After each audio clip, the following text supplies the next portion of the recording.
name as the account, no need to add, direct transaction. Okay. After a while, an email arrived with a form. Lin Qingshan glanced roughly at it, a gloominess crept into his eyebrows, another fool. The three-dimensional world is rubbish, no one can see the beauty of my heart. Zhang Nianhua lifted his t-shirt to wipe off sweat, complaining, why do girls passing by always avoid me? Zhang Jiang, with a cigarette in his mouth, shaking his leg, took the lemon water handed by Zhang Wenhai, squatting at the door of the milk tea shop like a big bear, glanced at Zhang Nianhua, because you look like the male protagonist in H comics.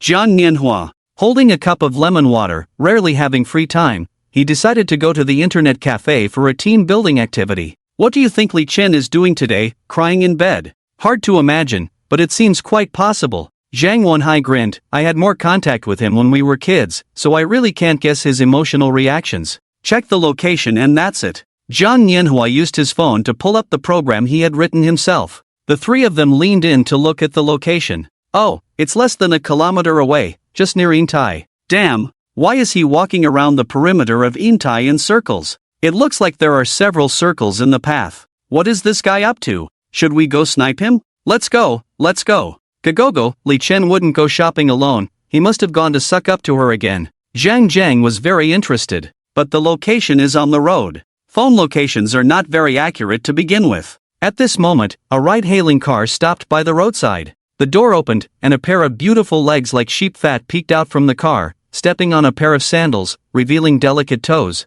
Before getting out of the car, she had already attracted a circle of onlookers. She gathered her skirt and got off the car, standing charmingly by the roadside, looking at the three people in front of her, and showing a beautiful smile. Hello. Jokes aside, no matter how beautiful a woman is, when it comes to brothers, it's a different story. The few who were just joking around moments ago now showed politeness and distance upon seeing her. This woman in front of them is not yet a sister-in-law, and not only that, she has hurt their brother deeply, so naturally they wouldn't be too friendly. Zhang Jiang nodded, while Zhang Nianhua silently swiped on his phone. And Zhang Wenhai, who had dined with Li Chen and her before, was much more polite. Senior, what a coincidence, he said, looking at Yiwan behind Shenyu, and also greeted her, Senior Yiwan. Hi, nice to see you guys. Want to grab a meal? Yiwan had just spoken when she felt it was a bit funny. It's almost 3 o'clock, just a slip of the tongue, don't mind. Zhang Zheng smirked. As an excellent college student, there is no normal schedule during holidays. They were originally planning to order takeout at an internet cafe.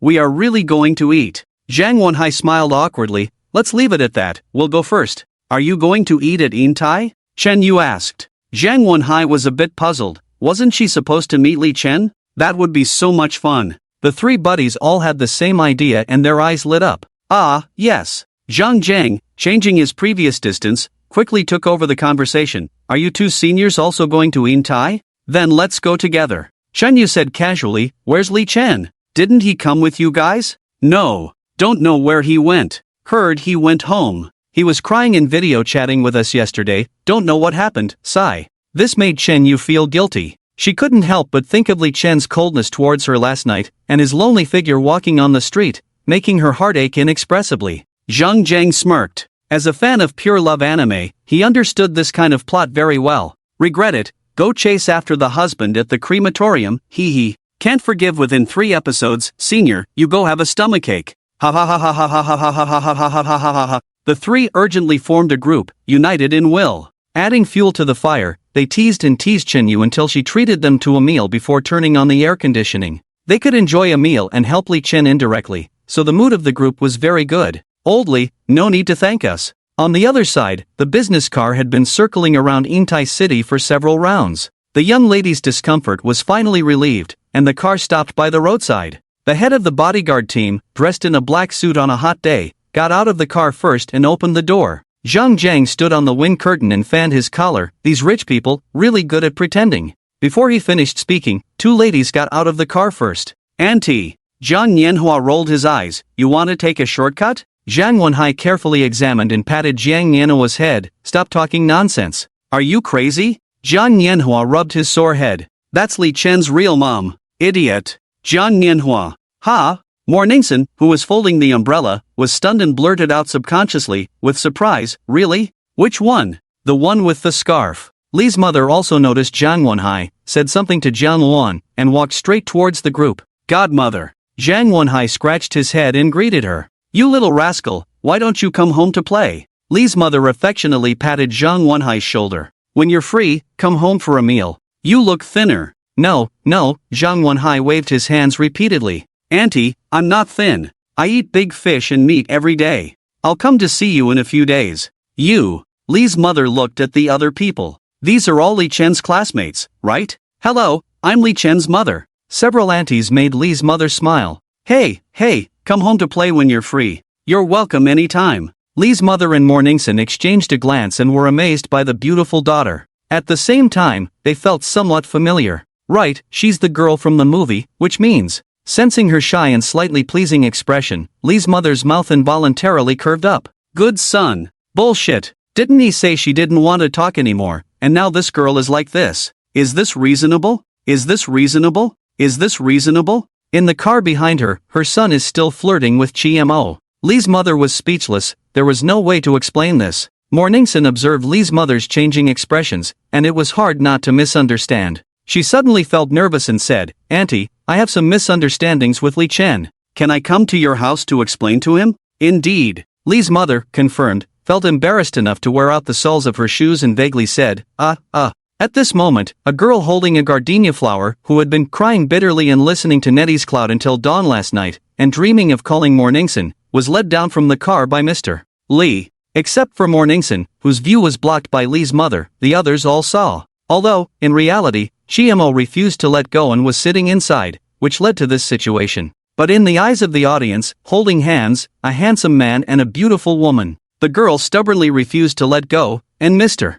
Li's face turned red, obviously uncomfortable in public. Zhang internally exclaimed, this is reverse deduction. Scratch that. This is a battlefield. He silently erected a monument for Mr. Li in his heart. What's wrong with you guys? Morningson faced the group and saw it too. Bewilderment, shock, fear. Their minds went blank, and they tightly held the sleeve of Yi Wan beside them. Li Chen, who was still negotiating with GMO, said, Sister GMO, it's not good to hold hands like this outside. Humph. Seeing the passing pedestrians' gazes, GMO, who was originally domineering, became timid and hid in Li Chen's arms. Jiang Luan ignored Li Chen's pleading eyes and said calmly, hurry up and go inside. It's too hot outside. Li Chen sighed, muttered a few curses, and hoped not to meet anyone familiar. After fiddling with Chimo's hair for a while and feeling her trembling body, he comforted her softly. It's okay, don't worry, I'm here. The little head in his arms arched, and Chimo's hair began to calm down from its restless shaking. She hummed a few times to encourage herself, then raised her head to look at Li Chen, received a smile, and tightly held his hand, walking slowly with her head down. Li Chen looked up and saw the group, subconsciously covering his face, unable to hold back, completely unable to hold back. Of course, Chi's mother also noticed and recognized them. Stimulated, too stimulated, where can I recharge my membership?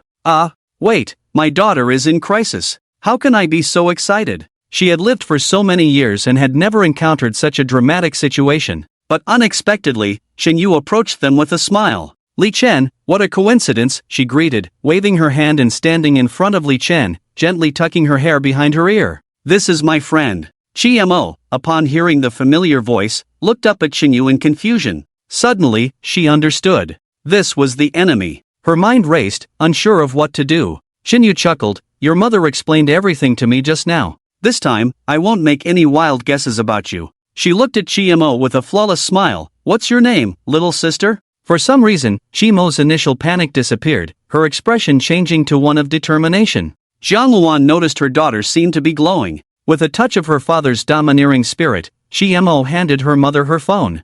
Chi Mo typed 2 words on the keyboard and showed them to Shen Yu. Shen Yu, confused, asked, what is this for? Jiang Luan explained, my daughter can't speak. Look at what she typed, she's introducing herself to you. Oh, the sunlight was dazzling. Shen Yu slightly bent down, squinting. Chi Mo.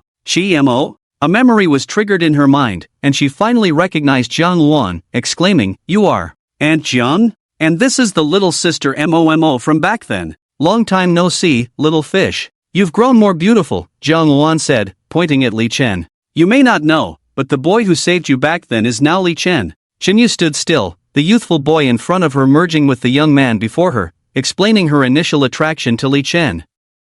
Emotions she had suppressed resurfaced even stronger. Her heart was in chaos, unable to form any words. Shen Yu had never felt so flustered, not knowing where to place her hands, trembling involuntarily. Li Chen. Yes. When did you find out? Just a few hours before you. Do you still like me? Li Chen felt awkward. Let's be friends, it will make us happier. Shen Yu's eyelashes trembled, and she fought back tears. How could this happen? I can make it right. She looked pitiful. Li Chen frowned, feeling helpless with his roommates. You're getting heatstroke, let's go inside. The girl stubbornly bit her lip. There's still a chance for us, I refuse to accept this ending. Li Chen advised, let's talk about this later, okay? Promise me, even if I get heatstroke, I'll stay here. She acted like a child, pleading for what she wanted. Her eyes were red. Just answer me, can I pursue you? Li Chen. There was no way to answer that question. Silence was the answer. She finally turned away, tears streaming down her face, unable to wipe them away.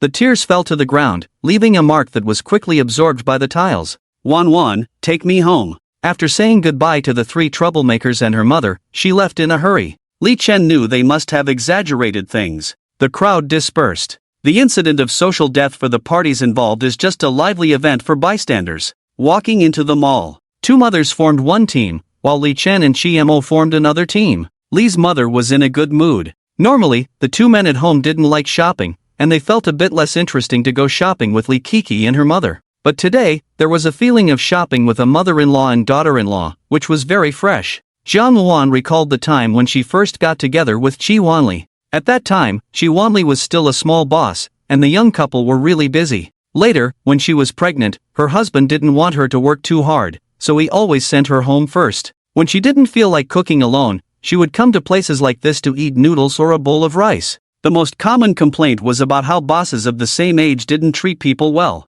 She would chuckle while eating heartily. Later, in order to take care of Chi Mo, she rarely went out. Coming here was like going back to her youth. She pointed to a men's clothing store. Sister-in-law, shall we go in and take a look at this store? Li's mother looked at the store's National Trend Attack logo and the fancy clothes inside, and pulled her mouth. I heard that bosses like your old Chi would wear a suit for over 100,000. Why would they wear this? Jiang Luan smiled. That's for formal occasions. Now that we have Shaoli, Mo dares to go out. When things get better, our 2 families will travel together. Let's see whose husband looks younger. How about that? Li's mother was tempted. When she chose Old Lee among many suitors, 90% of the reason was his good looks. But doing this job year after year, she ended up carrying a thermos, holding a notebook, looking like a cadre going to the countryside every day. It was reliable, but she was a bit tired of it. Inspired by Jiang Luan, she suddenly realized that she couldn't bear to change her husband, but changing clothes was fine. So the two of them, who hit it off, hung the bag on the head of the big Rong Li Chen and walked into the store hand in hand.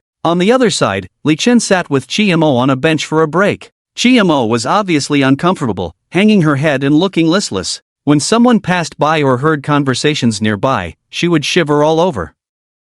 She leaned closer to Li Chen, wanting to hold hands, but then she shifted her buttocks, turned her head, looking sulky. Then she got scared by passers-by. And so it went on in a cycle. Understanding a woman's heart was a mystery that Li Chen felt he might never solve in his lifetime. Even a simple girl like Mo was beyond his comprehension. "What's wrong with you?" "Humph." Feeling the attention, she shrank back a bit, getting closer to Li Chen. Li Chen found her a bit cute and a bit pitiful, and asked, "Are you angry?" Mo, "Okay, got it." "Why?" Mo scratched her ear irritably, subconsciously not wanting to talk to him. "Text me, I don't understand if you don't speak." Speaking to her in a tone used to coax children, she took out her phone from Li Chen's bag. Li Chen breathed a sigh of relief. It seemed that Mo was easy to coax. Thinking so, he opened WeChat. "Angry, Li Chen. I was wrong." Mo nodded slightly. Li Chen let out a long breath. Mo. Li Chen. Mo. Li Chen. She crossed her arms. "Humph. Li Chen?" Mo faced a new unfamiliar emotion once again. Just now, she felt a bit sour in her heart, but after hearing his words, she felt inexplicably annoyed. It wasn't that she disliked it, she clearly liked the little fire, but she just felt that if she did this, the little fire would be a bit nicer to her. For example, taking the initiative to hold her hand, talking to her more, and hugging her like a mother when sleeping. Seeing Li Chen playing with his phone absent-mindedly, Mo felt empty inside, not even noticing the passers-by. It seemed like there was only him in this world. So she reached out a hand and blocked the phone screen, her slender fingers spread out like spring onions. "Ha!" She pointed to Li Chen's other idle hand. "Hold hands?" She nodded. Li Chen took her delicate hand, but they didn't interlock their fingers, just like when he occasionally took his little sister out to play. Anyway, he had already given up on socializing. He glanced at Mo's expression. "Omega, Li Chen. Not angry? Omega humph. Okay, got it." Li Chen put his phone in his pocket. Aunt Jiang Luan had just reminded him that he could treat Mo to some snacks here. Mo probably hadn't eaten this kind of mall snack much before, so he pointed to the volcanic rock grilled sausages not far away. "Want to eat?" "Ha!" Sausages made of pork, grilled.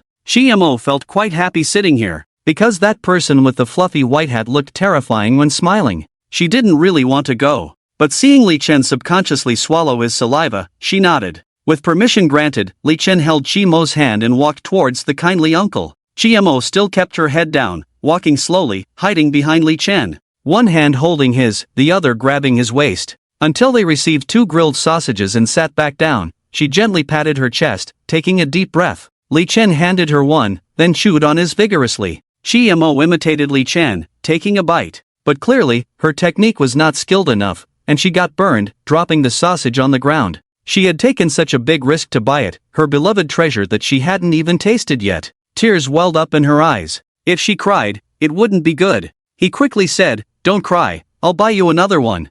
Mo felt even sadder, shaking her head like a rattle. She would die if she went again. Too scary. Li Chen quickly tore off a piece and handed the rest to her. "Here, eat this." He blew on it several times, thinking about how she ate so recklessly, and advised, "Take small bites." Mo wiped her eyes, stretched out her small head, and took a bite. Another bite. Another bite. Another bite. Then couldn't help but finish it all in one go. "Is it delicious?" Mo praised with a fixed etiquette, her eyes sparkling, staring at the bamboo skewer, looking like she wanted to take a bite. She remembered the sausage that fell on the ground. Li Chen panicked, "Don't pick it up, I'll buy you another one." Mo blinked. She was just looking, not going to eat things off the ground. But seeing his anxious look, she inexplicably felt a little happy. Happy enough to bury her head in his chest. After Li Chen finished a call, Li's mother and Jiang Luan also came out, seemingly not intending to retrieve the bag hanging on Li Chen's neck. It was the first time he carried such an expensive bag, and it felt pretty good. As for how he knew the bag was expensive, One was judging from the family background, and the other was the glances of passing girls, unconsciously directed at Chi's mother's bag. Fortunately, the bags of clothes the two mothers had splurged on were all taken away by the head of the security team. This made Li Chen even more curious about where the head of the security team was hiding, as he hadn't found him despite looking around. As soon as Aunt Jiang Luan came out, the head of the security team appeared, took the bags and disappeared at lightning speed, not saying a word, not even making a sound when walking. A monthly salary of 200,000 was truly not a joke. Suddenly, Li Chen felt that the work he did wasn't even worth 3,000. Who were you talking to just now? Li Chen followed the disappearing figure of the captain of the bodyguard team and casually said, just chatting with a friend. What's wrong, Mom? Catching a glimpse of his mother constantly signaling with her eyes, he looked towards Chiemo beside him. She had puffed up her cheeks. Li Chen. Seeing her palm open again, Li Chen held it. Chiemo, Omega, Li's mother. Jiang Luan. I only know of this method, Li Chen explained. I treat her like a little sister. As you wish, Li's mother said indifferently. Jiang Luan smiled and said, then I'll rely on you to take care of my little sister in the future. Li Chen nodded. Of course, Chiemo was so cute. Chimo's head started bumping into Li Chen's arms again, looking very happy. Li Chen was no longer as awkward, appearing calm and relaxed, just feeling frustrated thinking, still don't know where the bodyguard captain is hiding. Li's mother. Jiang Luan, smiley face. And so, wherever the two mothers went shopping, the two children sat on the benches there. Li Chen would also find ways to buy some delicious food for Chiemo, like cupcakes, milk tea, sushi, takoyaki, and so on. Chiemo enjoyed them all. Her mood also improved. Although still scared, she wasn't trembling as much. Her head would occasionally nuzzle into Li Chen's arms, making her hair a bit messy. After visiting 3 places, as it was getting dark, the two mothers reluctantly left the mall. In the car, Jiang Luan tied Chiimo's hair into a bun again. Chiemo was saying something, and Jiang Luan kept apologizing softly, comforting Chiemo with her words, but her body, like it was on vibration mode, revealed Jiang Luan's happiness. Perhaps unlocking some new feature in Chiemo. Li Chen, considering himself as a medicine, was pleased with the changes in Chiemo. He pinched his pinky, feeling that his hand was almost worn out by Chiemo, whose hand was restless, always moving and reluctant to let go. The bodyguard captain parked the car steadily in front of the office building, picking up Chi Wanli, who had a face of reluctance to work. Climbing into the car, Chi Wanli greeted Li's mother and then sat behind Chiemo. Mo, are you having fun? Ah, she nodded. Do you miss Daddy? Hoof. Daddy misses you a lot. Hoof. Ah, Daddy worked really hard today, all for Momo, there's no other way. Hoof. Daddy made a lot of money today, let's buy you a gift. Hoof. Li Chen. Jiang Luan, upon hearing this, turned back and smiled. Let's buy Mo a bag. Chimo's ears visibly twitched, glancing at her mother. A bag? That thing, the more the better, but Mo doesn't like it. Chi Wanli unbuttoned the top button of his shirt, sighed deeply, there's no fun in working at all. Jiang Luan chuckled. Today while shopping, Li Chen carried all my bags, didn't carry any for Mo, she's mad at me. Li Chen. Chi humph. Chi Wanli chuckled silently, then eagerly picked up his phone, scrolled through his social media, saved a bunch of pictures, and Chimo's WeChat kept buzzing. Baby, pick out the ones you don't like. Chimo picked up her phone, hesitated with a look of indecision, scratched her face, and handed the phone to Li Chen. Li Chen shook his head. I won't choose, you pick. Chimo looked disappointed, so Li Chen took the phone and randomly selected a cute bag. Despite Chi Wanli's protest, he chose 2 more.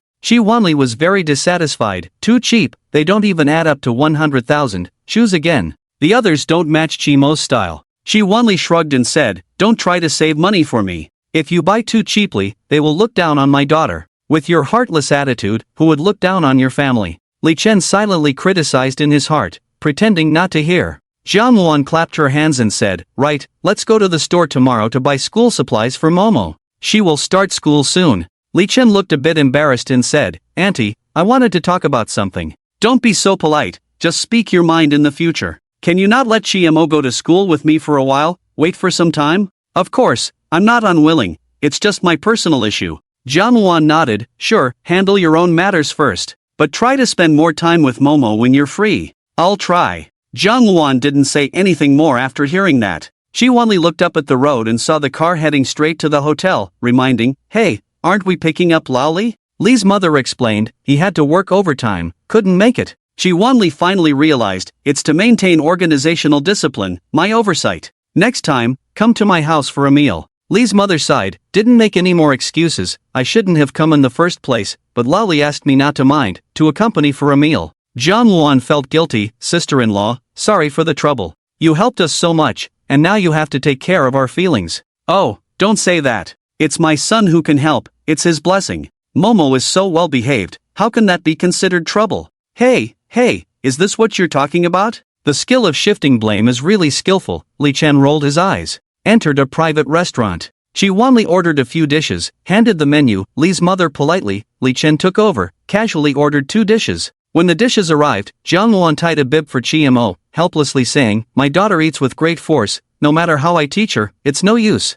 Mo resisted, You're wearing a white dress today, if it gets dirty, it won't look good, if it doesn't look good, Li Chen won't like you, right? She said, looking at Li Chen. Li Chen opened his mouth, not knowing what to say. As a result, Mo glanced at Li Chen and compromised. A satisfying meal, everyone enjoyed. Mainly because Mo ate so well, everyone at the table was watching her eat. After chatting for a while, everyone except Li Chen went home. When Li Chen arrived home, he happened to see his luggage being taken away by a small truck. He suddenly realized that he couldn't go back to this home, and couldn't help but worry. The box under the bed, the crevice in the wardrobe, and the locked cabinet on the desk, the treasures hidden in those places, hopefully weren't discovered. There won't be any updates these days, no need to wait. I'll try to update as much as possible for the 100,000 word debut. Please trouble all new and old customers to follow up. Xing Xian, what do you want to eat? The woman on the bed was only covered with a blanket, her flushed cheeks reflecting the faint light of the phone screen.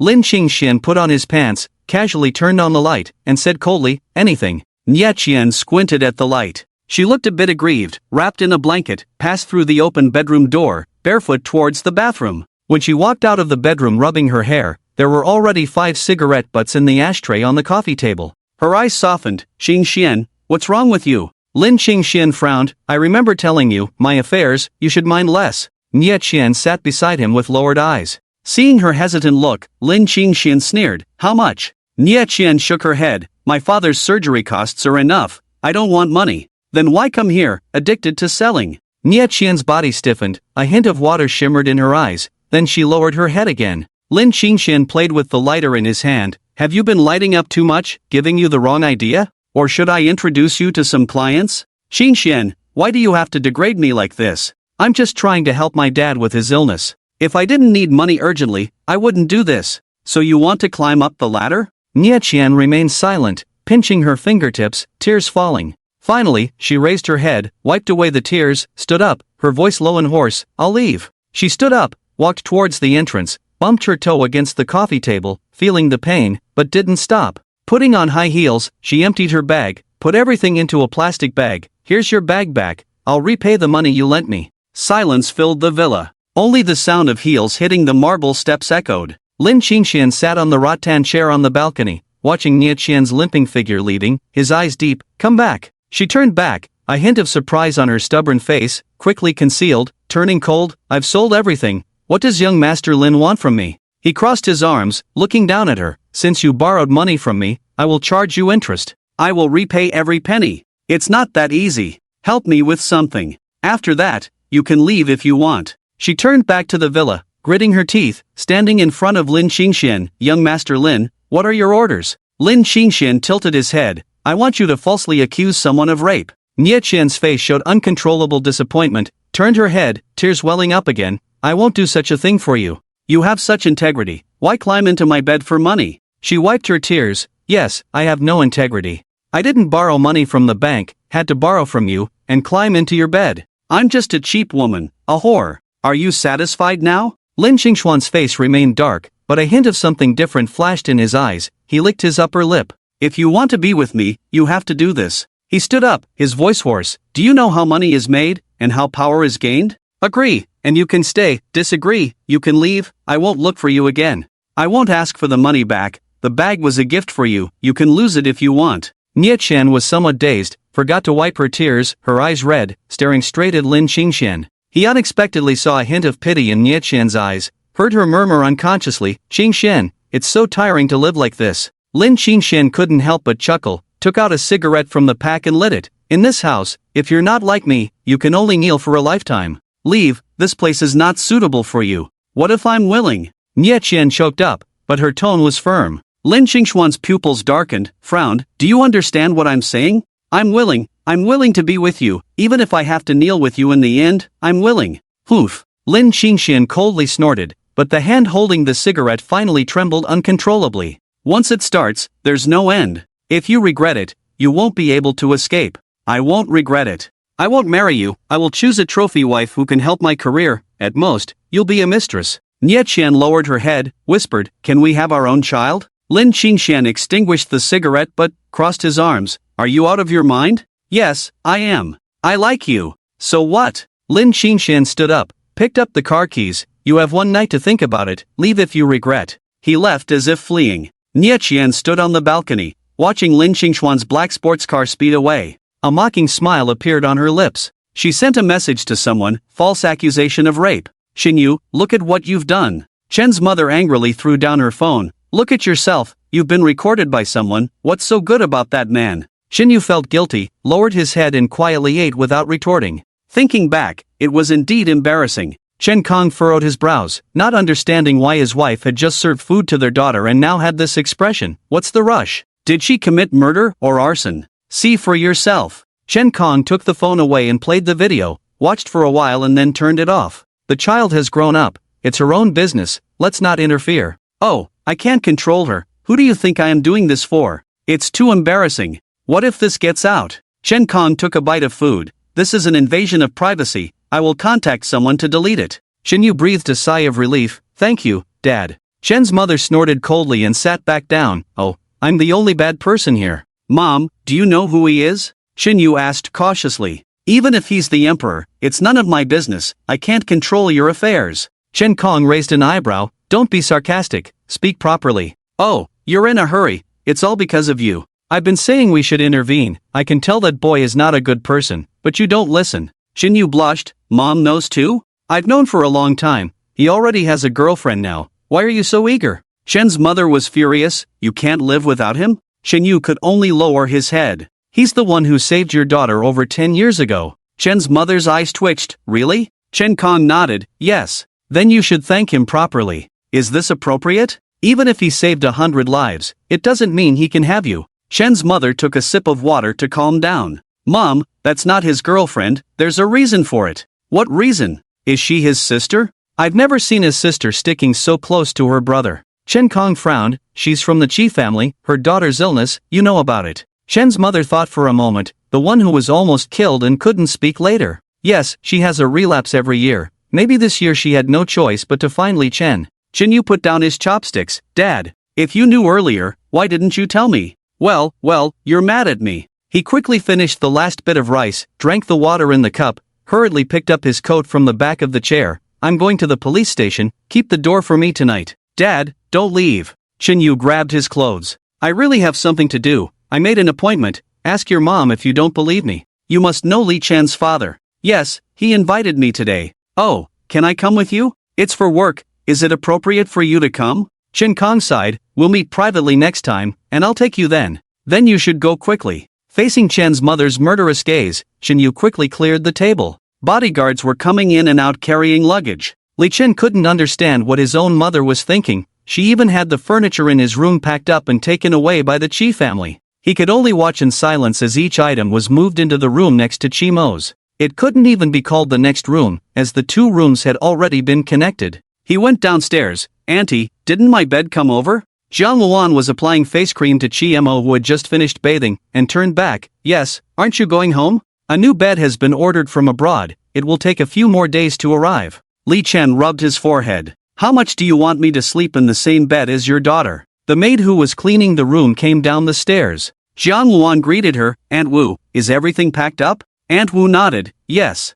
Okay, rest now, you've worked hard. Thank you, madam. Jiang Luan looked at Li Chen. Shali, go get the clothes and take a bath. Li Chen. 1 minute later. He lay in the massage bathtub, studying its functions. Oh, it can also play music. Li Chen curiously fiddled with it, and music played. I'm here, don't be afraid. Li Chen listened to his voice coming from the sound system without any defense, feeling a chill. This is too perverse. Couldn't help but recall the physical examination during the summer vacation this year. At that time, why there was a voice testing segment in the strange physical examination items, with such bizarre sentences to read, and requiring emotional expression. Now the case is finally solved. Later, he must negotiate with this family, delete all of them, and ask if the pillows, masks, AR/VR programs, and other things have been cleaned up or deleted. Living room. Chimo sat on the sofa, playing the 10 yuan game console brought back from the Lee family. Ding ding. Ding ding. Jung Won sat aside watching. Pixelated tanks, fighting against others, Chimo was very happy playing. Jung Won was also a bit interested. Let mom play for a bit. Ah. Mom helped you bring back all your treasures, so you can explore anytime in the future, but you won't even let mom play the game? Chimo's mother was so cunning, with just a simple sentence, she made her daughter's conscience feel guilty. Chimo reluctantly handed over the game console. Alright, mom will cherish it, play for a bit and then give it back to you. Li Chen came out of the bathroom and saw Chimo and Jiang Wan playing enthusiastically, his mouth twitching. He played with this thing for a day when he was a child, then it disappeared in the room. Unexpectedly, Chimo casually flipped through it and found it, and could still play with it. Even treated it like a treasure and played with it all day. Quite cute. He smiled and shook his head, took out his phone from his pocket, saw a message, furrowed his brows. Standing still for a few minutes in a daze, then suddenly smiled. Coming back to his senses, he found both mother and daughter staring at him. Chimo scrutinized Li Chen with a look. Li Chen still didn't understand at all. Jiang Wan smiled. What are you thinking about, Chen? Li Chen, auntie, can you delete the recording in the massage bathtub? Jiang Wan shook her head. No, either you accompany Chimo for a bath. Chimo, Li Chen. He sat on the soft sofa chair, realizing Chimo didn't come over, he breathed a sigh of relief, finally having time to catch up on anime. Meanwhile, Jiang Wan whispered in Chimo's ear, you've been diverted, he wasn't thinking about that just now. Chimo received some kind of signal, danced uneasily, and whispered in her mother's ear, Jiang Wan said, silly girl, this kind of reaction is either about work or a woman. Men only care about these two things. Chimo was shocked and whispered softly, it could be that person, but not necessarily. At times like this, we need to intensify reconnaissance. If he doesn't want to say, we can't ask anymore, it's not good for mom to ask either. By the way, do you know his phone password? Facial recognition, this feature is truly the most annoying thing in the 21st century. There's no way for now, just observe more. Li Chen observed them from the corner of his eye. The mother and daughter whispered, and Li Chen could still understand, as mothers and sisters often did these little actions. It must be said, Aunt Jiang Wan is a bit too powerful. Chimo's way of speaking with her voice so soft, yet she could still understand. Indeed, there seems to be some kind of superpower at play. Actually, Chimo can say it openly, he doesn't understand either. After watching one episode of anime at triple speed, the two had finished whispering, and the mother and daughter searched the refrigerator together. They found bananas, apples, pineapples, dates, and had a feast. Li Chen also had to accept a banana. He peeled it open. Where is Uncle Chi? He went to work overtime, saying that his daughter will soon learn how to spend money, he needs to work harder. Li Chen suddenly felt a surge of guilt, as if he also had a responsibility. And then, they continued watching anime. After 3 episodes of anime, a familiar little paw appeared again between Li Chen's face and phone. He looked up at the pitiful Chimo, a sense of unease rising within him. Li Chen forced a smile. What's wrong? Chimo pouted. Jiang Wan cracked melon seeds, casually watching TV variety shows. Mo said she wants a hug from you, wants you to move your hand. Li Chen's cheek twitched, awkwardly smiling. Auntie, isn't this a bit inappropriate? Jiang Wan put down the melon seeds, her gaze serious. This will help her, you don't want to be bothered forever, right? Li Chen felt that this kind of talk was not much different from I'm just going to rub against you. He decided he couldn't drink alcohol for the rest of his life. Too dangerous. It wasn't until last night, in a daze, that he fell for this family's warmth offensive, not to the extent of today. People from Shandong are too good at persuading others to drink, and the city's routines are too deep. He noticed Chimo's tendency to use force, so he had to put his hand on the sofa armrest. Chimo stepped on the edge of the sofa with both feet, then sat on Li Chen's thigh, hooking his waist with both feet, using his waist as a fulcrum to move forward. Finally, his hands passed under Li Chen's armpits and hugged him tightly. Something soft deformed against his chest, and Li Chen could feel Chimo's heartbeat. Very steady, like an athlete. He suddenly felt that his thump jumping was not very professional. Who could stand it? But GMO hadn't finished his moves yet, adjusting his position by moving his buttocks, fumbling for a while, and finally satisfied. He pressed his soft cheek against Li Chen's neck, rubbing against it, his warm breath constantly hitting Li Chen's neck. This was too stimulating for Li Chen, and thus faced a very serious situation. He absolutely couldn't react to this movement. If GMO were to ask, like in anime or novels, in front of Aunt Jiangluan, what this hard thing was, the level of social death would reach its peak, and perhaps there would never be another experience in this lifetime that could surpass it. The spell of "she is like a mother to me, like family" was already useless when GMO moved his buttocks just now. He temporarily suppressed it with Amitba, then urgently searched for a passage from the Diamond Sutra. After reciting it, he finally looked at Aunt Jiangluan with a pleading look. But she was munching on melon seeds, watching TV shows, completely ignoring him. Even in Li Chen's gaze, she calmly picked up her phone to order takeout, late-night snack? Li Chen. Sure. How about crayfish? Okay. Spicy, garlic flavor, we have new mouthwash in the mirror cabinet, you don't have to worry. Li Chen. Auntie, I treat her like a sister. Ah, okay. Jiang Luan replied very perfunctorily, then continued looking at the menu. Let's add some hairy crabs. Do you want wide noodles or rice noodles, and how about grilled leeks and oysters? Is this really a sister? You treasure this girl so much, are you in a hurry to send her away? Are you really planning to broadcast this citywide? Jiang Luan said, shaking her head, muttering to herself, forget it, Shi Wanli might really kill you. Soga. He understood. This is a unique reminder. Wide noodles or rice noodles? Li Chen. Wide noodles. Her fingers swiftly danced on the screen, skillfully placing the order and making the payment. Putting down the phone, she picked up some melon seeds and continued watching the variety show. Li Chen was trapped by GMO, unable to play with his phone, so he could only watch alone. To be honest, it's really awkward for a man to watch a love variety show from a man's perspective. When Li Chen finally got into it, Aunt Jiangluan looked at the screen, sighed softly as she watched the foolish men and women pouring sweat and tears to make money, and started talking to herself again. Ah, my poor daughter, already 20. Li Chen. Take me back, I want to go home. After eating supper, helping to clean up the dining table, and brushing his teeth, Li Chen hesitated for a long time, but still opened a bottle of mouthwash.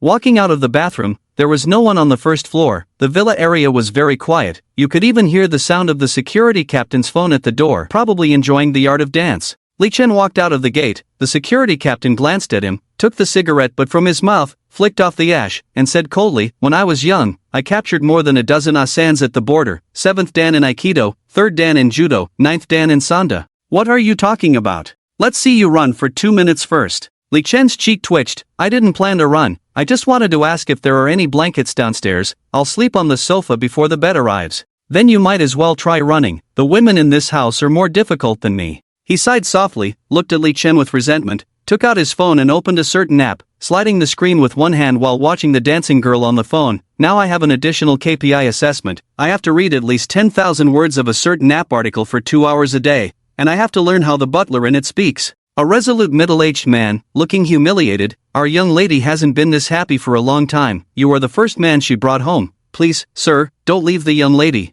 I beg you to listen obediently, don't make me say these lines. Li Chen sympathized deeply, is there a possibility that they just think it's more fun this way? The facial recognition alarm of the app went off, it was indeed a professional KPI assessment, and the security captain passed the review with a grim face. He put the cigarette butt back in his mouth, exhaled smoke, as if reminiscing, but couldn't see clearly with his sunglasses on. A long time ago, they were so happy, now they have finally come back, thank you. He looked up at Li Chen, with a faint smile on his lips, you can call me uncle. Li Chen. Li Chen thought he and Shi's father had a brotherly relationship, and really didn't think of it as a relative. Related? He glanced at WeChat, yes, hurry up and get up there, urge me to bring people. Li Chen. This uncle loves to play cosplay so much? Cosplaying more professionally than a real bodyguard, that's impressive. Since he treasures his niece so much, there's no harm in it. Although Li Chen didn't want to say it, he always felt that their family's minds were a bit abnormal. He climbed the stairs with heavy steps. Opening the door, on the bed, Aunt Jiangluan hugged GMO and watched the projection screen, playing Ultraman. Like the sun breaking through the night, dawn quietly crosses the sky. Aunt Jiangluan listened to the music, her smile stiff, showing signs of PTSD, probably from watching too much. GMO patted the bed, beckoning with her small hand, seeming very eager to watch this show with Li Chen. Auntie, is this not appropriate? Jiangluan sighed, then should I leave? Li Chen. Can I sit on that sofa chair? Fine, I'll leave then. Her tone was harsh, but she didn't move at all. It could only be said that she acted very convincingly. Li Chen could only sit on the edge of the bed, lie down at the very edge, pull the pillow brought back from home, place it on his waist, and half lean against the headboard. Shimo rushed into Li Chen's arms like a hungry tiger. He accepted his fate, as there was no longer the excitement from before. After being demoted, he didn't feel anything different. 3 minutes later, the command room finally detected the monster, and the fighter jets were deployed, but they failed to even scratch the monster's skin in a flashy manner. Jiang Luan whispered, I heard that watching a romance movie between a man and a woman is helpful for relationships. Shimo looked up at Li Chen. He didn't want to watch Concave Convex Man, especially this kind of old-fashioned show, but he couldn't stand soap operas either. So he picked up his phone to consult with his classmate Zhang Zheng about healing anime. Any healing anime? Are you finally getting into it? Clannad, the eternal classic. It made me cry after watching it. Ignoring his excited proselytizing, he turned off his phone. Li Chen looked at Shimo. Want to watch a different show? Shimo nodded. Ah, yes. She said we could watch a romance movie instead. Taking the remote control from Jiang Luan, they found this show. Jiang Luan finally felt relieved and became interested. Turning on the lights, setting up a table across the bed, brewing a pot of herbal tea, applying sleep masks for her daughter and herself, and kindly asking Li Chen, do you want one too? Li Chen politely declined. Shimo grumbled. Li Chen was defeated once again. He could only let Shimo play, and after wasting 3 masks, Auntie personally intervened. With the ritual ready, they started playing the movie. Jiang Luan smiled. Oh, a campus romance. I haven't seen a Japanese anime before, I should learn. Shimo nodded her head, as she considered her mother an authority in this regard and watched attentively. The male lead isn't as handsome as Li Chen. Ah, really? Long hair, I don't know. Maybe we can ask him to keep it for a while, it might have a different charm. Ah, do you want to dye your hair? What color? Ah, the female lead? Too ordinary, black looks better, or maybe try short hair? It looks fresh and cute, suitable for a campus setting. Hee. Having a female lead and still showing warmth to other women, dog men, scum. Shimo puffed up her cheeks in anger. Humph. That's not Li Chen, don't get too immersed. She blinked, then turned to see Li Chen's shadowed face, reaching out to touch it. Up. She asked if you would betray her and play with other women. Li Chen. Jiang Luan nodded. He said he will only love you in this lifetime. Li Chen. Shimo chuckled, snuggled in his arms, and held his hand behind his neck. And so, the mother and daughter chatted while watching the projection, with Li Chen not being affected by the conversations and Shimo's movements. Whenever there was a question about Li Chen, Jiang Luan would translate an answer for him, and he just had to cooperate with Shimo's actions. This made Shimo very happy. Jiang Luan was also very happy. To be honest, Li Chen was quite happy too. At 2 in the morning, the mother and daughter fell asleep while watching, and Li Chen found the remote control on the bedside table, turned off the projector, and prepared to lie down on the sofa chair.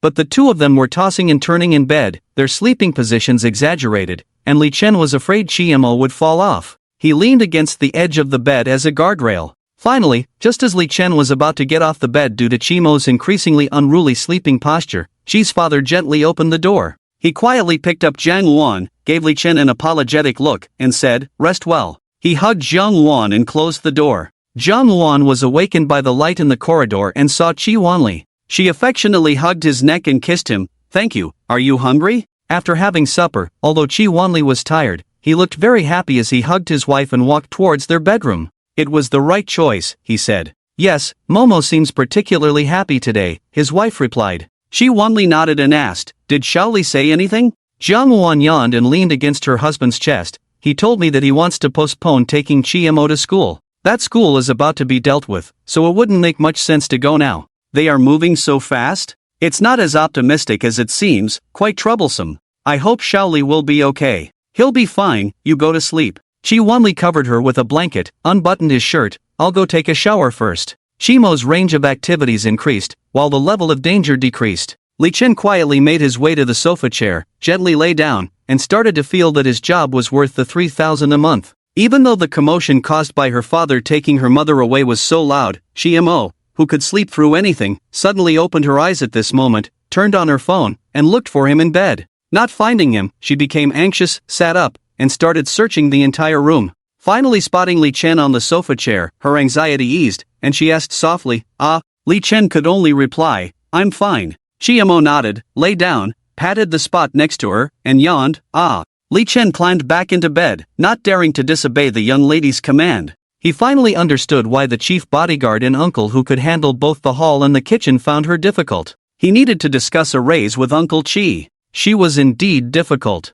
As soon as Li Chen got into bed, Chiemo started shifting her body on the bed, moving like a slug until she lay on top of him, opened one eye, and found Li Chen hadn't closed his eyes, asking with concern, I'm fine, go to sleep. He lay on the bed, allowing Chiemo to kiss him several times. Li Chen felt a sense of humiliation, covered himself with the blanket, and used his foot to block the warm breath that was approaching his neck. A few minutes later, she fell asleep, starting to roll and toss in the blanket. But some part of her body would always touch him. Hand, foot, head, or even lying or leaning on him directly. Chiemo had a plump body, estimated to weigh around 100 pounds, and although the physical contact was a bit torturous, Li Chen strangely didn't find it too strenuous. Maybe the bed was just high quality? No, this didn't comply with Newton's third law, right? Pondering over this question, he unknowingly fell asleep. The bed was indeed large and comfortable, money was good. Li Chen woke up naturally today since he didn't drink yesterday. Checking the time, it was 10 in the morning, and Chiemo was lying in a big shape,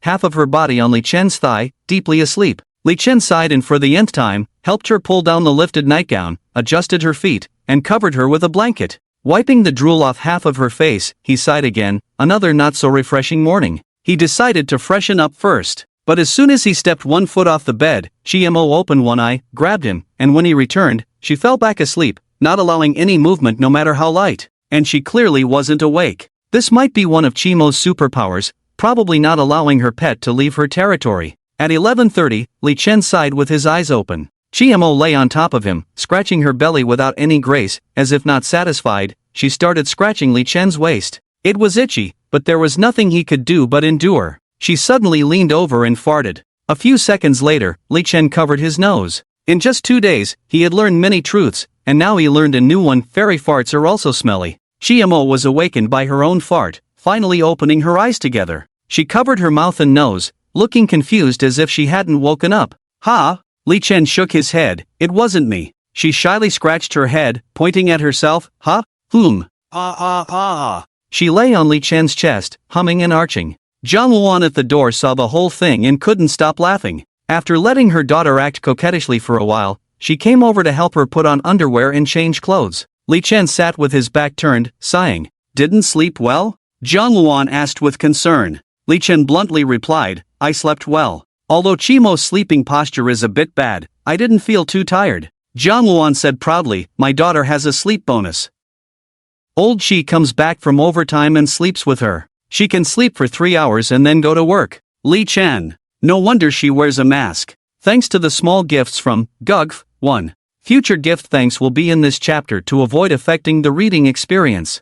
I didn't expect such support just because of a book recommendation, so I feel bad taking a break. I'll continue writing. Zhang Luan noticed that Li Chen seemed absent-minded when getting up and eating. In just 2 days, she already felt his indifference. She was deeply disturbed by his lack of professionalism. So she caught Chi Wanli, who came home to have dinner with their daughter, in the garden. After expressing her doubts, Zhang Luan stood with her hands on her hips, frowning, and asked, What's wrong with Xiaoli? How would I know? Chi Wanli sighed, If even you don't understand, then I'm really clueless. Zhang Luan threatened, Men understand men. You better figure it out, or don't even think about touching me. Chi Wanli's cheek twitched. Since Chiemo fell ill, the couple's intimate life had become like an affair, sneaking around. It was exciting at first, but as time went on, it became unbearable. Since Li Chen arrived. Oh, the joy of a reunion surpasses that of a newlywed couple. He had been taking supplements, maintaining his physique, working in the president's office while exercising his abs.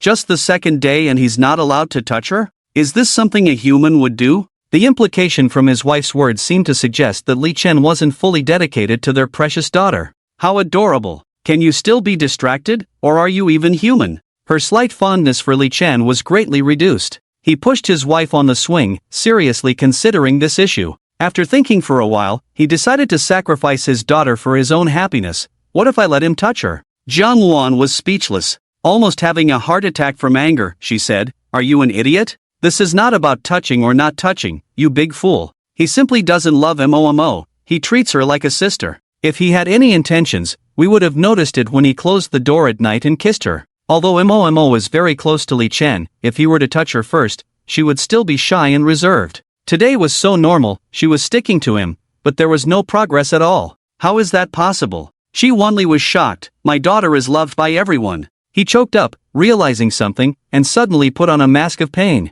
What else can I say? He was in so much pain that he messed up the hairstyle he had just done for a new business partner. His face twisted in agony. Kissing? No way. How did I end up with such a fool as my husband? My goodness, can't you see it? Jiang Luan jumped off the wicker chair in frustration. After catching her breath for a while, she sighed and said, "Let me imitate our daughter for you, then you'll understand." Jiang Luan casually picked a rose, adjusted her messy hair, placed the flower behind her ear, and then exaggeratedly leaned into Qi Wanli's arms, imitating Qi Mo's coquettish tone. Mommy, what's wrong with me?" Qi Wanli furrowed his brows, pondered for a moment, and in Jiang Luan's probing gaze, he expressed his thoughts. "Our daughter can't speak." "You idiot, you're such a big idiot." Jiang Luan threw the rose from her ear to the ground, grabbed her head in frustration. "I'm trying to imitate that feeling, feel it. Feel it with your heart, don't use your idiotic judgment on emotions," she solemnly reminded, entering the scenario again. Now, Momo is holding hands with Li Chen. She clasped her hands tightly, trembling as if electrified, pretending to have irregular breathing. Hoo-hoo, inhale exhale.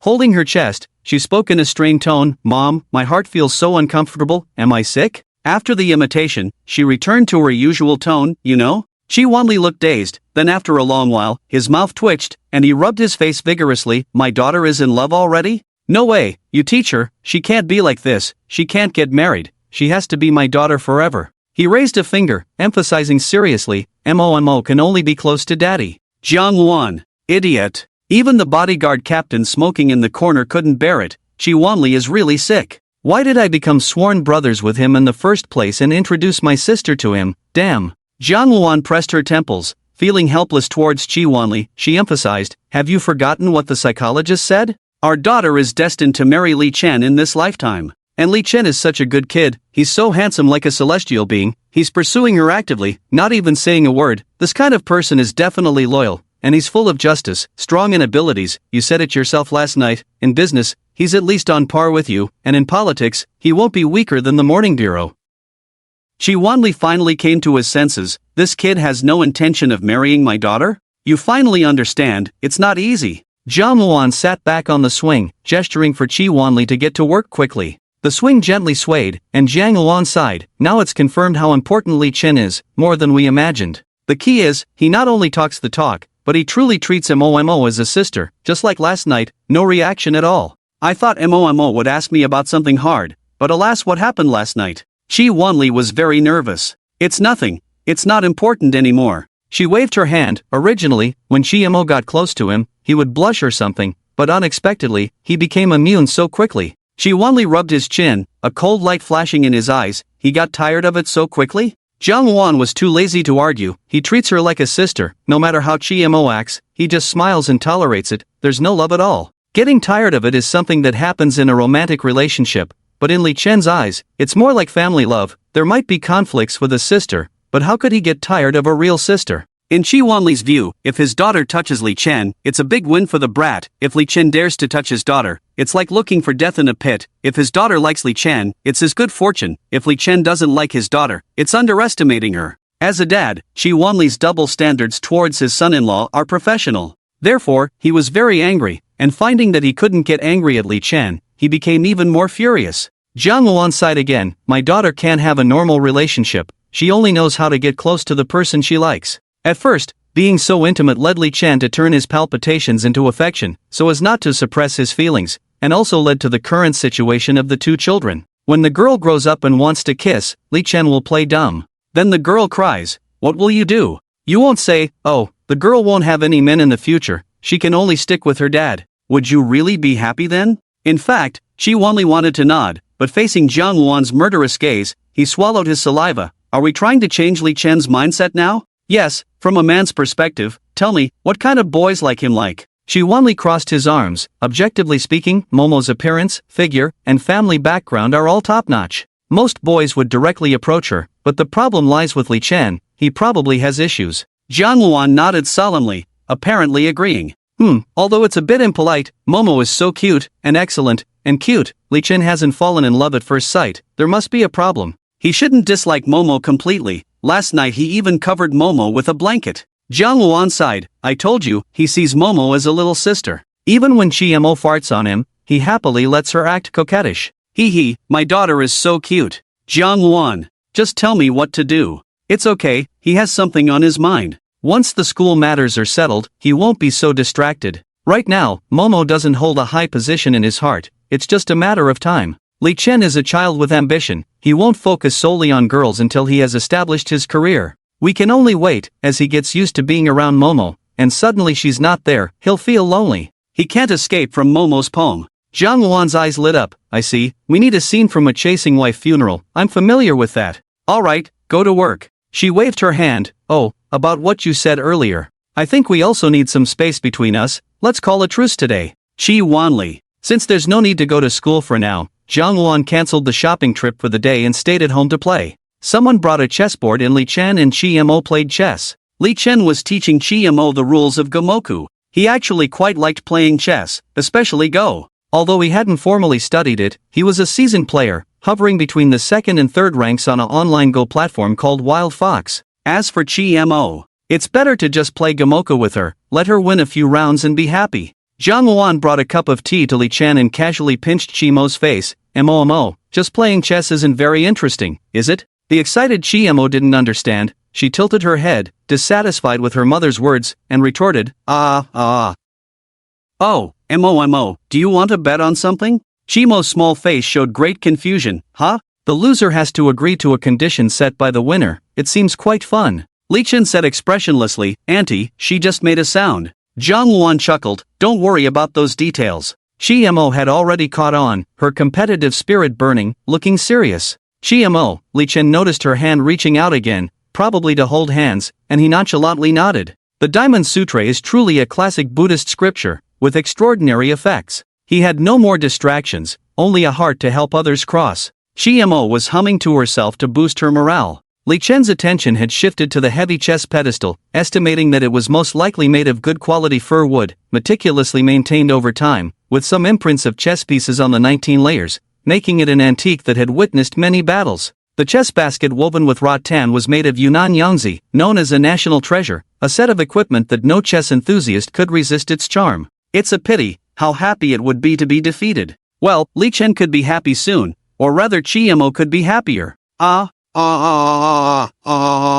Li Chen's thoughts were interrupted by Mo's voice, looking up at Jiang Luan. Jiang Luan was nibbling on a pear and translated, Mo said she's not good at playing Go, she's more likely to lose in Gomoku. Li Chen awkwardly nodded, okay. He was being silly. After all, Mo was also a lady from a noble family, learning chess etiquette in her childhood to cultivate her temperament, which was quite normal. Indeed, after she started playing chess, she sat upright, with a serious and restrained expression. In terms of momentum, she looked quite impressive.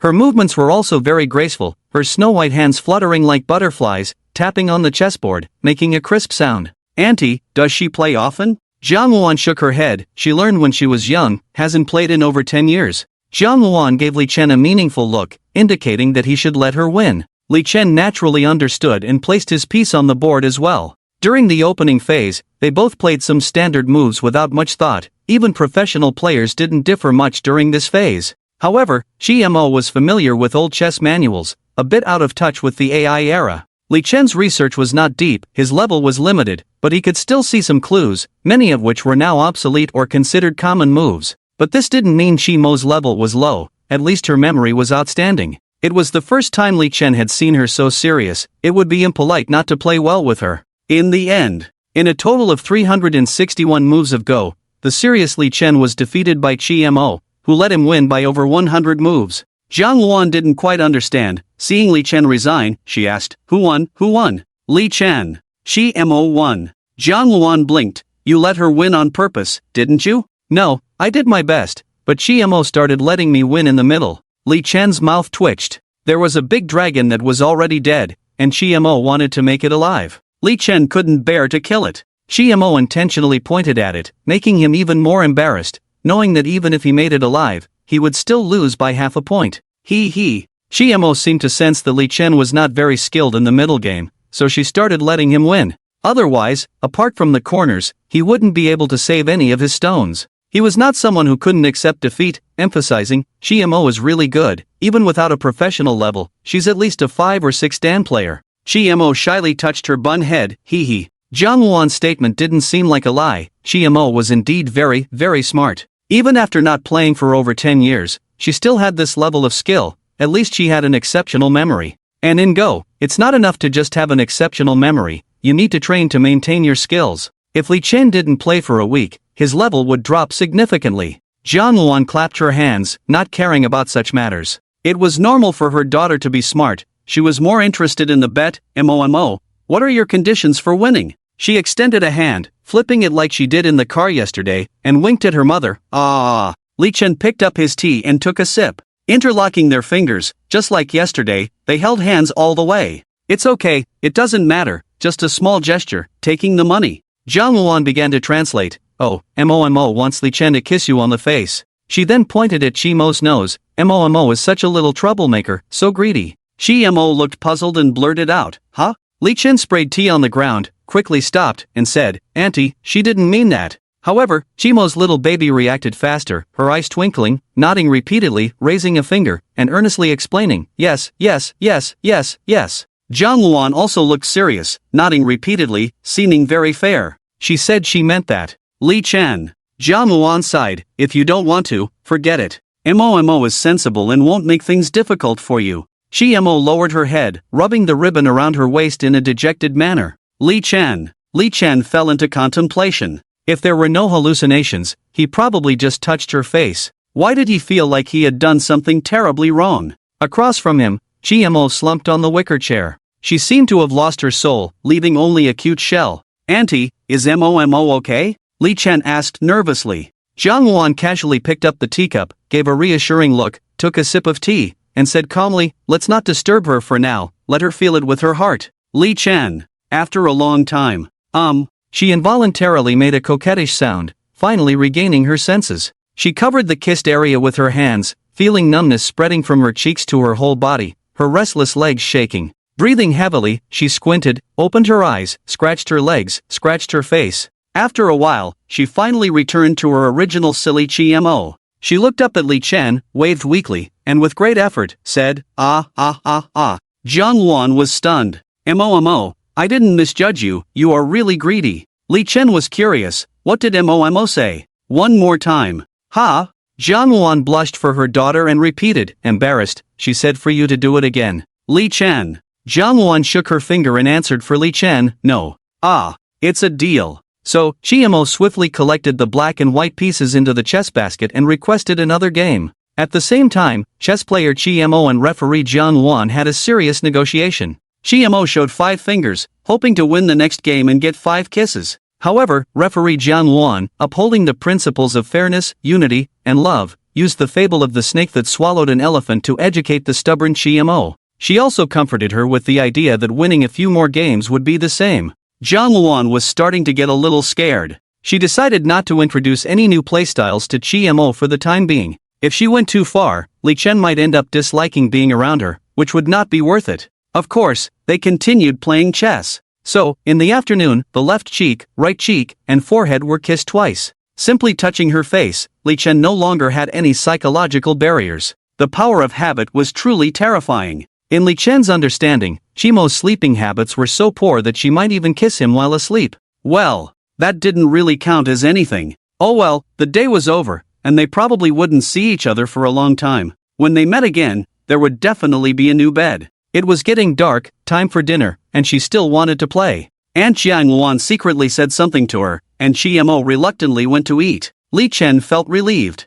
Mo didn't know that Li Chen, after the afternoon of playing chess, had created many new accounts to vent his emotional trauma. When it was time for dinner, she wanly hurried over as usual. A table of 4 people, starting to eat. Jiang Luan tied a bib for Mo. However, today, Mo didn't eat as vigorously as usual. Distracted, silly smile, scratching the face, scratching the head, pulling his mom, playing with fingers, just not focusing on eating. Mo, are you okay? Wanli was very worried. Couldn't eat anymore, should we call a doctor to check? Li Chen was also worried. "Auntie, are you okay?" She fed Chimo, who was smiling silly, and caught the rice that leaked from Chimo's mouth with her hand. "It's okay, it's nothing, this kind of situation will happen a lot in the future." Oh, Li Chen ate his meal. Chi Wanli suddenly felt very uncomfortable, his appetite was much worse. He muttered anxiously to himself, I feel like something will be lost, even though the business is going very smoothly. Zhang Luan didn't care, these things will be lost sooner or later.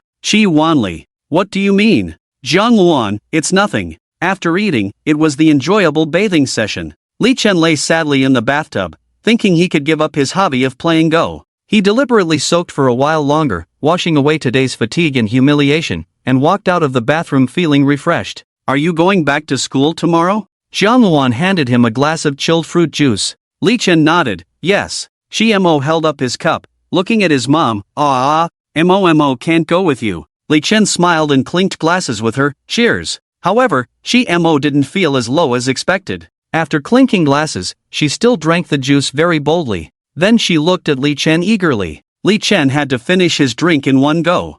Mo then pulled Li Chen's hand and led him upstairs. Li Chen didn't understand but let her lead the way. Zhang Luan followed, somewhat surprised. Are you going upstairs to watch a movie so early today? Mo shook her head, somewhat disdainful. Zhang Luan, don't want mom to come along? Yes. She nodded and said, Zhang Luan looked at Li Chen. She said you should sleep early tonight. Li Chen. Mo waited for Li Chen to finish brushing his teeth, then shifted her body to make room for him. Although it was always awkward, this time, it was especially awkward. Sleeping so formally was a first. He sat on the edge of the bed, then lay down next to Mo. Seeing Li Chen lie down, Mo sat up, took the remote control, and pressed a few buttons. The window automatically closed, the curtains were drawn, the blinds were shut, and the ventilation system was turned on. Then she turned off the main light, ambient light, and bedside lamp in the room. In just half a minute, the bedroom was pitch black, with the sound of clothes rubbing against each other nearby. It is well known that most girls need to free their bunnies before going to sleep. Even though he couldn't see clearly with his eyes open, Li Chen still turned away. After Mo finished, she lay down and adjusted Li Chen's shoulder. He skillfully extended an arm, and Mo lay on it. She said. Good night. Li Chen lifted the blanket with his other hand and covered her. Even in the darkness, their eyes met. Mo. Li Chen. Can't sleep, huh? Mo. Zzzzzzz. Li Chen. Downstairs, Zhang Luan lost interest in watching TV and went to bed. When her daughter cries tomorrow, she will have enough energy to comfort her. She's already 20, there are some things she should understand. For the first time, she had breakfast carefully prepared by the housekeeper Wu Ma. In casual conversation with Uncle Chi and Wu Ma, Li Chen probably understood the composition of the people in this villa. Aunt Wu is responsible for making breakfast for the people who get up, usually only Chi Wanli. After that, take the clothes in the basket to be washed, clean the rooms outside the bedroom, tidy up the washed clothes, then go nearby to buy fruits, snacks, and daily necessities for the two lovely girls. After doing all this, Mo and Zhang Luan also wake up. She can also tidy up the bedroom, and ask the hostess what supplies to refresh the refrigerator tomorrow. Then she can get off work. As for the captain of the bodyguard team, he is responsible for the security work of Mo and Zhang Luan, and he also cooks the main meals, with excellent cooking skills, probably because of blood relations. His daily routine matches well with these difficult women in the family. Anyway, when Li Chen eats lunch, he can always see him energetically eating in the kitchen. Mo and Zhang Luan just act as if this person doesn't exist. Maybe it's a long-standing habit. As for why he, as their uncle, has to do this job, Li Chen is not too embarrassed to inquire. After breakfast, Chi Wanli's driver comes to pick him up. The driver looks older than the bodyguard and gives a stable impression. What time are we late? There's a morning class, at 8. Chi Wanli's punctuality is ingrained. He looked at his watch. We have time, let's go to Magic City University first. The car takes the elevated road. As the boss's driver, he needs to be familiar with the roads, have excellent driving skills, and be able to read the boss's cues. When the boss needs to rest, he changes lanes as little as possible. When the boss is in a hurry, he drives as fast as he can. Li Chen doesn't know why Chi Wanli is telling him these things. Is he planning to make him his driver? What are you thinking? He came back to his senses, smiled awkwardly. Uncle Chi has been working hard these days. When Chi Wanli is silent, he purses his lips and looks very dignified. But when talking to close people, he is very easygoing. He can joke with Li Chen, and Li Chen felt that way the day he was kidnapped. I'm used to it. After this busy period, I can rest for a long time. She warmly rolled down the car window, lit a cigarette, and handed one to Li Chen. Seeing that Li Chen didn't want it, he chuckled, "Really quit? For my daughter?" Li Chen neither nodded nor shook his head, just scratched his face. "I'm afraid she'll feel uncomfortable smelling it. After all, uncle, you pay me a salary, and I care about customer experience." Unexpectedly, Shi Wanli was quite satisfied with this explanation. "What do you think of Momo?" Li Chen thought for a moment and said, "She is very smart. If it weren't for that accident, she would have made a great career. I will do my best to help her out of the shadow and let her live the life she deserves." Shi Wanli exhaled smoke to the side. "I didn't ask you that. Do you like her? If you were to spend your life with her as she is now, could you accept it?" "Li Chen," he said casually, "you're 20 years old, why are you still shy?" "Oh, right, of course, he's not shy with friends. Who are you, Momo's real father? She really likes you, and she will like you more and more." Li Chen was about to speak but was interrupted. "Alright, shut up, I'm her father, I understand her better than you." It has to be said, this style, just like Momo, very domineering. "I won't tell you these things." Shi Wanli scratched his wrist and glanced at the time. "How much further?" "The driver, boss, we're almost there." Shi Wanli looked at Li Chen. "Tell me if you have any trouble, don't tell me you don't. If Jiang Luan finds out, she will definitely intervene." Li Chen was a bit hesitant, scratching his face. Momo's grandfather is very influential. Shi Wanli reminded, "If something goes wrong, don't blame Momo." Li Chen could only honestly say, "Someone wants to falsely accuse me of rape." "Ah?" Shi Wanli was shocked. For such a trivial matter among students, how could something like this happen? Is it that student from the Lin family? "You said you couldn't come to my house, was it because of this? Why didn't you say it earlier?" With that, he started flipping through the contacts on his phone. Li Chen waved his hand repeatedly. "The person who accused me is on my side. Uncle, you don't need to help, I can handle it myself. Even if I intervene in this matter, it's useless. In the end, there will definitely be insufficient evidence for release, it will only damage my reputation, my credit will be ruined, and the matter of the microfilm will never be overturned." Shi Wanli put down his phone. "This guy is really dirty." Li Chen became even more determined. He had already learned how to plant spies with his opponents. "How old is this child?" he curiously asked. "How do you plan to report the dirty things on the school side?" Through public opinion, when the attention of the Magic City University is enough, this case can be thoroughly investigated. "My dad has already arranged it. He has a report letter in the unit that is disliked by everyone." "Great, after you finish this job, you can relax and accompany Momo, right?" Li Chen. Inside the villa, Mo hugged Jiang Luan and started crying loudly. "Woo woo woo." Jiang Luan felt extremely distressed, holding her in his arms and comforting her. "It's okay, he didn't go to accompany other women, just like Dad. He went to work and will come back." Hiccup. "Yes, he's so bad, he didn't even kiss your cheek before leaving." "Ha?" Mo was puzzled, raised her head, her tearful eyes pouted her lips. "Mwah, Jiang Luan blushed. "How did you know?" Mo choked. Jiang Luan. As far as she knew, kissing goodbye was not something Li Chen would do voluntarily in the current situation. "Woo woo woo woo woo." Mo threw herself into Jiang Luan's arms and started crying again. She had been looking forward to this for a long time, and it was only because of this that she reluctantly agreed to separate from Xiaohua. Every time Dad went out for a few days, he would wake up Mom who was asleep, and he would kiss her for a long time. As long as he kissed her, even if Dad left, Mom would be very happy and roll around. Although she was usually too lazy to get up at that time, she would secretly watch the whole process. Mo thought she could finally experience being kissed awake, but when she woke up, the person was gone. In her understanding, this was something that could only be done when they were apart. Thinking of this, she cried even louder, babbling to her mom. Jiang Luan listened more and more strangely, and decided to let her daughter completely understand this matter. So, the mother and daughter had a rare breakfast together. In an interrogation room, Li Chen sat on the regret chair and lay down to take a nap. He had been staying here for a full 10 days. He endured 3 days of exhausting interrogation, was released without charge. Then, at the entrance of the police station, he reported Lin Qingxian in a very weird way. Then he was arrested again. He forgot whether it was the 6th or 7th day, finally seeing the light. The police station began to be occupied by various units and temporarily taken over. Those who had been aggressively questioning Li Chen took off their uniforms and were also controlled. Li Chen knew he was safe. He didn't know when he could leave, but he had cooperated with everything. Even the browsing history was carefully examined by the investigation team led by Chen Yu's biological father.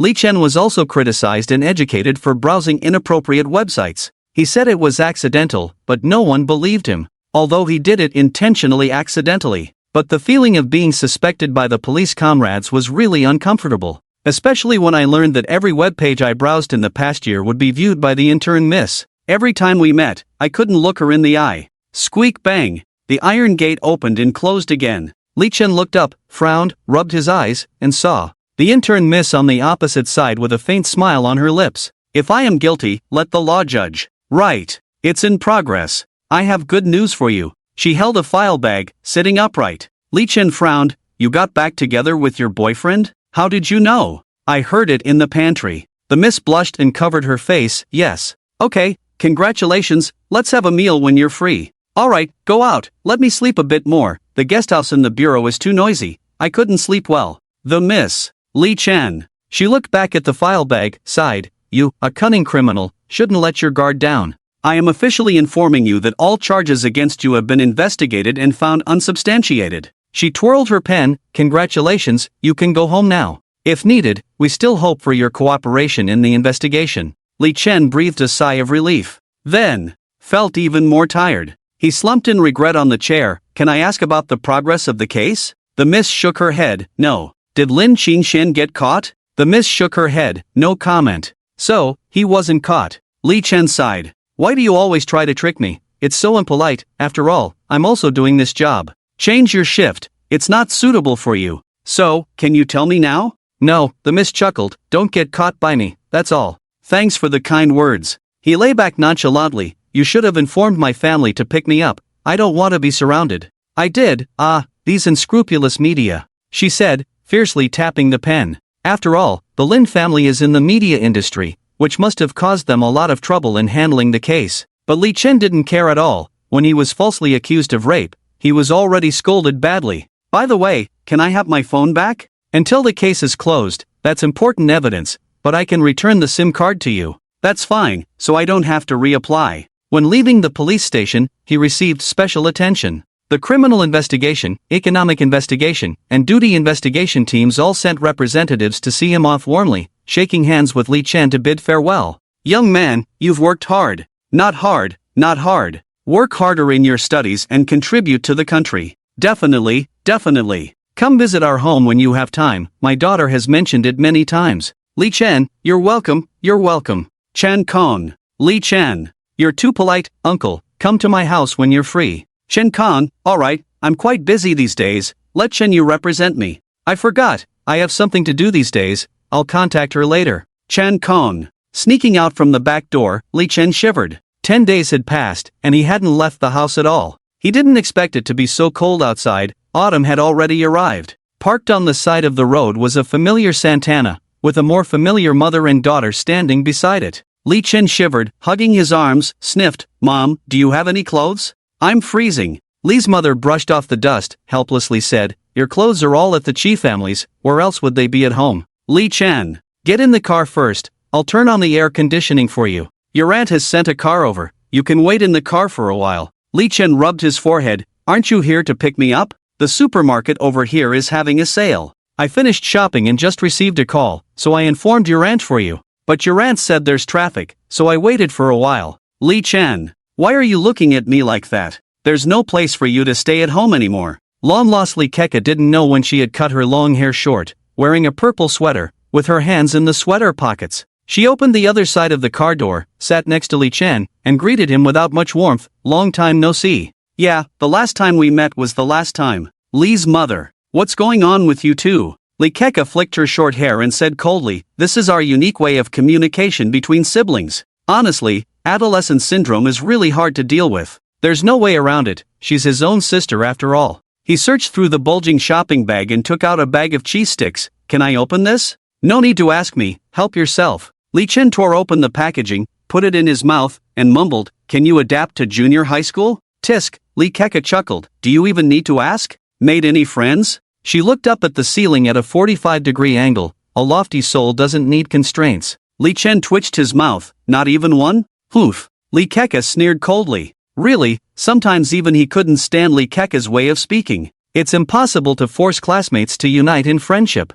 Suddenly remembering something, Li Keka's mouth curled up mischievously. By the way, I heard you've become someone else's pet. Li Chen. Have you been collared by a rich young lady like that? Lee Keka put her hands in the sweater pockets. Got a stomach ache? Can't handle tough food for the rest of your life? Meeting with a blank expression, the brother with a pretentious face clearly couldn't keep up, and she was delighted. Li Chen's cheek twitched as he looked at his own mother. Mom, why do you tell my sister everything? It's such an interesting thing, and I have no one else to share it with. Lee Keka laughed arrogantly. Lee's mother added, oh, anyway, your sister has no friends, she won't spill the beans. Lee Keka. Li Chen twitched his mouth and explained, Lee Keka, you've completely misunderstood. He sighed heavily. The truth is, I work as a nanny for someone, earning $3,000 a month, including meals and accommodation. It's a legal income, the work is very hard, purely physical labor. Honestly, Shimo is really heavy. I'll buy you a gift when I get paid. Of course, there may still be some legal risks in accompanying sleep,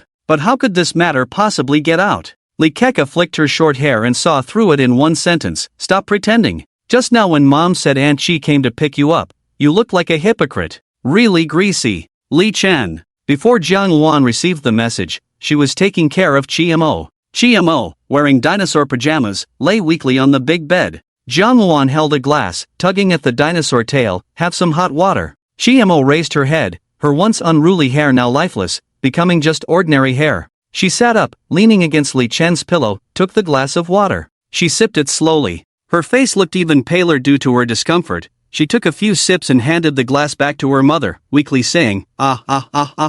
Jiang Wan looked helpless. You don't have a terminal illness, it's just menstrual cramps. Chiemo lowered her head, very unhappy. These days, when her mother was washing her hair, she used cold water, and at night she would secretly turn the air conditioning to the lowest setting, even undressing and not covering herself with a blanket. She didn't even have a terminal illness. Chiemo was very disappointed. As for why she wanted a terminal illness so badly, it's because she discovered a bunch of tragic stories on a certain website after her breakup. Shimo, a student with outstanding learning ability, discovered another pattern. Whenever the female lead is diagnosed with a terminal illness, the male lead will make a desperate attempt to keep her. If you were to ask her why she felt heartbroken, you would have to go back 10 days. Due to carelessness, Jiang Wan allowed Chimo to witness a scene of a couple kissing goodbye, leading Chimo to mistakenly believe that kissing was limited to certain situations. When Li Chen sneaked away, Chimo felt she had suffered a great loss for not being kissed awake and cried bitterly. As a result, Jiang Wan felt the need to guide Chimo.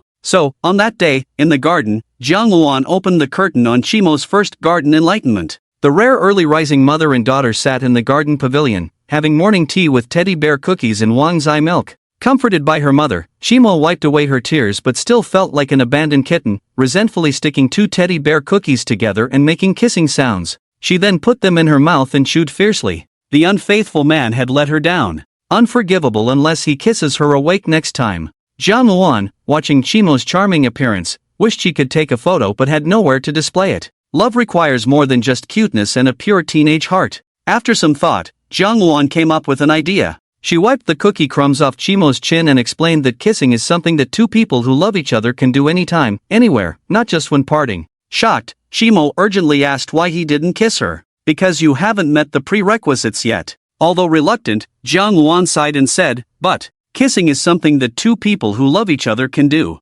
Chimo suddenly realized something, looking at Jiang Wan with a teary voice. Yes, you like him, but you still can't kiss him. Stunned, Chimo sat there as if struck by lightning. After a while, wow, Chimo finally cried out. She kept rubbing her cheeks, unable to stop the tears, until her face turned red. Jiang Wan hugged her, wiped her face with a towel, and comforted her. Crying was inevitable, better now than realizing it later. After calming down, Jiang Wan reassured her, it's okay. Isn't it about loving each other? Liking him is already halfway there. Although the logic was similar to, I want to earn 5,000. So I've already earned 2,500, Chimo believed it. From that day on, Chimo unilaterally declared a breakup. She, who used to eat 3 bowls of rice a day, now only ate 2.5. Every day, she sat on a small stool in front of the villa gate, waiting for Li Chen to return. At least Chimo no longer woke up crying in the middle of the night due to childhood trauma. But waking up in the middle of the night, in the morning, or at noon to find her mother instead of Li Chen made her pout in grievance. Even props like masks no longer worked. With the goal achieved, Jiang Wan began to impart professional knowledge, cramming various TV dramas and novels. Unexpectedly, diligent Chimo, who loved to learn, expanded her reading materials beyond the curriculum. She read a forbidden story labeled as Chimo's Taboo Reading by Jiang Luan. And then, Jiang Luan began to notice some anomalies. After washing her hair, the water temperature in the bathtub dropped a lot. Waking up at night feeling cold, she found that Chimo was completely naked. Only after asking did she get a frustrating answer. She looked sternly at the unrepentant Chimo. You can't harm your body for him, Li Chen will be heartbroken. Chimo's eyes lit up, nodding, Jiang Luan. She couldn't help but remember that in junior high, boys in the class would use a compass to carve the name of their beloved girl on their arms. It was probably that kind of feeling. Fortunately, Jiang Luan usually paid great attention to her daughter's health. When she found out, the weather hadn't turned cold yet, and Chimo didn't even catch a cold. She successfully persuaded Chimo not to continue being foolish. But Chimo's self-destructive retribution came. This time during her period, she was in excruciating pain. After confirming with the doctor that there was no problem, Jiang Luan wanted her to remember this lesson and didn't give her any painkillers. In fact, Chimo was most afraid of pain, so she definitely wouldn't dare. But after putting in so much effort and not achieving the goal, there was a sense of disappointment in not getting what she wanted. So she was stubborn. Jiang Luan said impatiently, Momo, if you really have a terminal illness, you won't see Li Chen anymore in the future. Even if he loves you, he won't be able to be close to you. Are you willing to accept that? Chimo shook her head repeatedly. Ugh. The menstrual pain struck again, causing her to break out in a cold sweat. Jiang Luan sighed, reaching out to massage her stomach. Have you learned your lesson? Yes. Chimo lay weakly on the bed, nodding. Jiang Luan got into bed with her, tucking her in. Just then, she received a message from Li's mother. After the call, Jiang Luan smiled sarcastically. Momo, now that you're in such discomfort, you can't meet your little fire.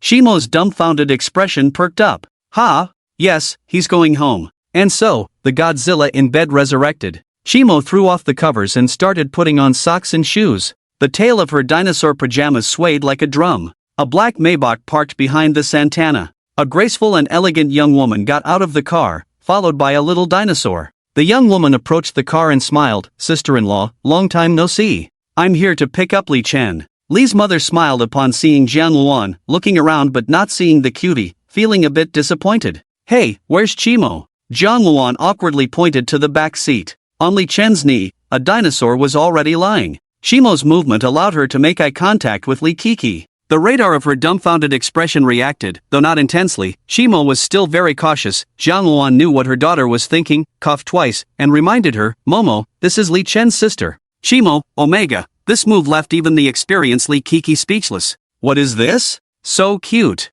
But she still had to maintain her aloof image, reaching out a hand from her sweater pocket with a blank expression. Hi. Chimo blinked, shook hands with Li Kiki, looked at her mother, and coquettishly said, Jiang Luan, Momo, you can't take her away. She still has classes. Chimo sighed regretfully. Li Kiki couldn't resist this level of natural foolishness. In the world of anime, the protagonist could destroy the world for this kind of natural foolishness. So, she naturally blushed. Chimo let go of Li's hand, climbed down from Li Chen, and sat between the siblings, placing her hands neatly on her knees. Looking at Li Kiki, she showed a big sister's kind expression. Imitating Jiang Luan's gentle tone, even Chimo, who can't even speak, can actually join in. Has she evolved in these 10 days? Li Chen Weruai was curious about what had happened in these days. Jiang Luan translated, Kiki, she's asking you what you like to eat. Li Kiki suddenly became nervous, unable to maintain her aloof demeanor, and spoke haltingly, I like to eat rice. Li Chen. Chimo showed an encouraging smile, reached out a hand and gently rubbed Li Kiki's back, softly saying, Although Li's mother didn't know what Chimo was saying, as a woman, she knew she was pretending and holding back her laughter. What is Momo saying? Chimo's mother was embarrassed. She said she is best at cooking and invited Kiki to come over for a meal. Chimo, when did you learn to cook? Why didn't I know? Chimo, facing her daughter's murderous gaze, Jiang Luan clapped her hands. Right, it was last time. Chimo nodded in satisfaction. After exchanging pleasantries, although Chimo was wearing a set of cartoon pajamas, she still won points for being gentle, elegant, and graceful. As they got off the car, she even bent down, lowered her head, and waved goodbye at the car window. The Santana sped away. Mom, can I go to their house to play next week? Sure, Chimo is fun, right? Li Kiki leaned her head against the car window.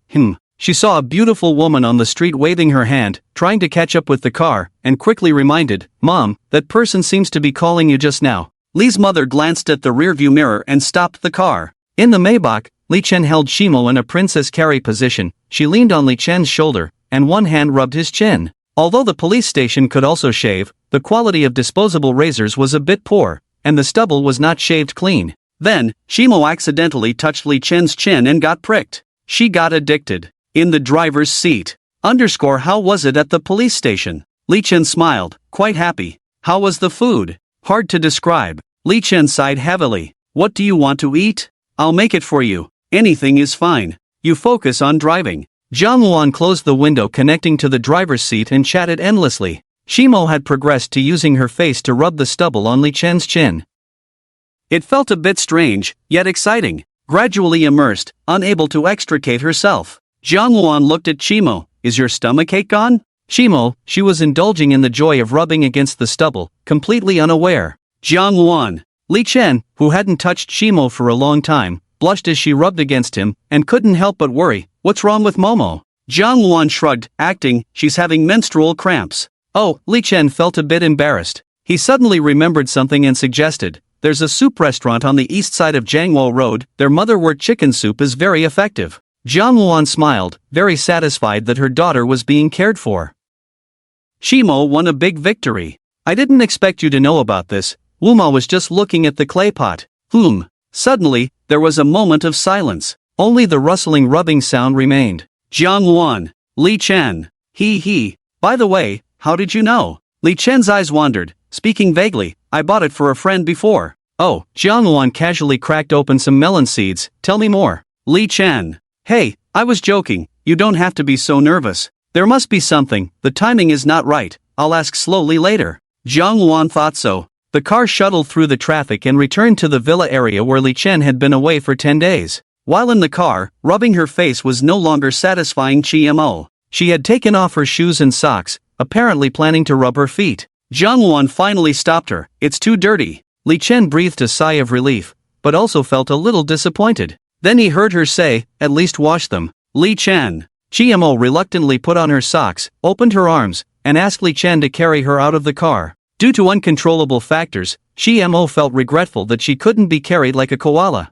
Getting off the car, she was blown by the wind. Chimo's face started to turn pale again. She released her hand from around Li Chen's neck, clutching her stomach. It's not like it will still hurt a bit. Li Chen didn't know how to react, so he just walked faster and held her tighter. He took her to the sofa, turned on the heater in the room. Jiang Luan found a blanket to cover her. Mrs. Wu brought a bowl of brown sugar water, and Jiang Luan took it. Mom, do you want me to feed you? Chimo shook her head. You're so naughty, and you still want Li Chen to feed you? Chimo. Has she been taken away already? Morning you couldn't hide her disappointment upon hearing the news. Li Kik's cheeks twitched slightly. Are girls' tastes these days problematic? Can someone like Oni still attract sisters of this level? Your father must be very busy these days. Yes, he's never home, so my mom and I came to visit. It's hard work, my son has caused him trouble. No, when I called my dad, he kept praising Li Chen. Thanks to your father's care, we feel relieved.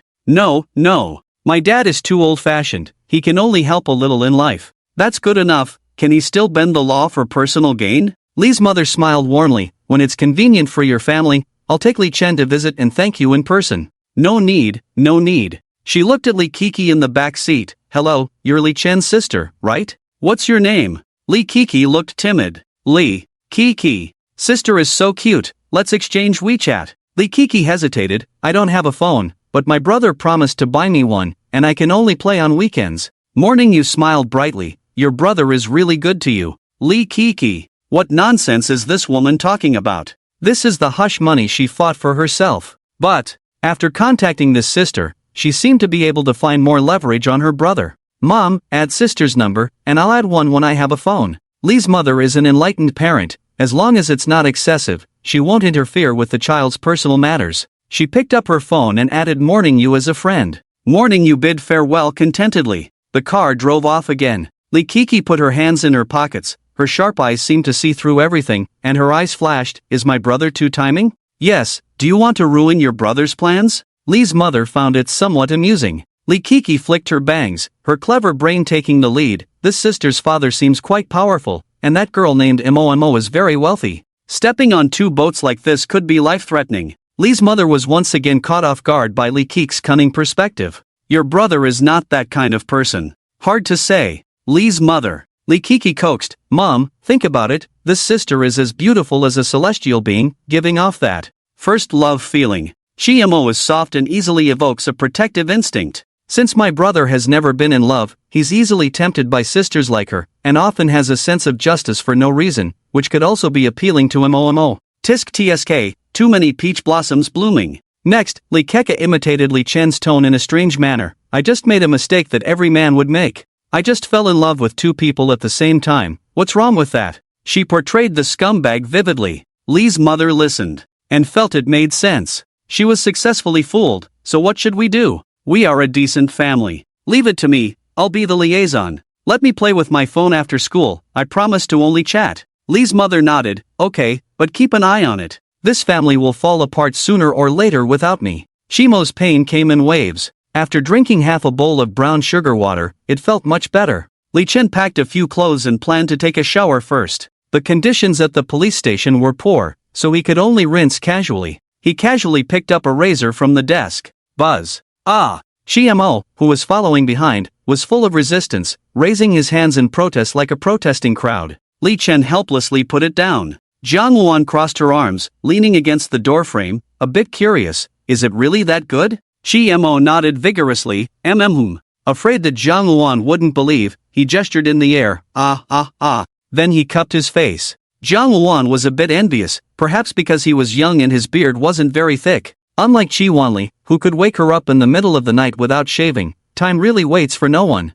Or, let Mom try it too. Chimo made a Sichuan opera face change.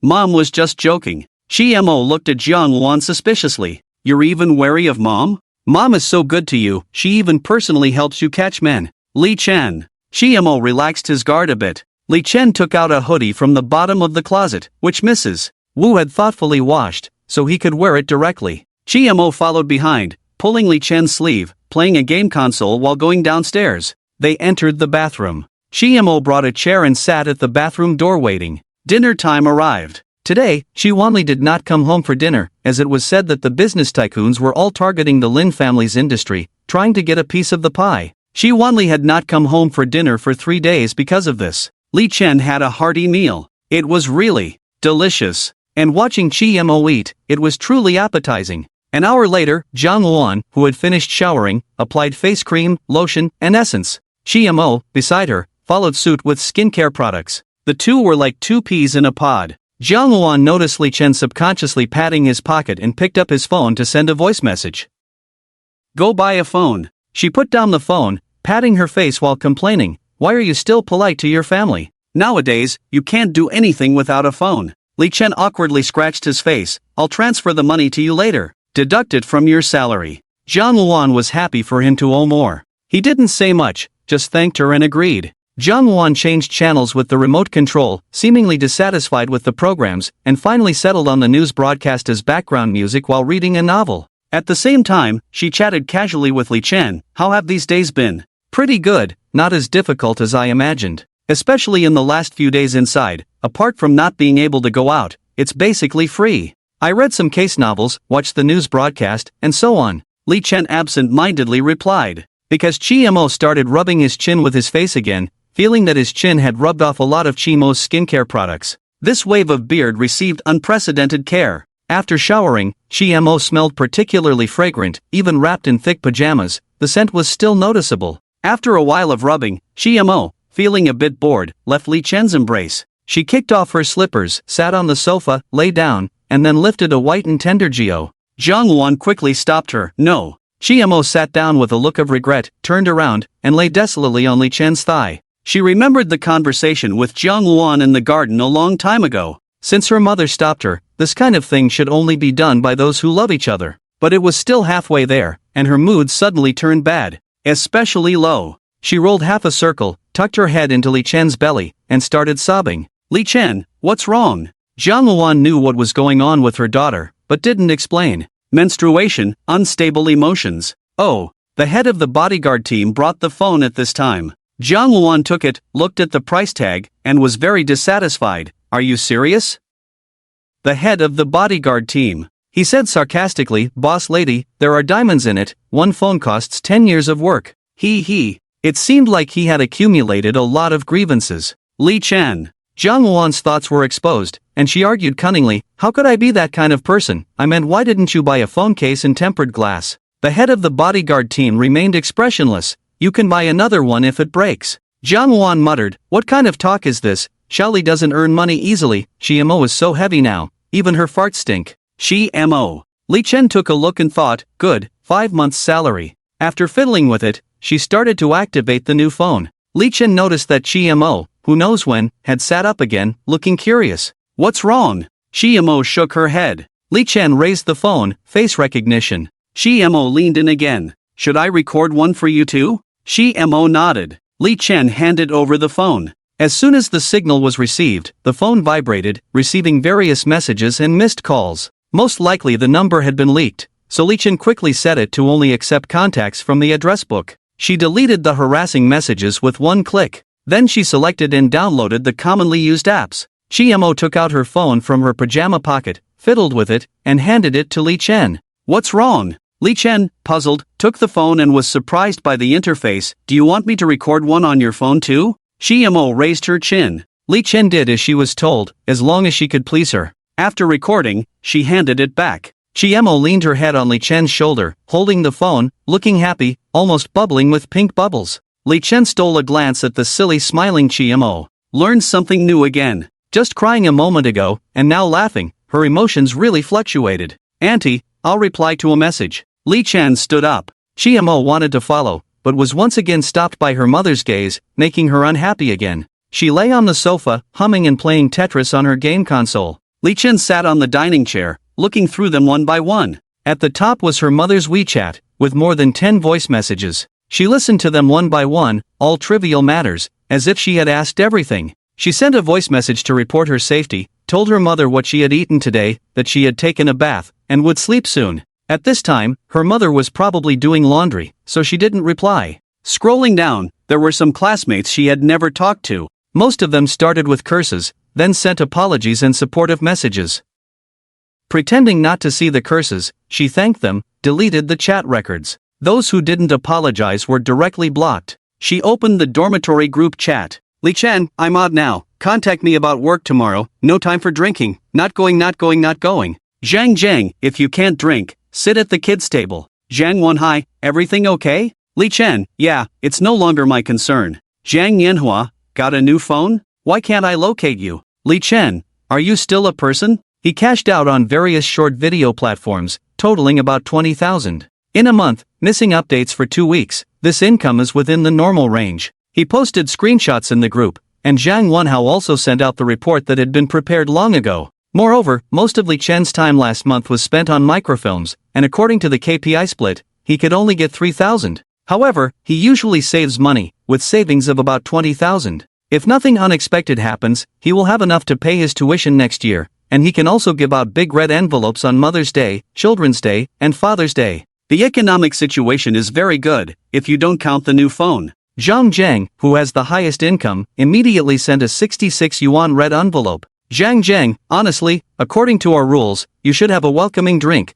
at least one round, just the three of us. If not, you can drink red wine. Li Chen, I have a strange illness and need to take cephalosporin every day, so I quit drinking. Zhang, a can of beer, just for the sake of it. Li Chen, really? Zhang, of course, absolutely no pressure. Li Chen, then let's wait for the school to reopen. I don't feel like going out lately. Zhang Nianhua. JPG Li Chen, do you think I will fall for it? I won't click to view it. Zhang Nianhua, wow, you're actually in the villa area, buddy, are you being kept? Li Chen, you. Zhang Nianhua, I've been bored these days, I've upgraded the technology, hurry up and confess. Li Chen, I'm at work, working as a nanny for someone else, I'll let you meet my boss later. Zhang Nianhua, a male nanny? How much per month? Li Chen, 3,000. Zhang Nianhua, are you an idiot? Li Chen, can you control it? Just follow the script and draw the storyboard. Zhang Wenhao, Shen, you asked me again, how should I respond? Zhang Nianhua, wake up, the soul of a bootlicker. Zhang, wake up, the soul of a bootlicker. Zhang Wenhao, wake up, the soul of a bootlicker. Li Chen's temple twitched. Li Chen, I will contact her tomorrow, just tell her you don't know, you don't need to contact me. Don't add fuel to the fire, what I said at the KTV that day was true. He thought for a moment and added, otherwise, we won't have any friends left, only talk about work, I'm serious. They acted as if they hadn't seen it, but they didn't mention Chun Yu's matter again. After chatting for a while, they started a voice call. There was no brotherly affection at all. Li Chen felt excluded and very sad. He opened the e-commerce app, spent 3,000, and bought the Xiaomi and a certain anime collaboration phone that he had promised his otaku sister in the afternoon. This child, Sai, is Big Brother someone to be feared? It's just a pure sibling bond. Li Chen tearfully removed the $17.99 phone from the shopping cart. After some thought, he bought 2 boxes of mooncakes, sent one to his grandmother and one to his family, making up for missing the Mid-Autumn Festival celebration at home. Suddenly, he felt like he was a person with a family now. A faint sadness lingered. He took 2 steps towards the door and looked up at the moon. Zhang Yuanzhou chuckled. Are you planning to run away this time in front of me? Li Chen. I just came out for some fresh air. Is this house mistreating you? Not making you wash dishes, not making you do laundry, not making you cook. Momo treats you like a treasure every day. You really disappoint me. Li Chen looked at the lines on Zhang Yuanzhou's script and shook his head coldly. The emotions are not full enough. Zhang Yuanzhou shrugged. As long as you remember the lines, when you bully and ignore Momo, my emotions will be full. Li Chen pretended not to hear and changed the subject. Seriously, why did you come to be Uncle Chi's bodyguard? He fell silent. After a while, he nervously took out a cigarette box, picked one out, and put it in his mouth. The way he lit the cigarette was like the melancholic Roberto Baggio. Sigh. Do you really want to hear it? Li Chen turned around. Suddenly, I don't want to hear it anymore. Zhang Yuanzhou. Good moods can shift, like now. Zhang Yuanzhou's good mood has shifted to Li Chen. He sat next to Chiemo watching her play video games, feeling a bit envious. Can I play for a bit? Zhang Luan was stunned. This was the first time Li Chen had taken the initiative to approach, let alone make a request to Chiemo. It was a huge step forward. What's going on today? Actually, Li Chen didn't know either. Probably because he had reunited with a friend he had just met after some time apart, he suddenly felt much closer. Chiemo turned her head, staring blankly at Li Chen. Then she lowered her head. She placed the video game console in Li Chen's hands. Her fragrant face suddenly approached, closed her eyes, her eyelashes trembling lightly, and her soft lips lightly touched Li Chen's face,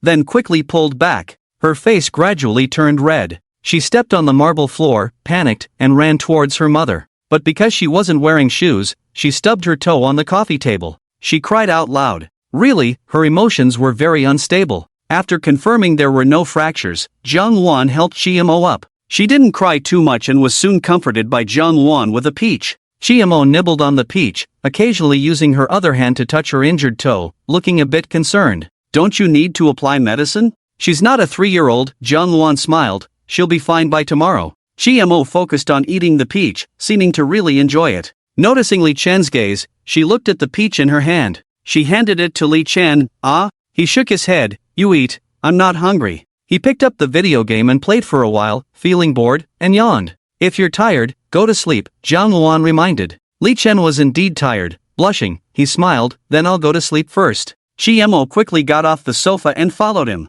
Zhang Luan also got up to turn off the lights. Li Chen. He suddenly remembered something. Auntie, hasn't my bed arrived yet? It's stuck at customs, Zhang Luan replied. Just buy one randomly. It needs to match the room's decor. Li Chen's belongings were placed in Chiemo's study. There was already a desk there, but with Li Chen's pile of stuff, there was no space for a bed, which was a reasonable explanation. If it weren't for the obvious signs of acting, Li Chen would have believed it. It's not that he disliked Chiemo, it was just inconvenient. Even if Chiemo didn't mind, he had to be more considerate. After freshening up, Li Chen lay on the pillow and fell asleep. Because she slept early, Chiemo woke up in the middle of the night. She pinched, probably her thigh, feeling different from her mother's, then remembered that Li Chen was sharing the bed tonight. She felt happy. Then she couldn't fall back asleep. Tossing and turning, adjusting various positions but couldn't fall asleep. She decided not to sleep. She turned on the bedside lamp, drank a few sips of warm water from the thermos with a straw.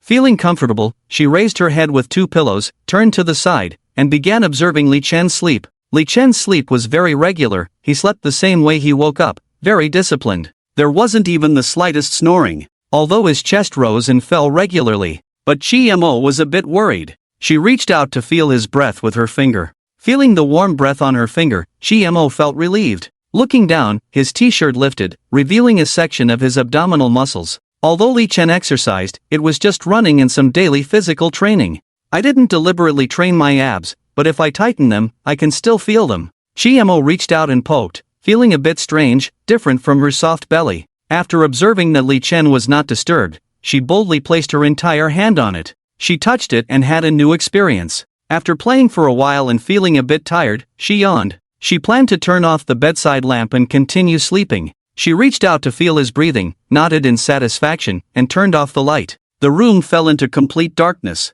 Lee Chen opened his eyes. Who the hell can sleep after being touched in the middle of the night? As Chimo's sleeping posture became more and more outrageous, Lee Chen opened his phone, replied to a message, and then reached out to pull up the blanket for Chimo. At the entrance of an apartment in the city center, a middle-aged man, exhausted, fumbled for the keys in his briefcase. He opened the door in the dark. The door creaked open gently. Turning on the hallway light, he placed the briefcase on the shoe cabinet, took off his coat quietly, and hung it on the hook. Undoing the cuff buttons was his most relaxing moment. He looked towards the living room. An old TV drama was playing silently on the television. His daughter, in pajamas, stared blankly at her phone, tears streaming down her face. Chen Kong turned on the living room light. Chen Yu just came to her senses and forced a smile. Dad, why so early today? Things are sorted out, just a slow process.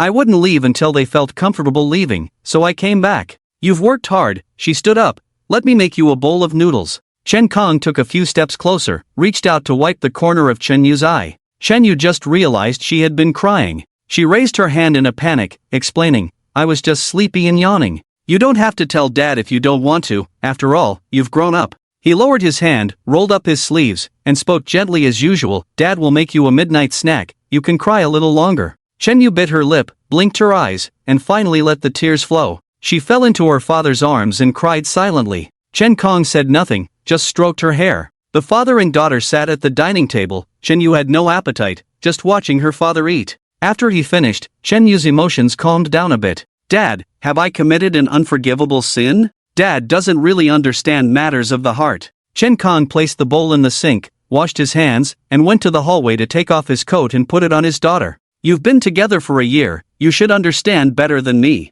Chen Yu's heart trembled. In this past year, she had passively accepted Li Chen's kindness without really considering his feelings. Could he not see through the so-called tests she and Yuan set for him? Did he really not mind being rejected time and time again in his confessions? Thinking back to the first time she met him, that boy who looked at her in a daze, lowered his head when caught, a bit shy. And in the end, the sorrowful look in the KTV mirror. Looking back, he had been tolerant of her temper. But he had intentionally or unintentionally mentioned it, emphasizing it repeatedly. All he sought from beginning to end was trust, and she hadn't given it to him. Tears welled up in Chen Yu's eyes as she finally realized the foolish thing she had done. How can I make amends? Chen Kong rested his chin on his hand and sighed heavily. He's stubborn. Once he decides on something, it's hard to change. He saved you before, gained strength from it, dared to challenge and seek what he wanted. He's a very good young man. Chen Kong smoothed his slightly graying temples. Daughter, some mistakes can be rectified, but some cannot.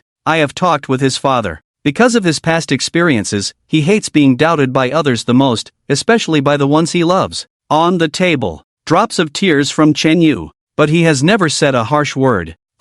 He told me not to mind the past, thanked me for caring, and said he is fine. So I said he is a very good young man, he is forgiving, and has already forgiven you. I know I was wrong. Dad believes you won't do it again in the future, maybe that's what he thinks too. Then why can't he give me a chance? That night when he passed by that street, he looked at you several times, you may not have noticed, in the end, how disappointed he was. He has given you many chances already. Kevin is really upset, at least wrote 10,000 words today, deleting and revising. Finally sorted it out, relieved. This work is very well done, each scene is very clean, and the emotions are enough. Although the skills are still raw, and the scene transitions are stiff, there is still hope. If it's a newcomer, they can be signed. Chen Dongfeng, who is nearly 50 years old and still handsome, lay lazily on the sofa like Guyu. He looked quite tired. A few days ago, he attended a film awards ceremony abroad as a judge and only landed in the middle of the night. He just wanted to confide in his beautiful wife. Yet he still had to work, it's simply inhumane. Mo Qian squinted her Danfang eyes, detecting his slightly bulging belly, knowing that he hadn't managed his figure well abroad. After 20 years of marriage, dealing with him was simply too easy for Mo Qian.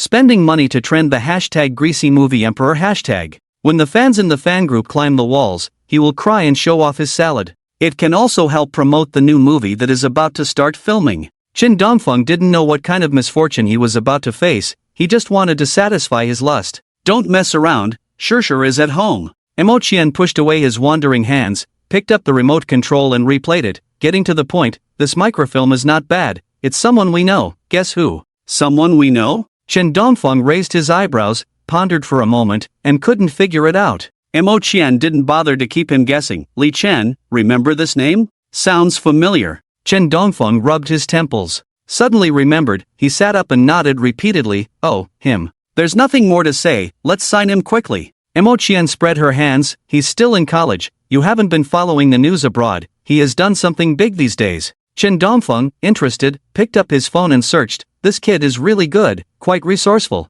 At this time, the bathroom door opened. A stunning girl stood gracefully. Her appearance just out of the bath truly embodied the idiom emerging from the water like a lotus. The girl had a slender figure, fair skin, a standard melon-seed face, incredibly beautiful. Wearing a camisole dress, revealing a pair of fair long legs, she walked with an air of 10 centimeters high heels out of the hotel-style apartment towards the bar counter. She took out the chilled grape juice from the ice bucket, poured it into a tall glass, moved to the panoramic skylight, swirled the purple liquid in the glass, and elegantly took a sip. The grape juice filled her mouth, the sourness between her lips and teeth seemed to transfer to her heart. Just as it reached her mind, it reached her eyebrows. She lifted the scattered hair at her temples, raised her captivating eyes, overlooking the night view of the city. Her enticing red lips gently opened, with a hint of sadness in her tone. Make an appointment for me with a stylist tomorrow, dye my hair green. Chen Dongfeng stared blankly. What script did she accept? Mo Qian couldn't help but laugh and cry, replied, life is like a drama. Chen Dongfeng? He brainstormed for a moment, then smirked after reaching a conclusion. You got yourself a boyfriend in just a few days? And got played? Which company is he from? What's his name? I'll blacklist him. Mo Qian. No company, his name is Li Chen. Chen Dongfeng. He stood up, picked up a tang knife from the living room, and said, I'll be back after taking care of this. Mo Qian. Chen Shishir. Meanwhile, Li Chen, who was sleeping, suddenly had a leg cramp. He sat up and massaged it. Mo was awakened by the movement beside him, opened his eyes, and asked in a sweet voice, It's nothing, just a cramp. He massaged his calf, felt better, and sighed in relief. It's fine now, go back to sleep. Mo nodded, put his head back on Li Chen's arm, and soon fell back asleep. If he doesn't back off, I'll just have a friendly chat with him. Chen Shishir crossed her arms, sat on the sofa, and said indignantly, the only difference between us is our fathers. Chen Dongfeng was completely confused. What's going on? Mo Qian, sitting on the side, sighed. Li Chen didn't want to bring up the matter of saving people before, and Li Shishir also chose this path, so she didn't actively contact Li Chen to avoid affecting his life. I didn't expect the house to be robbed. Chen Dongfeng frowned. I only met him once when I was a child. Mo Qian rolled her eyes. She was saved by a boy when she was a child, and when she grew up, she found out he was handsome. If it were me, I would find a way to reconnect, or I wouldn't be able to rest in peace. Chen Shishir shook her head. Mom, don't make it sound so superficial. The reunion after 12 years is so beautiful. She adjusted the strap on her shoulder and sighed. Without experiencing it firsthand, you won't understand that feeling. Sigh. Chen Shishir sighed deeply. Oh my, his waist is so slim and powerful. His lips are so thin, like they're good for kissing. His arms look so strong. I want him to pin me against the wall. Oh, his cold gaze is piercing. I want him to scold me. Chen Shishir couldn't hold back anymore. She punched Mo Qian's chest. Stop eavesdropping. Chen Dongfeng sent a cold voice message on WeChat. I have a knife, help me sharpen it. Mo Qian. Chen Shishir said expressionlessly, you won't win. I plan to help you bring him back. He's at the Qi family's house now. Mo Qian shrugged. If you're capable, give it a try. If you can bring him back, I'll wear a JK outfit for you to see. Chen Dongfeng's eyes lit up. Is that a promise? Mo Qian helplessly said. Shouldn't you ask him why he's at the Qi family's house? Oh right, Chen Dongfeng realized belatedly. I remember her daughter was the most frightened. I even introduced a psychologist. Ah, that psychologist later blocked me, was a fan. It's all because Qi Wanli is too scary.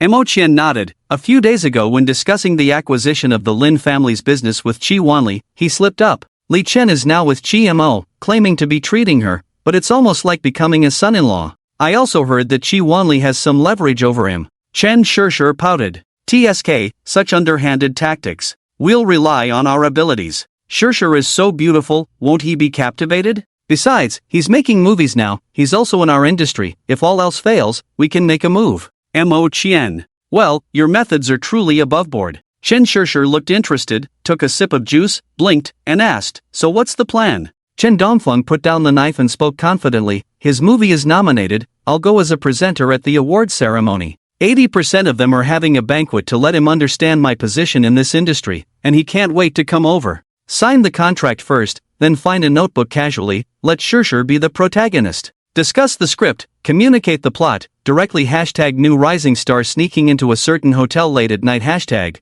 stir up some rumors, then officially announce the CP. Anyway, the directing contract is signed according to the artists, and we also manage Weibo. Whether you like it or not, you have to agree. We've already packaged it as a husband and wife store, can we still run away? Mo Qian frowned, why does this routine sound so familiar? Chen Dongfeng laughed awkwardly a few times, ha ha. What are you talking about? Annoying, back then I was so innocent, full of love without any routines. Morning.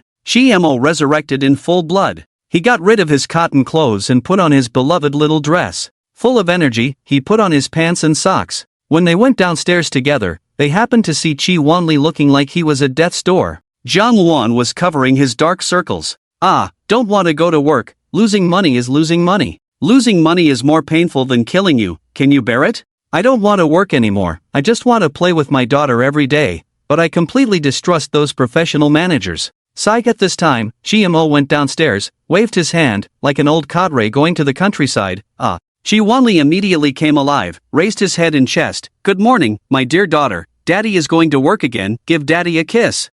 Mo. She shook her head without hesitation. After kissing Li Chen, she playfully winked at him. Li Chen smiled awkwardly, Uncle, good morning. Yesterday was unpredictable, but today he was overly lively. Flirting early in the morning made Chi Wanli feel cold. The daughter is much better, but she feels lost. He reluctantly got into the car, taking a few steps back to look at his daughter. But his daughter rarely got up to send him off to work, which comforted the old father's heart. After bidding farewell to his father, Mo sat at the dining table and started eating fiercely. It seemed like he planned to recover all the lost energy and blood from the past few days in one go. Zhang Wan yawned while peeling the third egg for Mo. Wuma was very happy and brought another plate of buns. Zhang Wan handed a bun to Li Chen. I heard you say yesterday that you're working today, are you preparing to shoot a movie again? No, filming before was a school task. In my spare time, I run a short video account with a few friends, creating animated short films. Zhang Wan became interested. What kind of content? It's quite diverse, we just do whatever comes to mind. Zhang Wan handed the plate to Wuma who was tidying up and asked, I'm curious, can I watch you work? Li Chen nodded, of course. After breakfast, Mo felt even more relaxed. Sitting on the swing in round-toed shoes, Li Chen pushed her back and forth. Zhang Wan casually brought up a topic and chatted. How old is Kiki? She's 12, in the first year of junior high. How is her performance? Better than mine back then, the teachers value her, but she has a strange personality and isn't good at socializing. Zhang Wan nodded, Momo likes her, next time I'll invite her to play together. Mo swayed over, Mo swayed back. Equal smiley face. Li Chen high-fived her and said, okay. Mo swayed over again, Mo swayed back. Equal smiley face. Mo was so happy today. Li Chen also smiled and high-fived her. Zhang Wan nodded, she's happier now that her period is over, and with you here today, she's even happier. He scratched his nose. After waiting for a while, the local errand runner brought the office laptop over. The price was getting scolded by the whole dorm. These people completely let themselves go after leaving. The money arrived last night, and they haven't been attending classes these days. They went as a team to wash their feet, then played at the internet cafe until midnight, and finally drank and ate skewers. When Li Chen woke up, they were just going to sleep. It's really enviable. Opening the computer, I first checked the emails in the mailbox, which have been managed by Zhang Zheng these days. The organization is very good, so I can hand over this task to him. After sitting in the pavilion, Mo also followed and stared. Zhang Wan brewed a pot of tea, and Wuma brought over several plates of pastries and snacks.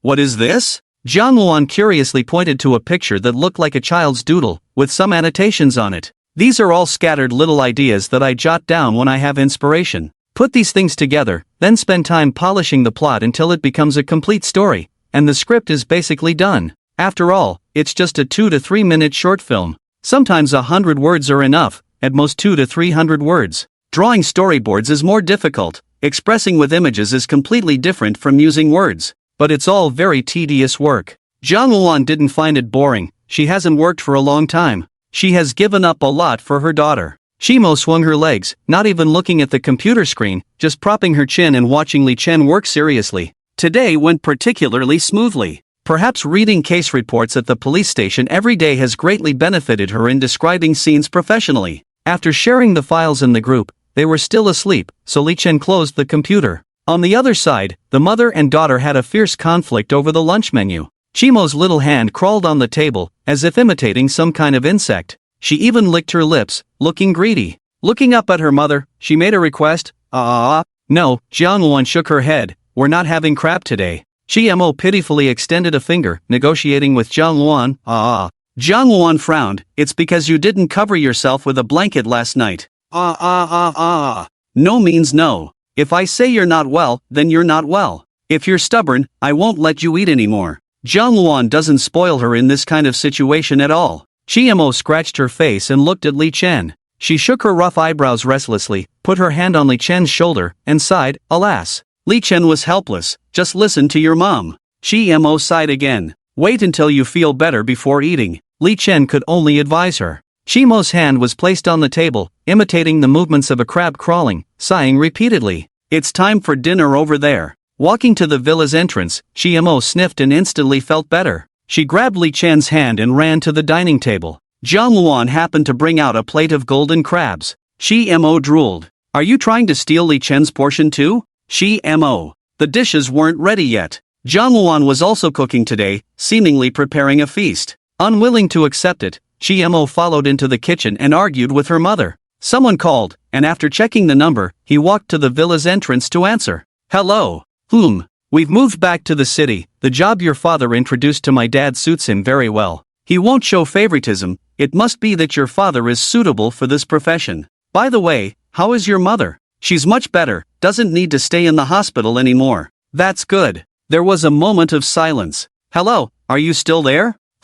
My sister's funeral is set, can you come? Okay, I'll come. When? Next Monday, at the Eastern Cemetery. Okay. See you then. The phone hung up. Turning back, by the dining table, saw Chimo secretly reaching for the crab's small claw. Noticing Li Chen's gaze, he quickly retracted his hand, scratching his elastic ears, chuckling. Chimo finally got to eat the crab as he wished. Carefully cutting open the crab legs with small scissors, lightly dipping them in vinegar, and putting them in his mouth. Savoring the taste, looking very happy. Jiang Luan limited her to only eating the crab legs, while the crab body belonged to Li Chen. These days, hairy crabs were not considered rare. However, the Chi family was very professional about food, so it must be good crabs. Unfortunately, Li Chen was the type of person who couldn't appreciate the fine details, not feeling any difference. After eating two, he felt lazy to chew. Chimo's plate was left with only 3 or 4 crab legs. Suddenly anxious. Taking advantage of his mother's inattention, he picked up a crab,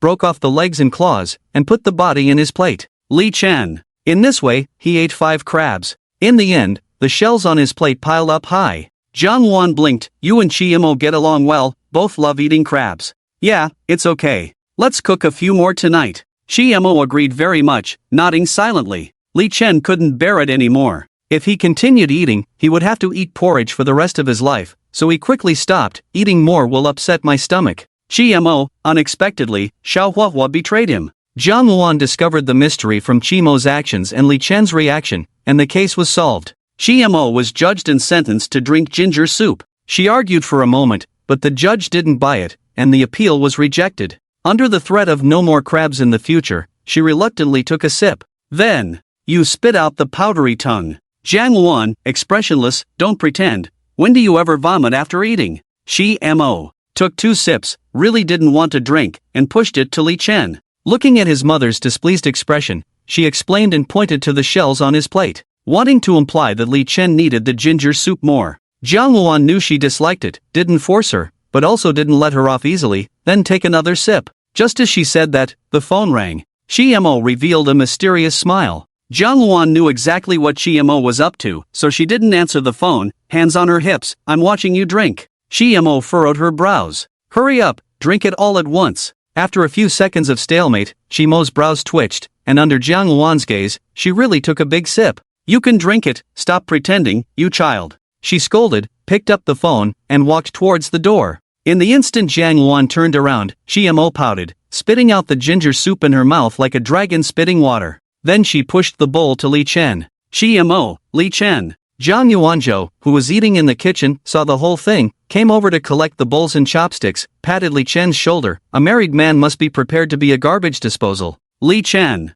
Shimo blared at Zhang Yuanzhou, then vigilantly looked at his mother, gesturing to Li Chen to drink quickly. Li Chen turned the bowl, reluctantly brought his mouth close to the edge. Seeing him hesitating, Shimo made a pleading gesture, with a look of 3 parts encouragement, 3 parts pity, and 4 parts please. Li Chen couldn't resist and had to give in. He took a sip and surprisingly found it quite tasty. This uncle's cooking skills were really good. "Omega, how is it? Tasty, right? Uncle, your cooking skills are really good." "No, it's mainly thanks to MO's processing." Li Chen. After Jiang Luan finished the call, she looked at the clean bowls on the dining table. By the table, Mo played with his fingers as if nothing had happened, and Li Chen's face turned suspiciously red. "Are you allergic to crabs?" Jiang Luan asked with concern. "I used to eat them before, but I'm not allergic." Jiang Luan was very curious. "What just happened?" Nothing. Mo nodded in agreement, still pretending to look puzzled. "Huh?" Unfortunately, trying to overdo it, Jiang Luan saw through Mo's poor acting skills. She stared expressionlessly at Mo. "No crab for the rest of the month, and dessert is halved." Mo seemed shaken, but still insisted, waving his hands vigorously in defense. "Ah. Jiang Luan didn't say a word, revealing a dangerous smile. After half a minute of pressure from the superior, Mo couldn't hold on and had to confess. "Jiang Luan, with complete information, Mo, how could you do this? How could you spit it out and let Li Chen feed it to you? You can't do this, it's so unhygienic." Mo looked down in frustration, stealing a glance at his mother from the corner of his eye, and found that she was no longer angry, so he breathed a sigh of relief. "Okay, I'll let you eat a crab tonight, but you can't do this again, okay?" Mo suddenly smiled, nodding repeatedly. Unfortunately, Shimo's skill was not yet sufficient to see the hint of increase the intensity in his mother's eyes. After dinner, they took a walk in the garden to aid digestion. The villa's yard was large, with a pond. The pond was planted with many aquatic plants, and Li Chen only recognized lotus flowers, but unfortunately, it was not the right season, and the edges of the lotus leaves were slightly yellowed, and the lotus flowers had withered long ago. However, a few fat koi fish lazily swam in the clear pond water. Some bright colors diluted the sense of autumn decay, and the scenery was quite nice.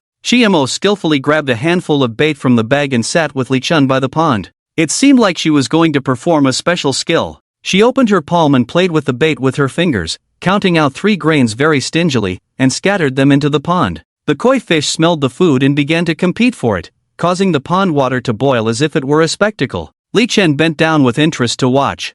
Mo nodded in satisfaction but did not continue to feed them. A few minutes later, the koi fish that did not get any food dispersed. She counted out 3 grains again and threw them into the pond, and the koi fish continued to splash around. After 5 times, the koi fish. This time, Mo generously threw a third of the bait in her hand. The koi fish couldn't resist the temptation, and fell for it again. In this way, Mo tirelessly exhausted a pool of koi fish with just a handful of bait, and some of them even turned belly up. She clapped her hands cheerfully. "Mo," Li Chen watched and felt a strange sense of heartache. "What kind of game is this?" To be honest, Jiang Luan sighed deeply, revealing the truth in one sentence. "If Mo were to inherit the family business, I'm really afraid she'll end up hanging on a lamppost one day." Li Chen instantly understood, his cheeks twitching. Truly a daughter of Uncle Qi.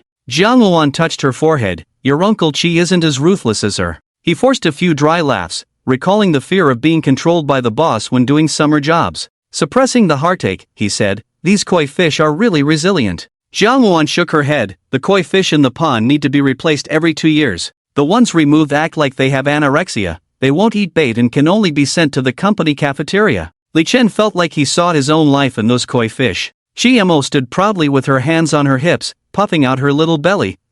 Such cute words, it's quite normal to be a bit twisted. Impressive. Magic City University has suspended classes and many investigators have moved in. Teachers and school leaders are all on edge. But it has nothing to do with the students. So, the unrestrained university students went wild. This led to a several-fold increase in the turnover of all entertainment venues near Magic City University, with many extending their hours. Zhang Zheng and others worked all afternoon, just received their wages, and must have a carefree time, while Li Chen was detained for 10 days and longed for freedom. Jiang Luan also knew he couldn't keep him trapped, so he let him go, persuading Chi Mo to stay home and eat crabs. Li Chen drove the car prepared by Chi's family, a pink two-seater convertible. He went out. This car was one of Chi Mo's 18th birthday gifts. But because Chi Mo didn't even have a driver's license, the 7-figure sports car had been sitting idle for many years. Jiang Luan let Li Chen take it out for a spin to prevent it from deteriorating. So, on the streets of Magic City at night,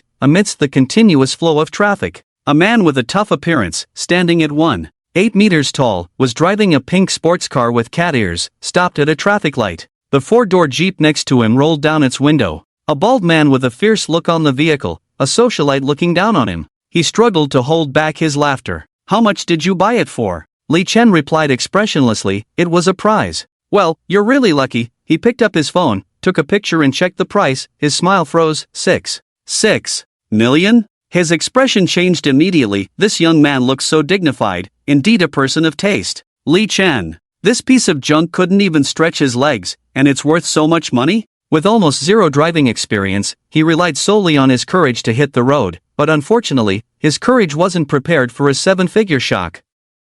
So, on the main road, the pink sports car was driving at 30 miles per hour, followed by a burst of honking from behind. "Are you crazy, idiot?" At #UN% and, after being cursed all the way, he parked the car in a safe parking lot and walked 20 minutes to meet 3 people. They arrived at a small barbecue restaurant. The customers at the next table were showing off with beer, finishing 3 bottles and grumbling. "I didn't mean to be late." There was a jerk deliberately driving slowly to show off on the road. "Finally, my wife let me go, and I ran into this jerk. I'm really fed up." His friend advised, all right, you've had your drink, don't talk about useless things, sit down quickly." Zhang Zheng sneered, "Look at him being late, so sincere." The customer who had just finished 3 bottles of beer burped and turned his head to see Li Chen. "Li Chen.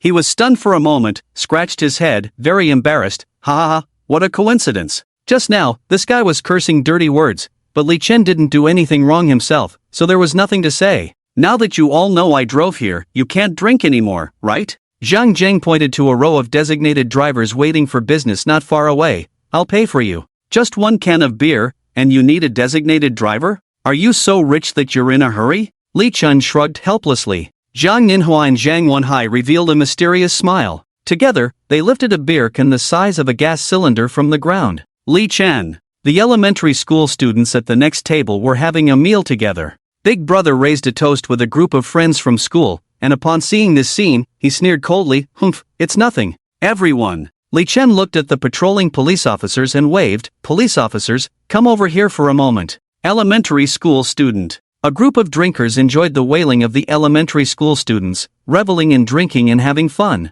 The patrolling police officers were a male and female pair. Li Chen recognized the woman. She was an intern at the police station. The male police officer stopped the angry parents and even got hit with a belt. The intern girl sneakily ran away and sat next to Li Chen. "Hey, can I sit here for a bit? I don't really want to. I even ordered takeout for you, and you have this attitude?" She raised her head, smiled at the puzzled looks of a few people, and said, "Did I disturb you?" The 3 waved their hands, very respectful in front of the uniform, and said, "No, not at all." "Li Chen, you are quite disturbing." She pretended not to hear, picked up a string of squid and started eating. "Don't forget about the people." Li Chen reminded her. "We need to get along with the people, and besides, you haven't paid me for the takeout yet. Isn't it reimbursable? Don't worry about those details." It can be said that she is really not suitable for this profession. But with her around, a few people didn't push for more drinks, which was a good thing. Li Chen picked up a string of leeks and chewed on them. "You guys haven't been working on cases these days? Still have time for patrols?" She shook her head. "Most of the people in this bureau are in trouble. There is a shortage of police force, but daily patrols are still necessary, so they will send us out to handle it, as a way to relax. The online heat is subsiding now. The rumors released by those people have been deleted today. Our pressure has decreased a lot. These 2 days have been particularly smooth." Li Chen searched on his phone and indeed found it to be true, feeling relieved. The male police officer was criticizing and educating a few children, looking handsome and very friendly. "Boyfriend? Yes, handsome or not. Very handsome. Why did he break up with you before? He felt he wasn't good enough for me. There are too few men with self-awareness like this, so I plan to date again. Lee Chan. After the boyfriend finished criticizing and educating the elementary school students, he walked to Lee Chen's table and smiled when he saw Lee Chen. What a coincidence. Sit down, it's rare. He shook his head. No, it's not appropriate to do private matters in this outfit. In turn, she took off her coat, unbuttoned her shirt, revealing the undershirt inside, handed the clothes to the male police officer, and playfully stuck out her tongue. He was very helpless, took the clothes, and went on patrol by himself. By the way, are you going on Monday? Lee Chen restrained his smile and nodded. I will go. She sighed. It's really a pity about that girl who jumped off the building. Did you know her before? I knew her. She was a senior in high school. Oh. She nodded. Why did you work so hard for her, do so many troublesome things for her? She was my senior in high school. She used to have a crush on me. One sentence made the intern girl feel awkward. She touched her face, carefully observed Lee Chen's expression. I'm sorry. At that time, I was in the first year of high school. She was in the third year. We only met at the end of the term. We didn't meet many times. She never told me about her university life. I actually have no responsibility. I just couldn't bear to see it. It sounds a bit strange, but that's the truth. Don't you like her? There were many people who liked me in high school. I had a stack of love letters. I can't like all of them, right? Everyone. Be careful not to dream of her at night. I'll give you a big slap. The intern girl said angrily. I really hope to dream of her. If I get beaten, I can use it to comfort her parents. Your way of thinking is really not normal. She wiped her mouth with a tissue. I'm going to find my boyfriend. By the way, do you have a partner? Lee Chan. What? Are you trying to introduce someone to me? Yes, I have a relative who is the same age as you. I'll introduce you to each other later. You're too polite. I'll block you on WeChat later. Then I'll print out your browsing history and send it to the school for disciplinary action. Lee Chan. Seeing the police comrades leave, they lifted the gas tank again. I really can't drink. I told you that I'm working as a maid for a wealthy family now, and I have to go back to work later. He was telling the truth. Those who receive wages must go to work. Zhang Wenhai and Li Chen are from the same orphanage. Although the details are unclear, he still knows about the rescue. He also had some impression of the graceful woman, speculating that the girl he met that day was probably one of them. It seems that Chen Yu also knows, then. Li Chen has always been unwilling to discuss this matter. Even if he is curious, he doesn't want to trouble his brother. Zhang Wenhai raised his glass and clinked with Zhang Zheng. Forget it, stop persuading. Zhang Zheng opened the tap of the beer barrel, poured the wine. He really couldn't figure it out. Being a maid? Working at night? What are you aiming for? Just helping others. Li Chen shrugged, raised his eyebrows. You all know I'm a kind-hearted person. The more you say, the more confused I get. Zhang Zheng said, suddenly remembering the scene that day. Coming down from that expensive car holding hands. Suddenly enlightened. Oh. His loud voice startled a dog urinating by the tree. Zhang Nianhua looked very dissatisfied at Zhang Zheng. Are you learning to bray? Zhang Zheng rolled his eyes. Do you remember the little girl who held hands with Laoli at the entrance of Incity that day?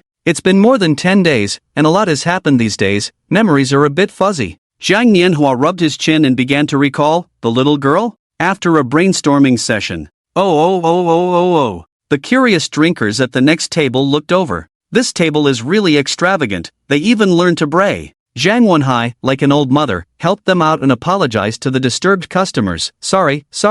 It's okay. What are you guys playing? Learning to bray, really alike. Not playing anything. It's just their hobby. Zhang Zheng and Zhang Nianhua. I can't explain it to you. Li Chen put down the leeks and said very seriously, anyway, I'm not living off someone else. Several people were still skeptical. This group is just looking for fun with him, and Li Chen is too lazy to explain. Zhang Wenhai tactfully changed the topic. By the way, should we release the confession short film we made before? That work took a long time to polish. It will definitely be popular when released. Li Chen has been in this line of work for a year, and this can still be seen. But after all, it's his and Chen Yu's story, and he doesn't want to face it. But, after all, this is not something he did alone. After hesitating for a moment, Li Chen nodded, delete the ending parts, and release the video. At least we can earn some money, and make up for this week's update. What confession short film? A familiar voice sounded. Li Chen turned around. The girl who spoke took off her mask, revealing her stunning face.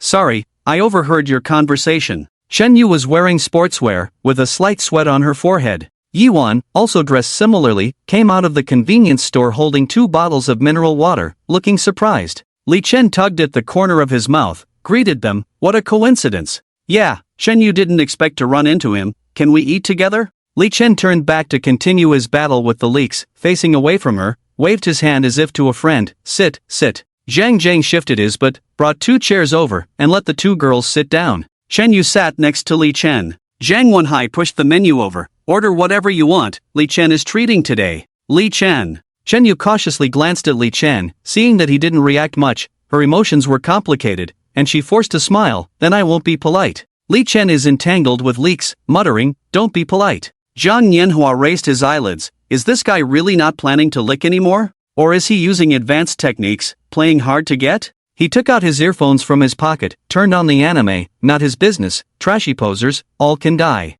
Yiwan took the menu handed by Qingyu and randomly ordered a few skewers. Clearly on a diet, it turned into a late-night snack. But she could also understand her best friend's mood. She could only sacrifice herself to accompany her. What short film were you talking about just now? Shen Yu was very curious. They all knew that this lapdog often stayed up late for work and women. He didn't want Shen Yu to feel guilty about it, so he never told her. As for whether he wants to tell her now, it's up to the main character to decide. So everyone looked at Li Chen. Li Chen was very calm. We have been operating a short video account together. After all, I majored in directing, so I made plans for graduation in advance. That's why we were discussing this. From these past few days? Chen Yu was a bit puzzled. It started before we even enrolled. Shen Yu froze, murmuring, you never told me about this. Zhang Zhang found it amusing, took the boss's plate, placed it on the table, and pushed it towards her. Seeing a hint of reproach on Shen Yu's face, he couldn't help but say, when you went out to play on weekends, Li Chen was working in the dormitory late at night without telling you because he was afraid you would feel guilty and he couldn't bear to miss the chance to build a relationship with you.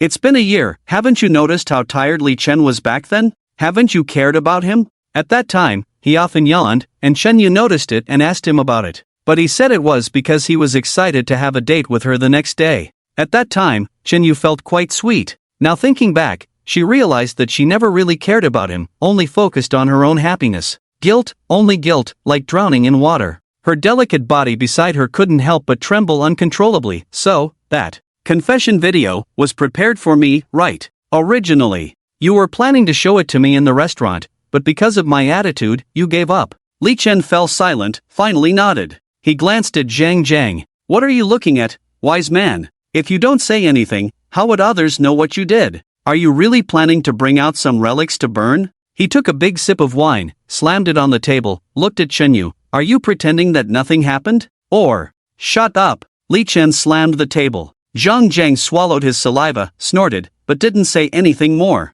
Shen Yu lowered her eyes, holding back tears, murmured softly, thank you, Li Chen. I have signed with a brokerage company now and have achieved my dream. That's good, congratulations. But, I lost you. I would rather not have all this, I just want to go back half a month ago. She lowered her head, clutching Li Chen's sleeve. How can I make it up, am I? Is there nothing I can do to make up for it? Li Chen took a deep breath. You don't need to blame yourself like this. The meaning was already very clear. Tears fell from Chen Yu's eyes. Yuan didn't know what to say. She could only help her best friend salvage the situation. Chen Yu really knows she was wrong. He finally understood. Indecision would lead to chaos. If the words were ambiguous, the damage to her might be even greater. Even stabbing her once would be better than prolonging the pain. Li Chen raised his glass and drank it all. His alcohol tolerance was very poor. After finishing it, he felt like throwing up. Uncomfortable, he closed his eyes. She's not wrong. Not believing me is also normal. I just can't accept it. I won't be with someone who doesn't trust me.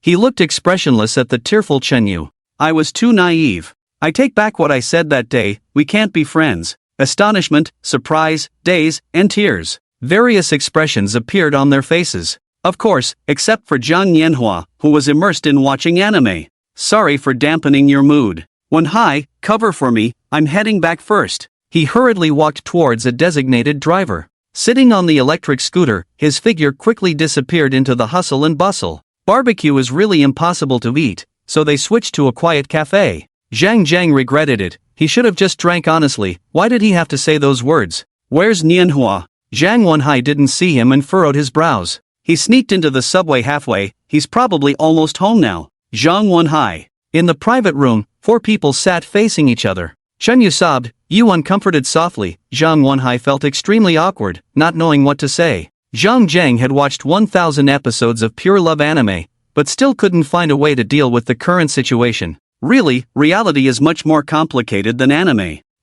If he hadn't said those words, he could have slipped away with a gas canister by now. He raised his eyelids and looked at Chen Yu's pitiful appearance, feeling a bit pleased. This woman knows how to feel bad. Realized her mistake? Too late. Just cry. You can watch Laoli and Xiao Baihua eating hot pot and singing songs eagerly. Ha ha ha. Zhang Wenhai nudged his arm and whispered, "Stop laughing, idiot, it's already chaotic enough." He looked up and met Yuan's sharp gaze. Zhang Zheng restrained his smile, and reluctantly comforted, "Even if you cry from day to night, night to morning, you still can't bring Li Chen back, so save some tears." Zhang Wenhai. Yi Wan. Unexpectedly, Chen Yu actually stopped crying, as if grasping at a straw for help. Then, "Tell me, how can I get Li Chen back?" "How would I know? Ask him." Zhang Zheng patted Zhang Wenhai's shoulder. "I'm not close to Li Chen, we don't even talk much in the dorm." Wenhai and Li Chen are sworn brothers, he even calls him mom. Wenhai is the go-to person. Bullshit. You two are inseparable, eating together every day, even going to the toilet side by side. I'm a broadcasting student, only meeting in the dorm at night, still have to dub short videos, no time to chat with you guys. Facing Chen Yu's pleading eyes, Zhang Wenhai struggled a bit, but decided to tell the truth. "Honestly, I'm not sure about handling this. Li Chen can be scary when he's angry, and from what I know, he's unlikely to change his mind." Tonight, someone couldn't sleep. The designated driver stopped the sports car in front of the villa area. "You might as well drive yourself." Li Chen glanced at him. The driver felt a chill, but still smiled and explained, "It's just a few steps away, it's troublesome for me to drive out." "I've been drinking, are you sure?" "You don't seem too drunk. Please drive a few steps yourself, I have to take care of my child at home." Li Chen nodded. "Alright, since you asked for it, I can't help it." There was a bodyguard from the Chi family waiting at the door, whom Li Chen recognized, so he waved at him. The bodyguard showed a flattering smile. "This is the master. Restrain him, call the police, it's fraud." The designated driver looked panicked. "What do you mean? If I got in the car, you would have threatened to report me for drunk driving. I don't have the money to pay you hush money." The bodyguard also understood, chuckled, "You're really bold." I don't have it. You're talking nonsense." Li Chen couldn't be bothered to argue with him. The bodyguard didn't say a word, grabbed his shoulder, opened the car door, and pulled him out of the car. "I'll call someone." "No need, I know the way, just take a few steps, remember to drive the car back." He got off the car gracefully and walked under the dim light. Turning a corner, Li Chen kicked open a trash can. Ugh, ugh, ugh, ugh, ugh, ugh. He vomited heartily. Squatting in front of the trash can, he wiped his mouth, nose, and tears with a tissue. He looked up. It was a familiar face wearing sunglasses. Zhang Yuanzhou. Li Chen. He sneered, "With your capacity, you still dare to go out and have fun?" Li Chen's mouth twitched. "How did you come out?" "Momo asked me to come out and wait for you, afraid you'd get lost." Zhang Yuanzhou looked helpless. Seeing Li Chen looking a bit disheveled, he smiled with an elder's demeanor. "Want me to walk with you?" "Sure." The autumn wind was rustling, the temperature was pleasant, and Li Chen felt much better. Zhang Yuanzhou was as tall as Li Chen, but more robust, with a military stride. He spoke neither fast nor slow. "Didn't have fun today, did you?" "It was okay. Those who talk tough are never satisfied. But in case you don't come back tonight, I'll have to catch you, so it's better if you don't have too much fun." Li Chen fell into silence for a while. "Why don't you ask me about being a bodyguard at my brother-in-law's house?" Li Chen cooperatively asked. "Oh? Why?" He took out a cigarette from the pack, lit it, with the same expression as that night. "Who do you really want to know?" "Li Chen, if you can hold back from saying it, that's even better." Then I have to start from a long time ago." He put the black tape back in his pocket, sighed deeply. "I was born into a military family, with ancestors up to 5 generations being soldiers. From my earliest memories, the Long March, the War of Resistance, Liberation, the Korean War, the Sino-Indian War, these things seemed to be imprinted in my mind. Every day was about physical training, and after school, there was targeted learning. The only extracurricular readings were military magazines, weapon magazines, and the like. I didn't have a choice, but back then, I was still proud of my future profession. But later, I didn't want to do this job for the first time. That day, I was playing basketball with my classmates at school and broke my leg. My mother came to the hospital, didn't comfort me, just looked at my leg inside. Said I couldn't become a pilot anymore, really a pity for me. But she didn't ask if I was in pain. But I still didn't dare to get angry. I remember when I was a child, I accidentally said something bad about the military while arguing with friends. and I was punished to stand all night. Later, many similar things happened. I started to hate my family more and more, hate this future without choice. But no matter how much I hated it, I still had to join this team in the end. I went to the Sino-Indian border. Those Indians were very arrogant. And we were at a critical stage of economic development at that time. It was not suitable to cause trouble.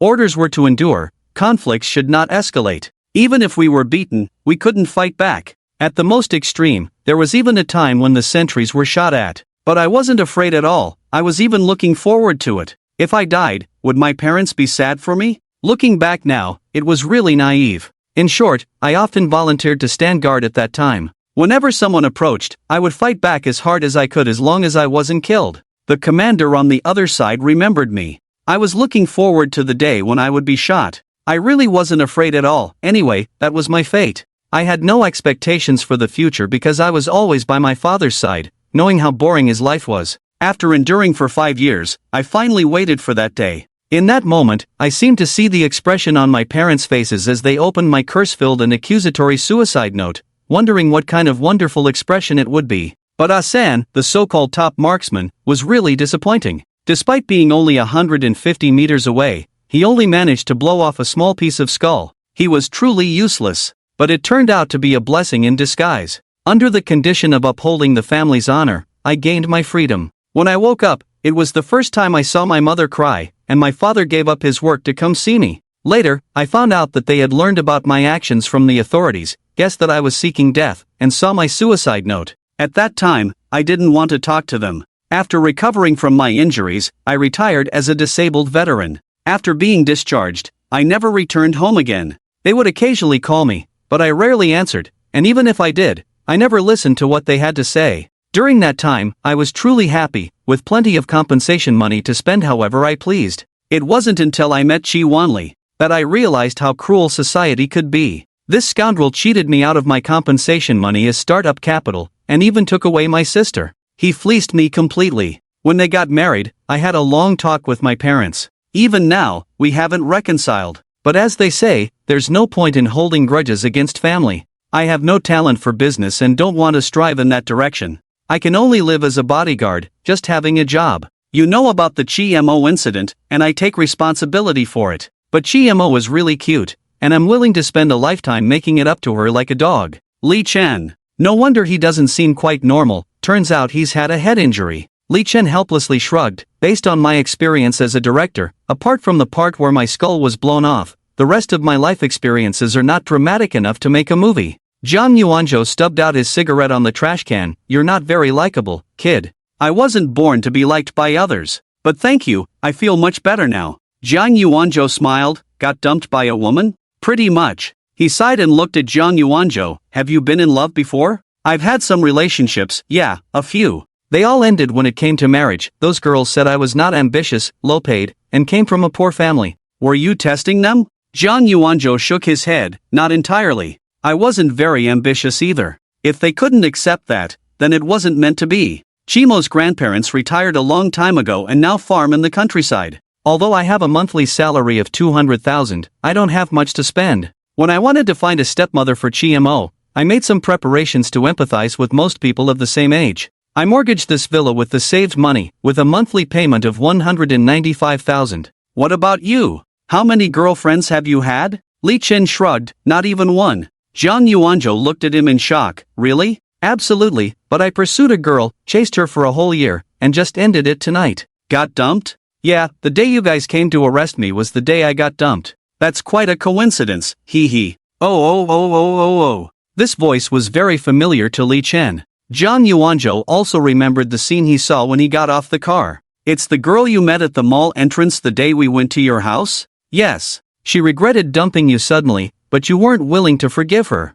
Zhang Yuanzhou raised his eyebrows. So the brain-dead novel that Zhang Luan asked me to read has a real-life prototype. Li Chen. You're not going to forgive her, are you? He rolled his eyes. It's not about forgiveness, it just doesn't feel right. I don't want to drag her along, so I'd better make things clear early on. The two chatted for a while and then turned into the villa. Chimo sat at the door with a small stool, the light from her phone reflecting her displeased face. When she saw Li Chen, her cheeks puffed up visibly. She raised her phone to show Li Chen, her voice low but clearly complaining. Then There had been some harassing messages recently, always with interception alerts, so Li Chen muted it because he was annoyed. He didn't even check the messages while eating skewers. When he finally opened it, there were 99 plus messages. /sun, /moon, /smile, then, /angry. What are you doing? What are you doing? Asterisk 128 Chi-mo angrily slapped the mosquito on her leg, her face covered in red bumps. Sorry, I didn't see it, I was eating barbecue.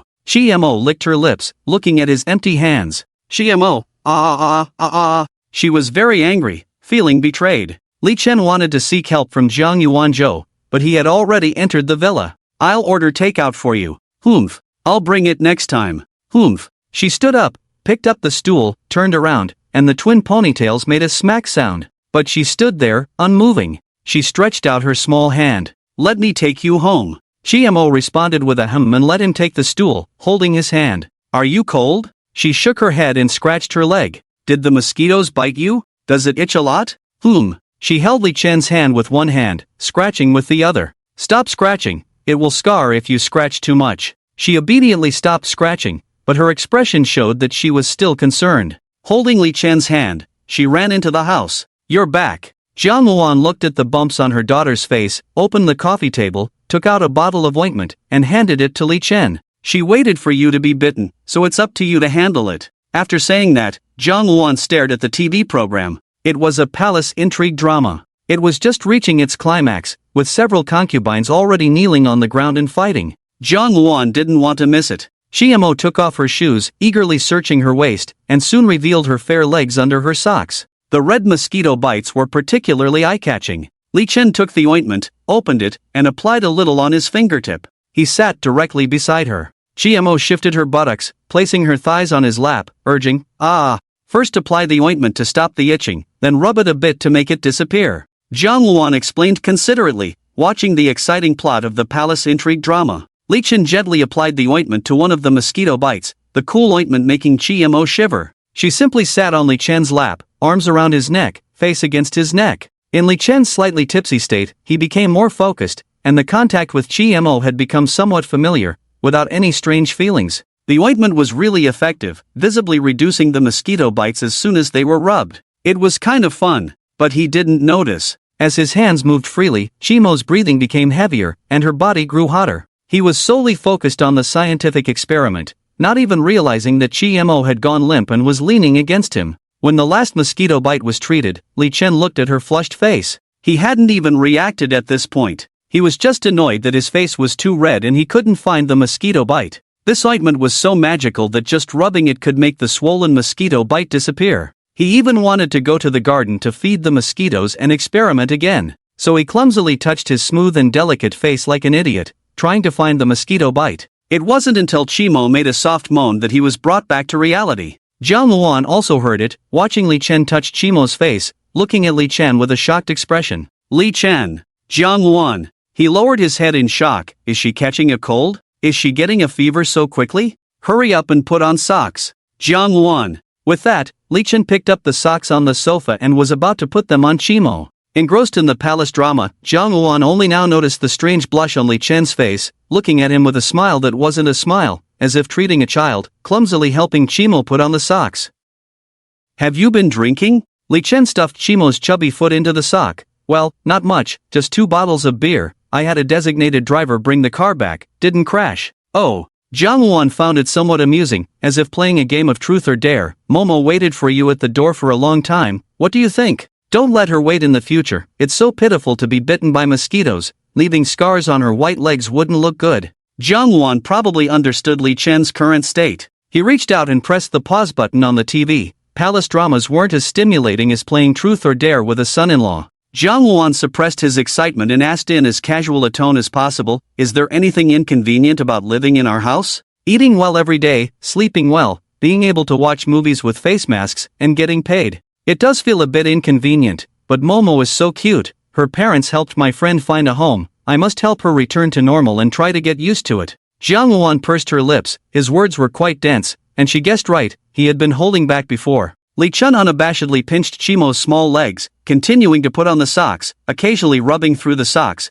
trying to smooth out the wrinkles. Chi-mo's face was so red it was almost dripping blood. And Jiang Luan had seen Chimo's annual physical examination reports and knew that Chimo had a particularly strong heart. So she thoughtfully planned to let her daughter enjoy it a bit more and continued, "While staying at the police station these days, have you missed Chimo?" "Maybe a little, mainly because I'm worried. She relies on me so much, if I leave, I'm afraid she won't adapt." Jiang Luan chuckled as he ate melon seeds. "How sleeping at night? I used to worry about Chimo catching a cold, but recently I've been worried about other things." "What's wrong?" Jiang Luan was very curious. "She was touching me all over last night, sigh, I don't know how to tell auntie about this." Jiang Luan, sigma, degree Chimo, subset of, Li Chen sighed, "It's adolescence, I can understand. But after all, Chimo has some emotional barriers. What if she regrets it in the future? Sleeping in the same bed is not a wise choice, I should have refused from the beginning." "What if she doesn't regret it?" "Even if she doesn't regret it, I can't be a villain." The socks were already pulled up to the thighs.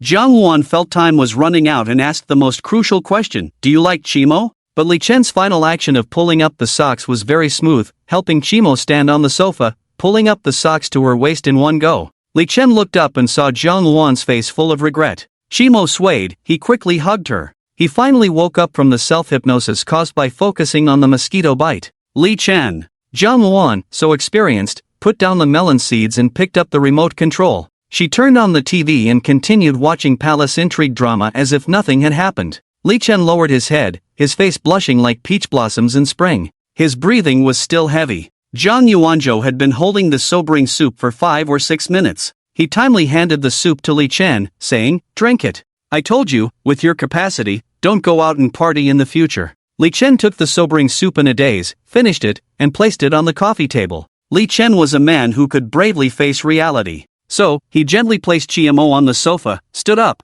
went upstairs, grabbed his clothes, and entered the bathroom. Jiang Luan pressed the pause button and looked triumphantly at her daughter, saying, "See, letting him go out is good for you, but you didn't believe me." Chimo sat with her legs crossed, showing a look of resignation and nodded her head. "What did you do last night?" Chimo, subset of, where did you touch? Thighs? Abs? Face? Could it be? Chimo removed her hands from her face, blinked, pointed to her stomach, and looked at her mother with some confusion, saying, "Ah.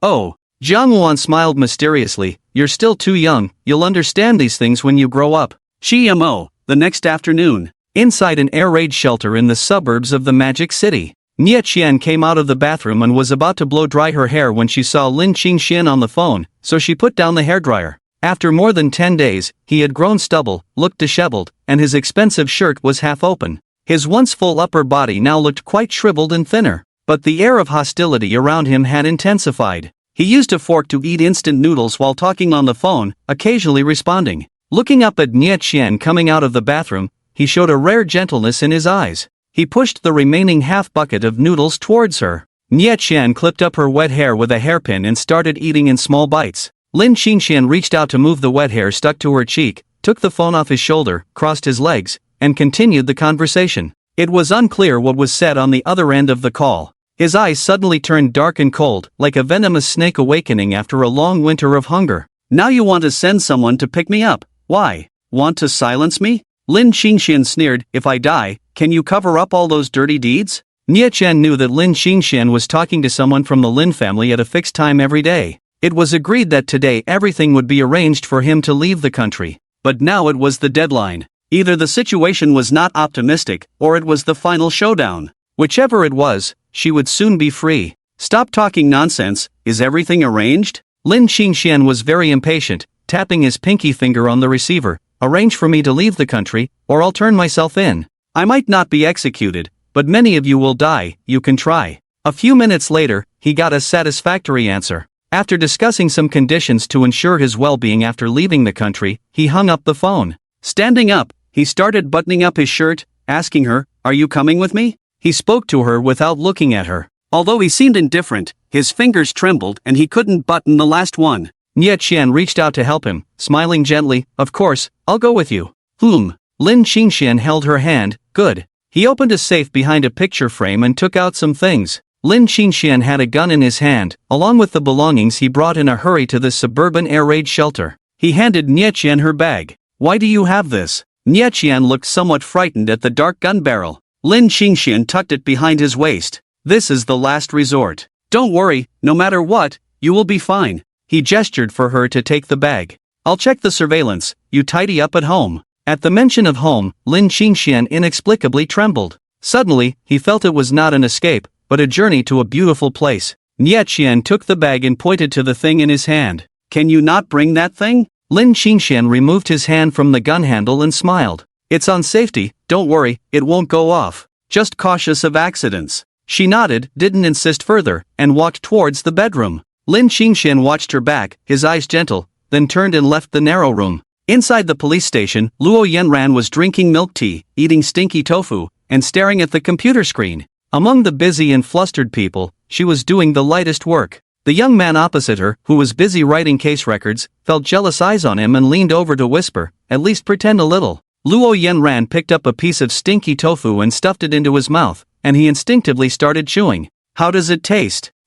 Delicious. She then picked up the milk tea and handed it to him. New product, try it. He took a sip and frowned. Too sweet. Luo Yanran nodded in satisfaction. Ning Chang, now we are accomplices. Everyone. Ning Cheng coughed a few times, sat up straight, clenched his fist to cover the blush on his face. Get back to work. A young team member rolled his eyes and complained, Captain, you are favoring her. We are all working too. Ahem. Then keep up the good work. Luo Yanran brushed off her body and continued to eat stinky tofu, staring at the screen. A red dot suddenly appeared on the map. She hurriedly picked up her phone and received a message. Pudong T2, everyone in the office stared at Luo Yanran. Seeing her put on the police hat representing honor and responsibility, they stood up straight, saluted, and said, Captain. Found a major suspect lead. Ning Cheng raised his eyebrows, his eyes sharp, fixed on the message on the phone. Xiao Deng, inform other investigation units. Yanran stays in the office to coordinate, others take the car with me.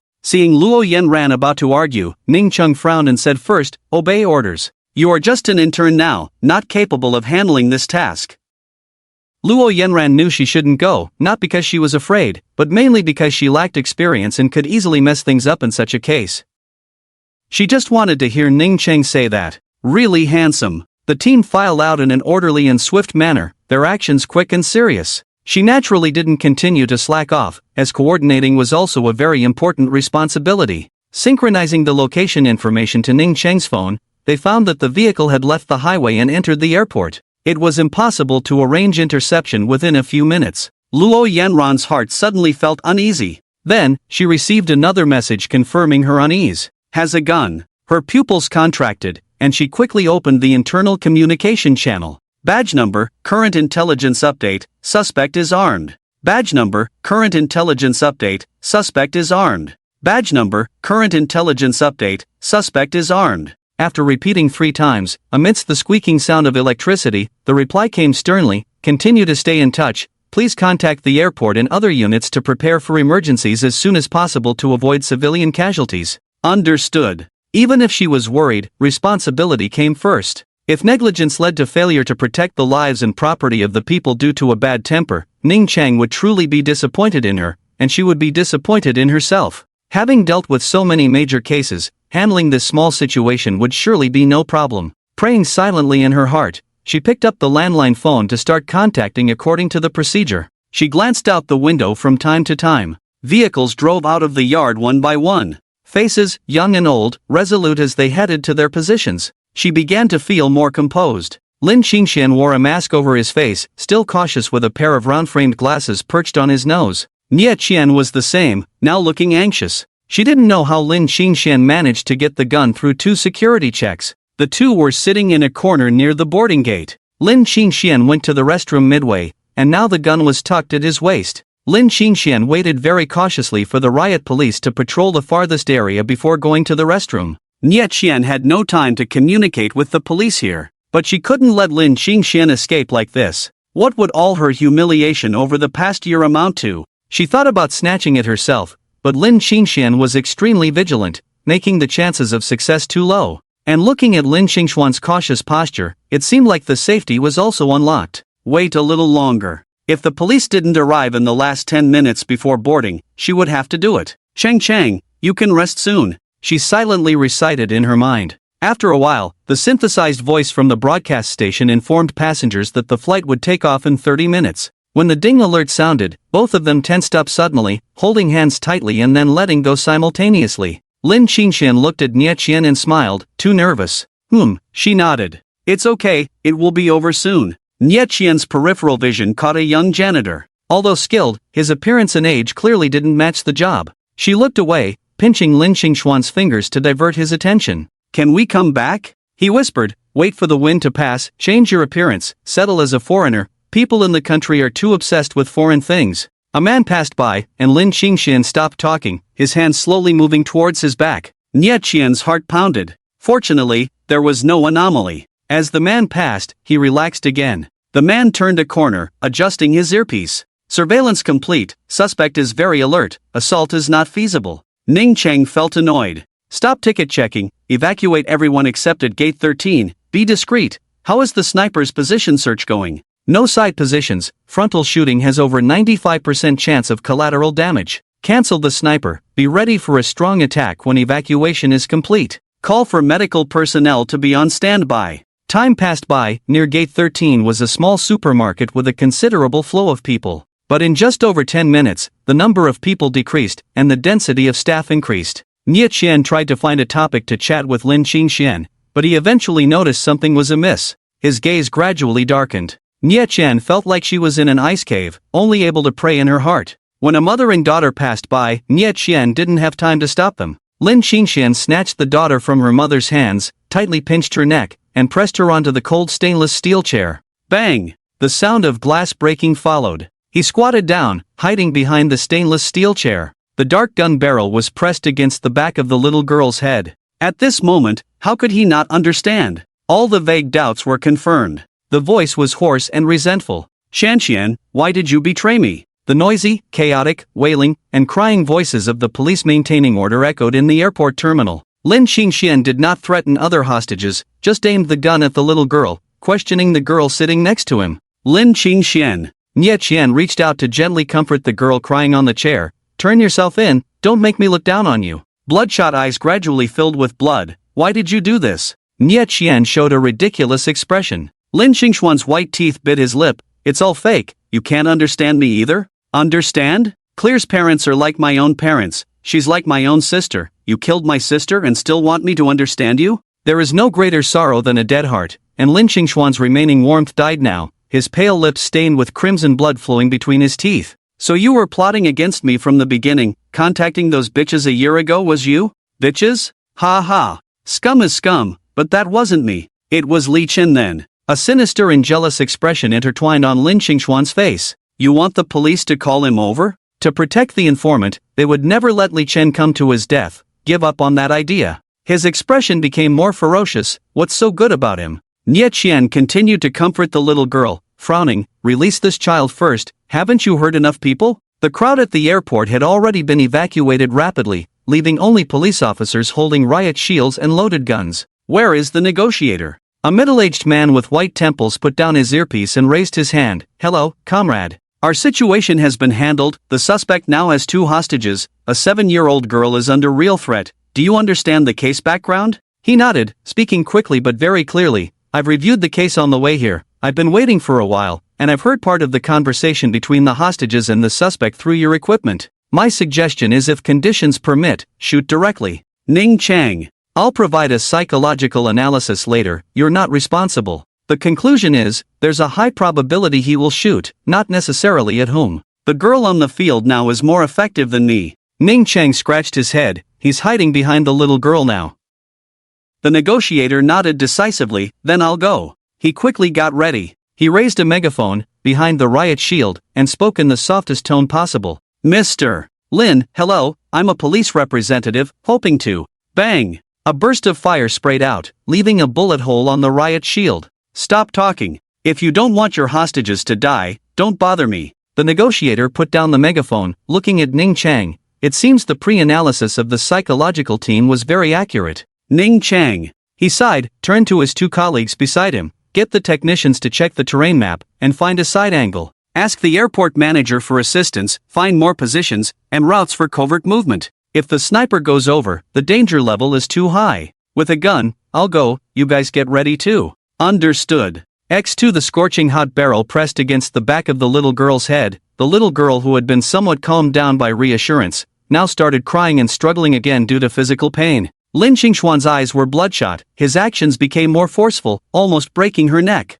Lin Qingxian. Nie Qian's eyes were about to burst. Let her go. I'll be your hostage. He sneered. When a child is used as a hostage, the probability of compromise is higher, her value is much higher than yours. Or do you think I won't shoot you, so you are fearless? Lin Qingxian, if you don't let her go, from now on, I won't say a word to you. Nie Qian took off her mask and wig, throwing them on the ground. Lin Qingxian looked at her, sneered coldly, his eyes as cold as ice. Do you really think you are that important? Nie Qian returned his gaze with her eyes, not saying a word. They stared at each other like this. It felt like a minute had passed, yet it also felt like 1,000 years had gone by. Lin Qingxian suddenly exerted force, the girl groaned, her teeth hitting the stainless steel seat, breaking one. You are as despicable as ever. Nie Qian turned her head, looked at the little girl, comforting her with a touch. Then, she looked at him with disdain. Losing is losing, why can't you face your own fate? In the end, you are just a coward. Repeatedly telling me how much you hate the upper echelons of the family,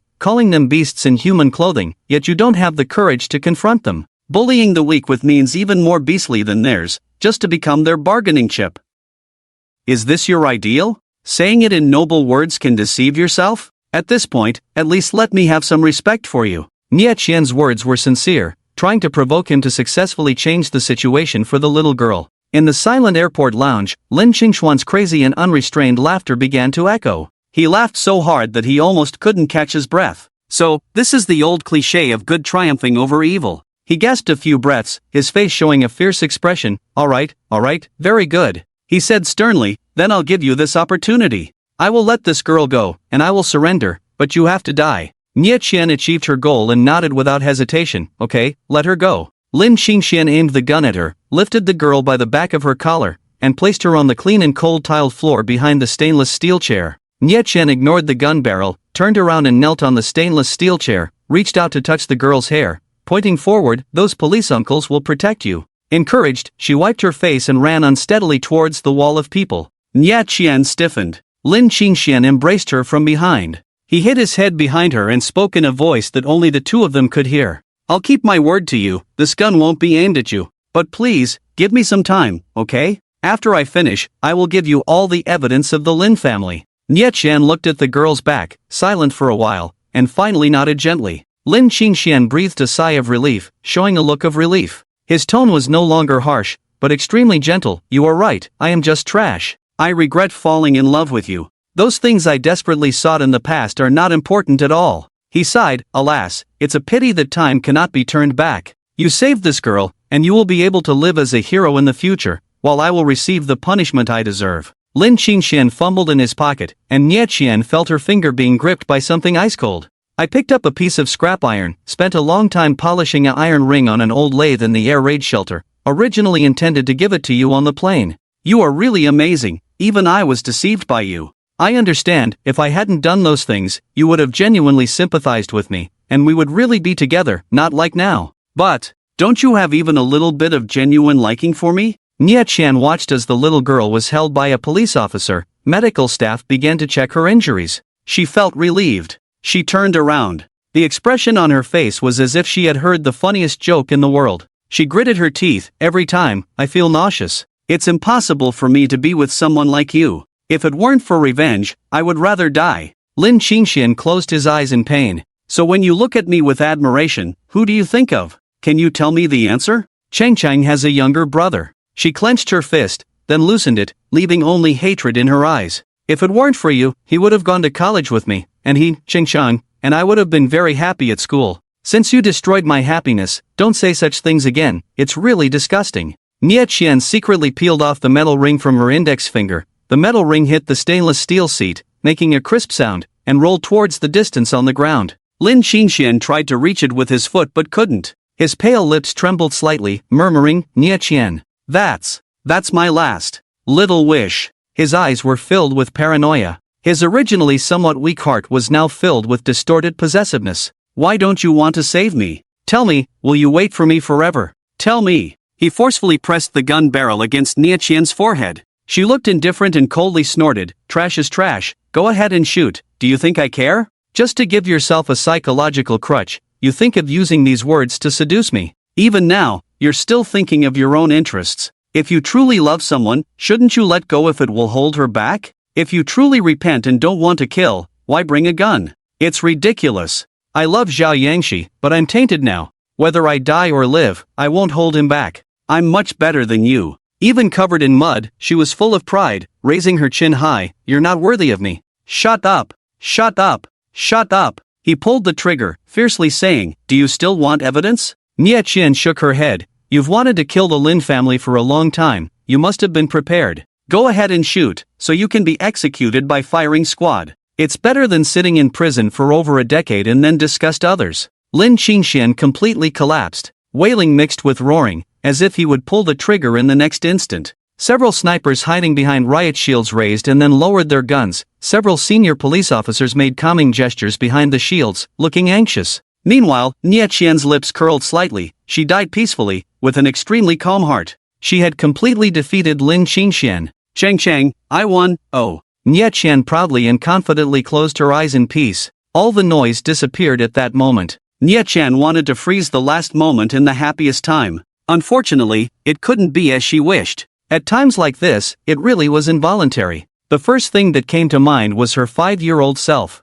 It was the first time she left the village and came to the city, the first time she saw asphalt roads, but she wasn't happy at all. She didn't get to eat KFC or go to the amusement park, because her father had died. On the first day she came to help the city people repair roads, she was crushed into mud by a road roller. She only had a torn oversized t-shirt on her body, no pants, holding a memorial photo in her hands, kneeling behind a piece of asphalt. The grandmother next to her gave her a fierce pinch with a concealed action, and she cried loudly in pain in front of the onlookers. The man closest to her, who looked young and wore an ill-fitting suit, held a very rare phone at the time, frowning while making a call. A lifetime of memories began with this scene. Scenes flashed through her mind like a revolving lantern. She and her mother were driven out of the house by her grandmother. They arrived in the big city, wandering around. Her mother married a city man, and she gained a stepfather. But the stepfather was an alcoholic who would hit and curse her when drunk, calling her a burden. The first time she was hit, her mother shielded her. At some point, she was left alone. Later on, even the comfort after being hit was gone. Then her mother gave birth to a younger brother. She became even more redundant. When she was 8 years old, she almost got beaten to death by her stepfather. The scene began to move. A new set of parents appeared. Nie Qian tightly closed her eyes, a smile reappeared on her face. They saved her, the abandoned one, paid for her medical expenses, and adopted her. After she recovered, besides her new parents, she gained a beautiful sister and a lovely brother. The new parents, out of sympathy, treated her better than their own. As a result, she was hit again, but this time it didn't hurt. It was her sister and brother who hit her out of jealousy, but their strength was weak, like tickling to Nie Qian. But later, the new parents found out. It was the turn of the sister and brother to be hit. Nie Qian knelt on the ground, begging desperately. That night, the family had a long talk. She slept with her brother and sister on the same bed for the first time. They became a real family. Lost and regained, only to lose again. How could she fall in love with Lin Qingxian? Only hatred surged. With a bang, a gunshot brought her back to reality, her body trembling involuntarily. Her mind did not fall into darkness, and she heard several gunshots, but she still didn't feel any pain, so she turned slowly. Seeing the scene in front of her, she lifted her foot. "I'm in position, good visibility, requesting permission to shoot." Ning Chang had circled around to the destination and was a bit out of breath. He leaned against a support pillar, rubbing his index finger on the trigger, adjusting his breathing to prepare. "Permission to shoot." Clear instructions came through the earpiece. "Understood." Ning Chang had been working on the front line for many years and knew the meaning of this command in the current situation. If possible, do not kill. Turn around. Raise the gun. Aim at the target. Stabilize. Everything was completed within 2 seconds. Bang! The pitch-black gun barrel spewed out flames, and the bullet hit the suspect's wrist without fail. "Ah!" A piercing scream rang out, and several armed police officers rushed out from behind the riot shields. The suspect, enduring the pain, reached for the gun with his left hand. Ning Cheng sighed inwardly. With this action, he had no choice but to shoot to kill. As he raised the gun to aim, a ray of setting sun refracted through the glass, dazzling his eyes. He had a 90% chance of hitting the target, but he dared not risk the possibility of causing collateral damage. Ning Cheng took a step to the left, avoiding the glaring sunlight, aimed, and pulled the trigger again. The bullet accurately hit the man's forehead. Blood slowly flowed from the bullet hole on Lin Qingxuan's forehead. His eyes bulged, unblinking in death.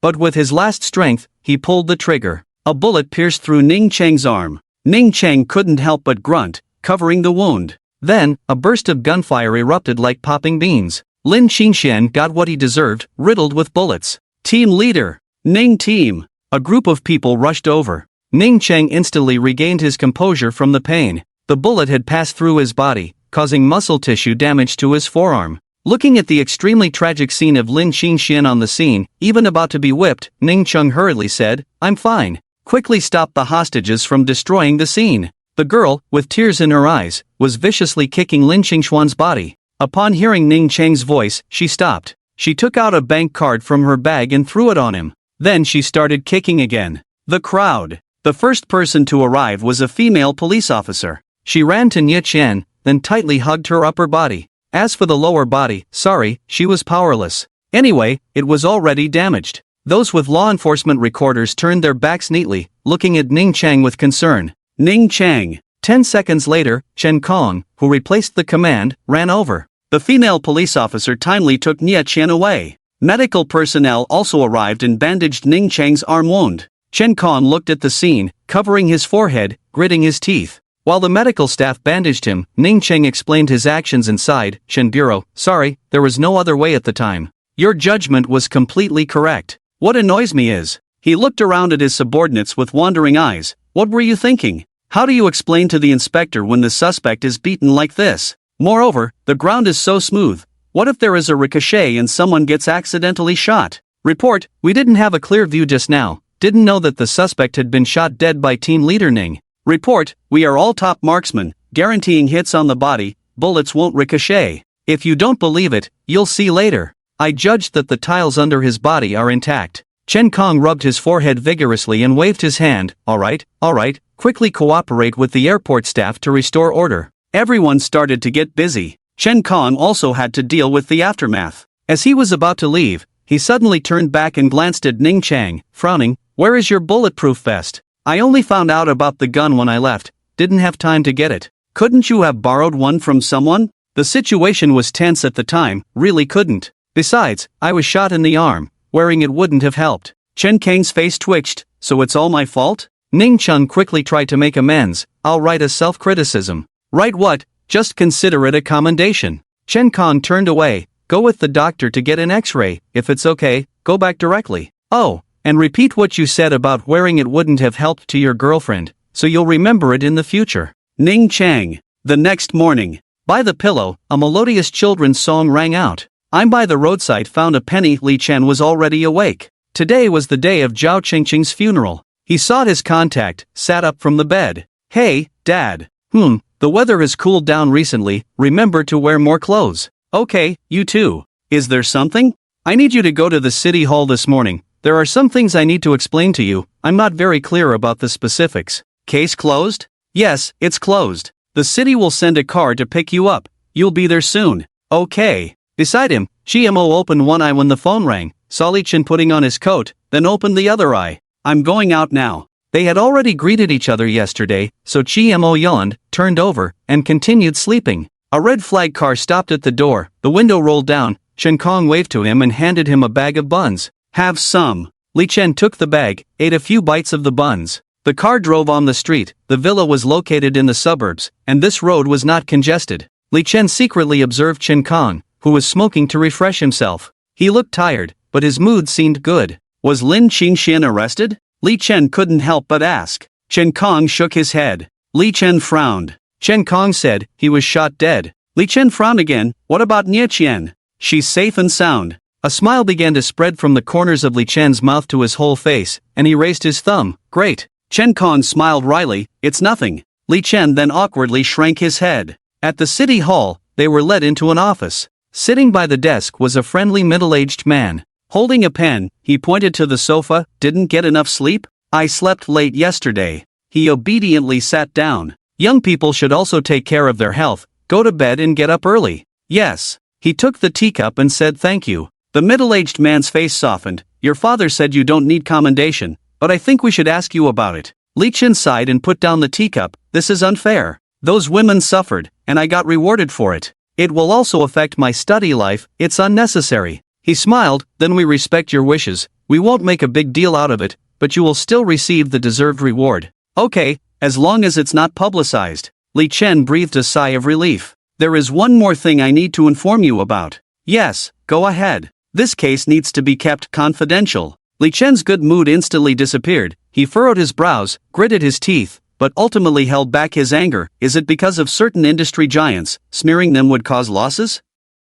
No, the middle-aged man smiled again. There are some things I can disclose to you. Because of this matter, many aspects will be settled, including the interest group you guessed. We already have some evidence. What they did is not something that can be tolerated just by considering economic issues. Li Chen scratched his head in embarrassment. I'm sorry. It's okay. The reason we ask for your secrecy is due to another issue. Mudo University is a prestigious school with 100 years of history. Once it's reported, the school's reputation will plummet, and the educational resources and previous investments will suffer losses. And many teachers are not involved. If it's reported directly, public opinion will affect them. Li Chen nodded. I have no objections. I still have to go to school, so this way is better. The middle-aged man nodded in satisfaction. Thank you for your cooperation. Can I go now? Do you want to chat with an old man like me again? Li Chen. He gently closed the office door. He breathed a long sigh of relief. Finally, it's over. East City Cemetery. Li Chen stood in front of the tombstone, staring at the smiling girl in the photo, feeling sorrowful.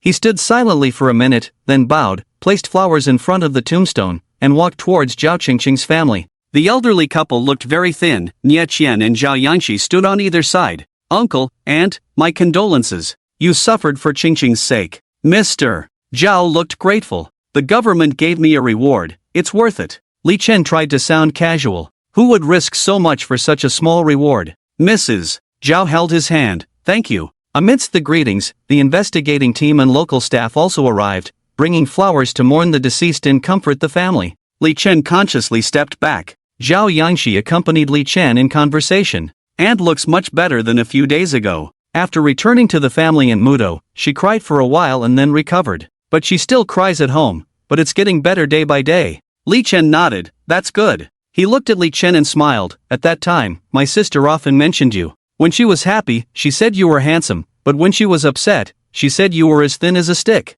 Li Chen sighed. I was just in the first year of high school, very thin. Your sister often ambushed me from behind and knocked me down. At that time, I felt so embarrassed. She was in her third year of high school, and I was in my first year, but she was even more relaxed than me. I worked my butt off to get into a university, but she effortlessly got in. There was just no comparison. Zhao Yangxi fell silent. Sorry. He waved his hand. It's okay. By the way, do you know that my sister likes you? Li Chen was taken aback, then nodded. I know. She once said that we would be happy together. You know, I was shocked at that time. She was in the student council, always finding fault with me for no reason. I couldn't be happy when I saw her. Li Chen shook his head helplessly. That's my sister's style. Did she say anything else? Let me think. He rubbed his chin. Later on, she probably gave up, kept asking me who I liked every day. At that time, I just wanted to focus on studying, had no intention of dating, so I didn't have that mindset, but she just didn't believe me.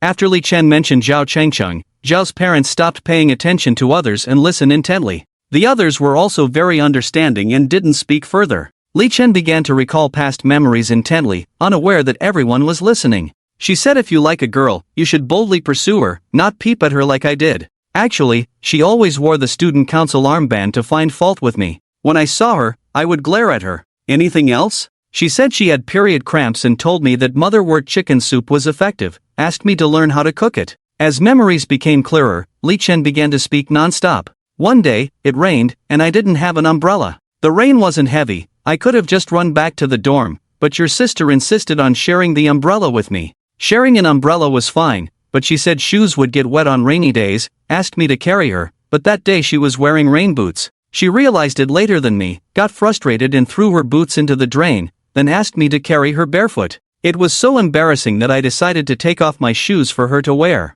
But she threw them into the drain again. And then, the rain stopped. We started arguing. She said I wasn't manly enough. I said she was crazy. We argued so loudly that after evening self-study, we were both taken to the principal's office. Because the college entrance exam was approaching, and your sister had good grades, she was the apple of the principal's eye, so he scolded me harshly. Thinking about it now still makes me angry. He didn't know when tears started flowing from his eyes, his voice choked up. He realized he remembered almost everything. Until the end, he said, I might have liked her a little. Li Chen couldn't hold back anymore and burst into tears. After a long time, he raised his head, looked at the group with embarrassment. But everyone had a mournful expression, no one showed any mocking looks. When leaving, Li Chen said to Zhao Qingqing's parents, I'll write it down and give it to you when I have time. They shook their heads and refused. That's your own thing, you don't need to give it to us. The Zhao family settled in the Magic City from then on, but Li Chen was rarely seen. Nie Qian transferred to a university closer to home, and Zhao Yangshi also entered the same school. Zhao's father became a policeman, and Zhao's mother opened a flower shop. When Nie Qian and Zhao Yangshi got married, he didn't have time to attend, so Li Chen sent a gift. They never had any contact again. Occasionally, when he recalled this incident, Li Chen always inexplicably felt that they would be doing well. May the deceased rest in peace. Of course, except for that sieve. It would be impolite to write more. After thinking about it these days, it doesn't make much sense to revisit the Lin Qingxian incident, so I won't elaborate further. I've received a lot of support and encouragement these days, thank you again. Good night. 04, still planning to continue, otherwise the structure will be incomplete. Without affecting the situation of updating twice a day, it will be released all at once at the end of November, probably around 30,000 to 50,000 words. Everyone, please help to keep up with the updates airport. In the drizzle, Zhang Yuanzhou drove out, while Qi Wanli sat in the passenger seat yawning. Having been abroad for more than half a month, he missed the little ones at home very much. First, take a look and then go to the company for a meeting. Today is the start of winter. Zhang Yuanzhou absent-mindedly responded. The traffic on the elevated road was a bit congested. He reached out to move the map. It seemed there was an accident ahead. Why honk, idiot? Zhang Yuanzhou changed lanes, and was honked at several times, couldn't help but curse. Normally, Zhang Yuanzhou is not road raging. Qi Wanli glanced at the time, understanding in his heart, why bother to pick me up in person, it would be better to stay at home and cook for Momo. Qi Wanli leaned back his chair, lying comfortably, he was not in a hurry, how is everything at home? Zhang Yuanzhou sighed, you'll know when you go back. Qi Wanli sat up nervously, what's wrong with Momo? Can't adapt to the new home? Or being bullied at school? None of that, she can adapt anywhere with Li Chen. She just didn't go to school at all. Li Chen comes back for lunch, and comes back first thing for lunch break and after school to accompany Chiemo. She seems quite happy. These days, she also raised 2 pets, a blue cat and a hamster. When Li Chen is not around, she runs to the pet room to train the cat and the mouse. Ask the psychologist later, Qi Wanli was somewhat worried. It's one thing to raise fish, but it's a bit of a problem to torture mammals. Zhang Yuanzhou shook his head, I'm not torturing them, they are like treasures. She named the hamster Momo, and the cat Little Huahua. Let Zhang Luan call them every day, the cat can already understand, but the hamster takes a bit more effort. It is said that next, Momo will teach them how to fall in love. Momo was really full of spirit of challenge. Qi Wanli was somewhat relieved, his daughter has regained her childhood personality. He looked at Zhang Yuanzhou, who clearly had a tendency towards depression, and what about you? Li Chen is really something. Zhang Yuanzhou gritted his teeth, he brings milk tea for Chiemo after lunch, and brings pastries for Chiemo after school. Chiemo has been completely spoiled by him, now she can't even finish the dinner I cook. Qi Wanli, worried for nothing, found an exit to get off the elevated road. The road below was much easier to drive.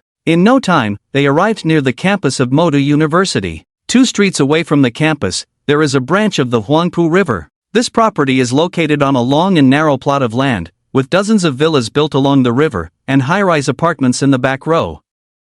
The river view has been well played by the developers. Qi Wanli put on his coat and got out of the car. The interior of the villa was decorated in the same style as the original suburban area. The yard is definitely not as big as the one in the suburbs, but Qi Wanli still found a way to expand it. It was impossible to dig a pond, but a garden pavilion had to be there. Looking around, Qi Wanli was quite satisfied. Walking into the hall, Chiemo was lazily lying on the sofa, with a few months old blue kitten on her stomach, and a hamster on the kitten's stomach. Chiemo stuffed a piece of potato chip into her mouth, then fed a freeze-dried piece to the cat, and a sunflower seed to the hamster. Chiemo and the hamster Momo were in a very happy mood. It's just that the blue cat wasn't in a very good mood. probably because it had seen cats and mice today. Chi Wanli walked into the kitchen. Zhang Luan was helping to set the table in the kitchen, chatting with Mrs. Wu. You're back. Boss, would you like to eat something? Chi Wanli rubbed his wife's shoulders, shaking his head. I ate on the plane, not hungry.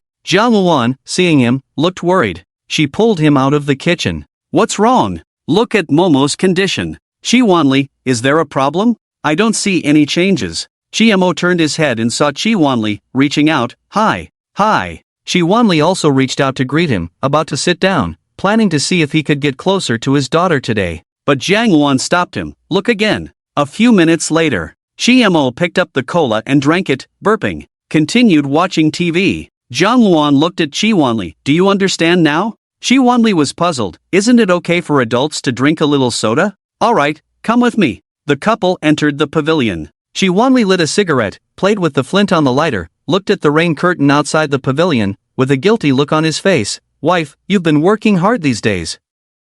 I'm not testing you. Zhang Luan leaned on the table. You work harder than me. It's really Chimo who's not right. She's not just like this today, she's like this every day. After sending Li Chen out in the morning, she sends him messages on her phone. After lunch, she plays chess with him in the garden. When Li Chen leaves, she plays in the pet room for a while, or watches TV, then takes a nap. When Li Chen comes back, she sticks to him, happily goes to bed. In just a few days, she's turned into a lazy fish. Before moving here, I consulted a psychologist and described Chimo's condition. The doctor said she had stabilized and could start interacting with the outside world, even learn to speak. But she doesn't want to. Once Li Chen even wanted to go out for a walk, but Chimo clung to him and wouldn't let him go. Chi Wanli frowned. Isn't she listening to you the most? She has her own opinions now, going through a rebellious phase. Zhang Luan crossed her arms, annoyed. One morning, she suddenly stopped listening. Chi Wanli, what about Li Chen? You should ask him for ideas. Zhang Luan sighed. It's because she feels she has Li Chen in her grasp that she suddenly has her own opinions.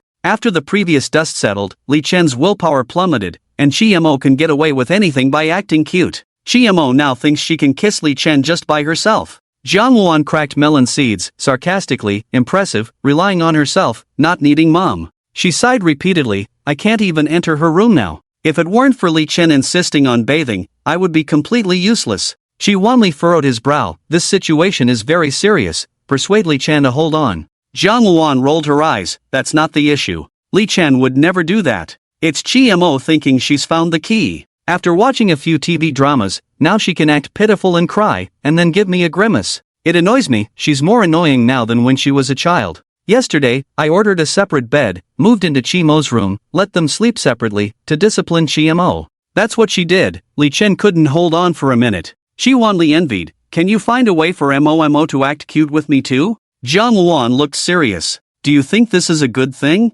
If it continues, they won't be able to come together. Li Chen sees Chimo more and more as a sister. When another girl occupies Li Chen's heart one day, Chimo will have to return to her original self. Chi Wanli awkwardly pulled his sleeve. I was just joking. No wonder Jiang Yuanzhou's mood was not good today. He should have sensed it too. What should we do? Zhang Luan threw the melon seed husk into the trash. Chimo needs to feel a sense of crisis. After the school resumed normal classes, various rumors spread, involving some innocent teachers. But the new school leadership had long been prepared to deal with it. Directly hired a lawyer for those wrongly accused teachers, sued several students who spread serious rumors for defamation. After they publicly admitted their mistakes, the lawsuit was withdrawn, and they were only given a disciplinary suspension for reflection. The timing was very cleverly handled. No one dared to instigate trouble again. Few people mentioned this matter at school. As for the girls who were harmed, the authorities naturally would not disclose it. They could quietly continue their studies at school or transfer to another university.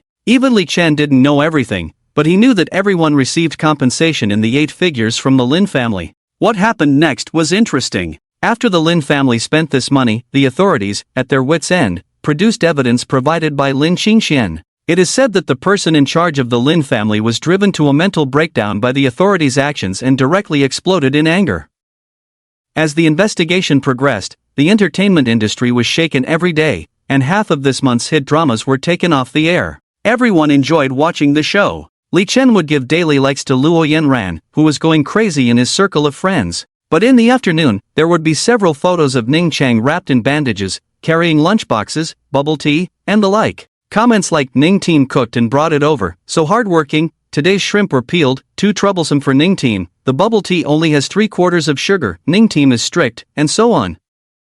Whenever Li Chen saw these things, he would immediately scroll away because these tricks were all taught by him to Ning Chang. After that emotional outburst at the cemetery in the east of the city, he inexplicably added Ning Chang on WeChat. Later, he found out that he had become a love expert in Ning Chang's eyes. Poor guy, he had never been in a relationship. But being called a brother by this big shot, he couldn't stand it. So, when he had nothing to do, he would watch some sour-faced influencers, learn from their experiences, and then teach them to Ning Chang. But later, Luo Yenran chatted with him, saying that she felt Ning Chang was too fawning recently and wanted Li Chen's advice on how to help Ning Chang recover. At that moment, Li Chen almost lost his cool and almost blocked the couple. But thinking about his browsing history, he endured it again and again. In a trance, the bell for the end of class rang. He checked the time. He had one more class before he had to go back to the villa to work. What should he bring for Chi-Mo to eat today? Li Chen, Jr. His thoughts were interrupted. Seeing the person, Li Chen's eyes revealed undisguised disgust.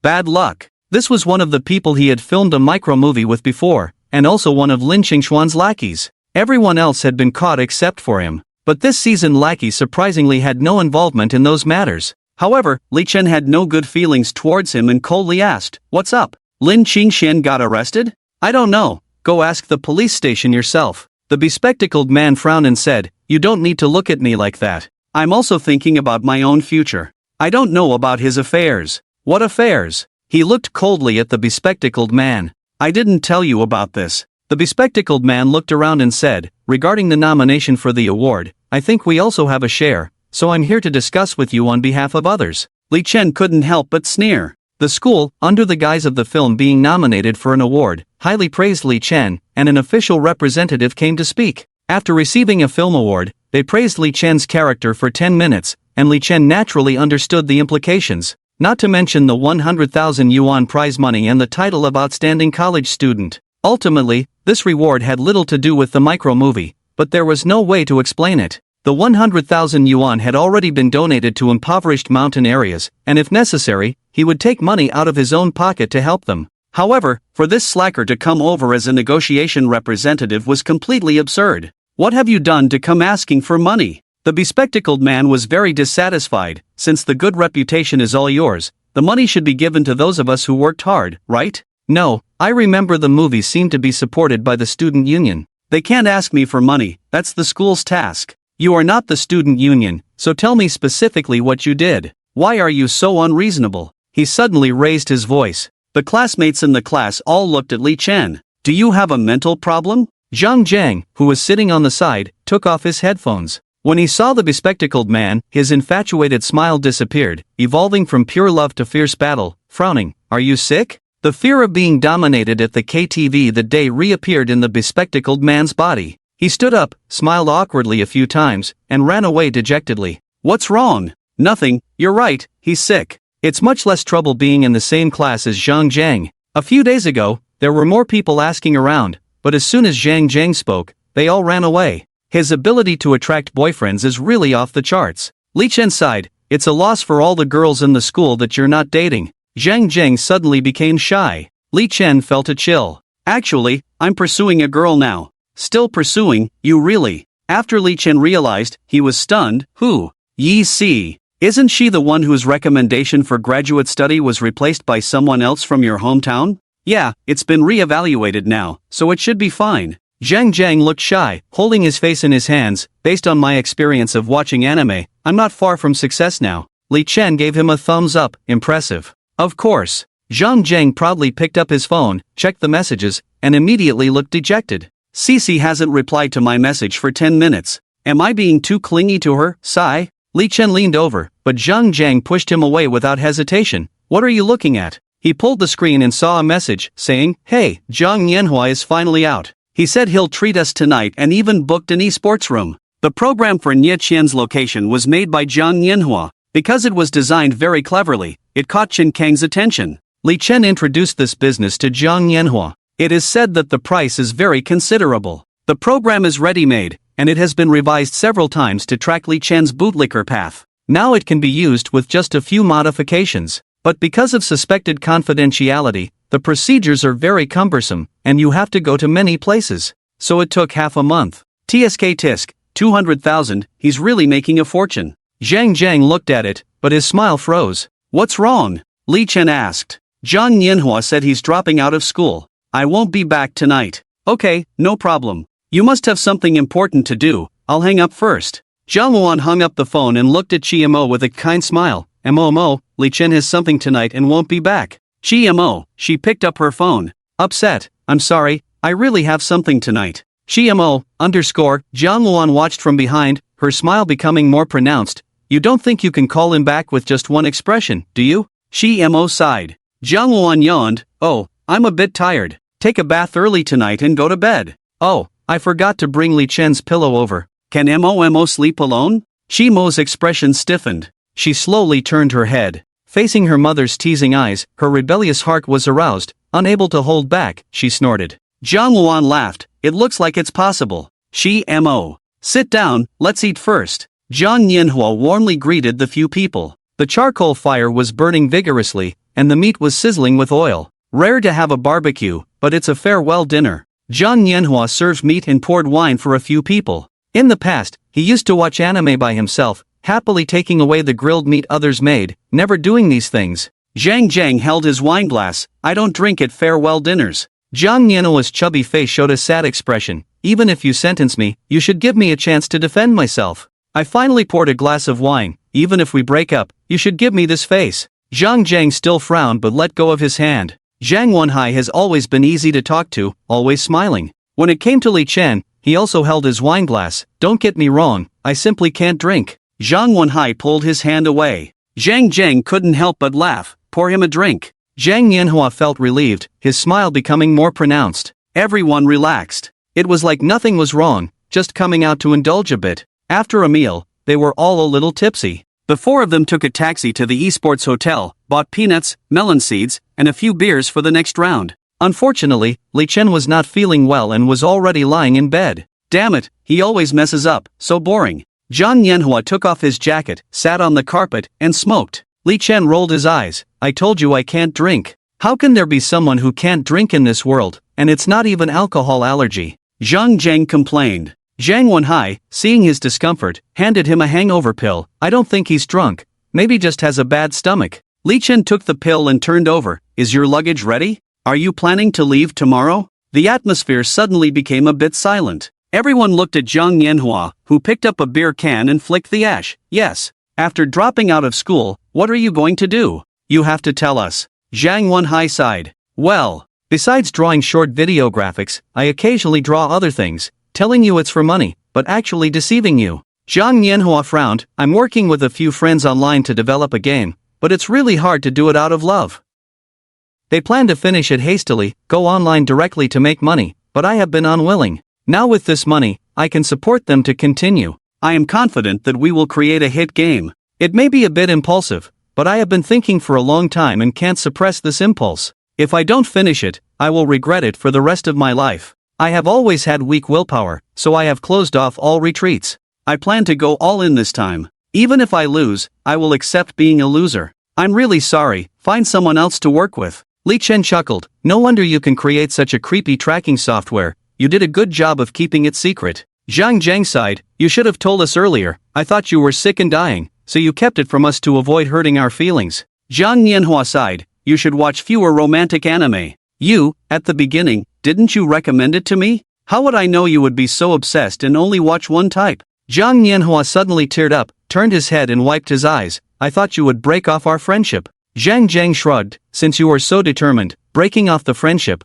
what if you succeed later, then we would lose out. That's what I think too. Zhang Wenhai nodded. Li Chen sat up. Let's end the video here. I haven't had any inspiration lately, this year has drained me. The recent films haven't been well received, even our academic performance has declined. What do you guys think? Zhang Zhang sighed. I think about this almost every day, really can't focus on studying. I'm fine with dubbing, Zhang Wenhai smiled, but you guys are in a tough spot. It will be hard to get your diploma if this continues. Well, there's this person who wants to buy our account to collaborate on popular science content. 600,000 yuan, I think it's a good deal. Let's discuss it and sell it. Li Chen looked helplessly at Zhang Nianhua. How could 200,000 yuan be enough for game development? I'll support you a bit, remember to calculate shares. You should also make some plans, don't act aimlessly. Zhang Wenhai shrugged, I have enough money. Zhang Jiang nodded, we can't drink that much money, I think investing it is more reliable. Zhang Yanhua was overwhelmed with excitement, almost in tears, but held back. Just nodded. Li Chen patted his shoulder, don't get too excited. I'm fine now, hurry up and log in to play the game, or the room will be wasted. Li Chen, I have something to ask you. Go ahead, I'll fulfill your request today. Zhang Yanhua nodded heavily, in the love adventure game I'm developing, I can't seem to create a good role for a devoted follower. Can you help me write a storyline? Li Chen, get lost. Hahaha X3 in the end, they didn't finish the game. The four of them sat on the floor, chatting all night about everything. Morning came. The alarm for class went off, and they woke up slowly. Zhang Yanhua was nowhere to be seen. There was a note on the table, with 4 words written crookedly, see you at the peak. Tisk tsk, he's really good at pretending. His hometown is in Zhejiang, just take a high-speed train for 2 stops. Ah, I can't stand it, I want to sleep a bit more. Skipping class, skipping class. A few minutes later, Zhang Yanhua opened the door, you guys are really something, not even seeing me off. The group leaned against the entrance, teasing him. Zhang Yanhua. Chiemo cried in fear all night. Unable to resist, she knocked on Zhang Luan's door, but didn't get a response. She cried and apologized. Even when she fell asleep next to Zhang Luan, she still looked sorrowful. Her eyes were red while having breakfast, carefully trying to gauge her mother's mood. To please her mother, she ate everything Zhang Luan served for breakfast. She ate too much and burped all morning. When she made her mother laugh, Chiemo finally relaxed. Li Chen hadn't resolved the issue yet, and it would be bad if he offended her mother. It's better to try to deceive a little. Chiemo fed the hamster seeds while keeping an eye on Zhang Luan outside the pavilion, talking on the swing. It's mainly about my daughter, not arranged by the Li family. As long as you're free, let's set it for this weekend at the lakeside resort. After hanging up the phone, she turned back to the pavilion. Chiemo quickly hid the hamster in her hoodie pocket. Deceiving the elders is a skill that doesn't need to be learned. She pretended to pick up the iPad and started studying pinyin. Zhang, open your mouth. Chiemo was very skilled at this, opening her mouth wide, ah. While learning, she also glanced at Zhang Luan. Zhang Luan pretended not to notice, watching Zhang Yuanzhou set up a pole in the flower garden. Listening to Chiemo's diligent repetition of the first audio clip, when even the became perfunctory, she turned her head and saw Chiemo pulling her hand out of her hoodie pocket, looking guilty. Zhang Luan smiled, it's okay, mom won't force you. Anyway, Li Chen has already understood a lot, he will be able to understand like mom in the future. I don't think it's necessary for me to learn now. Chiemo's eyes lit up, but she subconsciously felt something was wrong. So she cautiously asked, why would mom be angry? You will always be my treasure. Li Chen may or may not treat you as a treasure, Chiemo asked again. There's no rush for school. If Li Chen is willing to accommodate you, and you feel that playing with him is enough, then it's fine for now. Playing with just you is not enough for him. Chiemo didn't have the ability to read minds, she was just silly and happy, she didn't want to deal with these troublesome matters. She was still too young, unaware that all the gifts of fate had already been priced in the dark. Zhang Luan gave Chiemo a piece of pastry as a gift. Chiemo took the dessert with her mouth, feeling very happy. By the afternoon, Chiemo's mood had improved even more. She moved a chair to the door and waited. Because today is Friday, Li Chen can accompany her for 2 full days. After the daily routine of eating and bathing activities, it was not even 7 o'clock yet. First, it gets dark early after the beginning of winter. Second, Jiang Yuanzhou's recent interest in cooking was not very high, so the dishes were served quickly. Li Chen, who had bid farewell to operating short videos, now had leisure time. Coupled with Chiemo's decadent magnetic field, he was also influenced. At this moment, he leaned against the sofa, with his laptop on the armrest.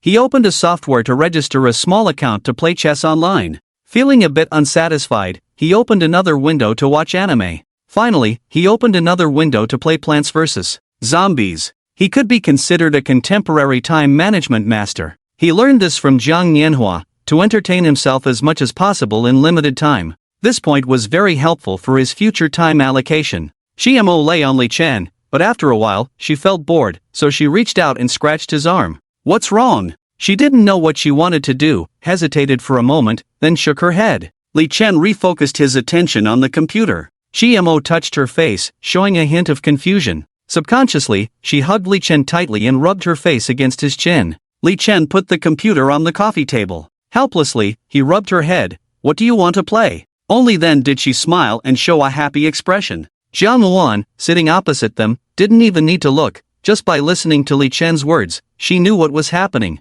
After moving, Chiemo had shown a bewildered expression countless times, each time relying on the indulgence she sought to make up for her confusion. Jiang Luan knew clearly that her daughter didn't know how to deal with Li Chen and her own feelings. She was just trying to fool herself. This was definitely not good for her. But emotions are something that cannot be described solely with words, especially when it comes to Chiemo. Jiang Luan thought a lot and could only come up with one solution: to let her interact with more people and learn on her own. Jiang Luan was very confident about this. Chiemo was completely in love with her brain, the kind that couldn't be cured. As long as there was a bit of competition in this aspect, she would immediately pack her bag and go to school. The key was that Jiang Luan was a bit worried that Li Chen might be kidnapped, but she had no other choice. Anyway, they would eventually meet. She just didn't know how many points Chiemo had scored in his heart. 10 o'clock at night. Chiemo lay on Li Chen's lap, eyes closed, her eyelashes trembling lightly. Li Chen held an ear scoop in his hand, working earnestly. Who could resist digging someone else's ears?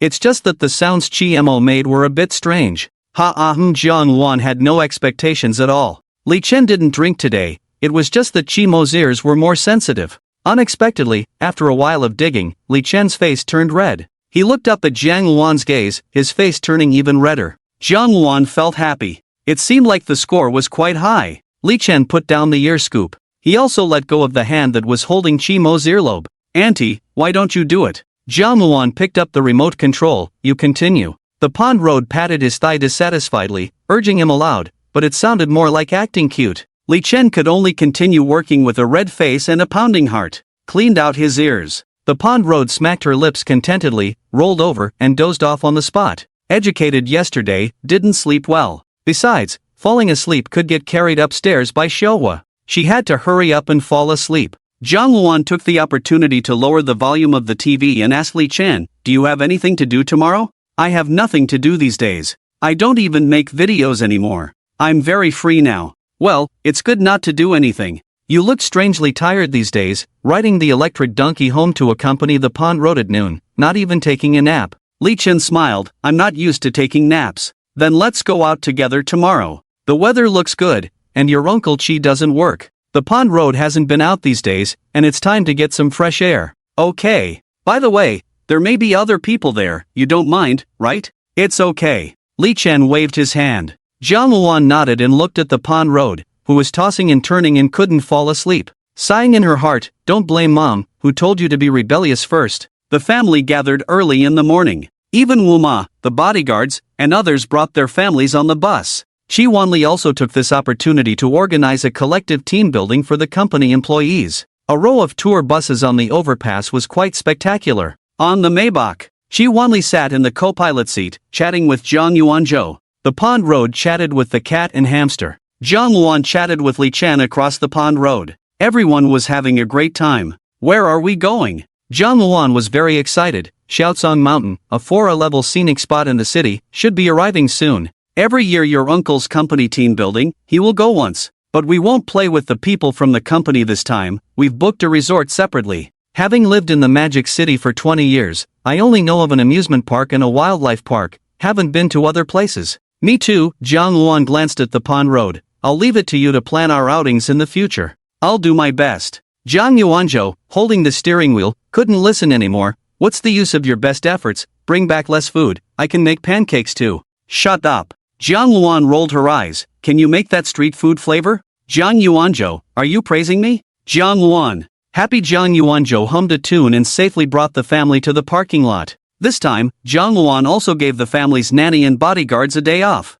They had to pack their own things. Even the Pond Road had to hang a thermos cup around her neck and carry a pet bag. Private cars were only allowed to park in the parking lot, which was crowded. The Pond Road was very uneasy after getting off the car. This time she couldn't blame her sensitive personality. Chi Boss took the opportunity to organize a team building, and everyone's attention naturally focused on them. Due to the intense scrutiny, with the pet bag plus thermos cup, even the weight of the Pond Road was added to Li Chen. Now the attention was even more concentrated. Li Chen felt uncomfortable. Fortunately, President Xi had privileges, and someone quickly brought a sightseeing car to relieve the pressure. Speeding and turning, they arrived at their destination. The courtyard was nicely arranged, but there was only one building. It was only after entering that they realized it was indeed a resort. The interior space was exaggeratedly large, with everything for eating, drinking, and entertainment, even more than a dozen bedrooms. When choosing a room, Li Chen noticed some doors with "Do Not Disturb" signs hanging on them.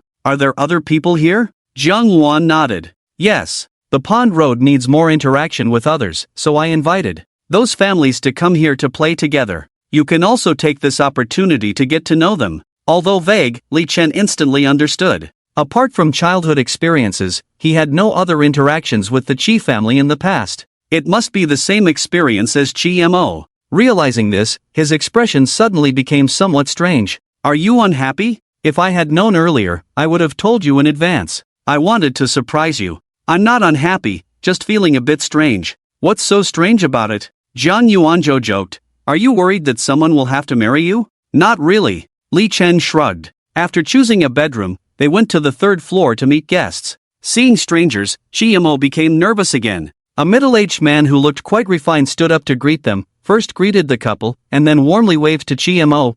Mo, do you still remember your master? She nervously hid behind Li Chen. Don't you remember playing chess with your uncle when you were young? Jiang Luan reminded her. Qi Mo peeked out half of her head, glanced at him, and then shrank back. A young girl in a plain pleated skirt approached her. Qi Mo, do you remember me? Qi Mo was not afraid to face her. After looking at her for a few moments, she showed a puzzled expression, tilted her head, and thought for a moment. Jiang Luan smiled with relief and looked at the girl. Wenju, she calls you sister. Confirmed by her mother, Qi Mo immediately abandoned Li Chen and threw herself into Wenju's arms. Hugging her, Qi Mo burst into laughter. After laughing a few times, she started crying, feeling extremely wronged. Wenju was stunned at first, then her eyes softened, gently patting her back. Qi Mo cried for a while before calming down, hugging Wenju's arm and rubbing her face against hers. Jiang Luan chatted with Li Chen, who was left alone. Qi Mo used to learn chess from her father. Xiao Jun's ninth dan? Jiang Luan blinked. You know him? Yes. Oh, I haven't even won a world championship. Xiao Jun held a teacup and sat next to Li Chen. The feeling of having a big shot next to him made Li Chen a bit excited. Uncle Qiu, I have a question for you. Why did you withdraw from the final of the Samsung Cup that time when you clearly made it to the finals? Are people still criticizing me now? No, now our group of Go enthusiasts consider you the pinnacle of history. Li Chen explained. In recent years,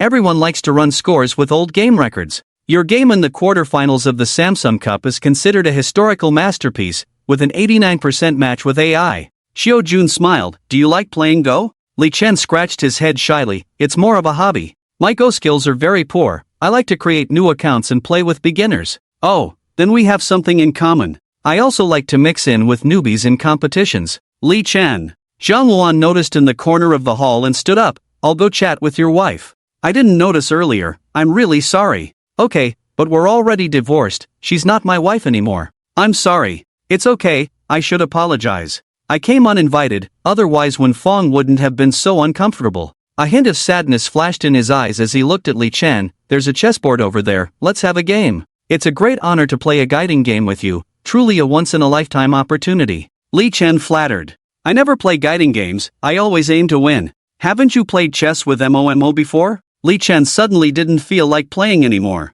When Zhu across from him looked shocked. As far as she knew, her father hadn't touched Go since that year. So she quickly pulled Qi Mo to watch the game. Qi Mo also showed a shocked expression. Little Huahua was going to play chess with her master. Wouldn't that be like acknowledging him as her master?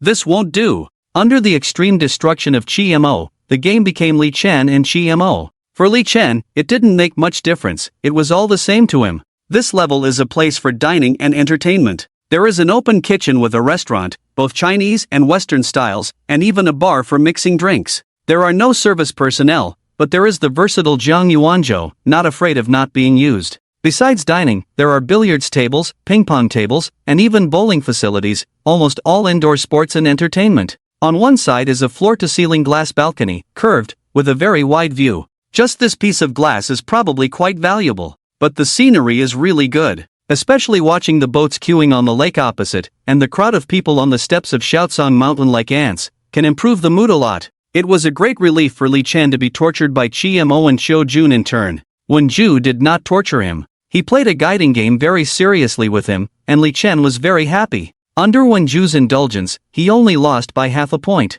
He would even help Li Chen review the game afterwards. But what should come will come after all. This move is wrong, there is only one move here. This move is common, there are 3 variations to choose from here. This move is too common, you should take the initiative here. This move is wrong, you shouldn't play like this. Li Chen. Looking at Wenju's serious face, Li Chen reluctantly said, "You are really good. Of course, I hope more and more people will love Go." Wenju remains serious. Yes. Still love what? Xiao Jun has already recognized his disciple, and the two are whispering to each other. Look, only active professional Go players can play like this.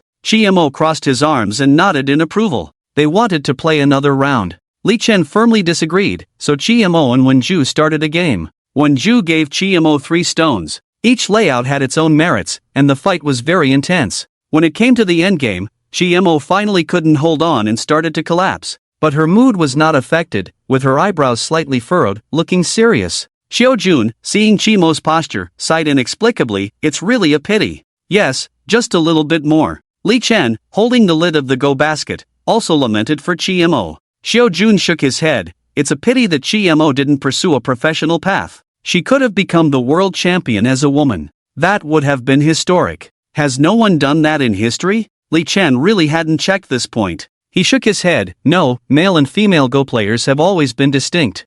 Mo had already resigned. She didn't want to listen to Wenju's review, fidgeting restlessly. Wenju was very helpless, but didn't insist, and put the pieces back in the basket. Looking at Li Chen, the top female Go player, can't even make it to the top 50 in the national rankings. "I hover around the top 100 in my peak, but playing against the top 10 players is a nightmare. I haven't won a game." Li Chen agreed deeply. "After meeting Mo, I have nightmares every day." "You still have talent. But after becoming a professional, it's rare to enjoy the fun of playing chess. It should be more enjoyable to play chess as an amateur in the future." Li Chen was surprised. "You don't plan to continue playing?" "Well, last year I was recruited by the Media University and chose the same major as you. Since then, I haven't played any rated matches." "Directing?" "Yes, our mentor used the short film you made to teach a class yesterday. I hope to learn more from you in the future." Li Chen felt a little embarrassed, forced a smile and said, "Ha, okay."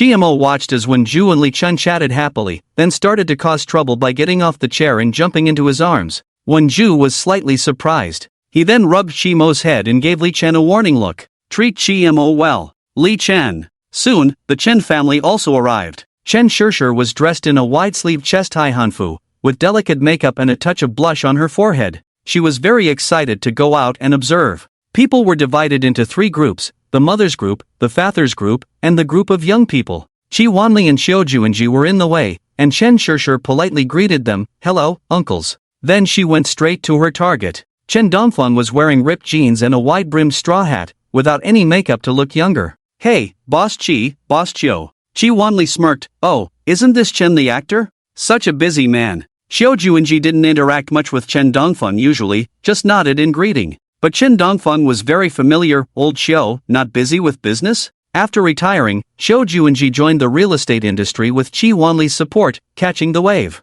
Now his reputation as a real estate developer was even more prominent than his retired professional chess player status. "Real estate has been sluggish in recent years, and I don't have the motivation. My assets have been liquidated. How is your company's income? Let me have a say?" "I thought it was just fake news, but it's true. It's a pity, you're a step too late. I've already been taken care of by Boss Chi. I only have a 30% stake left. Selling more would make it hard to survive. But investing in movies is totally fine, just play with the bank interest." "I don't have that much money, what Wanli said is about right." Chi Wanli served them tea. "Don't listen to his nonsense. His wife manages everything at home, he only shows his face. What does he know about running a business? If you have ideas, talk to his wife." Chen Dongfeng didn't care. "It's just my fate to lie back and win. When the time comes, find a son-in-law, hand over the business, and retire happily." "Old Xiao, don't do any more business, manage your finances, enjoy life early, you're still young, have 3 more kids." "I'm retired now, let my son handle it." But having 3 more kids is impossible. When Fang and Jiang Wan happened to pass by, when Fang greeted them, "Long time no see." But her gaze didn't linger on Xiao Juanji. After they left, Chen Dongfeng awkwardly took off his hat and whispered, "Haven't remarried yet, I heard it was just a small misunderstanding." Xiao Juanji raised his teacup, showing a hint of bitterness. "Back then, I was iron, she was steel, clashing together. Now I regret it, is it too late?" Shi Wanli remained silent, it was their personal matter, he couldn't interfere. Chen Dongfeng followed suit, observing carefully. Xiao Juanji helplessly said, "With a billion-dollar actor, your emotional experiences should be quite rich, give me some advice." Chen Dongfeng took a deep breath, "Say it again. Billion-dollar actor. Okay, I understand, I'll pass on my unique skills to you. A fierce woman fears a clingy man, that's it." Xiao Juanji. At noon, Zhang Yuanzhou showed his skills. After lunch, it started to rain. Zhang Luan sighed, "The weather forecast is so inaccurate. It's nice to play here," Mo Qian comforted. When Fang held a coffee, watching with interest the short film playing on the big screen TV, it was Li Chen's painstakingly completed debut work. Using the dialogue between the noodle shop owner and the customers as a window, it showcased the joys and sorrows of a neighborhood, alluding to some social phenomena. The story was scattered, belonging to the ensemble type of work. The actress who played the role of the boss lady is Chen Yu on the sofa. Wen Zhu held a pen and paper, seeking advice from Li Chen, making him feel embarrassed. Although he himself thought it was a masterpiece. The key is that there were 3 professionals from the film and television industry on the scene. However, he still shared his thoughts with Wen Zhu. By the final scene, Wen Zhu couldn't help but praise. The ending with the boss lady's husband returning to the noodle shop is simply brilliant. One scene ties up all the loose ends, giving the viewers a satisfying conclusion. Li Chen blushed and smiled. Mo, hanging on Li Chen like a koala, watched Wen Zhu vigilantly. Without a word, she covered Li Chen's mouth with her hand. Wen Zhu then noticed Mo's sulking expression and couldn't help but chuckle. He pinched her cheek, saying, "I won't compete with you."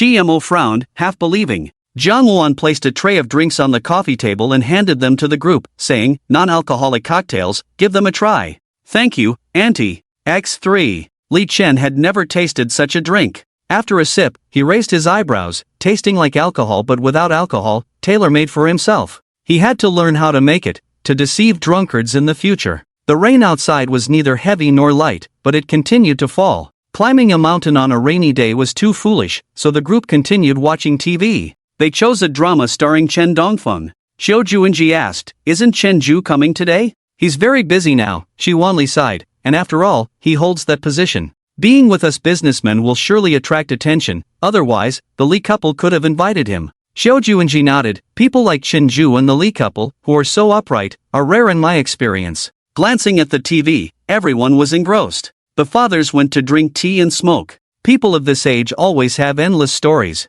On the sofa, Mo and Wen Zhu fell asleep. Chen Shishir finally had the chance to talk to Li Chen. She leaned close to Li Chen's ear and whispered, "Hello, I'm Chen Shishir." Then she extended her ear, apparently wanting Li Chen to reciprocate. Zhang Luan watched TV with her arms crossed, sneaking glances.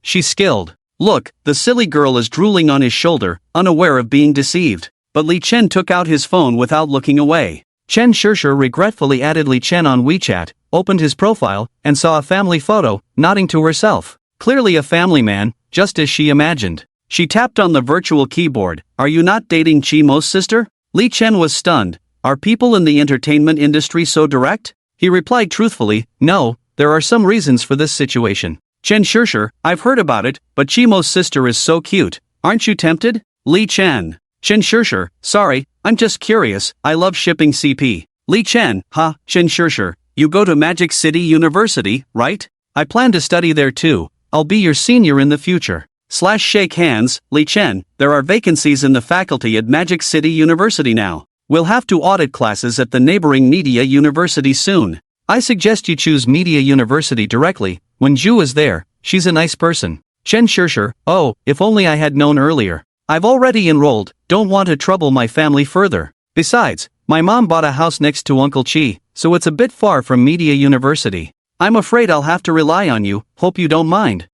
Pitiful, Mo Qian on the side sneaked a peek, looking very puzzled. "My daughter, who is straightforward by nature, how can she chat with boys in such a flirtatious manner?" She raised her eyelids and met Zhang Luan's gaze, who was sneakily watching Li Chen type on the other side. Even in such an awkward situation, the two powerful individuals remained calm. They simultaneously showed a polite yet embarrassed smile. "Li Chen, you are so famous, it must be inconvenient to study at school. I have a roommate who is tall and reliable. I will introduce you to him later, get to know each other, and if you need anything, I will bring him along. Chen Shishir, well, thank you then. Li Chen, you're welcome. Chen Shishir, by the way, have you watched the TV series I starred in? Do you follow me on Weibo? Smirking Li Chen, I follow now, and I will watch it later. I was too busy with my studies before, didn't have much time. Chen Shishir sad, but you must have put a lot of effort into making those wonderful short films. I envy that sister who became your leading lady. By the way, are you two dating? Li Chen, no. Chen Shishir, single? Li Chen, yes. Chen Shishir, hee. Li Chen, is she mocking me? Wenju slept soundly on the comfortable sofa, but woke up to see his brother-in-law flirting with another woman, which made him furious. But he couldn't say anything. He just nudged Chi-Mo. Chi-Mo rubbed his mouth, wiped his saliva on his hand, and casually smeared it on Li Chen's face. So, she couldn't sleep anymore. Zhang Luan woke up Chi-Mo and handed a tissue to Li Chen. Chi-Mo, how can you wipe your saliva like that? You're already an adult. Chi-Mo, in a bad mood, leaned on Li Chen's shoulder, ignoring her mother. It wasn't intentional. Chi-Mo took a deep breath on Li Chen's face, leaving a red mark. She gestured to her mother with a tilted head. She deliberately left saliva on Li Chen's face through this method. Chen Shishir. Zhang Luan scolded, you are not allowed to do this again. Chi-Mo, humph. She looked at everyone awkwardly, sorry, but Mo has this temper now. Mo Qian smiled, Mo is really cute, but Li Chen's temper is also good. He should be happy. When Ju held Chi-Mo's hand, I see many couples in school like this, Mo's behavior is normal. When Ju's indulgence made Chi-Mo very satisfied, she rubbed her face again. Campus love is so beautiful, unlike in our circle, many couples who are so affectionate like this don't end up together. But I heard Mo hasn't dated her brother. Chen Shishir stood alone, but didn't lose ground. Chi-Mo didn't quite understand, but when Ju did, she looked at Li Chen with a scrutinizing gaze. When Ju squinted and asked, what do you mean? Li Chen? You guys talk, what could I possibly mean?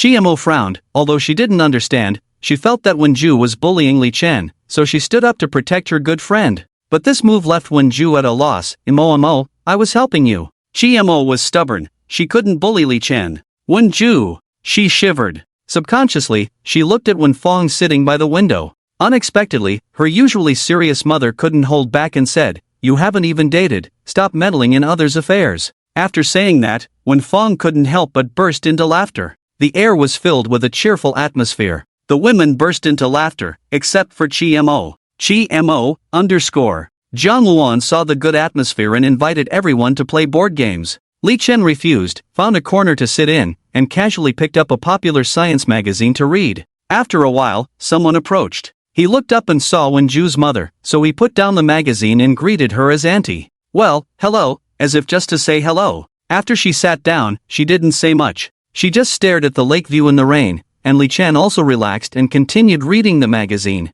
After about 10 minutes, when Fong finally spoke, Lu He is truly an extraordinary person. Lu He was the full name of the grandmother at the orphanage, a name Li Chen only learned after her passing. When he first returned home, Li Chen felt very uncomfortable and would visit her every weekend. At that time, Lu He always grumpily told him not to come next time, but Li Chen still went every week. Lu He eventually passed away, probably from doing too many good deeds, passing away peacefully without any illness. Did you know Grandma before? When Fong nodded, yes, I knew her a long time ago. She was a dance teacher at the time and taught me. Grandma never told us about her past, Li Chen reminisced, but now thinking back, she was very concerned about our posture, making every child stand against the wall to correct their posture, saying it was to cultivate grace. Why did Grandma stop teaching dance? Someone put razor blades in her dance shoes. When Fong sighed, this kind of dirty trick is quite common in our line of work.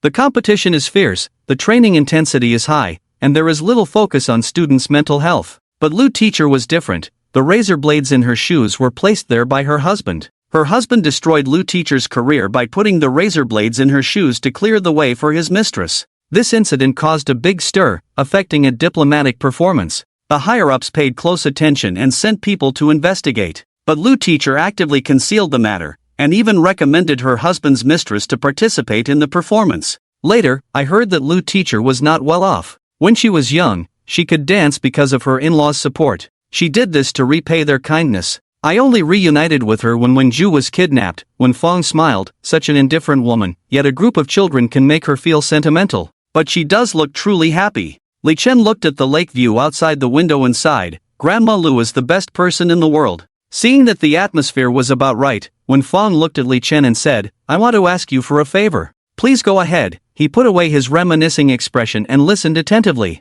Wen Ju has become too gloomy under my care and is not living happily. But I see her getting along with you very easily. Maybe love begets love. When you have time, please spend more time with her. In the past, I restrained her too much, and only in recent years have I realized this. I want Wen Ju to choose her own path, but my influence on her is too great. She has never dared to tell me her true thoughts. Li Chen asked in confusion, but there is still plenty of time, take it slow. I have cancer, and time is running out. Li Chen furrowed his brow, but there was no emotion on Wen Fong's face, as if she was talking about something ordinary. I have been receiving treatment abroad for the past 6 months. My children and husband think I have already started a new family abroad and should be able to keep it a secret. But mainly because Wen Ju is still too young, she is sensitive, and I fear she cannot handle the news. She has a rift with her family, and I don't know who to turn to. I can only ask for your help. Li Chen fell silent for a moment and then put on a serious expression. I respect your wishes. Wen Fong breathed a sigh of relief.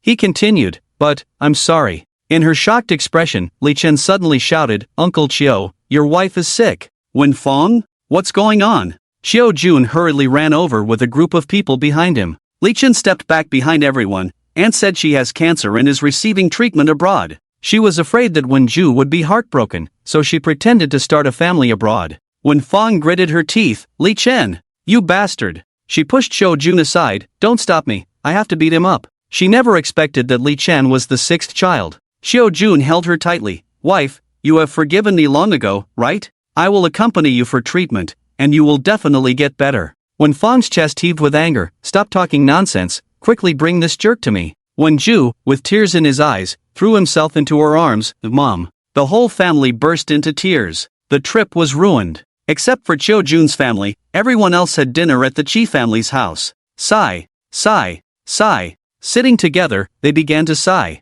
Jiang Luan brought tea, a 60% cure rate, not high, not low. Good things will happen. When Wen Fong is ready, we will visit together. Li Chen was uneasy. Aunt may not want to see me. Chen Dongfeng put his hand on Li Chen's shoulder. What are you saying? If I were Chiu, I would bow to you. Wen Fong just panicked and acted impulsively. Once she calms down, she will thank you. Shi Wanli chimed in, money can work wonders. Xiao Jun has a lot of money now, so why worry about not being able to cure the disease? Even in the worst case, he can guarantee a high-quality life for 10 years. If I had this disease, I wouldn't think too much like Wen Fong. I would tie Chi-Mo to me and have him cut apples for me every day. Chi-Mo looked at the apple in his hand, frowned, and looked at Zhang Luan.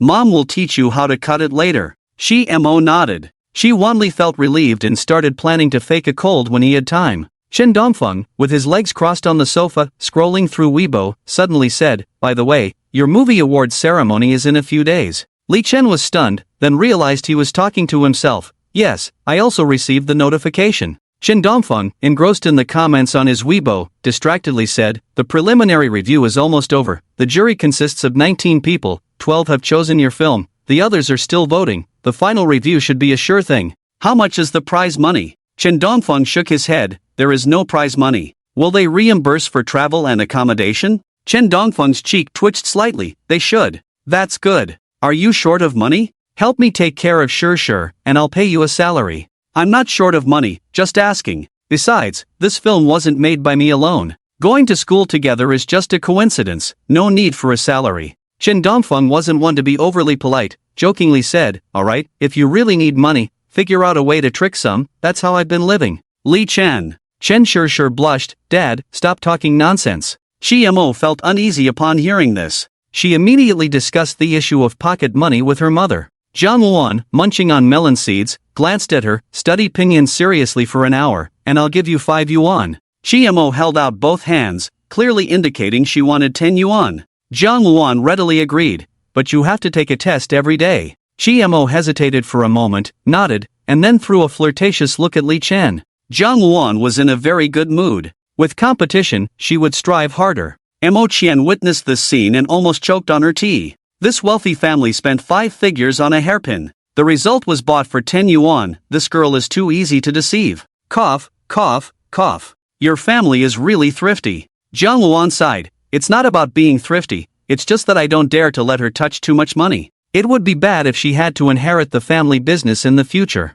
Mo Qian was puzzled, but she couldn't ask more about this issue. Li Chen then thought of the poor carp. He immediately agreed with Jiang Wan's judgment. The laborers are already working hard enough. Jiang Wan looked at Chen Shishir. Do you need a few bodyguards to accompany you to school? The ones my family uses are quite professional. Chen Shishir waved her hand. No need, I will get scolded if I do that. You will get scolded for that? It's not easy being a star. Jiang Wan sighed. Making money is never easy. Chen Shishir smoothed her skirt. We are already considered the easiest, but some private fans are really annoying. Living near Auntie's house allows me to have security guards around, which gives me peace of mind. As for school, it's a public place, so it's not a big problem, especially since Li Chen takes care of me. Li Chen awkwardly smiled. It's not really taking care of. Do you walk to school by yourself or drive? Chen Shishir asked. I have a small electric scooter. She clapped happily. That's great, I can hitch a ride with you then. I'll order a cute helmet first. Li Chen.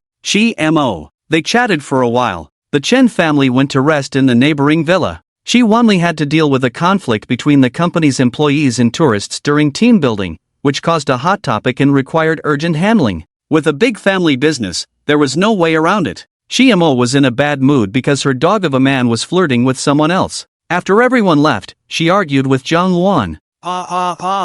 Wait until you learn to speak before going to school, Jiang Wan directly refused. Shi Mo refused. I can't trouble Li Chen like this. He doesn't need to study anymore, just take care of you at school. When will you be able to speak? Then I'll arrange for you to go to school. Shi Mo looked at Li Chen with a pitiful look and pouted. Li Chen couldn't do anything, and learning to speak was a good thing. You should listen to your mom on this matter. Jiang Wan was very clear about her daughter's learning talent. It was just a matter of pretending to be bad before. Chimo's speechlessness stemmed from a gangster holding a bloody knife over a decade ago, coupled with the threat to shut up. It brought her deep psychological trauma. But these things gradually dissipated during the days spent with Li Chen. Jiang Wan also wanted Chimo to enjoy her youth like a normal child of her age as soon as possible. The best years pass by in the blink of an eye. Study seriously for a month. No matter what, I will let you go to school, okay? Chimo wanted to negotiate, but Jiang Wan was adamant about this matter. She could only seek comfort from Li Chen in frustration.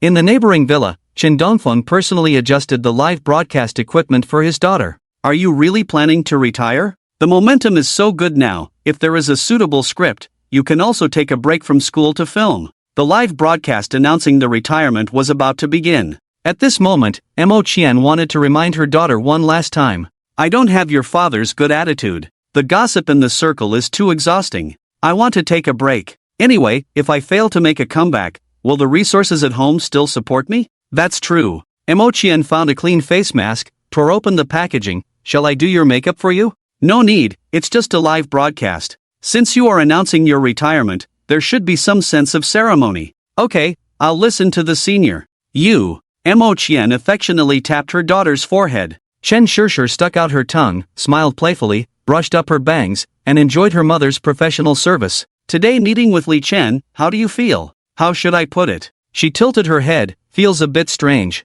What do you mean, not satisfied? Not really. Chen Shishir leaned on the neck pillow, just like I imagined, very reliable, worth relying on. He's quite cute when shy, although still a bit polite, but I feel we can become friends quickly. But thoughts of dating or anything like that have diminished after meeting. Mo Qian smoothed her face mask. Is it because of Chimo? A little bit. If he maintains a relationship with Chimo while dating me, I definitely can't get over it, but I don't think he would do that. Mainly because of not understanding well. After all, imagination is just imagination. But I'm still looking forward to getting along with him. It will definitely be fun. Don't you want to give it a try? Mo Qian teased. Well, I do have a slight interest. Ugh, you're making me say things I shouldn't. Mo Qian shook her head helplessly. Sure, you seem to be leaning towards the green tea persona lately. Let's tone it down. Let's not go down the black-red path. Chen Sure. Time flows like water. Soon it was Monday again. Li Chen yawned as he drove out of the underground parking lot on his electric scooter. After the beginning of winter, the weather turned extremely cold, with temperatures hovering around 10 degrees Celsius day and night. He was always sensitive to the cold, so as a staunch supporter of long johns, he had already put them on. If it gets too hot at noon, he would go to the bathroom to take them off. Anything is better than freezing to death. Socks over long johns are so warm. He waved goodbye to Chimo on the balcony as usual and opened the courtyard gate. After turning a corner, he arrived at Chen Shishir's doorstep. She was wearing a white shirt as a base, a beige knitted vest on top, and jeans at the bottom. Today's outfit can be described as very casual. Even her hair was casually tied in a ponytail, looking quite refreshing. Chen Shishir carried a handbag on one arm and a pink helmet with a small yellow duck on top in the other hand. Leaning against the mailbox, she swayed as if she was about to faint. "Hi, Li Chen. Good morning," she yawned while covering her mouth. Then she put on her helmet and got on the electric scooter. "Did you not sleep well? Forget about good."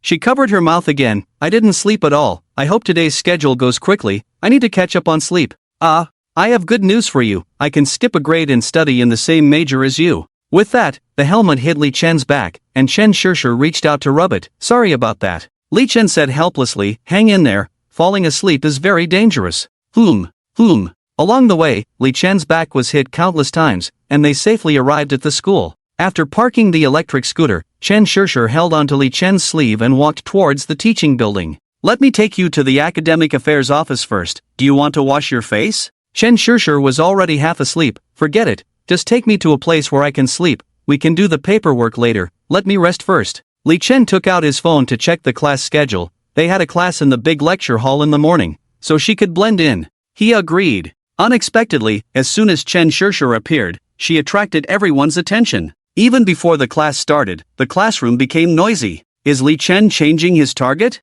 Tisk tsk, I have to say he's targeting high-value individuals. Is she from our major? Definitely not. The beauties in the school have been posted on the forum. This one is obviously on the same level as the campus belle Li Chen pursued before. If she were in our major, there would definitely be posts about her on the forum. Maybe she's a new student or something. Delayed entry. I'm so envious. I can't even reach this level. Fei Yang has to hand you a cigarette every time we meet. Why do I feel like she looks a bit like a star from a web drama? At this moment, a female classmate hurried forward. She was a die-hard fan of Chen Shishir and recognized her at a glance, unable to contain her excitement. "Sister Shishir, hello, I'm your fan." Hello.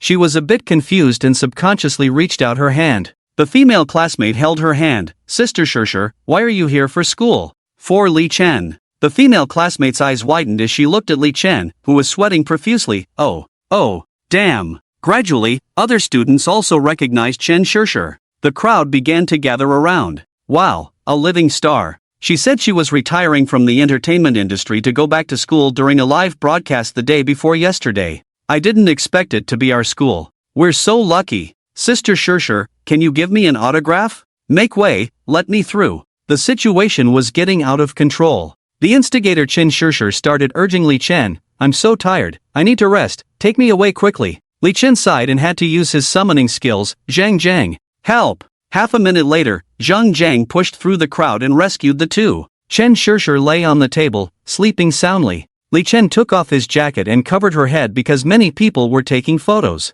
Zhang was puzzled. "What's going on here?" "Here's the situation. She's a star who didn't want to work in the industry anymore, so she came to study. Her parents asked me to take care of her." Li Chen explained concisely and got straight to the point. Zhang nodded slightly, understanding the situation. "I watch pure love dramas, not harem ones. Let's break up. Li Chen, get lost. Then I'll leave." Li Chen stopped him. "I'll treat you to take out on Crazy Thursday." "Really, foster father?" "Yes, just be her bodyguard at school." Zhang, as a model of male virtue, decisively shook his head. "I have a girlfriend, I can't get too close to other girls." 3 boxes of wusu, just summon you in special circumstances. "Let me discuss with my girlfriend." Sure. I want to talk to Sister Shishir." Zhang, get lost." "Hello, nice to meet you." Zhang, get lost." "Hello." Zhang, get lost. "Chen Shishir, let's handle your enrollment procedures first." Zhang, get lost. Li Chen frowned, watching the figure fleeing in panic. "Is that the newly appointed principal?" Zhang gasped. "Really?" Li Chen shrugged. "Well, he's already scared off by you, so it doesn't matter. I won't be expelled, right?" Zhang was a bit nervous. "It won't come to that. When he tries to expel you, just scare him like you did now." Zhang. Soon, the principal returned with the physical education teacher, the head teacher, and others to support the scene. Zhang sneakily put on his earphones, pretending that nothing had happened just now. Inside the office, Chen Shishir, with the help of the counselor, was going through the routine procedures of signing, paying fees, etc. Li Chen stood with his hands behind his back, lost in thought. The principal sat on a stool, looking him up and down. Li Chen?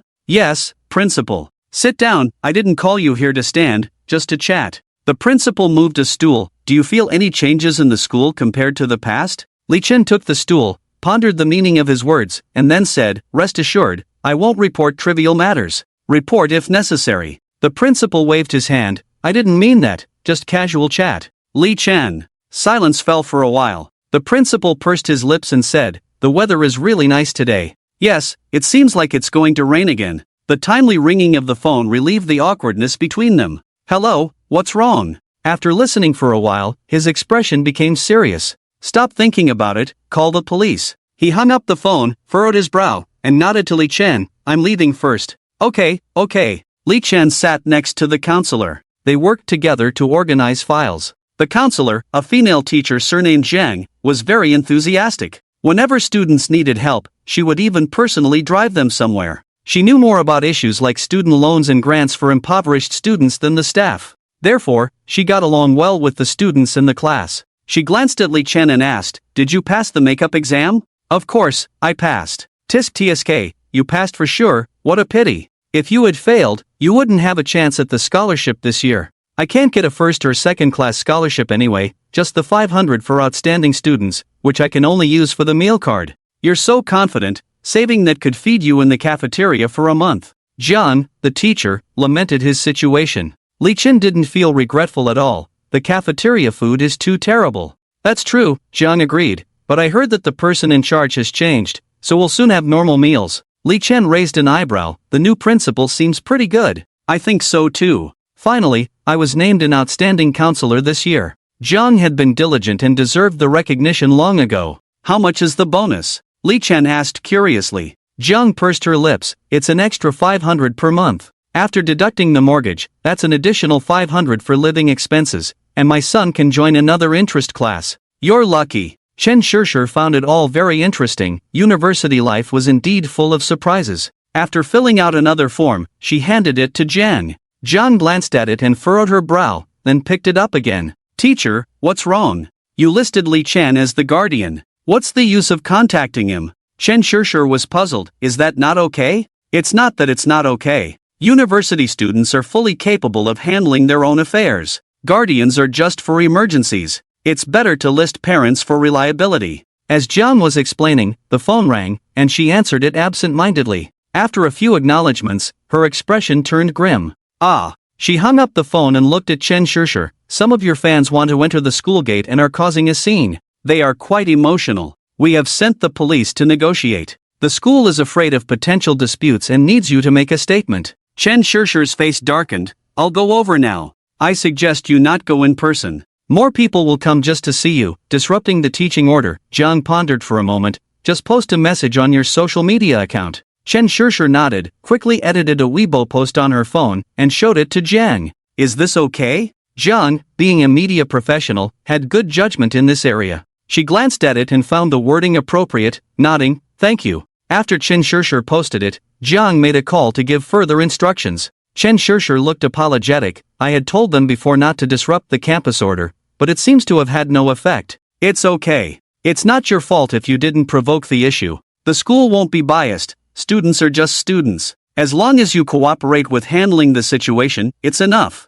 I fully cooperate with the school's instructions. I am here to study sincerely and will not engage in hype. Teacher Jiang adjusted his glasses and nodded slightly. This matter seems to have been spread online by someone in the class, and we will handle this issue. Thank you, counselor. You're welcome. It took 2 breaks to resolve Chen Shishir's enrollment issue. By the way, it was learned that various counselors had subtly warned students in the class group. However, the harassment did not decrease but increased because more people found out about Chen Shishir attending school. But with Zhang present, except for a few enthusiastic fans, few dared to approach her. The school also felt that the situation was not right and issued stricter warnings, and Chen Shishir also sent a lawyer's letter. In addition, she did not care about her image and bluntly refused requests for photos and autographs from enthusiastic fans. By the end of the last morning class, the situation had improved a lot. Today, I went to the cafeteria for a meal after a long time. After Chiemo was willing to speak and study, Jiang Wan secretly talked to Li Chen. He asked him not to go home for lunch at noon,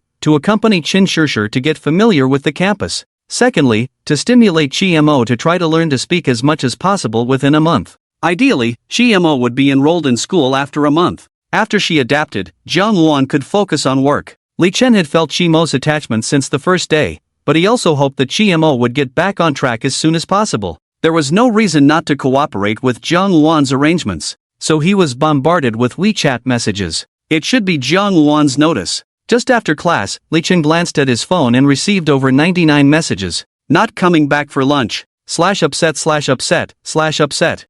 *upset, 99, this month, there are classes at noon in school, so there is no time to come back. This kind of deception was officially approved. Jiang Wan was very considerate and directly asked Li Chen to copy it over for her to deal with. So Li Chen had no psychological burden at all.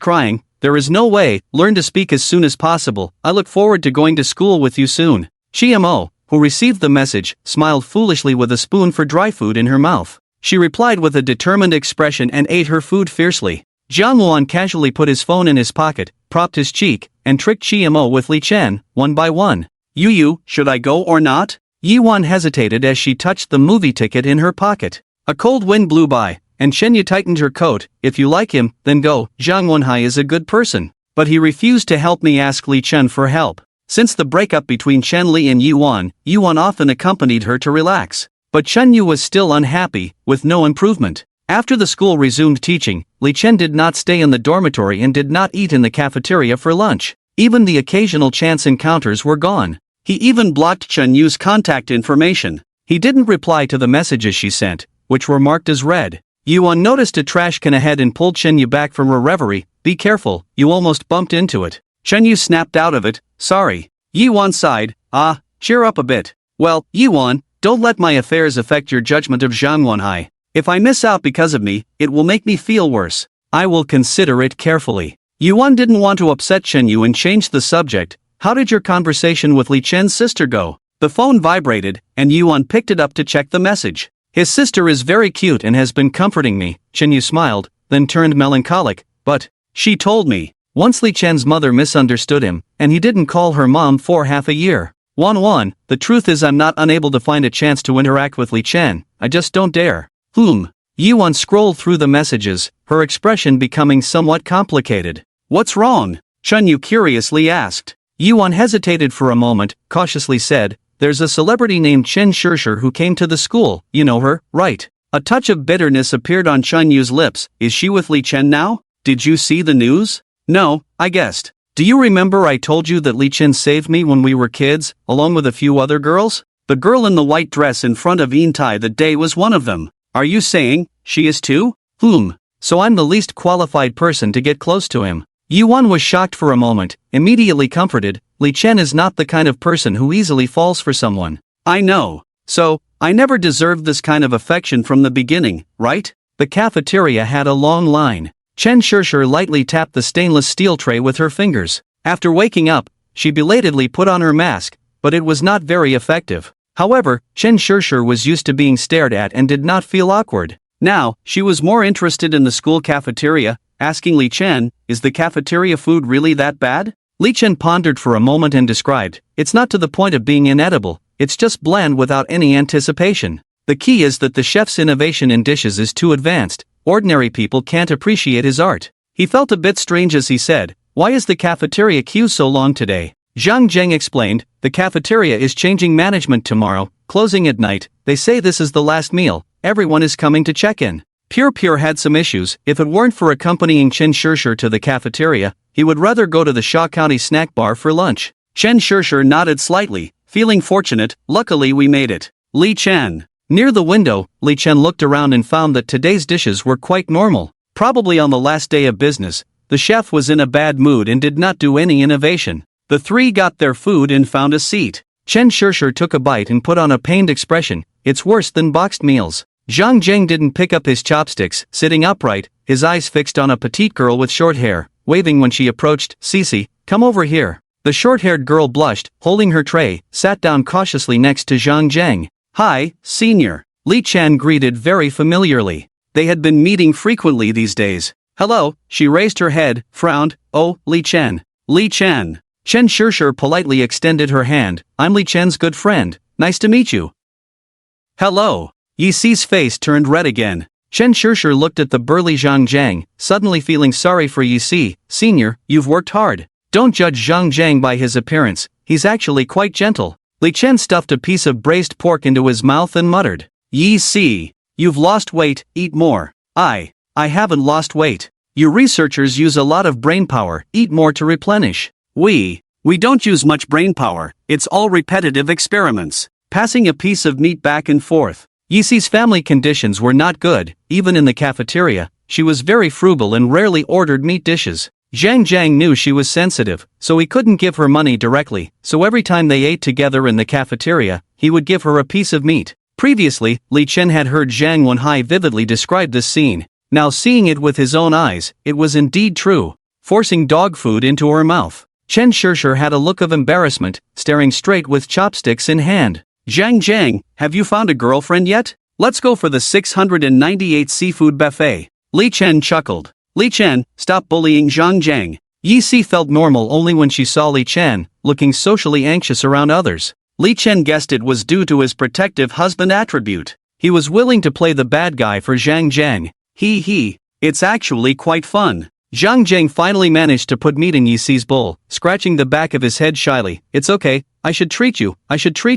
It's all. Spending my parents' money, don't be so extravagant. Wasteful. Li Chen made some money with me before, treating you is enough. We should save it too. Okay, I'll listen to you. Yi Si lowered her head, her voice as soft as a mosquito's hum. Chen Shishir almost chewed on the disposable chopsticks, looking excitedly at Li Chen. Let's have meals together with them in the future. Haven't you had such experiences while filming? Chen Shishir shook her head. Those performances were too obvious, not as innocent as this. This is what I imagine college romance to be. She accidentally caught sight of a familiar figure, squinting and murmuring, is this the female lead? Chen Shishir stood up, waving her hand. As a result, everyone responded and overturned many food bowls. So Chen Shishir took a few steps and ran to the girl. You must be Chenyu, right? It's a pity that Qian Tian didn't see you. Fortunately, I'm also here for school, let's have a meal together. Just call me Chenyu, long time no see. Chenyu politely smiled and sat next to Chen Shishir. Li Chen stuffed himself with rice and seaweed soup, focusing on eating to ease the awkwardness. Yuan sat opposite, smiling at Chen Shishir and introducing herself. I'm Yuan, Chenyu's friend. It's great to meet a star. I've retired now, and I wasn't that famous to begin with.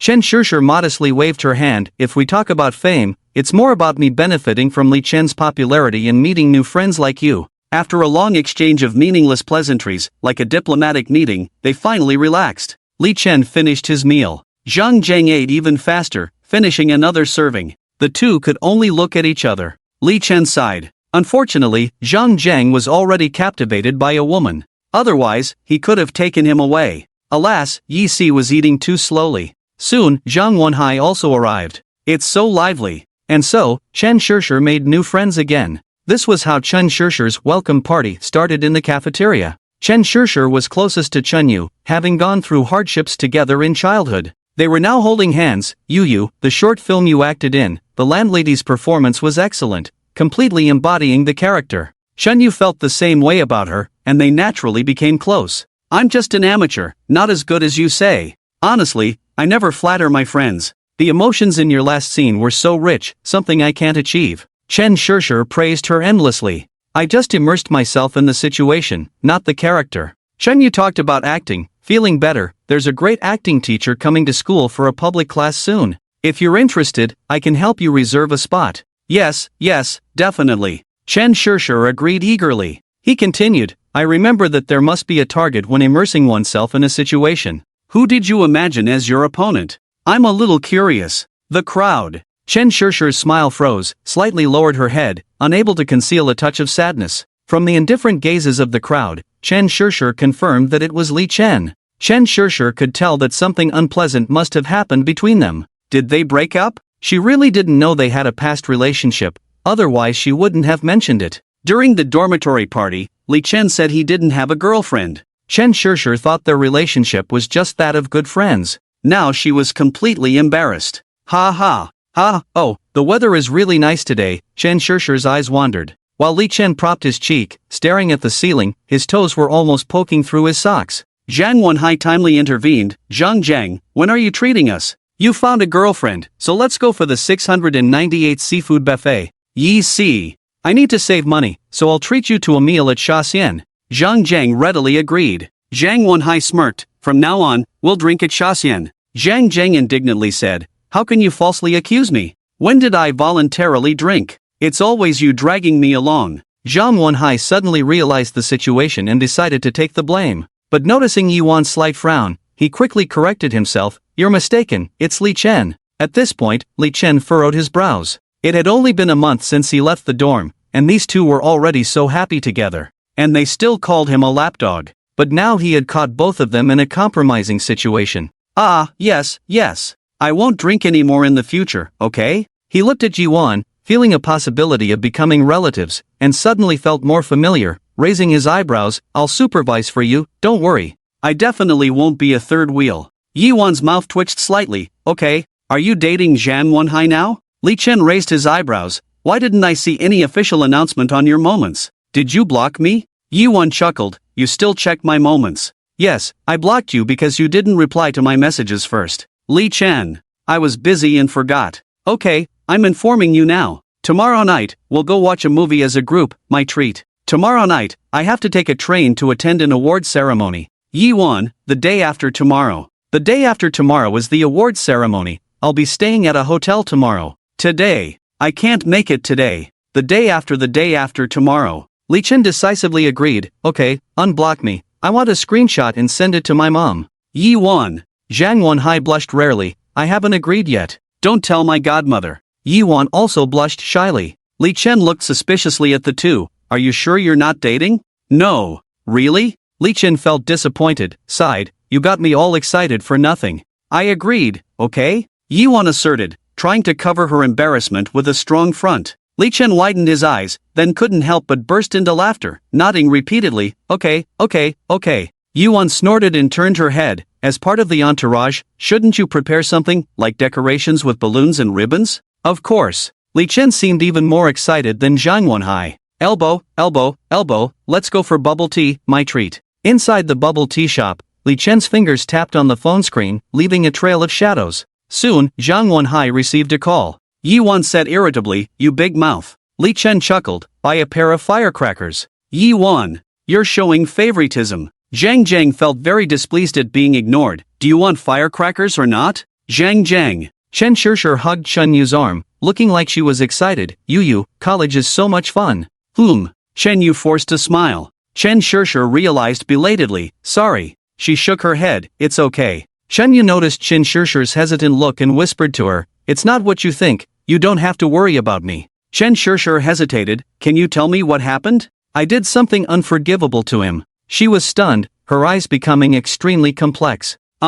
Sometimes emotions are hard to control. It's understandable. Chen Yu, it's not what you think. Chen Shishir realized her misunderstanding and scratched her face. Oh, let's exchange WeChat. Okay. They chatted at a milk tea shop. Li Chen did not even look at Chen Yu. N.I. Yen. Chiemo stood up from the small stool, calling his name in a stern tone. Li Chen smiled with satisfaction and rubbed her head. Impressive, learning to call my name on the first day. She shyly touched her face and jumped onto the back of the electric scooter. Once she was settled, Li Chen picked up the small stool on the ground and drove into the underground parking lot of the villa. In the hall, Jian Luan was flipping through an English original, with a notebook beside her, making notes attentively. Seeing someone return, she waved, come help me organize the notes. Chiemo was holding the egg pancake with extra meat, egg, and ham that Li Chen had spent 13 yuan on, chewing it eagerly. Her eyebrows furrowed upon hearing the news. Xiao Huohuo won't be home tomorrow, yet her mom still wants to occupy his time. That's just too much. Without a word, Li Chen set up Chimo's exclusive small stool and sat across from her. Using what's at home, being idle lately, he was happy to help with this small favor. Being able to enter a top-tier university, his vocabulary was naturally good. He could tell that the English original was about economic theory, but some technical terms were unknown to him. Understanding the notes was essential. With Jiang Luan by his side, it was not a problem. Li Chen diligently copied in a new notebook, adjusting the paragraphs effortlessly. Admiring his elegant handwriting, Jiang Luan couldn't help but envy. Your handwriting is so beautiful, I can't write like that. Shimo inherited my flaws. The pinyin she copied today is like a soft-shelled shrimp. Shimo, someone who hasn't done homework since first grade, how can they write so beautifully? Li Chen smiled. Momo is so smart, she'll improve quickly. Shimo, Omega. Jiang Luan nodded in satisfaction. Li Chen was the ladder for Chimo's progress. With this sentence, even the impossible becomes possible. As he copied the notes, Li Chen became more interested in the book, mainly due to Jiang Luan's interesting summaries.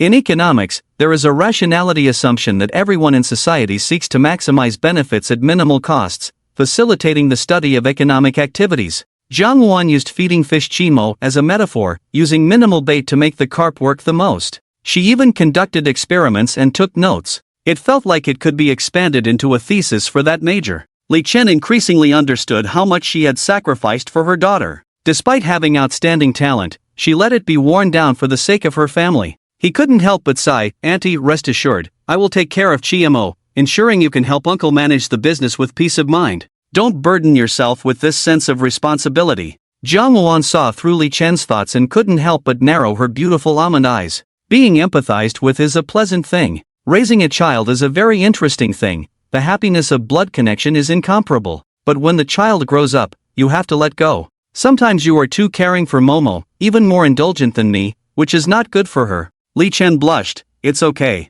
You can be more casual, like with a friend. As long as she is happy playing at school in the future, it's enough. Shimo raised an eyebrow. Isn't it like treating a wife? So she raised her eyes, looked at Li Chen with watery eyes, full of hope, holding her little skirt. Unfortunately, Li Chen couldn't read minds. Well, when you learn to speak, we'll go to school together. Shimo. Until dinner time. Chen Shishir came for dinner as agreed, and Shimo's alertness suddenly rose. Especially when they talked about school matters, Shimo was jealous and restless, fidgeting. Several times she asked Li Chen to help her peel shrimp to interrupt their conversation. Then, Chen Shishir's face showed the same expression. During the meal, the moods of the two kept changing. But after dinner, Chen Shishir had to go home. So early, stay and play a bit more here. Jiang Luan urged. Yes, saying a few more words, Shimo would surely work harder tomorrow. There was a fan harassment at school today. I will do a live broadcast to talk about it later. I see. Do you need help? No need. I told my dad. He will help handle it. That's good. Until she left. Shimo's restlessness finally eased. After taking a shower, Shimo clung to Li Chen again. But the weather was getting colder, the pajamas were thicker, not as challenging as before. Li Chen also got used to the physical contact with Shimo. However, she started humming after taking a shower, her face also slightly flushed. Counting the days, relatives were coming again. Li Chen asked, stomach ache? Shimo nodded. Jiang Luan opened the thermos cup and handed it to Li Chen. He held the cup and fed water to Shimo. Jiang Luan asked, tomorrow is the awards ceremony for your short film, will it be live broadcasted? The school arranged for people to go together. As for the format, I'm not sure, I didn't ask in detail. Okay. Jiang Luan nodded. By the way, there is a suit in the wardrobe customized for you. I thought it's a formal occasion, and since I didn't see one in your closet, I prepared it for you. How much does it cost? You better not ask. Jiang Luan turned away nervously. That would be a few months' salary. After this month, you will have your salary doubled for taking care of Shimo alone, so you can pay it off in 2.5 years. Li Chen's mouth twitched. That's not a solution. After some thought, he found an excuse. It's being closely monitored recently. My dad might be suspected of taking bribes, so auntie, please don't buy me things in the future. It's okay, I'll make a labor contract later, like the one for the bodyguard. I'll clock in for you, and also help you pay social security. Jiang Luan clapped his hands. By the way, I can also give you an internship certificate in the future. In the Qi family, Li Chen had never convinced Qi's mother, and this time was no exception. If it weren't for the mother and daughter having a quarrel, the bed would still be stuck at the customs. Li Chen could only accept it. Thank you. You are too polite, there's nothing to thank for, it's all legitimate labor compensation. Time flies, and another day of classes ended. Li Chen stuffed the luggage into the car trunk. Teacher Jian leaned against the car door, chewing gum. TSK, using an Hermes bag for clothes and luggage, didn't expect you to be a second-generation rich. Borrowed from relatives to show off. Don't pretend, I'm not asking to borrow money from you. When you were taken away by the police back then, you were so calm. I could tell that your family background is extraordinary. Li Chen sat in the passenger seat and shrugged. Actually, when I was young, I saved a rich man's daughter.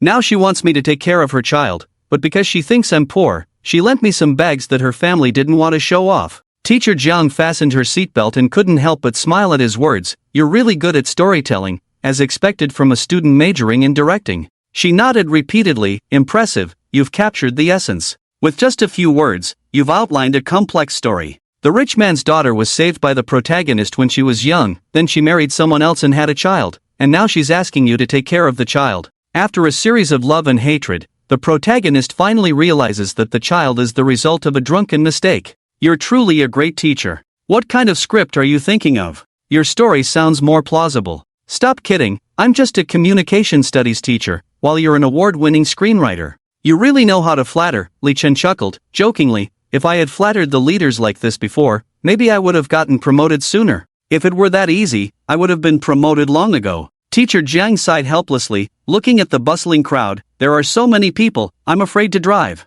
Do you have a driver's license? Li Chen carefully drove the car out of the campus. I thought the school would arrange for a school leader to accompany me. That's right, Teacher Jiang seemed in a good mood. A daily travel allowance of 1,000, it's really good, and the reimbursement limit is high. Let's eat something nice these 2 days. You don't have to take care of your children at home? Teacher Jiang shrugged. My mom will take care of them. What about your husband? We're divorced. Li Chen could only sigh. You've been through a lot. Teacher Jiang didn't seem to mind, speaking lightly. Yes, paying the mortgage alone is a headache. Sometimes I have to rely on my parents' retirement money. Chatting casually, they encountered traffic jams during rush hour. Teacher Jiang, experienced, wasn't in a hurry to board the train after buying tickets, and leisurely arrived at the high-speed rail station. They even parked the car at a nearby 4S store for maintenance. The award ceremony was held at a hotel in Suzhou, and the high-speed rail arrived around 2 o'clock. Getting tickets, waiting on the platform, finding their seats, and stowing their luggage.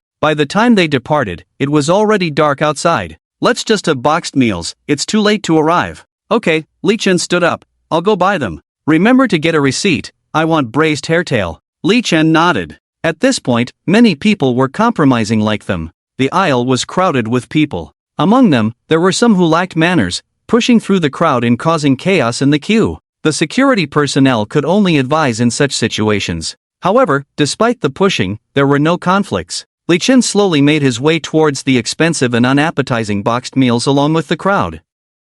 Suddenly, a girl's scream rang out. Instantly, the entire train car fell silent. The girl was right in front of Li Chen, who furrowed his brows and instinctively touched his ear. Everyone was staring at her, including Li Chen. The girl slowly turned around, locked eyes with Li Chen, and slapped him hard across the face. Smack! A crisp sound echoed through the train car. Li Chen shook his hand, luckily reacting quickly. The girl's face was full of anger. Pervert. Li Chen. What was there not to understand? The train car erupted into a commotion. Of course, it took Li Chen a few seconds to understand what was happening. You've misunderstood. He suppressed his anger. Who the hell could be happy after being slapped for no reason? But still try to say this sentence in a calm tone and with a higher volume. If you get angry at this time, there will be no room for argument. The girl's chest was heaving violently, looking very angry. You just touched my butt. What's the misunderstanding? I just had my hands in my pockets. You touched through the pocket of my pants. Li Chen couldn't bear it anymore.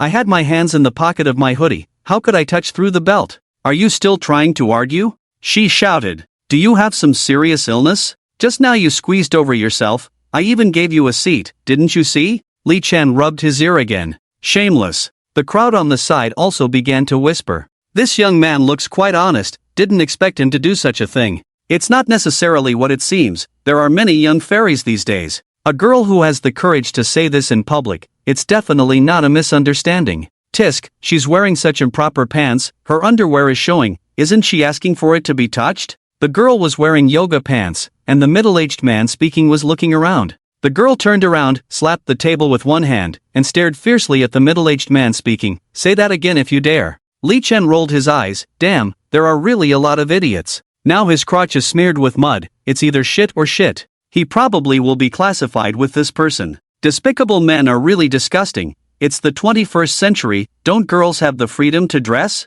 A woman dressed as an OL took off her headphones, held up her phone towards Li Chen, Don't think about running away. Li Chen didn't cover the camera, doing so would seem guilty. He put his hands back in his pockets, and made a disdainful sound from between his teeth, coldly saying, "If I didn't do it, I didn't do it. What a load of crap. Dare to do but not to admit, shameless. How did you see it? A girl who has the courage to face such a thing, how could it be slander?" A male college student chimed in, Tsinghua Senior's sister. "That's an exception." "Yes, this is not an exception. Just now, there was no reaction to the rude remarks made by that middle-aged man, but now there is enthusiasm to protect the same kind." The girl in yoga pants gave the college student a cold look. The security guard finally squeezed through the crowd. After asking about the situation, he seemed a bit embarrassed. Li Chen looked calm, while the girl in yoga pants was shouting hoarsely. After observing Li Chen for a moment, he thought for a moment and advised, "Could this be a misunderstanding caused by the crowded crowd? I demand a female security guard.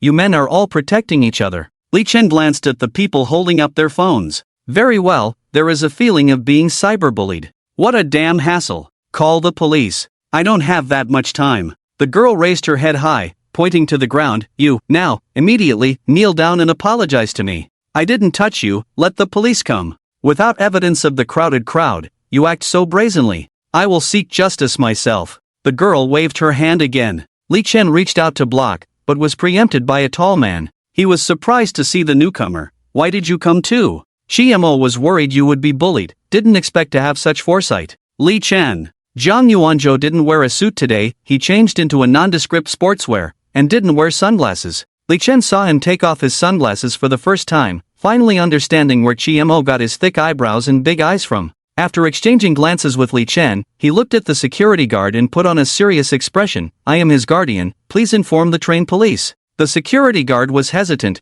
clearly not wanting trouble. "It's just a misunderstanding. Just now she slapped my child. So I should let him touch her for nothing?" The woman widened her eyes. "Are you going to reason or not? We will check the surveillance footage to see what really happened." Thinking that with so many people around, the surveillance won't catch anything, she angrily threw her bag and started shouting and making a scene. "Help! Look at these shameless people. Bullying women and still trying to justify it. You can just touch randomly without taking any responsibility." Security hurried to intervene, but she was relentless, as if feeling greatly wronged. Hearing the commotion, many people stood up from their seats to watch the spectacle. Those who were unaware of the situation also stood up to join the commotion, making the already crowded aisle even more chaotic. Some foolish parents who enjoyed watching the commotion even pushed their way in with their children. Naturally, they got separated, and soon the sound of children crying could be heard. People started pushing and arguing with each other. It was clear that a stampede accident was about to happen. The security guard wiped the sweat off his forehead, stopped trying to reason with the woman, and quickly contacted the train's broadcast system to try to calm the situation. But it would take some time, and by now, things were already very chaotic. Zhang Yuanzhou pushed aside a few people, picked up a child who was almost trampled, and handed the child to a passenger in a seat. He widened his eyes. "Are you not afraid that your curiosity might cost someone's life?" The security guard also tried to intervene. However, many justice warriors were unwilling to leave and even argued with the security guard. At this moment, someone on the outskirts shouted, "Lao Wang, haven't you learned your lesson? Last time, when someone was trampled, we had to cooperate with the investigation while standing, but sitting down was fine. Have you heard? Come back quickly." The voice repeated over and over, getting closer. Li Chen, protecting two children, heard the familiar voice and breathed a sigh of relief. As a media professional, he was able to handle even the onlookers. Thanks to John's efforts, the congestion did not worsen. A few minutes later, the train's broadcast finally sounded, and several transit police officers hurried over, obviously much more experienced than the young security guard,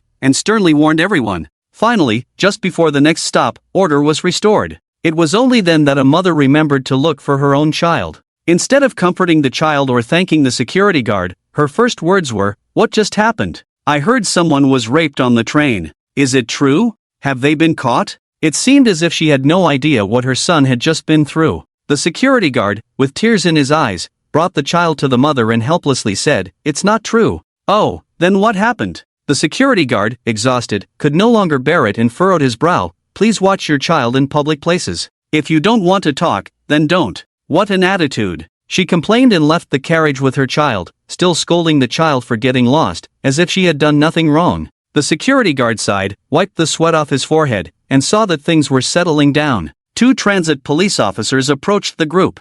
What happened? The security guard explained briefly. The transit police officers frowned. Where is the person? The security guard looked around, also puzzled. Where is the person? The transit police asked. Are you asking me? The security guard remained silent. Jang Yuanzhou reminded them, when the train stopped just now, she got off directly. The transit police officers saw them comforting the child and helping with the evacuation. One took advantage of the chaos to escape, while the other stayed to help. It was clear who was right and who was wrong. They took the group to a resting car for staff and made a detailed record of the incident. Nearly causing a public safety accident, it had to be thoroughly documented. After cooperating, Li Chen asked, will she be punished? The transit police officer sighed. Even though she almost caused a public safety accident, purely based on her actions, she did not break the law. Even here, all we can do is criticize and educate her. As for the conflict between you, I just showed you the surveillance footage, and there's no way to prove that you didn't touch. Although there is no presumption of guilt, you also did not suffer any substantial harm. If I hadn't blocked that slap, would it have been resolved? The conductor glanced at the law enforcement recorder, pursed his lips in anger. Li Chenfu smiled. Just my bad luck. This trip didn't end up with nothing. The crew upgraded Li Chen and the other two to business class, and they even got a free meal, although it was originally reimbursable. Luckily nothing happened, otherwise I wouldn't be able to explain. Teacher Zhang patted the footprints on his pants leg and shifted his gaze to Zhang Yuanzhou. Who is this? Ever since Teacher Zhang appeared, Zhang Yuanzhou had put on a facade, with a stern and serious expression. Private bodyguard. No wonder you don't seem like an ordinary person. Are you a retired soldier? He nodded coldly. Teacher Zhang no longer wanted to be bored, looked at Li Chen, and adjusted his glasses. Teacher Jiang. Li Chen. Damn, how do I explain this? After a while, Teacher Jiang couldn't help but ask tentatively, young master? Li Chen scratched his face. My family is working class. I see, Teacher Jiang nodded, keeping a low profile, right? Not really. Ah, I see.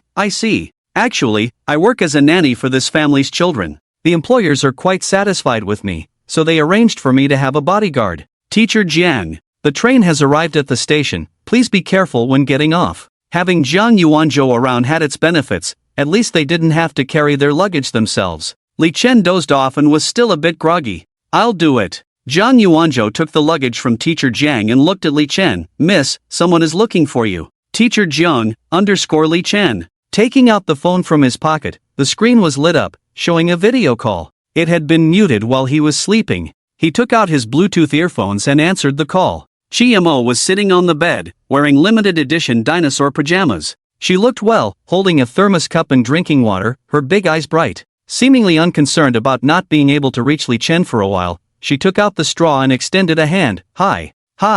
Soon, Zhang Wan entered with a small cat. Auntie. Have you arrived? Just arrived. That's good, stay safe. The noise at the high-speed rail station was loud. They chatted for a bit and then ended the video call. On the other side, GMO put down her phone, picked up a tablet, and looked at the camera showing Li Chen, pursing her lips. Haven't seen enough yet? GMO chuckled, propped up the tablet, crossed her arms, and stared intently. Beside a Bentley with 7 seats, a middle-aged man looked dignified, occasionally checking the expensive watch on his wrist, his brows furrowed. Zhang Yuanzhou carried the luggage and walked straight to the man. Zhang Yuanzhou. The middle-aged man instantly put on a flattering look, rubbing his hands. Director Jiang, hello. I'm not a board member of the group. The middle-aged man choked for a moment, but showed no embarrassment on his face, saying, yes, my mistake. He then quickly walked to Zhang Yuanzhou, went to the back of the car, and opened the trunk. After putting away the luggage, he sat in the driver's seat, occasionally glancing at Li Chen through the rearview mirror. Zhang Yuanzhou changed into work clothes in the back seat, switching from casual wear to a more professional outfit in less than 2 minutes. Sitting next to Li Chen, he held the armrest, rolled up his sleeves to reveal his watch. In the dimly lit car, Li Chen noticed a faint red light on the watch. Staring. It's been recording all along? Zhang Yuanzhou nodded unabashedly. Li Chen. The car smoothly left the high-speed rail station. Due to a childhood experience of getting lost, this was Li Chen's first long-distance trip in his life. Today's cities are all more or less the same, not to mention that the cars have not entered the city yet, still driving on the elevated roads, with no particularly distinctive buildings. But he still felt a sense of freshness, occasionally looking out the window. The middle-aged man looked up at the rearview mirror in the car. First time in Nanjing? Li Chen nodded. Yes. Mr. Chi's family education is really strict. Zhang Yuanzhou, as the officially designated bodyguard, it was normal for him to have such associations. Li Chen couldn't admit it, so he casually mentioned some relatives to pass it off. Before he could explain, Zhang Yuanzhou coughed twice and took over the conversation. The Qi family has only one daughter. The middle-aged man immediately looked nervous. Understood, I won't gossip. Teacher Jiang looked at Li Chen with a complex expression, realizing he was an illegitimate child. No wonder he was so low-key. Zhang Yuanzhou couldn't help but roll his eyes. This man was really calculating. Mr. She and his wife have a good relationship. Li Chen immediately responded, understood. Zhang Yuanzhou rolled his eyes again, but you only got half of it right. He is considered half a son of the Qi family. The middle-aged man pondered for a moment, then nodded while holding the steering wheel. Got it. Teacher Jiang was shocked, her mouth wide open. Li Chen. The atmosphere in the car suddenly became awkward. The middle-aged man kept glancing at the rearview mirror, showing a mixture of flattery and respect. Li Chen wanted to say something to ease the awkwardness, but the middle-aged man became noticeably cautious. In his view, Zhang Yuanzhou's words, as a close minister of the Qi family, were similar to an informal statement from Mr. Qi. The middle-aged man, realizing this, had already started to speculate. No wonder the CEO's secretary personally called to arrange for him to pick up the person. This was definitely a promising opportunity. And Li Chen was starting to get used to it. At 10 o'clock in the evening, they arrived at a business hotel in the city center, booked by the awarding party. After registering with their ID cards, they received 2 room keys. In the elevator, Zhang Yuanzhou stood still. Teacher Jiang interacted with her child via voice messages, and Li Chen exchanged emojis with Mo. They found the room number after a few turns. Teacher Jiang remembered her luggage was still with someone else. She turned around and saw the luggage on the floor, while Zhang Yuanzhou had mysteriously disappeared again. Where is he? He's like that, he'll show up when needed. If you don't believe me, order some takeout, he'll definitely be the one to deliver it. Professional. Teacher Jiang swiped the room card, entered the room, and said, I'll come find you later. Okay. After unpacking and organizing things needed for the next day, they looked around the room. The hotel was quite upscale. The room was spacious, around 40 square meters. The floor was covered with bohemian-style carpet. There was a king-size bed, French windows, and the furniture was of good quality. Li Chen had been hanging out at the Qi family's place every day, so he had broadened his horizons. It wasn't that he was picky, but his sense of anticipation had diminished. After a while, Teacher Jiang knocked on the door. Once inside, they looked at each other in silence. There's already a thick barrier of sadness between us. She sighed. Teacher, please don't say that. My head hurts. I don't know how to explain, but it's not what you think. I'm not interested in your privacy. I was just joking before. Teacher Jiang sat on the sofa. Tomorrow morning is the rehearsal for the award ceremony, and the actual awarding will be in the evening. If everything goes smoothly, there will be some free time in the afternoon. You can go out and explore, buy some local specialties to take home. Aren't you going, teacher? I came here to negotiate with the organizers on your behalf. Since you haven't started working yet, the school has an obligation to send someone over. These places can be a bit tricky. I'm afraid you might sign some troublesome contract unknowingly. Okay, do you need me to buy anything for you? No money, I'll see what's available to eat later. Just buy something on the go. I'll bring it back to appease the kids. Okay, don't lend me money. Alright. Li Chen picked up his phone and opened the food delivery app, cultivating the habit of eating late-night snacks at the Qi family's place. Teacher Jiang glanced over. Keep the receipt, it can be reimbursed. Order a bowl of duck blood vermicelli soup for me. Okay. She stood up, stretched lazily. The phone rang. She originally wanted to walk out of the room to answer it, but when she saw that it was the school's landline number, she sat back on the sofa. Hello. The other party on the phone spoke very quickly. Teacher Jiang's face gradually turned unpleasant. She glanced at Li Chen, made a sound of agreement. Holding the phone with her shoulder, she reached out to him. Let me use your phone. Li Chen handed her the phone. Teacher Jiang opened Weibo and found a hot search term. #train molestation #. Although the video was pixelated, she couldn't help but recognize herself. Li Chen was shocked. Oh my god. Teacher Jiang said to the other party, this is obviously an edited video. I will write a report later to explain the situation in detail. After saying a few more words, Teacher Jiang handed the phone to Li Chen. Hello. This is Zhao Si. A tired voice came from the receiver. Yes, good evening, Principal. I want to confirm this matter with you. It's completely groundless. Alright, I understand. Zhao Si paused, then added, the school will handle it properly. How outstanding students come about, I am aware. The school will stand by your side. Okay. Li Chen swiped the screen. The video is pixelated. If they want to investigate, they can investigate me. It doesn't have much to do with the school for now. On the campus forum, someone reposted this video claiming to be an eyewitness, insinuating that the person is you. Zhao Si lit a cigarette, exhaled. The school has deleted the post promptly, but private circulation is inevitable. Don't worry too much. We can't agree to fabricate facts to smear our students. Thank you. Get some rest early. Okay. Teacher Jiang sighed heavily, looked at Li Chen who seemed indifferent. I shouldn't have let you go buy food. What does that have to do with this? Li Chen picked up a kettle of tap water, intending to boil water to drink, then picked up 2 cups to wash. Tea or plain water? I'll go back and make it myself. Alright, do you want me to dictate it again? No need, I remember roughly. I'll write it down and ask you for details later. Okay. Get some rest early. Try not to go out tomorrow if you don't have to. Okay, got it. After a few more instructions, Teacher Jiang reluctantly went to write the report. After boiling the water, Li Chen poured a cup, holding the tea bag and swaying it up and down. He had developed a habit of drinking tea at the Chi family's place, and after brewing it for a while, he took a sip and frowned. Subconsciously picked up the tea bag, hesitated for a moment but decided not to throw it away. It's hard to go from luxury to frugality. After playing with his phone for a while, the doorbell rang. Opening the door, Zhang Yuanzhou was holding 2 bowls of duck blood vermicelli soup and a bag of tea leaves. Which one is yours? The non-spicy one. Li Chen glanced at the tea leaves, raised an eyebrow. Did you bug my room? Zhang Yuanzhou rolled his eyes. I bought it for myself. The tea at the hotel is too bad. If it weren't for Chi-Mo fearing you'd run away, who would be willing to watch you every day? Oh, Zhang Yuanzhou, after all, was a middle-aged man who drank tea from a thermos cup every day. Li Chen realized this and awkwardly scratched his head. Can you share some with me? There's a supermarket downstairs. Go buy it yourself. You can't finish it yourself either. Zhang Yuanzhou reluctantly gave some to Li Chen. Li Chen held a handful of tea leaves and took the duck blood vermicelli soup. I forgot to order for you. What do you want to eat? TSK. Zhang Yuanzhou rolled his eyes and hummed. I bought it myself. At this moment, a delivery guy ran over. Mr. John? Seeing the delivery guy taking out exquisitely packaged takeout from the insulated bag, the boxes were not big, but the receipts showed 3-digit prices for high-end items.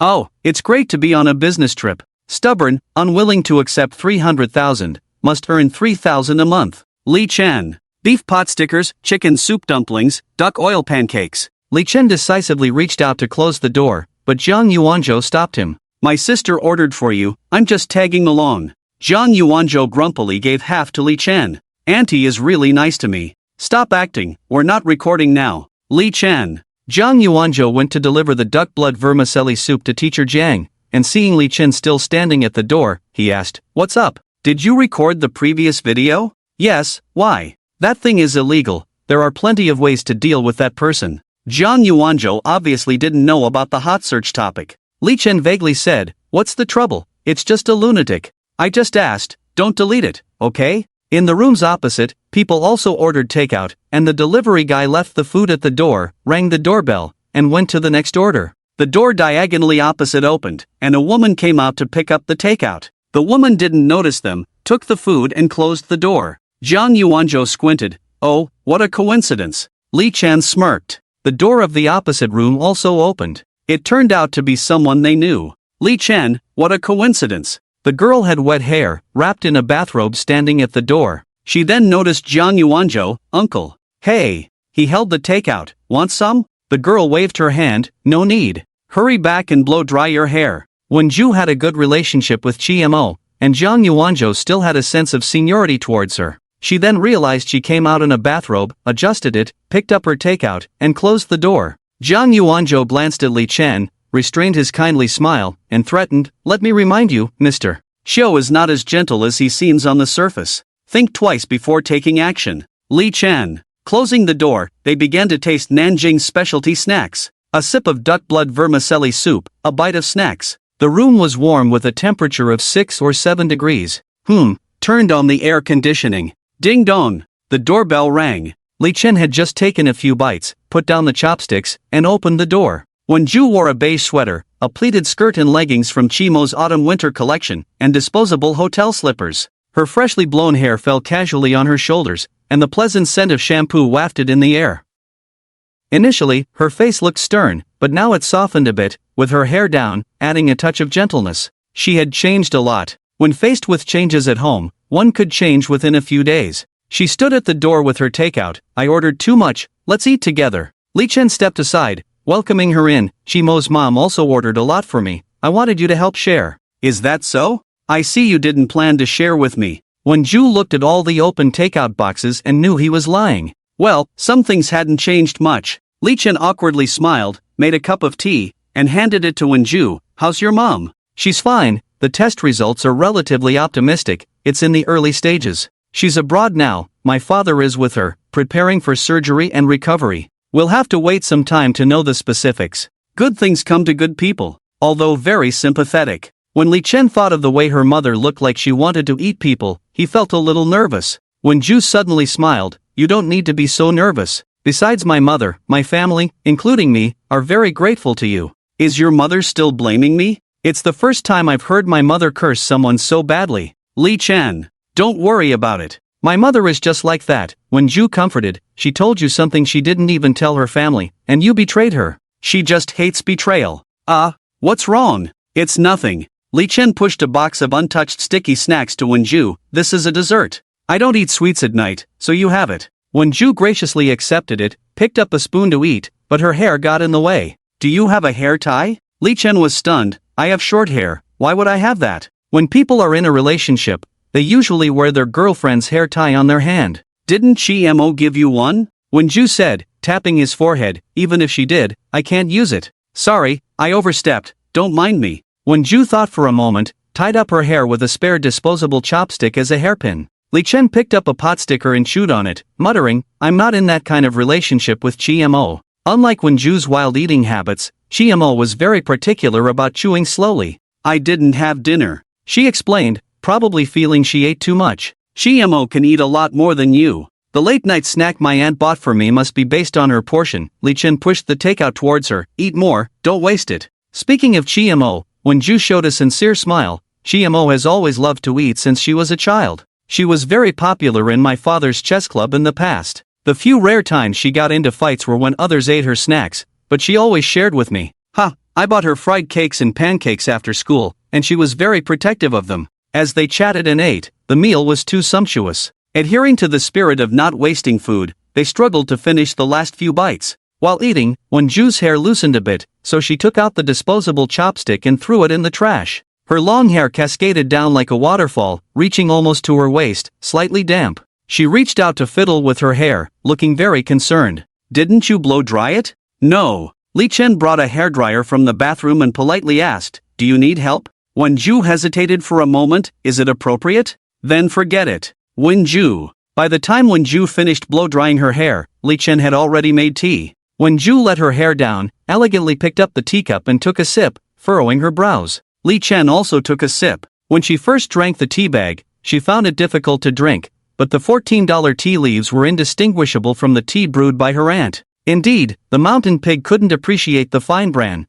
wasting the good tea leaves from the Chi family. Do you want me to get you a cup of plain hot water? No need, it's not that bad. But isn't it still bad? Li Chen thought to himself as he refilled the cup with hot water. Are you here for the awards ceremony? Wenju nodded. A senior's work was selected, and I was involved in the script, so I came. Li Chen remembered her humble appearance when she sought advice that day, feeling a bit embarrassed. You are really modest. Wenju shrugged. He's just here for show. You rely on your abilities, and the most prestigious award should be given to you. This industry is the most cutthroat arena of fame and fortune. There are many tricks behind various awards. Even with Chen Dongfeng's insider information, Li Chen didn't believe it too much. She came here just to broaden her horizons. Originally wanted to visit the Memorial Hall of the Massacre and the scenic spots in Nanjing Prefecture. I had made reservations before coming, but now I can't go because I was deceived. The organizers should have arranged similar rooms for the same group of people. Li Chen looked at her and asked,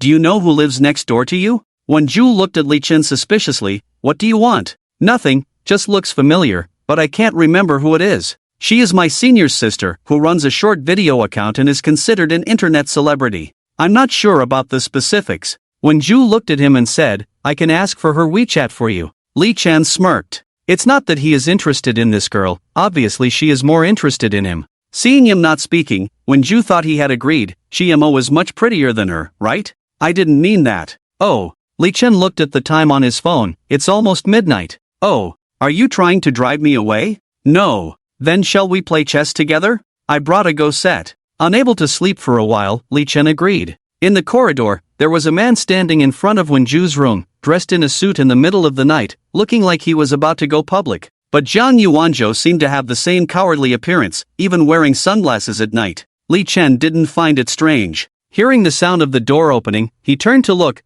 then turned to look at Wenju, and then looked at Li Chen, and finally back to Wenju. I couldn't reach you on the phone, so I brought you some late-night snacks. The man in the suit raised his pocket. The old man downstairs sells small wontons. That stall looks very lively, you will like it. My phone is in the room so I didn't answer. I've already eaten, no need. Wenju said calmly. He was not annoyed at all, looking at Li Chen, and this is Li Chen. He showed a smile, reached out his hand. You're the one who made a bowl of noodles, right? Impressive. Li Chen shook his hand. You're too kind. I'm Dai Chang. Nice to meet you. Didn't expect you to know my junior. Meaningless pleasantries took up the time for bullying the weak, making Wenju very unhappy, his brows furrowing tighter. Dai Cheng noticed this. I'm really sorry for disturbing you. It's okay. Wenju took out the room card from his sweater pocket, swiped it with a beep, and said, Do you want to come in? Is that appropriate? Then forget it. Dai Chang. Li Chen. It started raining at midnight. Outside the floor-to-ceiling window was the rainy night scene of the city, with 30% of the lights still on in the distant office buildings, showing the hardships of office workers. In the room, Li Chen resigned in the Go game, picked up the hot tea, feeling calm. Playing against GMO, he still wanted to struggle a bit. There had been some improvement recently. Playing against Wenju, Li Chen never thought he could win. No matter what industry, an amateur couldn't beat a professional who relied on it for a living. After playing a game of chess, she remembered to tie her hair, holding the hairband in her mouth, gathering her long hair with both hands. Li Chen lowered his head, looking at the chessboard. She tied a simple ponytail and said, You're too defensive in this game, always thinking about defense and never attacking. This is a big taboo in chess, especially in the opening as black. One hand cannot protect all the spaces, but one hand can break other spaces. I want to lose fewer pieces. That's meaningless. Losing half a point or 100 points is still a loss. Especially when the enemy is far superior. Not playing fiercely means no chance at all. Only when playing chess, Wenju lost her hesitation and was full of confidence. Listening to Wenju explain chess principles for a while, followed by a review of the local battles. After the game, Li Chen picked up the black pieces and threw them into the chess basket. Is Dai Cheng the brother of the person next door? Yes. Oh, he couldn't help but frown. Pure coincidence is possible, but the eye contact just now didn't feel like seeing a stranger. It seemed to contain a hint of contempt towards himself. The encounter on the subway was most likely intentional. It was simply inexplicable. He didn't know where he had offended him. Just for an award? Was it that important? You seem a bit distracted. Wenju looked somewhat displeased. Making fun of a novice and expecting them to be serious, that's just too much, Li Chen commented silently. I was just lost in thought. Let me regret a move. That's not allowed. Li Chen. The chessboard wasn't of very good quality, but the sound of the pieces falling on it was still pleasant. Whether playing chess in a beautiful garden or in a hotel room, Li Chen always felt distressed, because the opponents were all strong and never held back. GMO looked like a simple person, but on the chessboard, he seemed to want to kill himself. Why are you willing to play chess with me when I'm so bad? Because no one else is willing to play with me. How is that possible? At least your senior who brought you wontons would be willing to play with you. Dai Cheng is weaker than you, and he doesn't want to learn. When playing chess with me, he says strange things, pretends to be profound, and disgusts me. You are more sincere, like my father when playing chess. Wenju stared at Li Chen's hand inserted between his toes. Li Chen pulled his hand back. Sorry, it's a habit. Wenju shook her head. It's okay, you can be casual, it's actually quite nice. I thought you disliked people who lack manners. I do dislike them. Li Chen. But you are not rude, you just treat me as a friend, so you are not so strict. People from intellectual families speak sensibly. Are you complimenting me or mocking me? At least not mocking. She raised her eyebrows, looking in a good mood. Perhaps her personality rarely had friends to chat with, and now that she had one, she had a lot to say, making her less focused on the chessboard. However, Li Chen's chess skills didn't require her full attention. After playing a few more games, it was 2 a.m., and Wenju still looked very energetic. Li Chen had to yawn continuously before being sent back to his room. Noon. The alarm clock rang, and Li Chen walked into the bathroom in a daze. When he came out, he was completely awake. He had slept well at Chimo's house, and occasional late nights didn't make him feel too tired. He wrapped himself in a bathrobe and opened the curtains. The sky was still overcast, with light rain outside. This plum rain is coming a bit late. Li Chen shivered. Although the room wasn't cold, he was sensitive to cold. He opened the clothes bag on the bedside table and took out an unopened shirt. The plastic piece had kept the collar of the white shirt stiff. An Chiang had thoughtfully prepared the tie in advance, so he put it on. The tie looked good, and with the Chi family's style, it must have been valuable. Expensive things had their advantages, at least it looked much better than the ones his mom picked for his dad from the street stall. But Li Chen inexplicably didn't want to wear it. Ding dong, the doorbell rang. Li Chen put on yesterday's clothes, smoothed his hair, and opened the door. Teacher Zhang's eyes were a bit dark, and he was holding breakfast in his hand. He looked angry. Damn, I should be dead. Why am I the one who should be dead? Teacher Jiang. Li Chen took the plastic bag, gestured for the teacher to sit on the sofa, and took out a steamed bun to eat. Did I lose my award? Yes, even your name has been removed from the attendance list. Teacher Jiang held an extinguished cigarette between his fingers, probably in a daze, and forgot to throw it away. Li Chen took the cigarette but from between her fingers and threw it into the trash can. Is the matter out? Almost, not much of a fuss, probably the awarding party received a report. Then let's go back. Just like that? Yes. Why go back? This is the honor you deserve. It doesn't seem that great, I can do without it. Not feeling wronged? Not feeling wronged. Then what am I here for? Staying here is also a waste of time. Clearly intentional. Yes, can't they see through it? Li Chen chewed on a bun and mumbled, this award is fine for Lin Qingxian, fine for Dai Chang, but not for me. Zhang Yuanzhou didn't know when he leaned against the doorway, nodding towards Li Chen. The video has been edited and can be released at any time. Teacher Jiang looked surprised. What video? The full video on the train, very clear, not the kind of surveillance footage. Zhang Yuanzhou explained. Li Chen. I don't think I mentioned this. Do you want to clarify?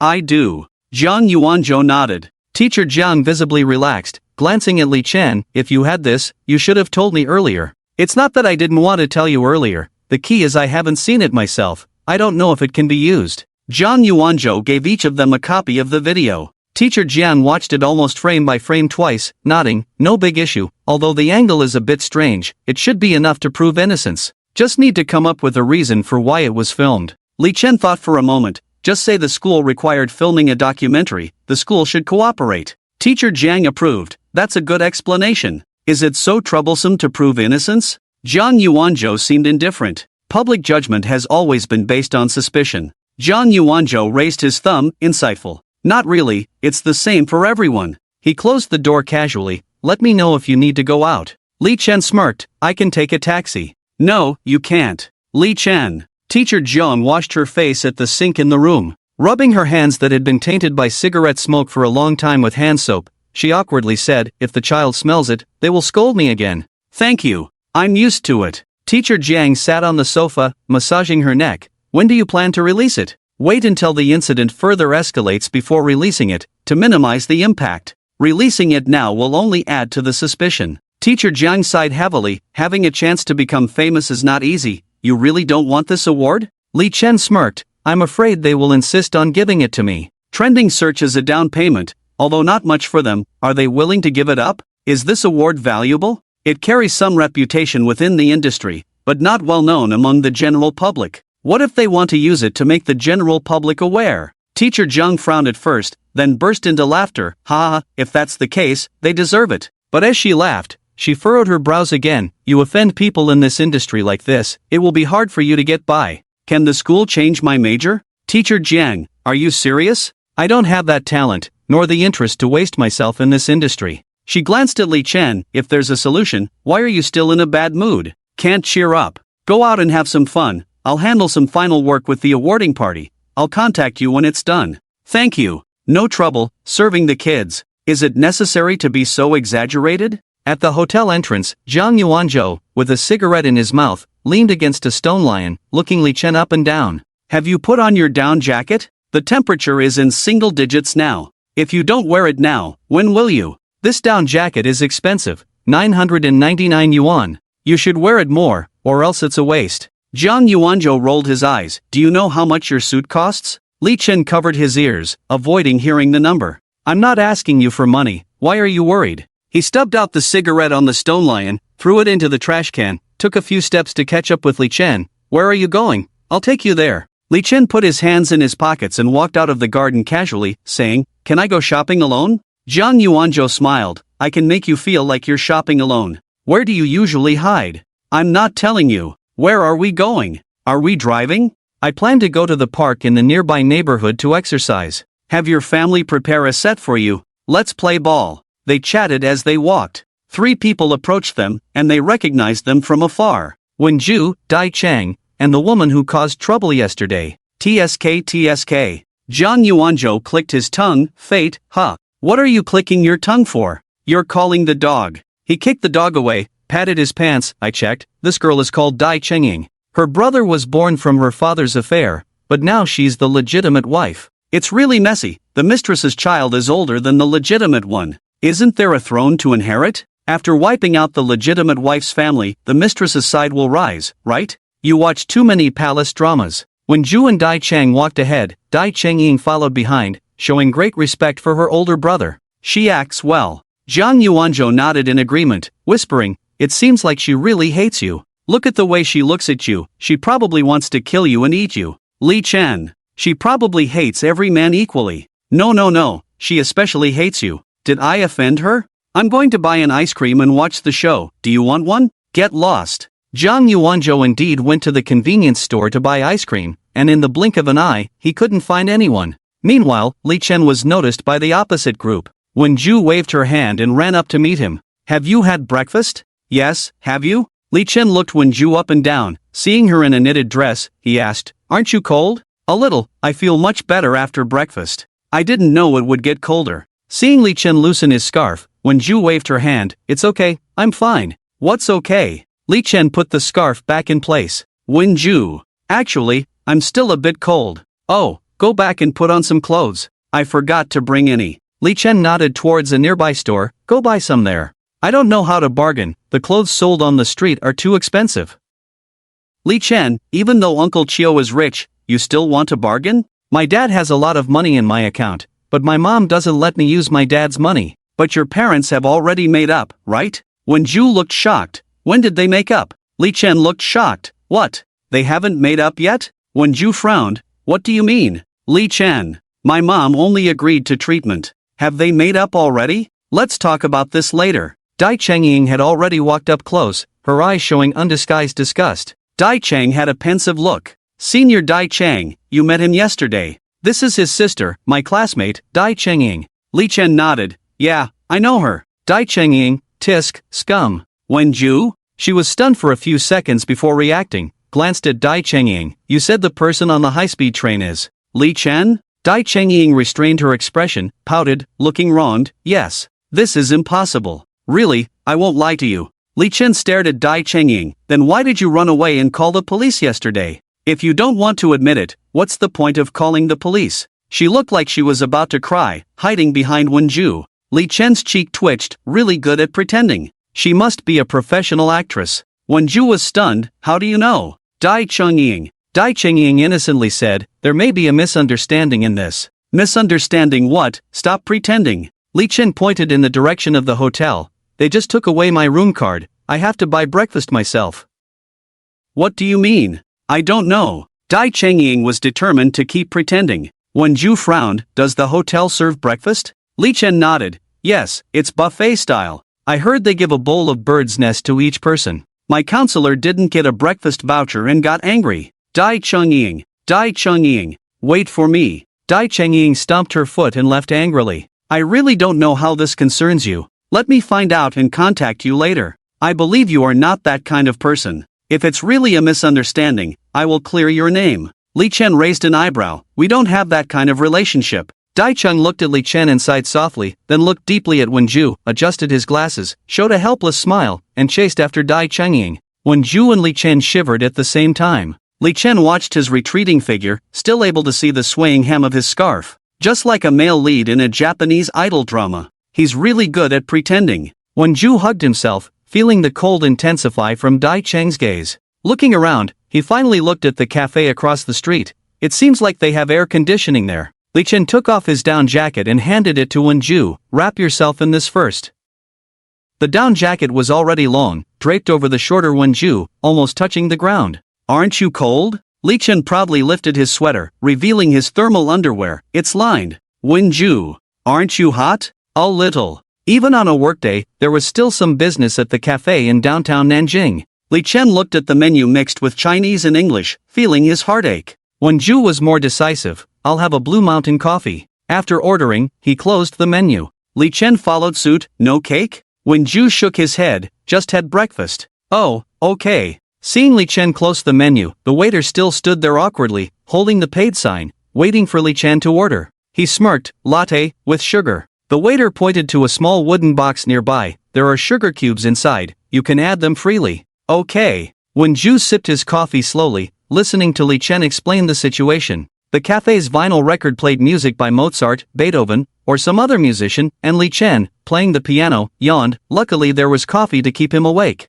"So you mean Chang Ying did it on purpose?" Wenju put the cup back on the saucer after listening, stirred it with a small spoon, pursed his lips, and continued. "Is it a misunderstanding?" Li Chen rubbed his forehead. "I also thought I might be overthinking it, but how coincidental is it to meet someone at the destination on a high-speed train and then pick a fight with me?" Feeling Li Chen's disgust in his tone, Wenju pondered for a moment, stood up and said, "I'll go talk to her. The coffee is almost 100 yuan per cup. Let's drink first and talk later." "There's no need for that. You won't get anything out of it." Wenju sat back on the sofa, his hands still on the table. "I have a good relationship with her." "You had a good relationship with Chimo when you were young, right? Would she tell you when she did something bad?" Li Chen made a rude analogy based on his understanding of Chimo. Wenju scratched his face, puzzled. "She didn't do anything bad when she was young." Li Chen smirked. "How could she not do anything bad?" "Well, you don't need to worry about this matter. It's probably just a misunderstanding." Wenju furrowed his brows but eventually nodded.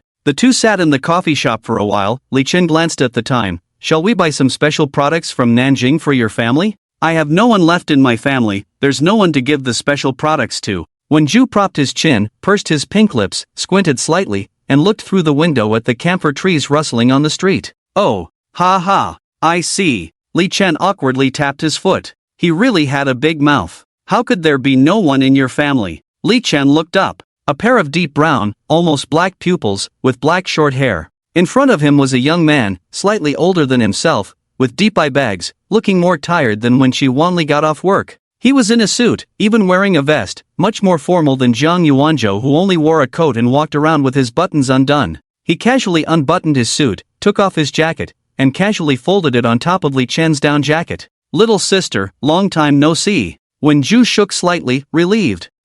Brother." Wenju moved over awkwardly, making room for the man, who sat down and nodded towards Li Chen, showing interest as he tried to recognize him. "Li Chen?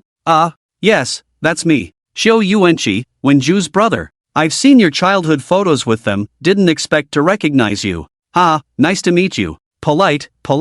Xiao Yuanqi waved for the waiter, ordered an Americano, and a croissant. "What would you two like to drink?" Li Chen picked up his cup, took a sip, found it a bit sour, and didn't like it, so there was some left. Wenju also shook his head. "I'm good too." Xiao Yuanqi didn't insist, chin in hand, looked at Wenju, smiling with his eyes and brows. "I've been busy with my dad's work these days, didn't have time to see you. Now that I'm finally done, there's only you at home. Why not move in with me? There are servants to take care of you, it'll be easier." Wenju shook his head. "I'm used to it, it's fine. Let me get you a maid." "Really not necessary." "Then it's up to you." With that, Xiao Yuanqi gave Li Chen a helpless smile. Li Chen awkwardly pulled the corners of his mouth. As someone with a sister, these two felt somewhat polite. Maybe this was how sisters grew up. It was really sad. Before the coffee arrived, another acquaintance showed up, a middle-aged man who came to pick up Li Chen and others in a Bentley that night. Although he was a bit chubby, his gesture of checking the time on his watch was still very chic.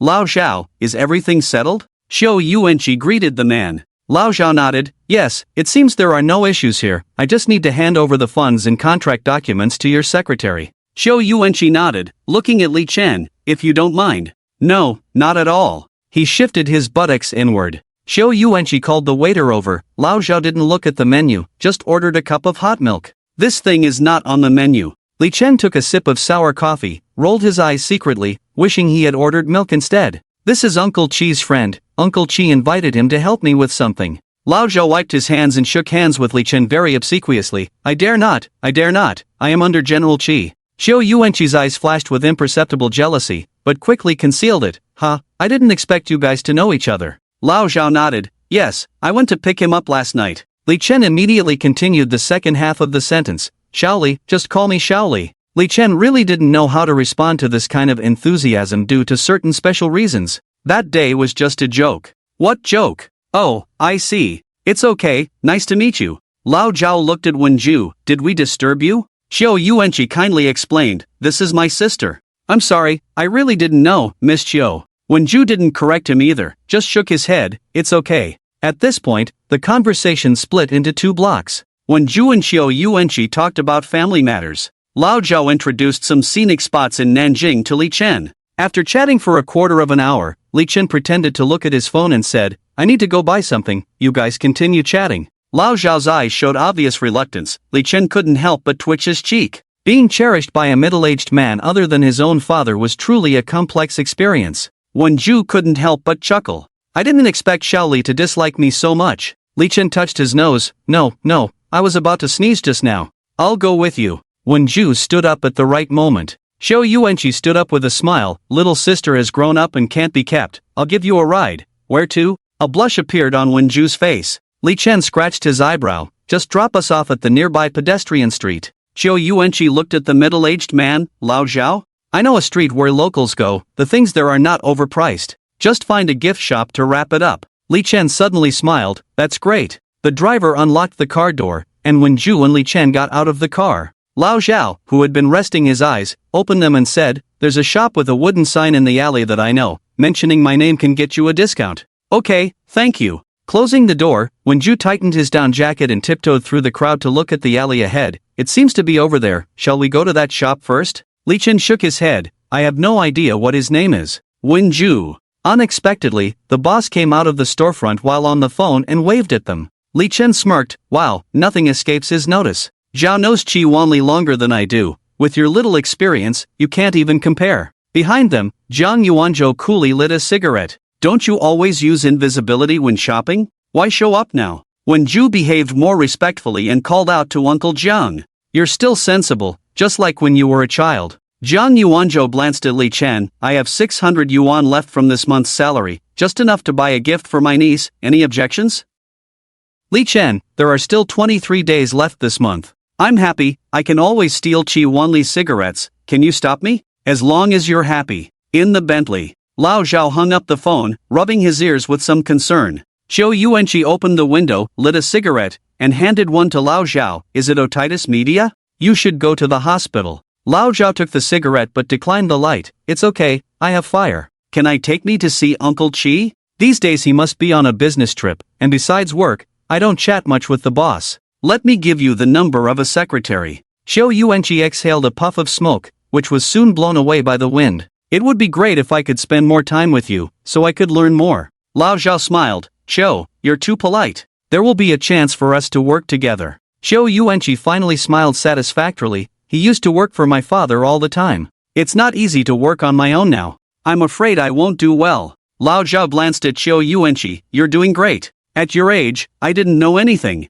If I hadn't met Qi, I would have been in trouble sooner or later. Xiao Yuanqi. 20 minutes later, they arrived at the high-speed rail station entrance. Lao Zhao patted the driver's shoulder. That's it. Xiao Yuanqi smiled. Just drop me off inside. A few points off my driver's license is nothing. Rules are rules. Xiao Yuanqi didn't insist anymore. Thank you for these days. I may consult you in the future. Definitely. Lao Zhao stood in place, waiting until the taillights of the car were no longer visible, then casually hailed a taxi. Skillfully, he entered a private club and chatted very kindly with the receptionist. Xiao Wang, why are you still working here? Wasn't it you who introduced me? Why don't you have some ambition? At least become a middle-level cadre. I don't know how to please people. Who told you that being a leader means serving people? Look at the outfit of the big brother. I advise you not to do pyramid schemes anymore. After so many years without being caught, you can stop now. Forget it, you. I can't advise you anymore. Your boss is waiting in the private room. Qi Wanli, who was eavesdropping from behind, had a very interesting expression. The receptionist was not afraid when she saw the boss, she just grinned reluctantly. Indeed, she couldn't please him. The two entered a common meeting room in the club, which also had a billiard table. Lao Zhao poured tea for Qi Wanli. Qi Wanli lay on the sofa, crossing his legs. Why have you not settled down all these years, just for this woman? Just kidding. Why don't you talk about what you're doing now? I said you worked so hard for something. I really don't believe it. If you don't believe me, take her to the company to see. Lao Zhao grinned again. If I really did that, I wouldn't be able to make jokes today. He handed over a teacup. Also, she's married. Qi Wanli paused, then sighed, took the paper cup, patted the sofa. Sit down. Okay. How is Xiao Chou doing? It's hard to be a village head in our village. Who can be a village head from the beginning? It's a gradual learning process, as long as the person is not bad. Not necessarily. Qi Wanli nodded. I understand. Should he still be involved? Only to this extent. Lao Zhao nodded. I understand. The two smiled at each other. A knock on the door came at the right time. Mo Qian took off her sunglasses and revealed her delicate makeup. Can't the receptionist at the door have a better attitude? Can't we find a better place? Lao Zhao. Qi Wanli smiled. I've endured it, so you should too, little sister. Mo Qian sat opposite, shook hands with Lao Zhao, and looked at Qi Wanli. Is this the friend you introduced to work with me? Qi Wanli nodded. Former general manager, doesn't want to retire to the board, wants to do something. Mo Qian was slightly surprised. Does Mr. Xi value this industry so much? Qi Wanli shook his head. He doesn't just manage this, by the way. Shouju and Jisun wants to participate, wants to discuss with you, and maybe let him have a small stake. How much? He dares to spend how much to buy, just buy that much. You can talk to Xiao Zhao about other minor matters. Lao Zhao respectfully handed over his business card. Mo Qian took it seriously. Where is Chen Dongfeng? Didn't he say he came to Nanjing to help Li Chen? Mo Qian sighed. I thought I shouldn't let him meddle around. He always comes up with crooked ideas, so I let him make money. I didn't expect trouble to arise. If I had known, I would have let him come. Qi Wanli smiled. People in your line of work, even if they don't get executed, I think the average sentence would be 3 years. It's really amusing. You're making fun of me. Mo Qian felt a bit embarrassed. I will figure something out. Qi Wanli waved his hand. It's nothing. Let's base our relationship on friendship, not business. Mo Qian breathed a sigh of relief. Lao Zhao rubbed his ears, took out earphones, and played some soft music. Lao Zhao turned off the external power. His cheeks twitched slightly. Are these the so-called judges? Are they all judging these things? Fortunately, I didn't marry a wife. If I had married those women from my hometown, I would have been castrated sooner or later. Mo Qian asked in confusion. What things? Just listen to what people in your line of work say in private. Is this being monitored? Mo Qian wiped her face. The manager of a big company really has excellent business skills. How did you manage that? I acquired a makeup studio, thinking it might come in handy, and it did. Mo Qian was taken aback. When did you acquire it? Lao Zhao awkwardly smiled. Last night, midnight. Mo Qian. Qi Wanli scratched his face. Sorry for the joke, I don't know about this. I don't do such things. After buying some local specialties, by the afternoon, teacher Jiang had already finished the handover. This time Li Chen listened obediently and didn't take the high-speed train, but instead took the car arranged by Zhang Yuanzhou to go back. Wen Zhu also brought a gift for Qi Mo, and bought 2 more gifts to be sent to his parents abroad by express delivery in the afternoon. Seeing her about to take off her down jacket, Li Chen waved his hand. Forget it, keep it. Just remember to dry clean it and return it to me. When Zhu hesitated, maybe I should go back too, there's nothing to do here. Weren't you here to accompany a friend? It's not good to leave so soon. That's true. Well, if you have any issues, call Zhang Yuanzhou directly. He can solve anything like a god. Li Chen reached out his hand to Zhang Yuanzhou. Business card. Zhang Yuanzhou rolled his eyes. I already called her, arranged by Zhang Luan. Li Chen awkwardly smiled. Haha, I see. When Zhu wiped his face to hold back a laugh, tell Mo that I'll come find her when I get back. Zhang Yuanzhou chuckled. Recently, Mo has taken a liking to fishing. Remember to buy a fishing rod. Wen Zhu. The car slowly drove out of the bustling area. Along the way, Zhang Yuanzhou frequently glanced at Li Chen through the rearview mirror. Li Chen. Zhang Yuanzhou. The atmosphere became awkward. Li Chen coughed twice, breaking the silence. When did Mo start liking fishing? Zhang Yuanzhou said expressionlessly. Zhang Luan posted a photo on her moments. Oh, I see. Ahem. Li Chen, what did I do wrong? Why do you keep looking at me like that? Planning to do something to me halfway? Zhang Yuanzhou raised an eyebrow. My family has been in the military for 5 generations. We haven't indiscriminately killed common folks like you. That's good. But there can always be exceptions. Li Chen. Teacher Jiang laughed heartily. Is this how you usually talk? Not really. X2 only with him. X2 Teacher Jiang. So disgusting. Li Chen. Jiang Yuanzhou. After a few minutes of silence, they got on the highway. It wasn't a holiday, so the road was still empty. Jiang Yuanzhou could also chat a bit. Xiu's daughter seems to have a little interest in you. TSK, she even let you wear her clothes. Jiang Yuanzhou glanced at Li Chen and made a sound of disapproval. No, are you crazy? I thought something was wrong. The head of the family went out, feeling uneasy, and anyone I knew felt like a relative. Teacher Jiang, she was already disgusted and starting to tremble. Obviously, Teacher Jiang misunderstood something, Li Chen explained. This is my friend's uncle. Teacher Jiang's mouth twitched slightly. Is that so? I only like women. Teacher Jiang, did I misunderstand? Li Chen nodded in satisfaction. You misunderstood too much. Teacher Jiang scratched his cheek, looking as if he suddenly realized, oh, right, I remember in the campus group they said you were the school flower's lapdog. Who is the school flower? Li Chen. Jiang Yuanzhou took over the conversation. Chen Yu. Li Chen. That little girl, in the performing arts department, is pretty. Jiang Yuanzhou smiled. That down jacket belongs to her.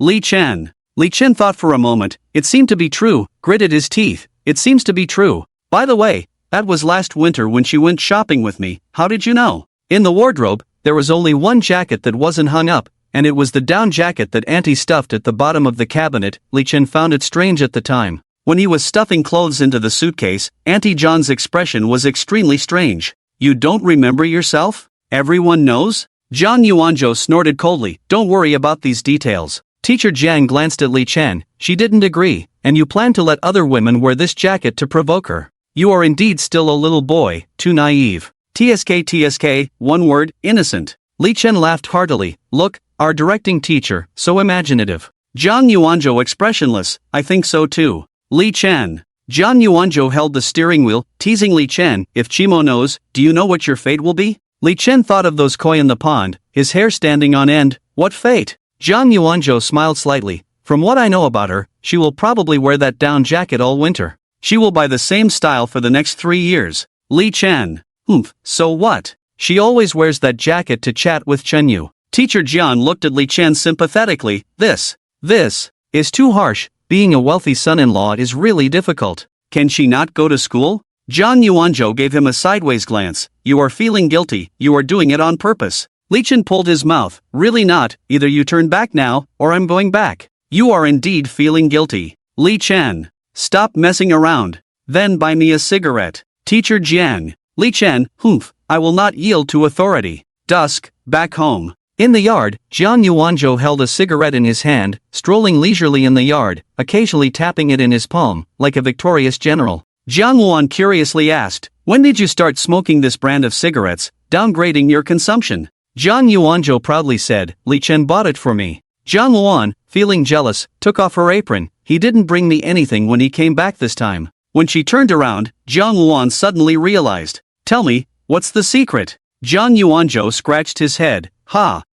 There's no secret. He just thought I was working hard, showing concern for the elders. It's quite normal. You are feeling guilty. No, I'm not. Are you telling the truth? What truth? I have the dashcam records here. Jiang Luan picked up her phone, scrolled through it. Oh, deleted. You do have professional ethics. You are feeling guilty, right? Jiang Yuanzhou's eyes flickered. That's a rented car. Can it not be deleted? By the way, where did you get the records from? You are indeed feeling guilty. Jiang Yuanzhou. By the pond, Li Chen, who was still unaware of Jiang Yuanzhou's betrayal, was receiving a warm welcome from Chi-Mo. The fishing rod was handed over to Li Chen. Chi-Mo hung it on him.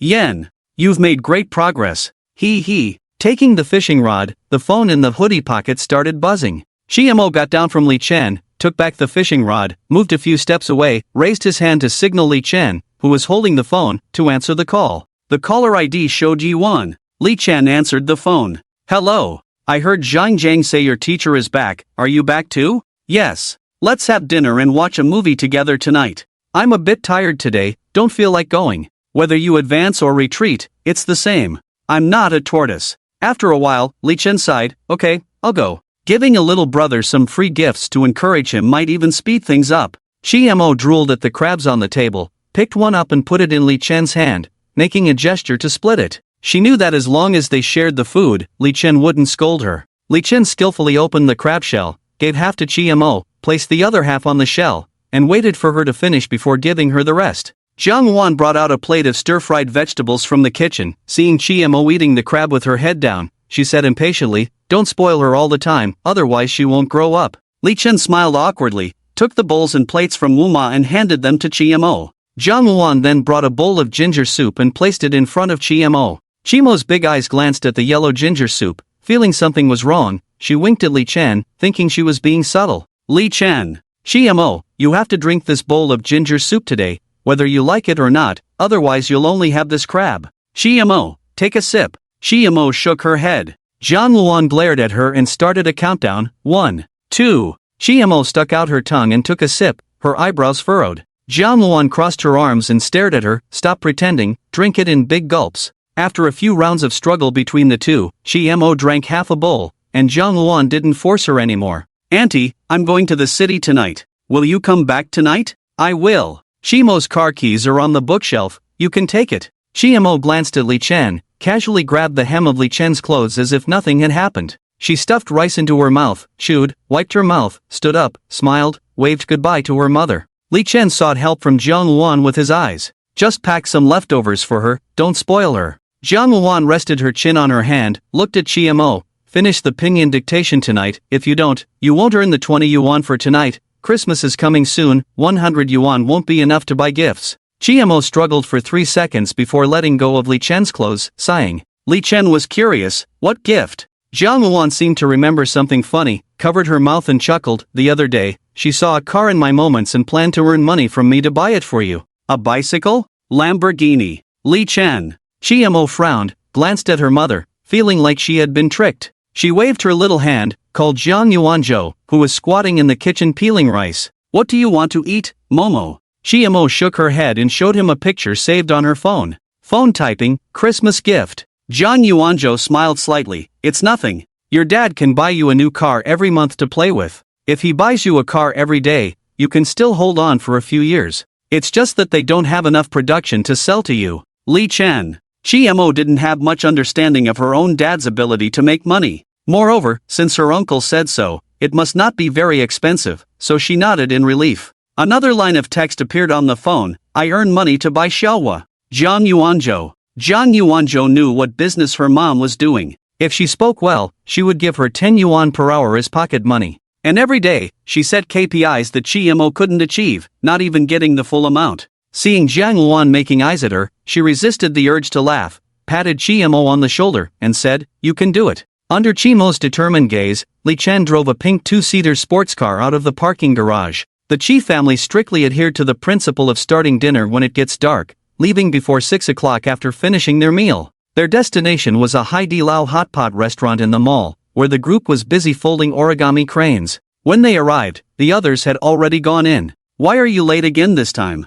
Zhang Jiang pursed his lips, looking very dissatisfied. Li Chen casually made up an excuse, "Traffic jam." Yuan gave him a sideways glance and declined the waiter's offer to pour drinks, saying, "This is an important guest. We'll wait for him to arrive before we drink water." "I'll pour for him." Li Chen quickly agreed. "I'm sorry, I'll pour, okay? You don't know how hard we worked to save 30 yuan by folding these origami cranes." Yuan rolled her eyes. Li Chen gritted his teeth. "This meal is on me." Yuan triumphantly high-fived Yi Si next to her, saying, "Yeah." Yi Si withdrew her hand and responded weakly, "It's too expensive, let's split the bill." She seemed more reserved in this kind of place, apparently not used to it. Zhang Jiang looked heartbroken, feeling sorry for his girlfriend. Li Chen joked, "Yi Si is so considerate." "I agree, Zhang Jiang, you eat more, pay for 2 more people." "Yi Si, then you treat." Li Chen. Seeing Li Chen being teased, everyone was happy, except for Chen Yu sitting in the corner. Even though she was squeezed between 2 good friends, she still felt lonely.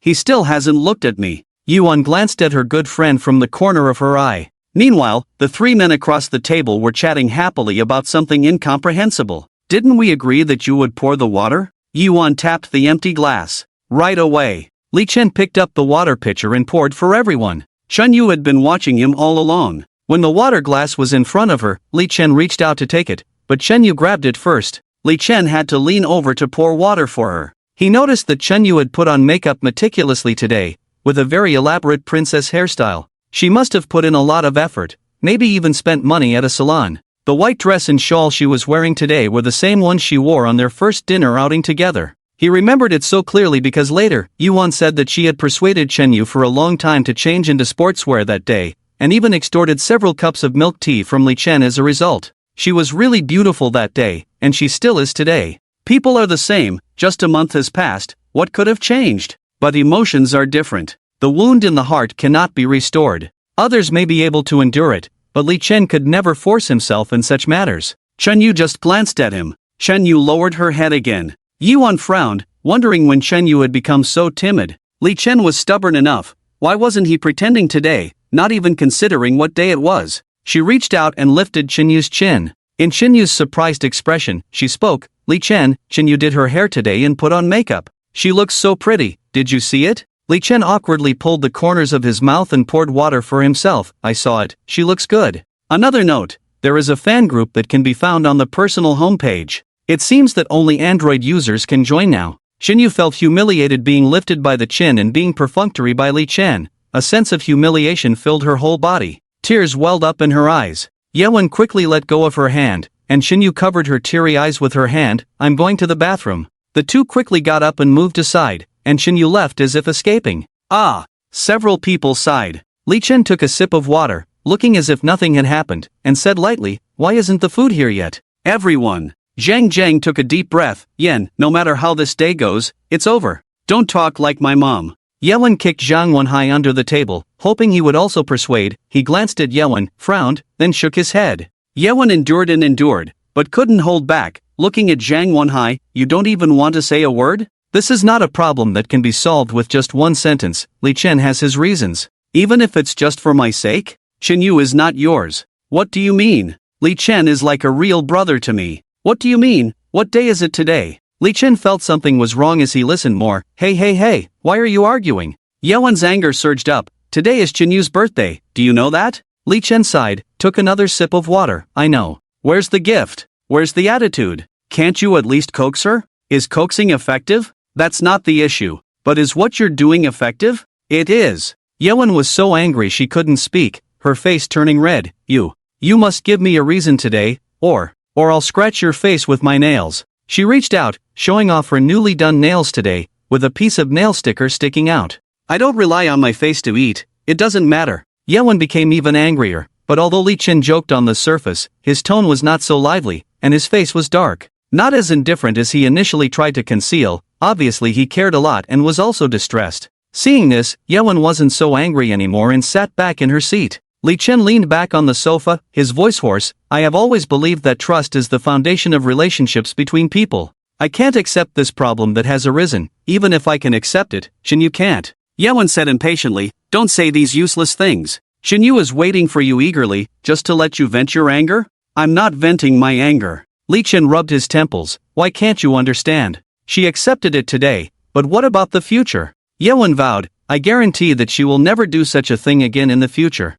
Li Chen nodded, I believe what you say, but I still can't get over this. Why can't you get over it? You're so petty. This brings us back to what I said at the beginning. Even if I can get over it, Chen you can't. What are you trying to say? Stop speaking in riddles with me. Li Chen ran his hand through his hair, took a deep breath. Okay, let's make it clear. Let's give an example. For example, many years later, Chen Yu and I got married. One day, while I was showering, she saw a call from a female colleague on my phone. She wanted to answer it, but suddenly remembered how much I cared about this. So, Chen Yu didn't answer the call, and Dadu didn't ask me. It wasn't until a month later that she accidentally found out that it was an intern I brought, and the intern had been able to work independently for a month. So I don't need to help the interns work frequently anymore. It seems like everyone is happy, but what was Chen Yu's mood like during that month? Or, how many times had she experienced such moments before that day? If it were you, how would you feel? Yuan remained silent for a long time, wiped her face, and said, I understand what you mean, but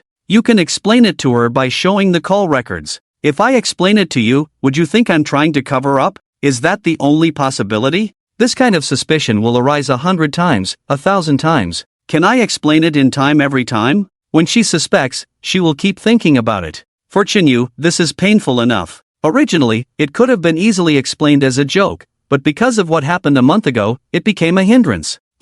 Yuan frowned for a while, then suddenly realized. No, isn't this how everyone lives? It may have some impact, but it's definitely not as serious as you said. Aren't you just making a mountain out of a molehill? Li Chen nodded. You're right, I am making a mountain out of a molehill. But, in this kind of intimate relationship, if it doesn't reach this level, it's meaningless to me. Yuan ran her fingers through her hair and argued. I'm not saying you have to marry Qingyu, can't you just give it a try? Give it a try? Is dating Zhang Wenhai just a trial for you? Do you agree or not? Yuan was confused again. You are still making a big deal out of it. How many people can get married after their first relationship? But weren't they aiming for marriage? Yuan was speechless and blushed. She wanted to insist, you two were so close before. Li Chen gripped the cup tightly, the veins on the back of his hand bulging. She is your friend, can you bear to let her go through this pain? Everyone is the same. Why should I be the same as everyone else? But, behind Yuan, Yu was already in tears. Yuan, please stop. Li Chen looked up and finally faced her directly. Happy birthday. I'm sorry, I still need to go to the restroom again. Li Chen smiled, sure. Yuan wiped her eyes, I'll go too. Yi Si covered her forehead, me too. Silence was the theme of tonight at Kangqiao. Zhang Zheng took the beef rolls that the waiter brought late, glanced at Li Chen, and eased the atmosphere. You are truly a sinful man. Li Chen leaned against the backrest, looking expressionless at him. It's really painful to like a girl. Zhang Zheng closed his mouth. Li Chen turned his face to the backrest and hit the sofa. The guest next door stood up and glanced over. Zhang Zheng apologized, just broke up, sorry. Li Chen. Guest, it's okay, I understand. He handed over a plate of fruit. This is for you guys. Zhang Zheng took the fruit plate and thanked him. There are still many good people in the world. Zhang Wenhai pulled the corner of his mouth. This is self-service, you can take it as you like. Zhang Zheng. When they came back, everyone tacitly avoided continuing the discussion. Li Chen no longer avoided Qinyu's gaze. He had made it clear, and avoiding it further would only be more suspicious. They toasted continuously, but the cups were filled with sour plum soup and soy milk. Li Chen had already eaten, so he picked up a few chopsticks and stopped. With a ladle in his left hand and public chopsticks in his right, he served the group. Not only do I have to pay, but I also have to work. It's simply unreasonable. Li Chen swayed the ladle and looked around. Where is Qin Shishir? Yan Wan took a piece of meat and said helplessly, she has a spokesperson job. It's the brand's anniversary, she has to livestream and rush over for the second half. The second half is for watching movies. What's the point of coming halfway? Changed, let's go to KTV.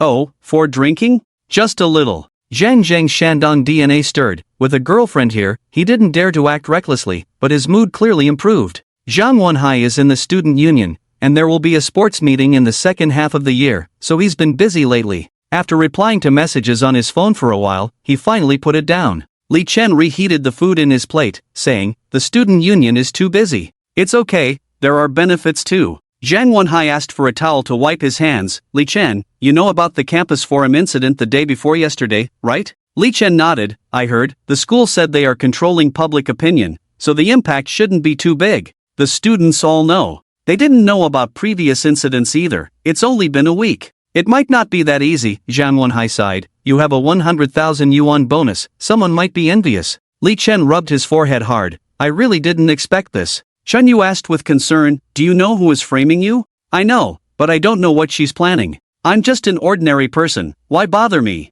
It had been a long time since she had talked to Li Chen, but just exchanging a few words with him made her feel itchy and then a wave of sadness washed over her. She picked up a piece of vegetable, swallowed it, and pressed down on her stomach, asking, are you living at Chimo's house now? Li Chen wiped his face and vaguely said, is there any connection? Yan Wan's eyes flickered. Oh, it's the girl who couldn't speak at the entrance of the mall that day. Li Chen nodded. Yes. You must be working hard. Eating well every day, drinking well, and living in a villa. But to be honest, it's really tough, especially when sleeping. Shimo's sleeping posture is really exaggerated. Shen Yu thought for a moment and said, it might not be just a simple accident, he has a close relationship with Uncle Chi, there will always be a lot of trouble. Realizing her words were ambiguous, she added, it's not that Uncle Chi did anything wrong, but there might be people trying to gain something from this incident through him. Li Chen couldn't understand and asked, what benefits can they get from doing this? Shen Yu sighed and said, I remember when I was in elementary school, someone wanted to get to know my dad.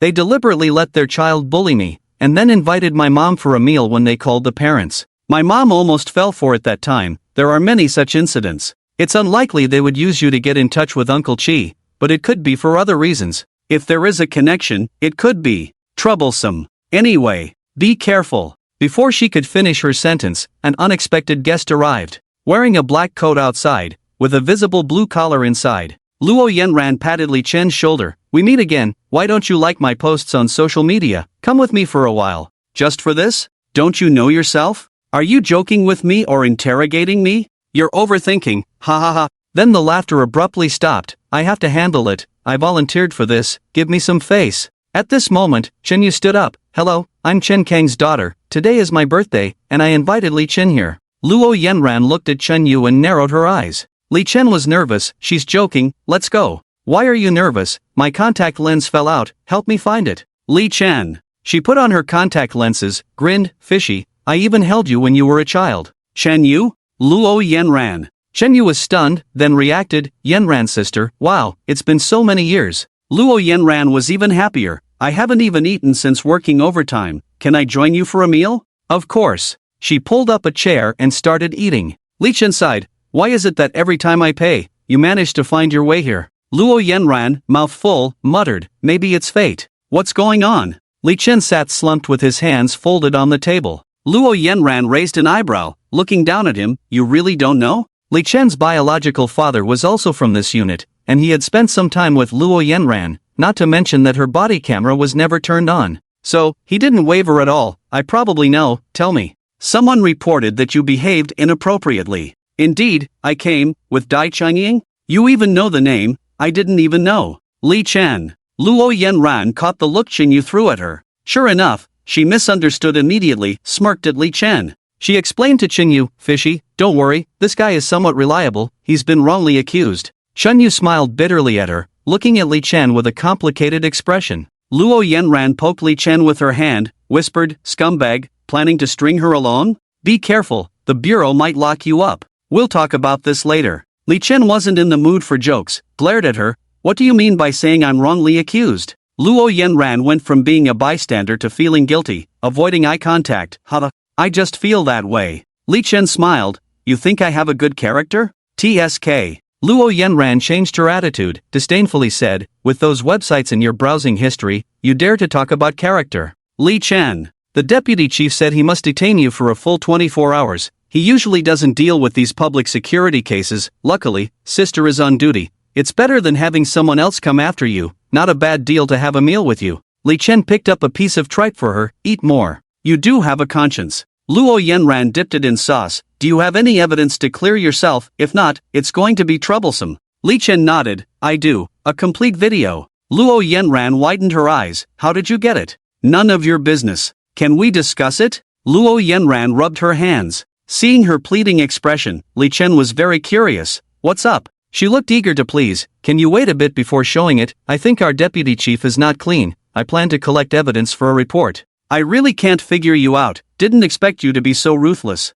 Luo Yenran said firmly. I'm completely for upholding fairness and justice. Don't talk nonsense. You're just trying to help your boyfriend get promoted. Luo Yenran shamelessly admitted. The deputy captain gets an extra 1,000 when promoted to captain. Li Chen also wanted to see what Dai Chengying was up to. Even though she had achieved her goal of winning an award, she was still holding on. So he nodded. Okay, are you full? Luo Yenran nodded. Almost. Let's go. Aren't you staying a bit longer? It's fine to stay later. I won't disturb you. Find a corner to play a few rounds of Honor of Kings to pass the time. I have to go home later. Since he had already clarified things with Chen Yu, he could leave a little earlier. She said reluctantly, are you leaving now? Yes, have fun, Wen Hai will cover for me. Chen Yu looked visibly disappointed. It's okay, my treat. Let me do it. Happy birthday, I'll give you the gift later. Okay. I've signed with an agency and I'm planning to take a break from school. We'll be able to see you on TV in the future. Not so fast.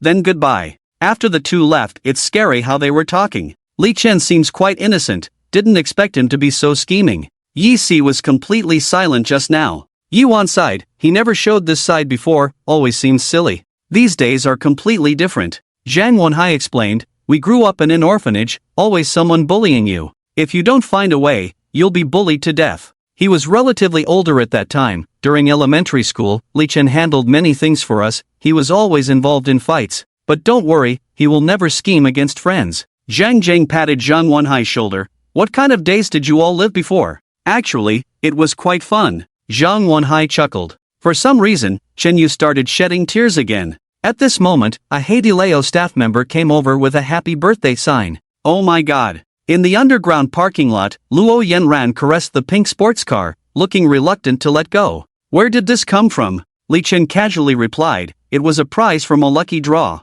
Hey, I remember this car was taken by Qi Wanli. Li Chen froze. Who is Qi Wanli? I don't know him. Luo Yanran scratched her head. Maybe I remembered it wrong. You definitely remembered it wrong. Well, how would you know Qi Wanli? Then how do you know him? Ha! It's nothing. When they arrived at the police station entrance, Li Chen realized something was off, because there were 4 bodyguards standing there. In the office, Jiang Wan held a briefcase, yawning. Qi Mo, sitting beside her, snuggled closely. Zhang Yuanzhou stood aside. After the two entered, a figure flashed by. Li Chen. Luo Yanran. You said you don't know him? I really don't. Ha ha. If I guess correctly, the girl you're carrying is Qi Wanli's daughter, Qi Mo. Am I right? He. Well, Ning Cheng's promotion seems hopeless now. Luo Yanran played with the silly hair on Qi Mo's head. Qi Mo started trembling in fear. Luo Yanran sighed. It's not over yet. She took a few steps towards Jiang Wan, respectfully said, Aunt Jiang.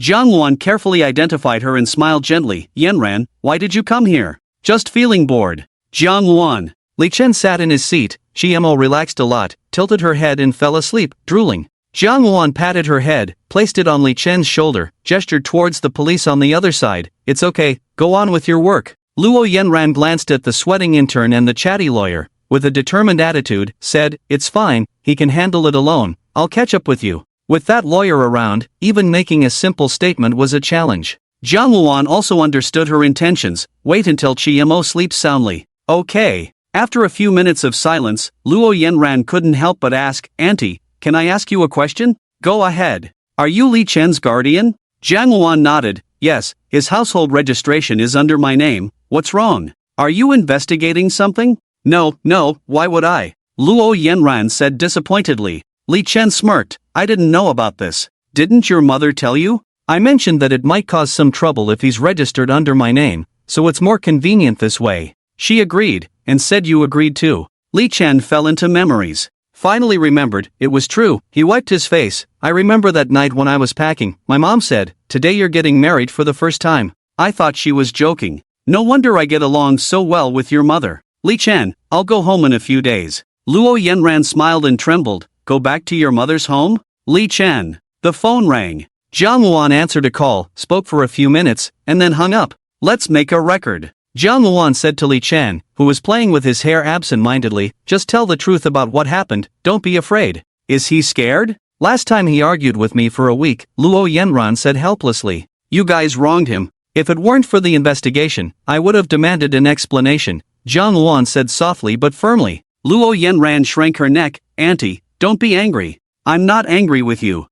You need to work well here, treat it as a career. How can you lose your composure just because you know me? Luo Yanran dared not be presumptuous towards Jiang Luan, and said apologetically, I was wrong. Alright, you can go back to work. After making the record, Li Chen carried Qi Mo on his back and got into the car, looking shaky, which made Jiang Yuanzhou nervous, afraid that his niece would fall. Fastening the seatbelt, Jiang Yuanzhou complained, can't handle 100 pounds? Li Chen shook his wet sweater, damp from Qi Mo's drool, and said irritably, I'm not tired, I'm cold. Jiang Yuanzhou awkwardly started the car and said, salivating under the tongue means you have a good appetite. It's because I promised her to bring her another crab when I go back. Jiang Luan shook her head helplessly, she's always craving for them. In her sleep, Qi Mo heard about crabs, opened her mouth, bit Li Chen's shoulder, and started sucking.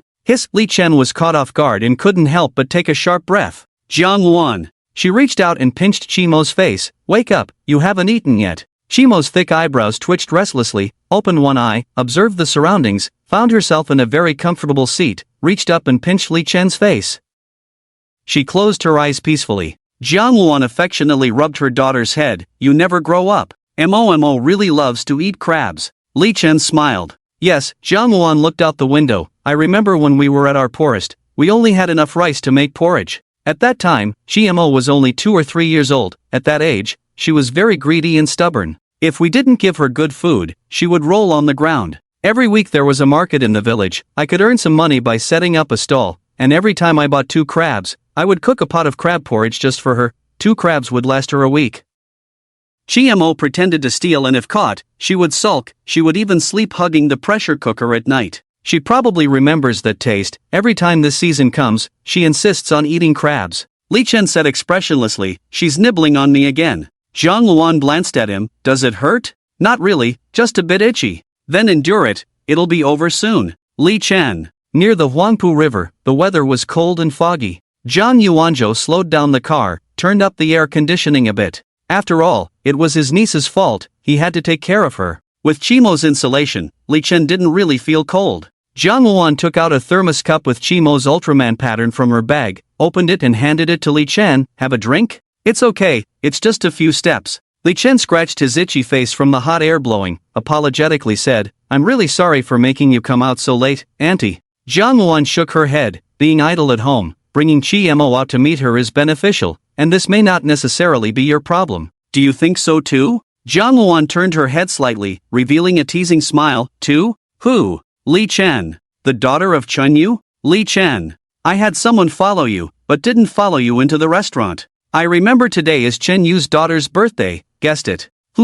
She also has this insight." Li Chen opened his mouth, thought for a moment, but swallowed his words, nodded, "Yes." Seeing Li Chen hesitating, Zhang Luan guessed his thoughts almost accurately. "You feel uncomfortable with someone following you." Li Chen neither nodded nor shook his head, just smiled awkwardly. He felt uncomfortable and Zhang Luan had to explain it clearly. "Otherwise, what about his own daughter? She only gave you a monthly salary of 300,000 yuan, not to smash you with money." "Ha?" Seeing Li Chen confused, Zhang Luan continued to explain, "When your career reaches his level, any means can be used against competitors. Afraid that you might get into trouble unintentionally and not dare to speak to us. By mentioning this, he is telling you that you can tell your family if you have trouble, because those troubles are likely caused by getting too close to Qi Wanli. Once you touch money, there will be people with ulterior motives. There are always people with evil intentions in the world. When your Uncle Qi's business was just starting out, there were at least a dozen people who wanted to throw him into the Huangpu River to feed the fish.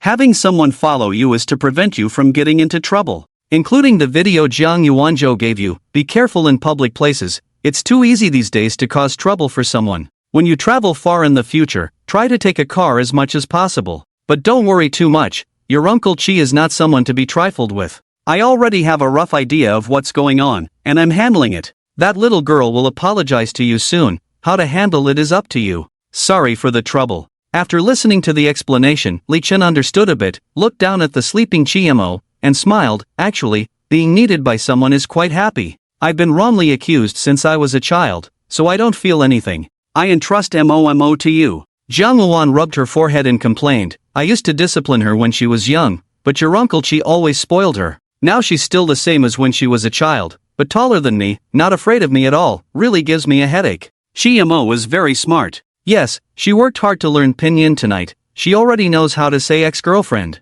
Li Chen. Chimo muttered in her sleep. Chun.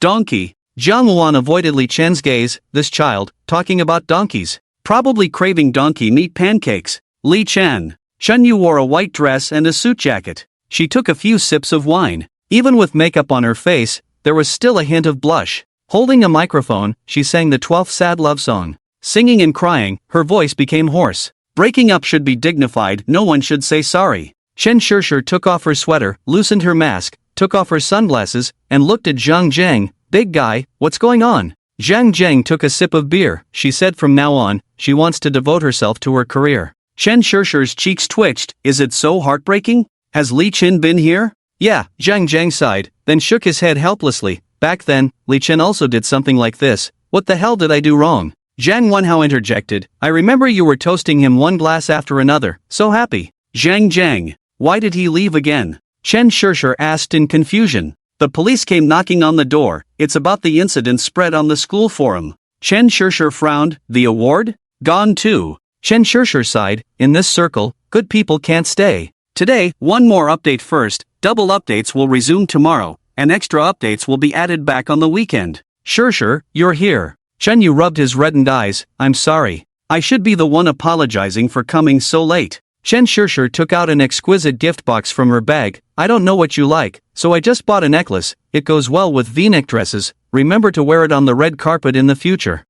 If that day comes, I will definitely wear it. Which talent agency did you sign with? Starry. Chen Shishir nodded. It's rare to go the route of a film star agency. It suits your temperament well. Is it a B-level or C-level contract? It should be considered a C-level, although the share is less. The conditions are more lenient than a B-level. That's good. With your judgment, you won't be deceived.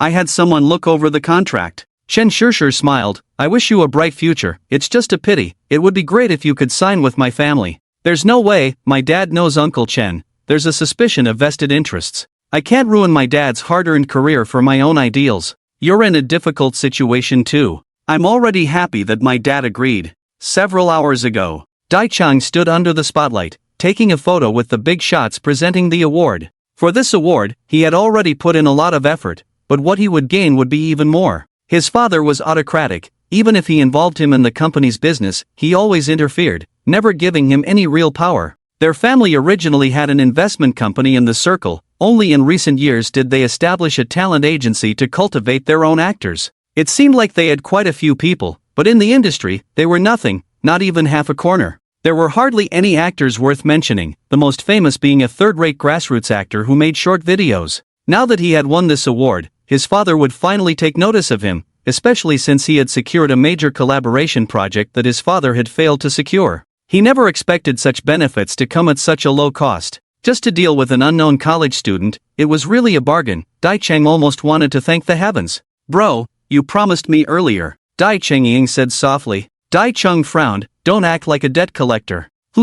She lowered her head. When Ju bent down through the crowd and sat next to Dai Chengying. The director you like just spoke. You missed it, but I recorded it. Dai Cheng and Dai Chengying switched places, and he handed over the phone. When Ju frowned, clearly displeased, I like his work. What he says in this kind of setting is irrelevant. I'll take you to meet him at the banquet later. Xiao Yuanqi arranged for me. I didn't go. When Ju adjusted her oversized down jacket, picked up her phone, and stared at a chat window, Dai Cheng's smile froze. Why didn't your friend come? You should know the reason better than me. You must have misunderstood. When Ju rubbed her eyes, I'm tired, I'm leaving. Watching her leave, Dai Cheng tightly held the trophy in his hand. Bro, I explained it to her. Are you sure she was touched by him? What? I'm asking you, did you really handle the task I gave you properly?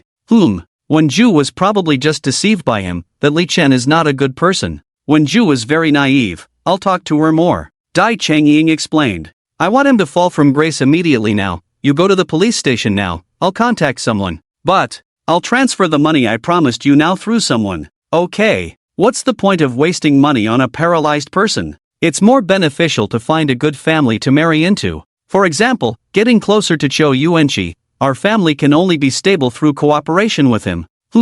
Leaving the hall, walking out of the hotel. Dai Chengying put her hands in her pockets, took out a cigarette, and held it in her mouth. 3 caddies of flour to make a birthday peach, such a big waste of a dim sum. Disgusting, disgusting, disgusting. The money I earn, I have to consider your face to get it back. If it weren't for the old man, who would be afraid of you? Even bad things are done without any rules. Apart from squeezing money out of me, is there no one else you can use? People just use you as a tool for dirty work, and even get addicted to it. Still daring to think about the daughter of a real estate developer, it's really amusing, stupid pig. Can even get land, is she just eating for free? People who know Wenju, surprisingly have no background at all, my god, only he can be trusted. Qiu Yuanqi, this picked up son, also wants to grab the family property, it's really interesting. After venting, Dai Chengying hailed a taxi. Little sister, where to? Shanghai, how much? By the meter. 400, do you want to go? Okay. The honest driver held the steering wheel. It took several days to get such a big fare.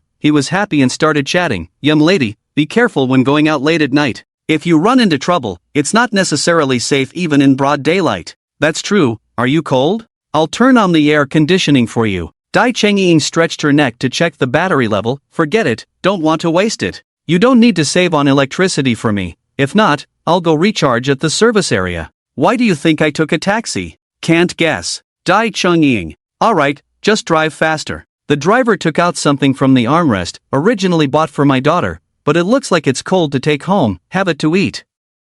Proper KFC, costs a dozen or so. Dai Chengying didn't mind, she unwrapped the layers. You're really kind. What does your daughter eat? Hey, I'll go buy something for her later. You're really good to your daughter. The driver smiled. When you have a daughter, your husband will surely be just like me. Ah, it's cold, I'll buy her a new piece of clothing tomorrow. Just can't save money, don't know what to do when she gets married. The driver saw Dai Chengying not responding, glanced at the rearview mirror, surprised. Hey, why are you crying? Auntie, how is my mother doing? The woman put down the fruit in her hand. The doctor on duty in a white coat put down the file in his hand, turned it over on the table. Chengying, please sit down first. The doctor pointed to the water dispenser in the corner. Pour yourself a glass of water, your lips are cracked and bleeding. Even if you can earn money as a host, you should take care of your health. How can you get married if cosmetics ruin your face? Dai Chengying poured 2 cups of warm water, gave one to the doctor, and held one herself. Her hands involuntarily trembled. How is my mother?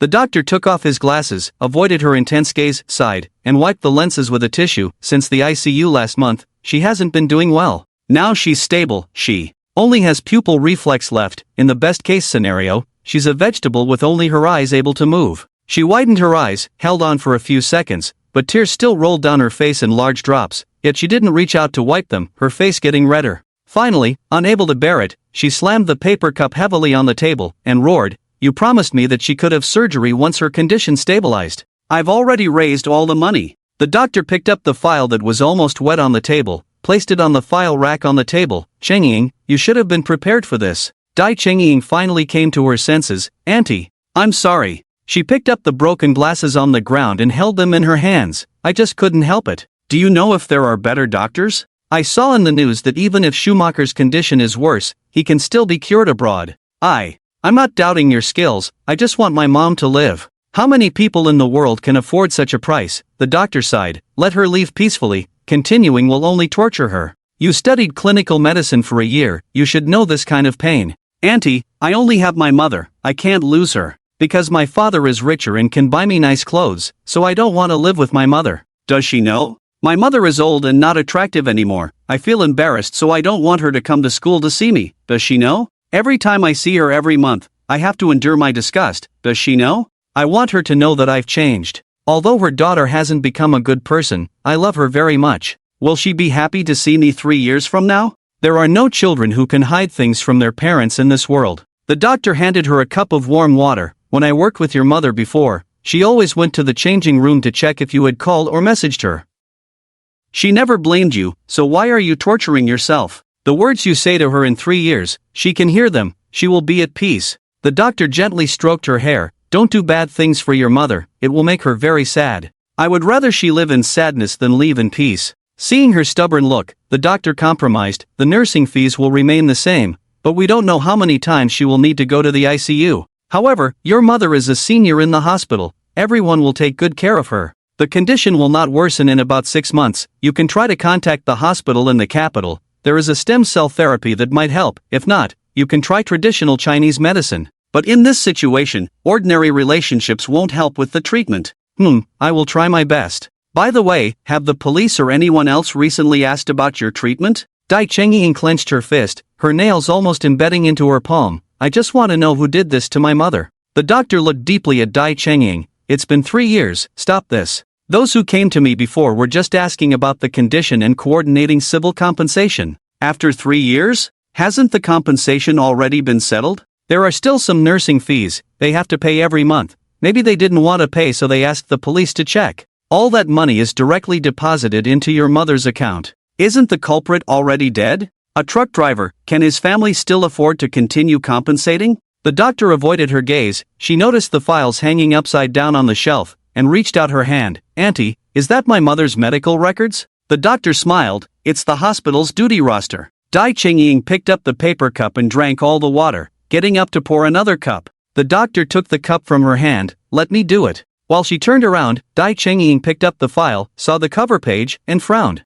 This is clearly medical records. The doctor sighed. What's there to see? It's all money spent. Don't you trust me? Dai Chengying raised her eyelids. No. Although she said that, her hands didn't stop, flipping through the pages until the last page. She pointed to the final amount. Is this 200,000 compensation? I didn't handle it. Look at the transfer. I wouldn't be named XX Finance Department advance payment. Dai Chengying put down the file, staring straight at the doctor. Auntie, are you hiding something from me? You keep calling me auntie, do you still not trust me? The doctor lowered his eyelids, obviously unhappy. I'm not suspecting you of taking bribes. After all, I've been working for 3 years. I'm not the naive kid I used to be. In these 3 years, we've paid out more than 1.2 million. Is it worth so much money for the family of a dead truck driver? The culprit doesn't pay, will the government dare to compensate? Dai Chengying's eyes sharpened. Is it a case of hiring someone to kill? Did the police tell auntie anything? The doctor swept the broken lens into the trash can,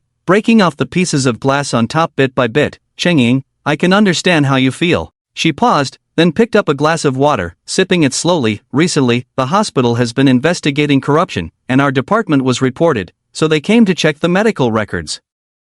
We are under a lot of pressure, but I have never misused medication. You can wait for the report to see if I have embezzled. She handed the medical records to Dai Chengying. You can check with any doctor, or go to other family members to verify the records. If the treatment fees are not the lowest, you can report directly, I won't blame you. To save you some money, I secretly reported some drugs as damaged. I reported too many, so I was investigated internally. Do you understand now? She raised the documents, sighed. I was afraid you could understand, but I didn't expect you to be suspicious. I misunderstood. Auntie, please don't blame me. Dai Chengying apologized. I'll go check on my mother. The doctor found a pair of medical goggles in the wardrobe and put them on helplessly. You broke my glasses, so I can only wear these for the night. You look good like this. The corridor was quiet. In the room, the rhythmic beeping of instruments could be heard. Dai Chengying leaned against her mother's chest. I was really foolish. It's only today that I realized that my mother was really a victim. The beeping of the instruments suddenly became agitated.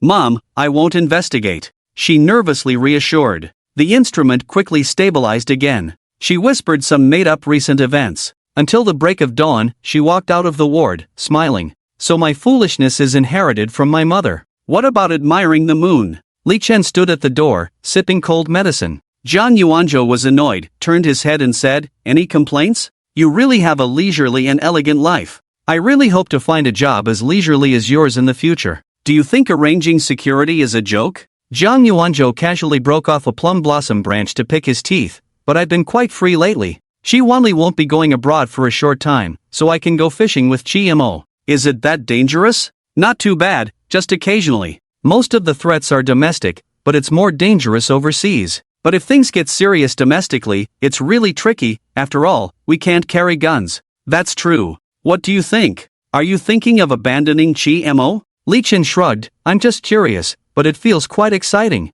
Zhang Yuanzhou rubbed the back of his head, helplessly said, do you think this is a cop and robber movie? Only fools use knives and guns against people. Those who really have means are like the lawyer who just came to the police station. Zhang Yuanzhou held out both hands. $10? Zhang Yuanzhou. Then I might as well stay overnight. Qi Wanli can earn that money with a blink of an eye. Why do you care? It's not yours. That's not what I meant. Take the risk, don't expect rewards. If your conscience is clear, but you feel uncomfortable with the money in your pocket, do you have to marry Qi Wanli's daughter? Zhang Yuanzhou threw away the plum blossom branch, looking like he suddenly understood. Oh, I see, I didn't expect you to be playing a big game. Li Chen said expressionlessly, I've also read the novels Aunt Zhang recommended to you recently. Zhang Yuanzhou. Rich people are so foolish. The world has been peaceful for a long time, and I have been prepared for it a long time ago. Li Chen scratched his face. What benefits can I get from all this trouble? You have no idea what tricks they have up their sleeves. Every time I drive, I get a headache when I encounter Qi Wanli and the old sticks from the board of directors in a car. I advise you not to think too much, or even a bottle of sleeping pills won't be enough for you in a month. I already know. A large sandalwood desk, a man of medium build wiping a colorful star-shaped ornament on the desk. The office air conditioning was on full blast, and the man was only wearing a thin white cotton jacket, holding a folding fan in his hand. He turned around and glanced at Xiao Yuanqi. What's wrong? Xiao Yuanqi leaned back in his chair, Dai Chengying's mother. He opened the folding fan and smiled without saying a word. Lu Qingchen, don't play dumb. You lent me money to buy shares of Boss Dai's company, and even gave me the shares for free. You also made me take Boss Dai's daughter's brokerage contract, claiming it would strengthen our relationship. Does your Star Entertainment, Lu Qingchen, still need such a third-rate brokerage company? Lu Qingchen sat back in his large chair, took out a box of cigars from the drawer, picked one, cut it with a tabletop guillotine-style cigar cutter, and handed it to Cho Yuenchi. Cuba has started banning again, and cigar prices have gone up. That day, I had my secretary buy all the domestic ones, tasted them all, and the best ones were still the $20 ones. They even had more flavor than Cuban cigars. Cho Yuenchi frowned, dissatisfied with Lu Qingchen's indifferent attitude, wanting to say something more. Lu Qingchen tapped the table to interrupt him. Yuenchi, we've known each other for many years. Don't talk to me in that tone. Your father is the most visionary person I've ever met. He cleaned up his assets on the eve of the real estate market crash. I'm spending money to be friends with the future boss Cho, not playing games with the current Cho Yuenchi. Lu Qingchen smiled. I just realized that boss Cho only gives you a little money because he's afraid you'll lose it all. You have too much of a gambling nature. If you want to gamble, it's not the way you do it. Lu Qingchen picked up a lighter and leaned down to light Cho Yuenchi's cigar. This one is from Cuba, you can't buy it. I'll have someone send you some. By the way, try some domestic ones later, see if it's just me who thinks so, the secretary won't tell me the truth. Cho Yuenchi took a puff, his eyes clouded by smoke. I'm not a fool. Since there's no connection, why did you send someone to the hospital? Cho Yuenchi stared at him tightly, while Lu Qingchen interlocked his hands and shook his head helplessly. Yuenchi, you still don't want to make friends, deceive me, your skills are not enough. He sighed, I can stand firm in this industry because I have made many friends, of course, I have also offended many people. Lu Qingchen pointed to the purple sandalwood chair under his buttocks. After you sit in this position for a few years, you will understand the rules here. When you reach my age, after suffering a few losses, you will learn how to get things done outside the rules. Of course, some people can understand it the first time they sit in this position, that's genius. He pointed his finger between the two of them, neither you nor I are. What you can find out, others can find out too. If everyone who wants me dead were in this room, why am I still sitting here in good shape? With that, Lu Qingchen slammed the table heavily. If you want to cooperate, don't talk to me like this. This is your last chance. If you don't believe me, you can continue investigating me. Cho Yuenchi was startled and his hand trembled, dropping the cigar on the ground. Are you trying to deceive Cao Cao like Liu Bei? Lu Qingchen lowered his eyelids, looking at Cho Yuenchi picking up the cigar. Cho Yuenchi patted the cigarette ash on his shirt, tucked the burnt hole into his belt, and said, even if you are Cao Cao, I am not Liu Bei. Even if I am Liu Bei, you are not Cao Cao. Am I right? LV Qingchen laughed heartily. Even if you are Cao Cao, I am not Liu Bei. Even if I am Liu Bei, you are not Cao Cao. That's brilliant. Ha ha. Your father should have given you the money earlier. Cho Yuenchi was a bit puzzled. LV Qingchen restrained his smile and said, we are on the same side. Let's go to the cafe downstairs in the future. I don't like seeing myself here. The contract is in my secretary's office. You just need to sign it. What contract? 10% of Qingchen's shares, but you need to pay 60 million. Cho Yuenchi was stunned. What does that mean? Isn't it fair? Director, I'll give you a seat. Besides the business manager, you can arrange anyone from the departments below, including finance. Cho Yuenchi's eyes became fiery. Really? You only have a total of 70 million in assets. I feel bad asking for more. At least leave you some. LV Qingchen looked at his watch. Before 12 o'clock, the secretary needs to leave to celebrate his wife's birthday. Please have your lawyer come early. Cho Yuenchi signed his name and put the contract in his briefcase. The money will be in your account by tomorrow morning. Understood. By the way, I have already paid the private detective's fees. Please don't pay him again. The secretary adjusted his hair, but I don't think he dares to ask for it again. Cho Yuenchi was first surprised, then said, rest assured, General LV. By the way, tell that little girl not to cause trouble again. Little girl? Dai Chungying. What happened? Wasn't it arranged by you? Oh, I see. After leaving the gate, Cho Yuenchi called Dai Chang. In the office, the secretary, wearing an earpiece, relayed the conversation between the two to LV Qingchen. TSK, a silver gun candle head, indeed lacks the ability. LV Qingchen, holding a Cuban cigar, sighed deeply. Don't listen. What's the point of a man who talks nonsense with prostitutes all day and stares at his crotch? You figure out a way to handle this. The Chi family doesn't deal with this kind of trash. Just be steady, no rush. Understood. Creak, a grating sound that made one's teeth ache. The wooden door behind them opened. The secretary tactfully carried the computer out of the office. A pale-faced girl walked out of the room, holding a teddy bear and rubbing her eyes. Qingchen, awake? LV Qingchen quickly extinguished the cigar, his voice gentle. The girl opened her eyes and complained, you're smoking again. I just took a puff when I felt annoyed. The girl peeked into the ashtray and said, clearly 2, no, 1.5. The other one was smoked by someone else. I don't care, give me 1 yuan and 5 jiao. LV Qingchen took out a coin from the drawer and placed it in the girl's hand. He pressed a button on the landline. Ask Wu Ma to come up and bathe the young lady, and bring the food up as well. LV Qingchen complained, can't my brother bathe me? LV Qingchen affectionately ruffled her hair, you're already so grown up, should I bathe you once? No. LV Qingchen. Hey, you can go to school tomorrow.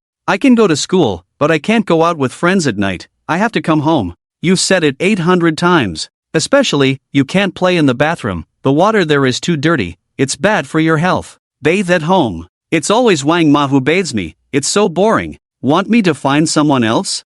Find a man. Lu Qingchen. Lu Qingchen playfully stuck out his tongue, hee, I'm in good health now. The doctor said it's fine as long as I don't run marathons. So stop nagging me. Lu Qingchen rolled his eyes, I can't even run. Stop being so mischievous, make friends at school and be kind to others. I'm a good person. Yes. You're just brushing me off. No. Yes, you are, pay up, 1 yuan. Lu Qingchen took out a card from the drawer, money will be deposited tomorrow, you keep it. Lu Qingchen shook his head, I just want 1 yuan. Early morning, on the way to school. The electric scooter was stopped by a traffic policeman. Chen Shishir adjusted her helmet, looking like she was about to die. Student, it's dangerous to sleep on the electric scooter like this on the road. The traffic policeman reminded Li Chen, pay attention to your girlfriend, wearing a helmet doesn't make it safe. Li Chen accepted the criticism graciously, I'll be careful, but she's not my girlfriend. Chen Shishir adjusted her mask and nodded, no, I'm her brother's girlfriend. But he slept at my place last night, we drank too much, and now we're in a hurry to explain to my boyfriend. Traffic policeman, can you testify for us? Traffic policeman, otherwise, my boyfriend will kill him. The traffic policeman scrutinized Li Chen carefully, lowered his mask, and his cheek twitched slightly. Li Chen, good morning. If you need help, I can ask for leave from my supervisor to assist you. Li Chen covered his face. Ning. Chang? She's talking nonsense, why are you working here? My injury hasn't healed yet, so I can't go back to the criminal investigation department. They need people here, so I came to help. Don't tell Luo Yanran about this. Don't do this kind of thing in the future, it's not good. Li Chen helplessly explained, I really didn't do anything. Chen Shishir buried her face in her stomach. Ning Cheng stared at Li Chen for a while, struggling in his heart. Promise me you won't do this again, this time I can help you lie. Li Chen. I'll explain to you next time, I'm almost late. The electric scooter drove away, and Chen Shishir was completely awake. Your friend is really loyal, advising you to be good, he's a good person. She gave a thumbs up. Why do you look so tired every day on your way to school? If it's too much, let someone drive you. It's boring in the car, the electric scooter is the real university life. Chen Shishir pointed to the bun hanging on the electric scooter, and Li Chen took it off the hook and handed it to her. When will Chi Mo go to school? Chen Shishir mumbled with the bun in her mouth. Aunt Jiang said she's learning fast, it'll be another month and a half. Good, she's so interesting, I wish I had a sister like her. Chen Shishir counted on her fingers, but she'll miss the sports meeting, the school anniversary is just right, I want to perform with her. Li Chen shook his head, Mo is not ready yet, there are too many people, she might get scared. Chen Shishir patted his back, don't be too protective of her, when will she live a normal life? Makes sense. Chen Shishir smirked, I've already applied to the teacher to perform, and she agreed, you can be the director then. Just find a ready-made skit online and memorize the lines, why do we need a director? That's no fun, it has to be original, after all, you're a directing major, don't let people look down on you. I'm already enough for people to look down on. They arrived at school and entered the classroom. As expected, they were met with disdainful glances. Zhang Zhang yawned, walked over from the last row of the teacher's podium, stood beside Li Chen, and scanned the room with sharp eyes. Don't believe everything you hear. The three of them swaggered to the back row, still facing disdainful glances.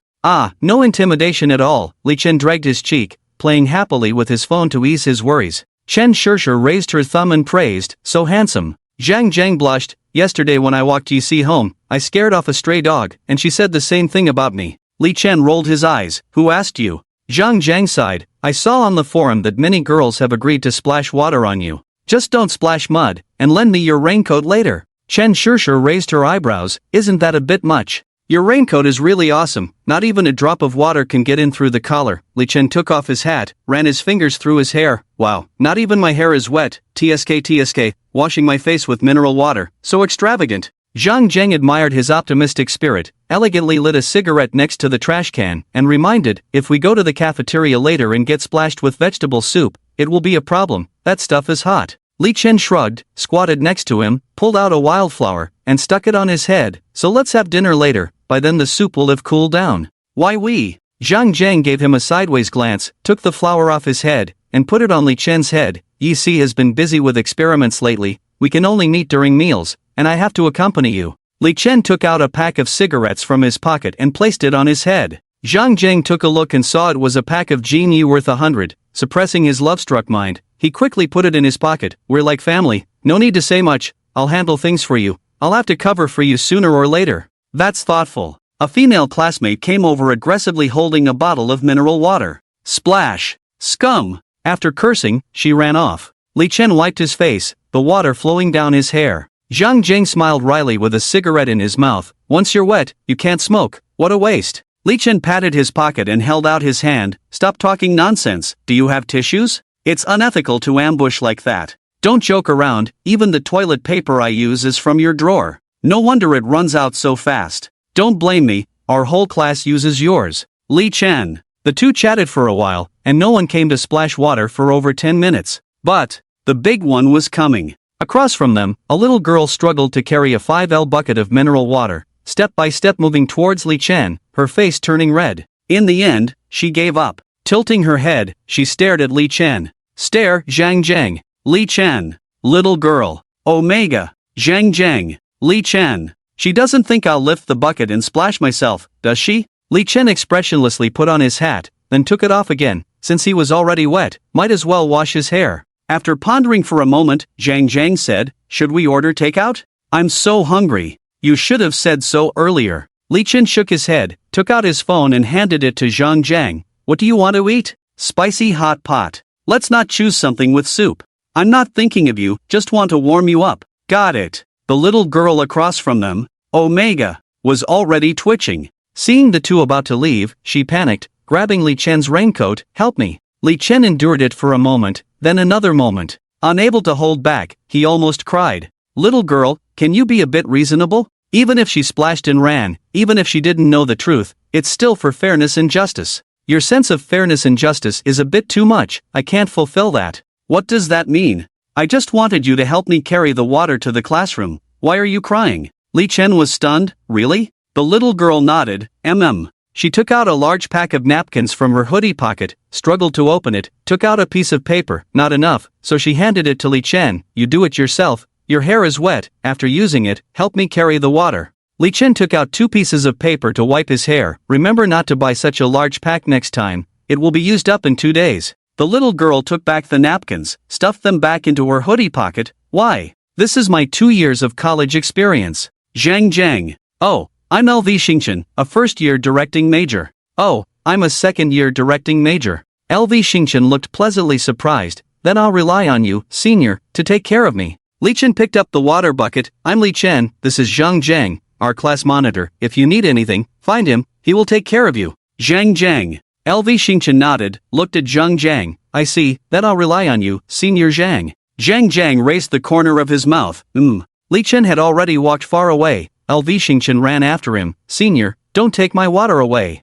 Before he could finish speaking, Li Chen turned a corner and met 2 police officers in blue uniforms, who stopped him. The leading officer touched the national emblem on his hat and said sternly, come with us. LV Xingchen stopped in shock. I was just joking, he didn't take my water. You guys are too quick to respond. The officer looked at the little girl, then at Li Chen, scratched his face. Just this little girl? Ha! She tiptoed to look at Zhang Zheng who was coming up behind her. Is this your brother? Li Chen. Is it clear now? Luo Yanran asked in a low voice. Ning Chang is really not a good person. Luo Yanran took out handcuffs. Li Chen immediately put on a pleasing smile. You are really a loyal person, caring so much about your younger brother. I feel warm in my heart. Luo Yanran nodded in satisfaction. The matter has been clarified, let's go. You really have no shame, being splashed with water and still able to smile. Did you see it? It was on the local Weibo. LV Xingchen was completely confused, tugged at Luo Yanran's sleeve. Officer, he was helping me carry water, not stealing. Luo Yanran looked at Li Chen, indicating what to do. Li Chen reluctantly handed the water to Zhang Zheng. It's up to you. Is the injustice cleared? Yes, and I'll return the raincoat to you. Li Chen took off the raincoat, feeling relieved, looked at LV Xingchen. If you need anything, find Zhang Jiang. Don't be like me in the future, study well. Okay, you also need to reform yourself inside. Li Chen. Luo Yanran. Zhang Jiang. Watching Li Chen being escorted away, LV Xingchen sighed. I didn't expect the handsome senior who helped me carry water to commit a crime. People are really complicated. I thought there would be more stories between us. It's always a joy to see the innocent vindicated, and encountering a joyful person makes it even better. Zhang Jiang smiled. Yes, indeed. Then he pointed to himself. I'm also a handsome guy, right? LV Xingchen was stunned for a moment, then smiled awkwardly.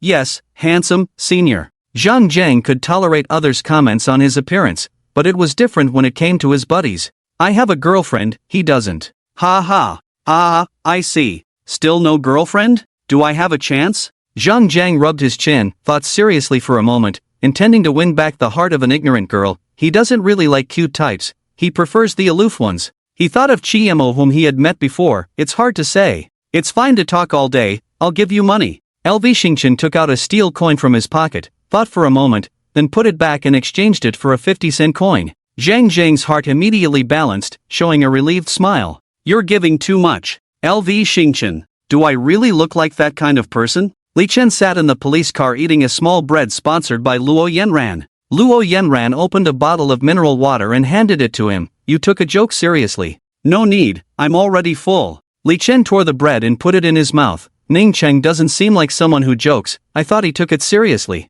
Actually, he still had some doubts, deliberately asked me to confirm. What image do I have in his mind? A little kid who needs the help of a police uncle to get on the right track. Luo Yanran shrugged. He's even more talkative with me, just bear with it. He doesn't have many friends, spend more time chatting with him. I want to eat snail noodles tonight, tell him. Can't you ask him yourself? I want a surprise. What kind of surprise are you trying to pull on someone who makes a living from interrogations? Luo Yanran scratched her head.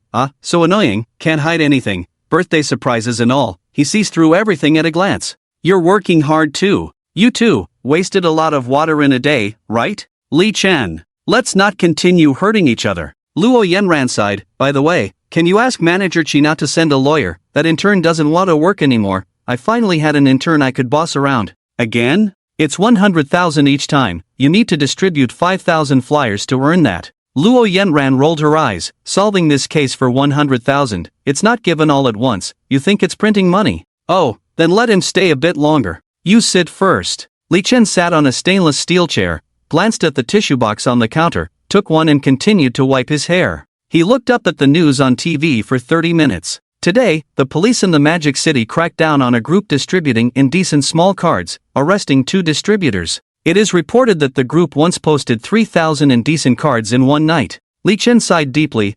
20 yuan per hour. The female police officer at the counter glanced at Li Chen. Are you sympathizing with criminals? No, I've experienced fairness and justice today. How could I sympathize with criminals? Li Chen turned his head and saw the lawyer sitting in the office, calmly holding a cup of tea, sighed again, and sat back on the stainless steel chair. Across from him, 2 people were handcuffed to chairs. Bro, how did you get in? Li Chen raised his eyelids. If they were serious criminals, they would have been detained, not handcuffed in the lobby like this. Idle as he was, Li Chen shrugged. It's a long story. What about you? What did you do? Distributing cards. Li Chen. Are you going to confess? Confess what? At most 3 months in jail. The police here dare not hit people. Damn, so tough? How much can you earn? Not bad, not too little. A middle-aged man in a black coat blocked the view of the two. They were very dissatisfied. Excuse me. The middle-aged man turned his face and obediently sat next to Li Chen. Li Chen's body stiffened. The criminal opposite waved his hand, and Li Chen twitched his mouth. Tisk, I'm not a killer, just chatting with you. The companion beside him also laughed, so timid. Li Chen moved over. The middle-aged man sat with his legs crossed, looking at the 3 with a smile that was not a smile. Li Chen reluctantly started whispering with the 2. Gradually, a cheerful atmosphere filled the air among the 3. Bro, chatting with you is really enjoyable. You're not bragging. Are you really making that much money? Let's partner up. Leave me your number. Li Chen took a few steps back, patted his pants, and looked at the middle-aged man opposite him. Morning, they've all confessed. Morning nodded. Then I have less work to do. 2 prisoners. Just now, many police officers passing by were signaled by Morning with their eyes, sneaking a peek while hiding behind the counter. They all came out to salute at this moment. More than a dozen police officers stood in a row. 2 prisoners. Li Chen sighed, "You two won't retaliate against me when you come out. Morning is very powerful." 2 prisoners. Morning shook his head helplessly, "Take them away." After the 2 left, Morning smiled, "Come work at our unit in the future." Those 2 are not very smart, it was just a coincidence. Your interrogation methods are effective, better than the average level of our grassroots police officers, but it's not in line with the procedure, try to use them less. Li Chen, I didn't intend to do that. That's a pity. Well, how come you're here? It's all over the news, had to come, looks like we can leave now. Morning smiled, "Thanks to you, there will be a legend here that I solved the case without saying a word. It's much easier to coordinate things at this time." You're joking. The counter girl brought 2 cups of tea. It's different when officials come. They drank the hot tea in silence. Morning sighed, "What a pity. You're overestimating me." Morning glanced at the pretending to be ignorant Li Chen and smiled, "I meant Morning you." Li Chen took a sip of tea, "You're overestimating me too much. Did you know you saved Morning you from the beginning?" Li Chen held a paper cup. Once when looking at photos, Morning you came across a group photo she might have forgotten. "What a pity." Morning repeated, "I'm sorry. I'll bring it up. By the way, don't investigate your matter too much, it will affect the investigation." Morning held a paper cup, patted Li Chen's shoulder, "Let's go." "Heard you solved the case?" Luo Yanran's eyes were full of jealousy. Li Chen nodded, shaking his leg, picking up a piece of chicken with chopsticks and chewing it loudly. "Yeah, it's nothing, just a piece of cake. My 3rd-class merit." Luo Yanran covered her face, finally got lucky to pick up some cheap stuff, "Can brag with Ning Chang." Li Chen proudly said, "Now it's my turn to brag. Do you know how many years it takes to meet such a fool?" Hey, no reward, just cold words." Li Chen complained. Luo Yanran rolled her eyes, "Didn't I buy you lunch, 12 yuan? That's fine, I'll pack another one to take away later." The lawyer brought a chair, sat next to Li Chen, and friendly extended his right hand. "Hello." Seeing his face was like seeing 100,000 yuan, Li Chen shook hands perfunctorily, "Hello, Mr. Li, if you don't want to negotiate in person, you can contact me directly." "Do I need to pay more?" Lawyer, haha, you really love to joke. Ha ha. Li Chen poured himself a glass of water, "Do you need more? Our fees are very fair, we only charge once for a case." "Oh, so, how do you want to proceed? Are there other options?" Li Chen took a sip of water, stole a pack of Wangzai mini steamed buns from Luo Yanran's drawer, and listened to the opinions of the 100,000 yuan gentleman. The lawyer nodded, "Since we have already obtained some facts, we can proceed towards the direction of defamation. Whether it is civil or criminal, it depends on the judge's ruling. The probability of a woman as a suspect being a civil case is high, but I am quite confident, at worst it will be probation. 10W. Is not. A lawyer, can we be fair?" The lawyer was stunned. "Fair? What do you mean?" Li Chen. "Are you saying, it doesn't need to be dealt with so seriously?" Li Chen put down the Wangzi small bun, helplessly said, "Generally speaking, what is the punishment for this kind of situation? It's just a public security case, a simple apology and compensation will do. For more serious cases, administrative detention for 3 to 5 days. He straightened his tie, maintaining order comes with a cost, unless the public opinion is particularly severe. The best approach here is to downplay the situation. Oh, is that it? That's it. This is clearly intentional crime, although it didn't spread widely in public opinion, it can still affect your life. They are unwilling to investigate here, I can try to find evidence. Do I need to pay more? Lawyer. Yes. Then forget it. It's not easy to connect with such an entrepreneur. If I can get a commercial dispute lawsuit, it would be a big win. Unexpectedly, this second generation is so stingy, truly living up to the upbringing of a wealthy family. For long-term benefits, he compromised. It's okay. At this moment, someone arrived. Let's hear what they have to say first. Dai Cheng walked in, smiling awkwardly at Li Chen. Li Chen raised an eyebrow. Dai Chengying, who followed closely behind, bowed. I'm sorry, it was my misunderstanding. When it was trending, we immediately had it taken down, and I have already posted an apology video on my Douyin, so it took a bit of time. Trending? It was trending around noon just now. The lawyer smiled slightly. No need to find evidence, this is already considered a serious situation.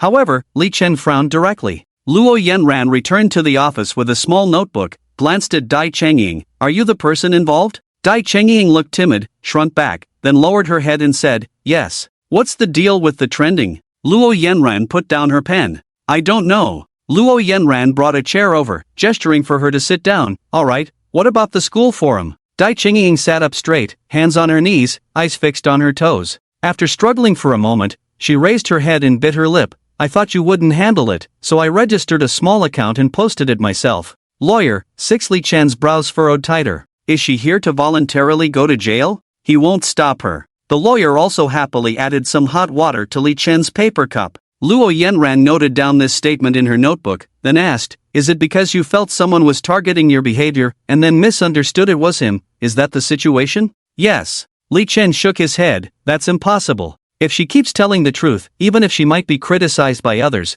Li Chen can choose not to press charges and accept an apology. But Jiang Yuanzhou recorded a video. If there is that segment, Jiang Yuanzhou would definitely know, and wouldn't have caused such a commotion on the train. I'm sorry. Dai Chengying bowed again. The video's award, Wenju's brother has already appealed for you. We didn't conspire to frame you intentionally for this award as you thought. Li Chen forced a smile and nodded nonchalantly.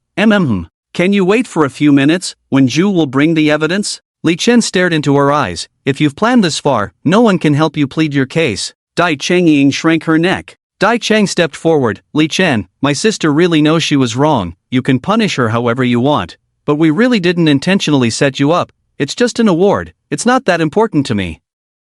I'll step out for a moment. Li Chen stood up, took the remaining half-pack of Wangzi small buns and left. Dai Chengying lowered her head and pursed her lips. Dai Cheng was indeed a pig. This person surnamed Li knows so many people. Can they be from an ordinary family? But she didn't care. She didn't benefit, so she had no suspicion. At worst, she was just a pawn being manipulated by others. That's how it was originally. As long as she doesn't end up in jail. Later, she will go live to apologize. With victims present, everyone will sympathize with their roles. She wondered how much money she could earn and how many fans she could attract tonight. Now the contract is in Xiao Yuanqi's hands, and he won't withhold it for the sake of Wenju's face. Her mother will be able to go to the capital for treatment soon. She clenched her fist. Li Chen finished eating the small steamed bun at the door. Wenju also came over, holding a paper bag and handing it to him. Here, your down jacket, dry cleaned. Li Chen didn't hold any grudges against Wenju. She was like a naive girl, just like Mo. I was just joking. I've never washed it even once throughout the winter. Wenju blushed. It will have my scent on it. Hearing this, Li Chen felt like she had committed a serious crime and wiped her face. This was taken with this phone in the car. My brother spent a lot of effort buying it. Wenju took out the phone from the pocket of his jacket and handed it to Li Chen. Do you want to see it? Li Chen shook her head. No need. It's not significant. Why would your brother spend so much effort? Ah. Wenju sighed. He said she's my friend, so he signed Dai Chengying to his company a week ago, not knowing about this incident. Now he's the boss, he feels responsible for his employees and specifically asked me to apologize to you. He will find a way to get your reward back for you. Tell your brother not to bother. Li Chen smiled. You can take the phone in. I'll wait here for a while. The lawyer will handle it. I'll come find you later. Li Chen handed over a paper cup. You can help me refill the water. The video hasn't been edited, and the background information in the video matches the time shown. The lawyer spoke up. Li Chen nodded. Then it's accurate. Even a difference of 10 seconds can't be judged. If it didn't trend, the charge of defamation would still be pending, but now you just need to file a lawsuit. Li Chen glanced at Wenju, who was seriously playing chess by the door, and shook her head. No need. Ask Dai Chengying if she's willing to talk to me alone. Soon, the lawyer brought Dai Chengying in. Li Chen looked at the lawyer sitting on the chair. You go out and close the door. The lawyer. I was originally going to take this seriously, but I feel like this matter has nothing to do with you, and you won't benefit from it either. Yeah. Dai Chengying breathed a sigh of relief. Yeah, it's all a misunderstanding. I have some money, I can compensate you. Li Chen sneered. Stop pretending, I'm not a fool. What do you mean? She looked at Li Chen blankly. I'll have the lawyer sue you as soon as I leave. She bit her lip, her teary eyes looking at Li Chen. Li Chen stood up. I don't know anything. I bought the trending topic for the live stream to make money. My mother is in a vegetative state. I need money to keep her alive. Dai Chengying faced Li Chen's stern gaze. Don't look at me like that. I'm telling the truth. You can verify it. Li Chen sat on the other side of the bench. What else? I really don't know. I'd rather Dai Cheng die. I'm not interested in your family affairs. What about your boss? Wenju's brother is fine. I still need to make money. With a stepmother around, Dai Chengying had long learned to lie without changing her expression. Li Chen breathed a sigh of relief. Alright, you can go back. I won't sue you, and don't involve me either. Then don't tell Wenju. Li Chen smiled. You still care about that? Are you afraid the boss won't want you? Just because I don't want to work under Dai Cheng doesn't mean I like working under Chiu Yuanqi. Faced with Li Chen's contemptuous attitude, Dai Chengying couldn't hold back, her body trembling slightly. Wenju and I are just friends. You, being so high and mighty, how could you understand my feelings? How am I high and mighty?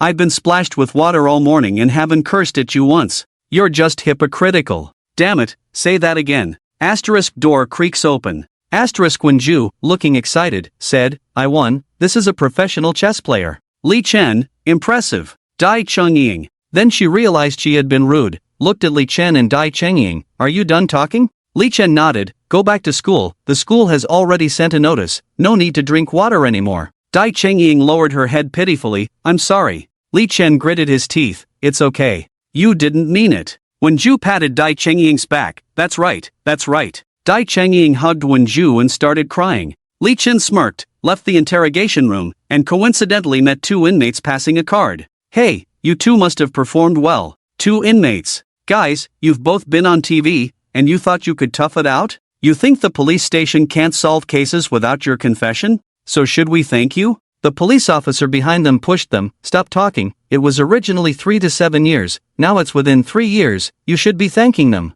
Two inmates. Speak up. Thank you. X2 Li Chen was amused by these two silly guys. Be good people when you get out. He saw off Wenju, exchanged a few words with the lawyer, then left in a car. In a corner, Luo Yanran was playing King of Glory during her break. You can play games here? There aren't many cases in our area, it's lunch break, you know? Hurry up and leave. Take me back, taxis are too expensive, I'll help you call one. Luo Yanran raised an eyebrow. It's a crucial match, if I mess up, I'll have you locked up. Sure, I've been free lately, playing every day. What rank? Win this one and you'll reach diamond. I'm in master. Tisk, if only I had the time. So, the police car left the compound. As they left the busy area, Luo Yanran glanced at Li Chen in the back seat. You really know how to cause trouble. Don't mention it, I just want to study peacefully. Who did I provoke? After being taken away by Uncle Chi in the middle of the night, nothing good has happened. Hey, why didn't you report him to the police? Let me join in the fun. She held the steering wheel, half smiling at Li Chen in the rearview mirror. You're trying to be cute even when you're not getting any benefits. Morning Bureau, Boss Chi, Boss Chiu, Chen the actor, and what are you waiting for to make money? What's that? What are you waiting for? The twins. Luo Yanran gave him a sideways glance. You're really thinking about them? Not really, I'm just worried they'll end up like Chiemo with psychological trauma. No way, her family is full of doctors, any issues would have been treated long ago. Li Chen. Luo Yanran was speechless, a cop like me, and I fell for your tricks. I don't want to know, as long as everything's fine. Suddenly, Luo Yanran tapped the steering wheel. By the way, our department is making anti-fraud videos, can you write a few scripts for me? Li Chen raised an eyebrow. A few? Do you think I'm a machine? Just 3-minute short videos. Li Chen nodded. How much? Luo Yanran. I can't work for free. Selected for the award of 200, our department will cover it. How many? 30. Is it 1 for 200, or 30 for 1 each? You want all 30 covered? We've contacted nearby schools, I've secured one for you, not much money, but you can get credited, and there's a reward for good reviews. Forget it, I've run out of inspiration lately, can't write a single word. Luo Yanran stopped the car at the school gate. Get off. Li Chen handed back the phone. Farewell. Luo Yanran. Watching Li Chen's figure running towards the school gate in the afternoon, she shook her head helplessly. Picking up the phone, Luo Yanran's smile gradually froze. Daily routines have no outline, a bit hard to write. Luckily the main storyline has an outline, mixed with many chapters. Feeling a bit inspired, we'll slowly connect later. Also, click on my profile picture to join the group for update notifications. SKR directing, a profession that's hard to find employment in, has ushered in a new era in the new media age. Even editing is not bad in the Magic City. But compared to STEM majors with the same level of education, the average salary is much lower. But since choosing this profession, there must be a dream-chasing factor. After class, students encouraged by the counselor start recording videos on their phones. It's all about international politics, the Middle East situation, the insider secrets of idols collapsing, and postpartum care for sows. But after this semester, they will realize it's not very useful. Those professional topics are discussed by professionals, they won't have time to read leisure books after 3 years of cramming for the college entrance exam. While LV Xingchen just started school, she was inspired by everyone's efforts, but she didn't know how to participate as she didn't know her classmates. So she went out the front door of the classroom and entered another classroom through the back door. The scene here is completely different. Zhang Zhang displayed a set of tea sets from Pinduoduo for 19.9 with free shipping, performing the Shandong faction tea ceremony for the first time to Chen Shishir. Li Chen had participated many times, picked up his own porcelain bowl, sipped a few times, it's just right. Purified water from the girlfriend's lab, indeed extraordinary. Zhang Zhang squinted. LV Xingchen. Chen Shishir. You let her out, how did you deal with that bad woman? LV Xingchen naturally knew, her counselor had mentioned it. The police officer said admitting mistakes is the greatest improvement, just let her apologize. I see. Chen Shishir shifted half of her buttocks. LV Xingchen, pleasantly surprised, sat on the other half of the bench, smiling. The students in our class are so busy, why don't you have anything to do? Oh, nothing we can do. Chen Shishir sighed, we could have been busy, but some people don't want to participate. LV Xingchen glanced at Zhang Zhang. Zhang Zhang shrugged, looking at Li Chen. So LV Xingchen also looked at Li Chen. Li Chen, sip sip. Ah, university life is so boring, why did I come to study? Everyone is the same, there aren't that many thrilling experiences. Once you start working, you won't even have the chance to feel bored. LV Xingchen picked up a small cup, took a sip, found the taste okay, and drank it. Zhang Zhang, very satisfied, poured her another cup. Going to university should be full of passion, participating in various competitions, and then reaching the peak of life, right? Chen Shishir wanted to argue. Yes, yes. LV Xingchen nodded vigorously. Before you came to study, when you were an actor, it was already the peak of life for those studying acting next door. But now it's directing, without a script, I came here for nothing. Only those who can direct, act, and write scripts can become legends and leave their names in film history. Lu Xingchen nodded his head. Yes, yes, I heard the director is very powerful, can sleep with whoever he wants, that's why I came. Chen Shishir. Zhang Zhang. You have already grasped the essence of this profession. Li Chen patted her shoulder, nodding approvingly. Lu Xingchen scratched her head shyly. Hee, I'm not that powerful yet. Chen Shishir couldn't help but hit Li Chen's head lightly. Don't corrupt the young girl. Lu Xingchen spread her hands. I was just joking. No, you guys are just making me practice alone. Li Chen rubbed his head irritably, writing the script. How can you write without picking up the pen? Just bossing me around with your mouth. Lu Xingchen played the professional sidekick, crossed her arms and nodded. Makes sense. Chen Shishir, then how should we write? I don't really understand the anti-fraud theme. Lu Xingchen, right. Li Chen, you first randomly come up with a story, I'll figure out how to connect it for you. Lu Xingchen nodded. Alright. The bell rang. Zhang Zhang neatly put away the tea set in the drawer. Lu Xingchen whooshed back to the classroom. Teacher Jiang looked very tired, writing today's lesson on the blackboard, discussing the history of communication studies today. Li Chen was quite interested in this, after all, he had been through a few communications himself, so he took out his notebook and listened attentively. Chen Shishir began her script writing. 10 minutes later, Chen Shishir tugged on Li Chen's sleeve. I don't know how to continue. He looked at Chen Shishir, who had been pondering for 10 minutes on her creation. It was raining. Heavy rain. The male protagonist kissed the female protagonist in the rain. Li Chen was stunned for 10 seconds. Chen Shishir lay on the table. I can't continue writing, either you teach me, or you help me write. This scene is very touching as the final scene. The rain here should be portrayed as emotion in the movie, either repressive, cathartic, or melancholic. You can strive in these three directions, let the film convey this core emotion, depict what the male and female protagonists have been through. Understand? Chen Shishir suddenly realized, I know. 5 minutes later, Chen Shishir tugged on Li Chen's sleeve again. I don't know how to continue again. Li Chen took the notebook. On a cloudy day, the male protagonist was caught soliciting a prostitute. After going through many things, the female protagonist forgave the male protagonist. Finally, it was raining. Heavy rain. The male protagonist kissed the female protagonist in the rain. Li Chen looked at the script, stunned for 30 seconds. Chen Shishir still lay on the table. I really can't write, you said you could round it off. Li Chen smiled slightly, reluctantly holding on. Well, the design is very clever, conveying the cathartic emotion, but the story is not complete enough. Why did the male protagonist go to solicit a prostitute? Why did the female protagonist forgive the male protagonist? If this is explained clearly, it would be a very perfect script. Understand? Chen Shishir shook her head. I don't know. Li Chen. Zhang Zhang took a look at the script, couldn't hold back. He couldn't hold back, which caused Li Chen to lose control. The two of them couldn't hold back, so the counselor naturally couldn't hold back either. Li Chen, Zhang Zhang, stand up. What are you laughing at? Zhang Zhang glanced at Li Chen, immediately chose to betray his teammate. He showed me the script he wrote. It's too exciting, I couldn't help it. Chen Shishir had already socially died and lay on the desktop. Li Chen gritted his teeth. After all, Chen Shishir was a public figure. It wouldn't be good if it spread. Well, it's just an outline. I'll hand it in when it's done. Teacher Zhang's anger decreased by 3 points. Li Chen mentioned before that she didn't want to work in this industry, which made her quite concerned, but it turned out she was just pretending. She improvised and continued the class. Humor is a very important element in the dissemination of short videos. It's not an exaggeration to say it's the most important, and the humor in the camera is the most elusive. Expressing through text to images will make a huge difference in performance. Teacher Jian walked over and extended his hand. Let's first appreciate Li Chen's expression of this kind of humor. Li Chen. Teacher is so amazing. I didn't expect you to casually tell a cold joke. No wonder you can be a university teacher. Yes,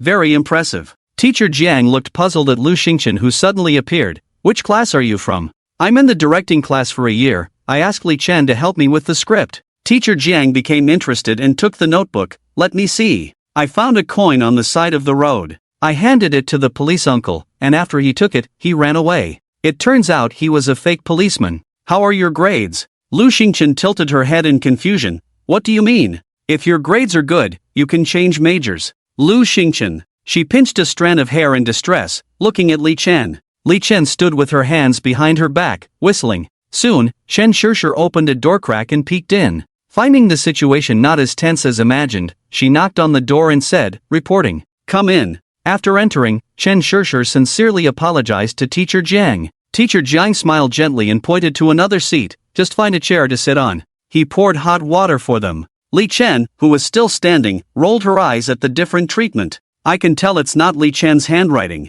She usually listens attentively in class. Why is she joking today? Chen Shishir rubbed her fingers awkwardly. I wrote that script. Before Teacher Jiang could speak, Lu Xingchen smiled slightly and said, How are your grades? Li Chen continued, If your grades are good, you can change majors. Yay! X2 Teacher Jiang crossed his arms and looked sternly at Li Chen. I understand the difficulties in your studies, but not only did you not help, you also made sarcastic remarks.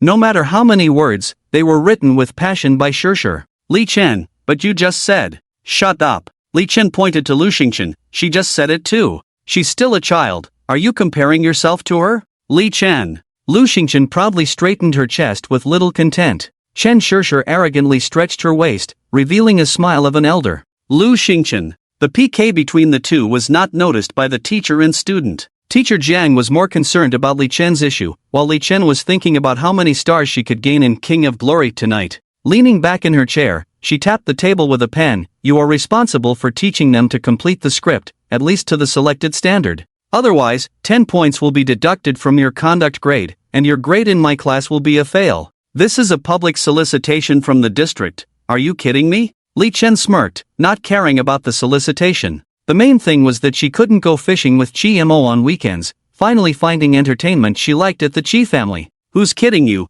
I always keep my word. She glanced at Chen Shishir. Shishir said she wants to perform a short play at the school celebration. You also need to handle that script for me. Li Chen shifted the blame. I'm afraid the classmates in the class will have opinions. They also want to participate. What opinions can they have? They cursed so badly before, and now they dare to have opinions about you? Consider it compensation. Li Chen sighed helplessly and waved his hand. I'll take the script. No need for compensation. What do I need that stuff for? Teacher Jiang smiled mysteriously, reached out, and 3 heads leaned in. I just received news. This time, there is a sponsor for the school anniversary. Each class is given a budget of 3,000, with rewards ranging from 500 to 2,000 for original scripts. Starting from rehearsals, PD 300 per day, actors 80 per day, and finally the selection process. Even the encouragement award is a supermarket card worth 500. Okay, I accept. Li Chen, whose eyes were blinded by money, decisively nodded. It's fine to choose from within the class. I guarantee they will be convinced.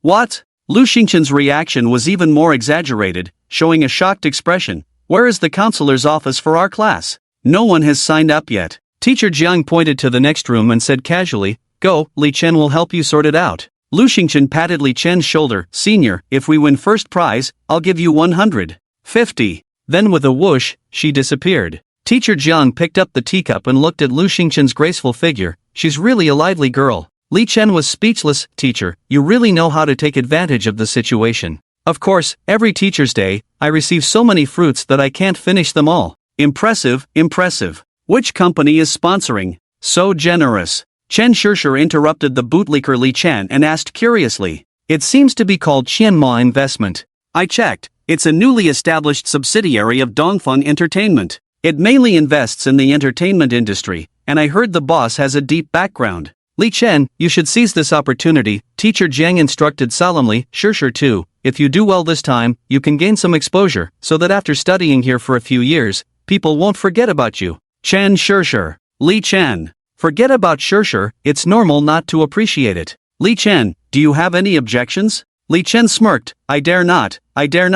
Chen Sure waved her hand. In this line of work, we have faith in our sponsors. Teacher, you should respect my professional ethics. I was being presumptuous. Teacher Jiang looked very pleased at Chen Sure. No wonder you're popular. With you, there will be a bit more exposure, but the school will never force you to participate. I will follow the school's arrangements. Chen Sure smiled subtly. By the way, our class will have another transfer student in a while. She's my friend. Li Chen. Teacher Jiang sighed. There have been so many transfer students recently. Yeah, it's true. This class was during a long break, and school would be over after the next class. Everyone picked up their phones to play Honor of Kings. As a VIP user, Li Chen picked up his phone and pre-ordered some snacks from Uncle Chimo's stall at the entrance. A durian milfai, a hand-grabbed pancake with egg, ham sausage, and pork loin, and 10 thumb-sized pan-fried buns. Li Chen looked at Chen Sure. What do you want to eat? She shook her head. I've gained weight from eating at Uncle Chi's place recently. I dare not eat more. Lu Xingchen looked at Chen Shure's chest, then at her own, and sighed deeply. Why did she grow up without eating? Li Chen looked at the new acquaintance. What do you want to eat? I'll order for you, otherwise, you'll have to wait a long time outside. Lu Xingchen poked her finger, feeling wronged. I've already charged my meal card. I have no money to give you. It's okay. Lu Xingchen's eyes sparkled, and she raised her thumb. Senior, you're really generous. You can let me swipe the meal card for you later. Lu Xingchen. Hey! Chiemo sat on a small stool at the entrance and greeted them. Li Chen skillfully picked up the small stool and placed it in front, stuffing the hand-grabbed pancake into her hand. She turned around and sat on the electric bike, munching on the hand-grabbed cake. Li Chen took care of her, driving the small electric scooter around the yard several times. After she finished eating the hand-grabbed cake, he parked the bike in the basement. Chi Wanli rarely had this time at home. He was chatting with Jiang Luan about something. Seeing his daughter looking happy, he felt a bit unhappy. As a father, it was indescribable to see his daughter happy because of another man. We have all kinds of cars and can cook any dish at home, but she is so happy just riding an electric bike and eating a hand-grabbed cake. Chi Wanli, with a cigarette in his mouth, gazed at the sunset in the sky. Jiang Luan also had no choice with this lively treasure. Guess who insisted on bringing him here? At this time, Chen Shursher had changed her clothes and rushed over for a meal. Auntie, Uncle Chi is also here today. You are so busy, we never get to meet. Chi Wanli smiled generously. What do you want to eat? I'll have someone make it for you. Anything is fine, I'm not picky. Chi Wanli smiled. You and Chimo are both good, not picky eaters. Chimo likes vegetables, pork, beef, lamb, chicken, and duck. He even finds imported food too flavorful, so you have to accompany Chimo with simpler dishes. I have never eaten such delicious home-cooked meals before. I have gained weight at home. That's good, that's good. After exchanging pleasantries, Chen Shursher sat on the tatami mat to write the script. Chimo and Li Chen had just come up from the basement. She happily carried a small cake in front of Jiang Luan to show off before noticing Chi Wanli. Chimo stood with her hands behind her back, nodding at him as if inspecting a subordinate. Then she ran to the fridge to get a cola for Li Chen. Chi Wanli, get a beer for Dad. Chi Wanli insisted. Chimo glanced at him, took out a green bottle of Sprite from the fridge, and raised it. Chi Wanli smiled. That works too. She ran over, placed the Sprite in front of Chi Wanli, and then ran off. Feeling strange, she turned her head back to her own father. Staring, Chi Wanli covered his face and waved his hand. Go ahead. As Chimo turned around, Jiang Luan grabbed a tissue. There's no way, even if you don't want to, she has grown up. Chi Wanli opened a can and poured it into a transparent glass. Besides money, I can't give her anything. The key is that this child doesn't want money to spend, just a pancake is enough. Asterisk gulp. Gulp. Gulp. Asterisk he raised the glass sadly and drank it all. For men, you have to buy a car for them, and I have to pay for it. Who can bear this injustice? Jiang Luan. I can't write at all. Let me see what you've written. Every time Chen Shishir was dissatisfied, she tore off a page. By now, the notebook was almost empty. She had to ask Li Chen for help. But the weak-willed Li Chen had been lured by Chimo and gave up writing, happily playing Plants vs. Zombies with Chimo. After being cued by Chen Shishir, he suddenly woke up, awkwardly gave the computer to Chimo, and put on a serious look. I have no inspiration today. Chimo, Jiang Luan patted Chimo's head. They have homework to do. You should study first. You will have to do it in the future too. Chimo clenched her fist, nodded, and stared at Li Chen with shining eyes. Hurry up, now both of them are listening to you. Chen Shishir urged. Li Chen rubbed his forehead, wondering why they were always focused on their studies after school, instead of slacking off. Only students like Chen Shishir, who had not been to school for many years, were so enthusiastic. Do you know what is most important in writing a script? Chen Shishir borrowed a notebook from Jiang Luan, picked up a pen to record. After hearing this question, she thought seriously for a moment, shook her head as she couldn't come up with a solemn answer. Li Chen's face was serious. Passion, it's passion. Enthusiasm is the most important. You must have the will to write a perfect script, which can help you overcome all difficulties. Clap clap clap clap clap. Shi Mo applauded enthusiastically. Li Chen smiled shyly. Chen Shishir, if you keep fooling me, I will tell the counselor. She pointed at Chimo. If enthusiasm worked, you would have married Chimo long ago. Jiang Luan. Shi Mo. For some reason, Shi Mo felt very hurt. Shi Wanli and Jiang Yuanzhou, who were smoking at the door, threw away their cigarette butts in unison, rolled up their sleeves. They were stared back by Jiang Luan, and the two picked up the cigarette butts, squatted in the corner, and continued smoking. Li Chen finally realized the seriousness of the situation. This person is almost crazy about typing, daring to say anything. He quickly handed her an apple to calm her down. Chen Shishir took it and took a fierce bite. Shi Mo pulled Li Chen's sleeve pitifully, looking at him. Li Chen picked up an apple for her, and she made a peeling motion. Li Chen obediently took the peeler and peeled it for her. Chen Shishir almost choked on the apple. What is the most important thing in writing a script? Why don't you say? Li Chen peeled the apple quickly, not breaking the peel. Clap clap clap clap clap. Shi Mo applauded again. Chen Shishir had reason to suspect that this child was deliberate, and she showed a sweet smile. You must have peeled many apples for girls. Why are you so skilled? It's so strange. Shi Mo. Shi Mo slowly turned his head, revealing a good at peeling smile. Stare. Li Chen held his fists against his nose. The most important thing in writing a script is to make money. Before Chen Shishir could speak, Li Chen immediately interrupted. This is the truth, and that's what the teacher taught. I didn't say you were wrong. Chen Shishir helplessly shrugged. Commercialization must be the goal. I shoot web dramas, and those crews are more profit-oriented. Pleasing the audience is the goal. I understand this. What else? Shi Mo. Stare. We are not trying to capture the audience's hearts now, but the judges' hearts. Li Chen sighed. We need to write an anti-fraud script, for outsiders to see. This kind of script is the most troublesome.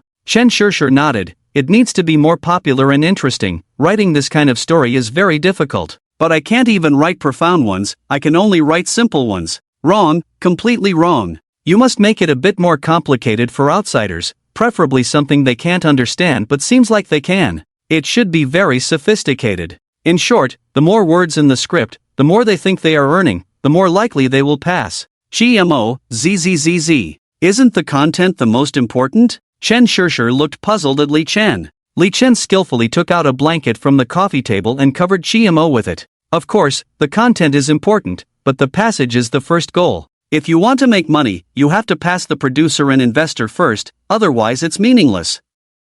The way you put it, I don't want to write anymore. Exactly, Chen Shishir. Seeing Chen Shishir's expression, Li Chen became nervous again. How can I teach you to write a story? It's impossible. How about this? Don't worry about any anti-fraud framework, just write a story. Whether the structure is complete or not doesn't matter. As long as it's a story, I'll connect it for you. Anything goes? Of course. You should have said that earlier. I'm going back to sleep. Li Chen breathed a sigh of relief. Goodbye. As soon as the person left, Shimo opened his eyes. Plants vs. Zombies? Yes. The two happily continued their battle. A cozy little room. The bed frame is covered with pink stars. Lu Xingchen lay barefoot on the fur carpet, working on a difficult creation. Sensing a gaze behind her, she quickly closed the notebook, half sat up, and stuffed the notebook into her pajamas. Don't peek. Are you writing a story about Calabash Brothers? Why can the protagonist breathe fire? It's a script for an anti-fraud promotional video, a school assignment. Do you need to breathe fire for anti-fraud? Lu Xingchen pouted, don't worry about it, anyway, the seniors I know can help me out. She looked at Lu Qingchen with a tilt of her head, don't investigate them, my good friends are all good people. How do you know they are good people after just one day? They fetched water for me, made tea for me, treated me to delicious food that I couldn't even get by queuing, although I have to pay back with my meal card. Most importantly, they promised to help me make money. Lu Qingchen couldn't understand what she had been up to in just one day. Are you sure you went to school? I did, otherwise how could I have written a script? What you wrote can be considered a script. Stop. Lu Xingchen puffed up her cheeks, except for the teacher, none of them said my writing was bad. The senior who writes the best even said my writing was very exciting, not to doubt myself and to keep working hard. What's your teacher's name? Lu Qingchen furrowed his brow. Stop again. Lu Xingchen crossed her arms in front of her chest, it's the teacher who encouraged me to organize a performance, make money, and even forced the new senior I met to help me. Lu Qingchen's cheek twitched slightly.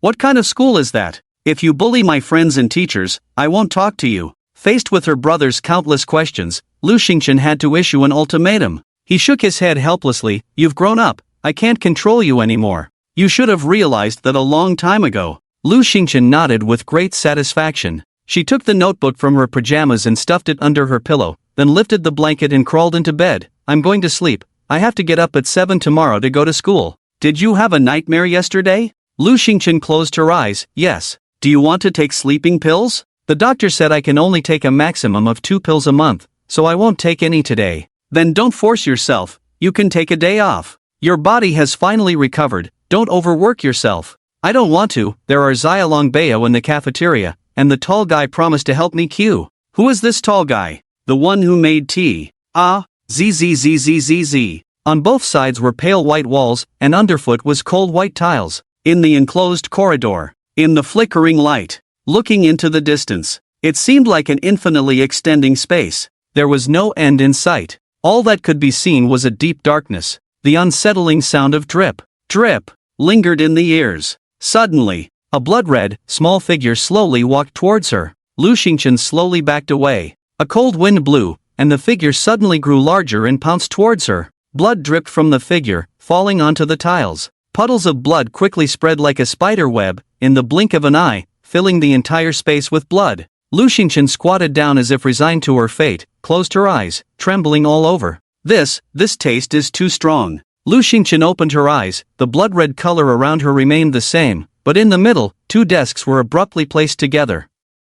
There was also a very cheap tea set on top. Purified water brought from the girlfriend's lab, indeed extraordinary. Lu Xingchen stood up in amazement. How did you guys get here? It's so scary here, please leave. Li Chen, oh, then goodbye. LV Xingchen was stunned for a moment, then put her hands on her hips and said with a huff, why aren't you following the usual script? Shouldn't you be saying, don't worry, I'm here at this time? I have always respected women's wishes the most. Then you stay. Okay. Zhang Zhang sat in a chair, towering over her, and looked down at him. Why are you trembling? There is blood, and there is a black shadow. It always eats me up. Chen Shishir made room for half of her but, sit. This time, LV Xingchen hugged her directly. Chen Shishir sighed and took out a notebook. Help me take a look. How are the results? If the results are not good, you can change your major. LV Xingchen looked at Li Chen, puzzled. Why aren't you cooperating this time? Li Chen looked contemplative. I'm wondering how she managed to pull out a notebook while wearing a skirt.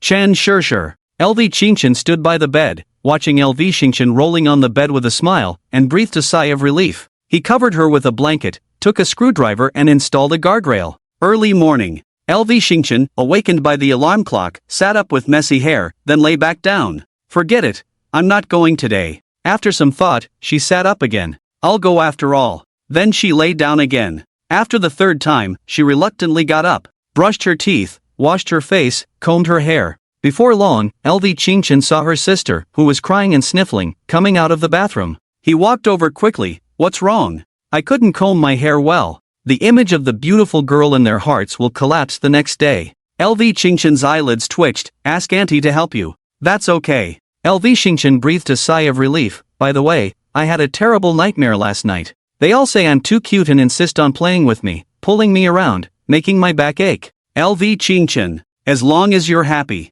The temperature had not reached the point of turning on the air conditioning, but frost had already begun to form. Li Chen always lacked sleep when the weather turned cold. mainly because he played Plants vs. Zombies with GMO until 2 in the morning yesterday. The first class was with a more lenient professor, so he wrapped himself in a down jacket and napped. Zhang Jiang, his deskmate, secretly stuffed a small steamed bun into his mouth, while Chen Shishir on the other side was busy taking notes. Want some soy milk? Chen Shishir shook her head. No, you have it. Zhang Jiang picked up the dusty hot water kettle, poured a cup of soy milk into the cup, took out 2 seasoning packets from his pocket, tore open a packet of soy sauce and a packet of chili oil, and poured them into the cup. Stirring with disposable chopsticks, the soy milk began to solidify. Chen Shishir, where did you get soy milk from a hot water kettle? Zhang Jiang smiled slightly. The lunch lady is my fellow Shandong compatriot. What about your seasonings? They are all take-out condiment packets, and there's a drawer full of them. There's even a stinky tofu flavor. Do you want to try it? It's very unique. No, thank you. Just give me a sweet one. Chen Shishir handed over her cup. Brown sugar or white sugar? Brown sugar. Zhang Jiang nudged Li Chen. Get something from him. Li Chen leaned over, and Zhang Jiang took out a piece of brown sugar and made a cup of soy milk for Chen Shishir. Then, from the front row to the back row, as long as the thermos cup was empty, everyone got half a cup. The first class of the morning quickly passed, and the bell for the end of class rang. LV Xingchen swaggered into the classroom. 5 minutes later. Zhang Jiang, damn it, just drink soy milk. Why add stinky tofu sauce? Do you have some kind of illness? Li Chen grumbled and woke up. He looked up to see LV Xingchen holding a bowl, drinking salty soy milk in big gulps, looking at Li Chen with innocent eyes, but not stopping the spoon's movements. Aren't you afraid of vomiting from eating this stuff? Lu Xingchen rolled his eyes. I'm not pregnant. The surrounding classmates, bribed by soy milk, dared not speak out in anger, while Zhang Jiang, like an old man, rolled up his sleeves. Yen, you should try something new too.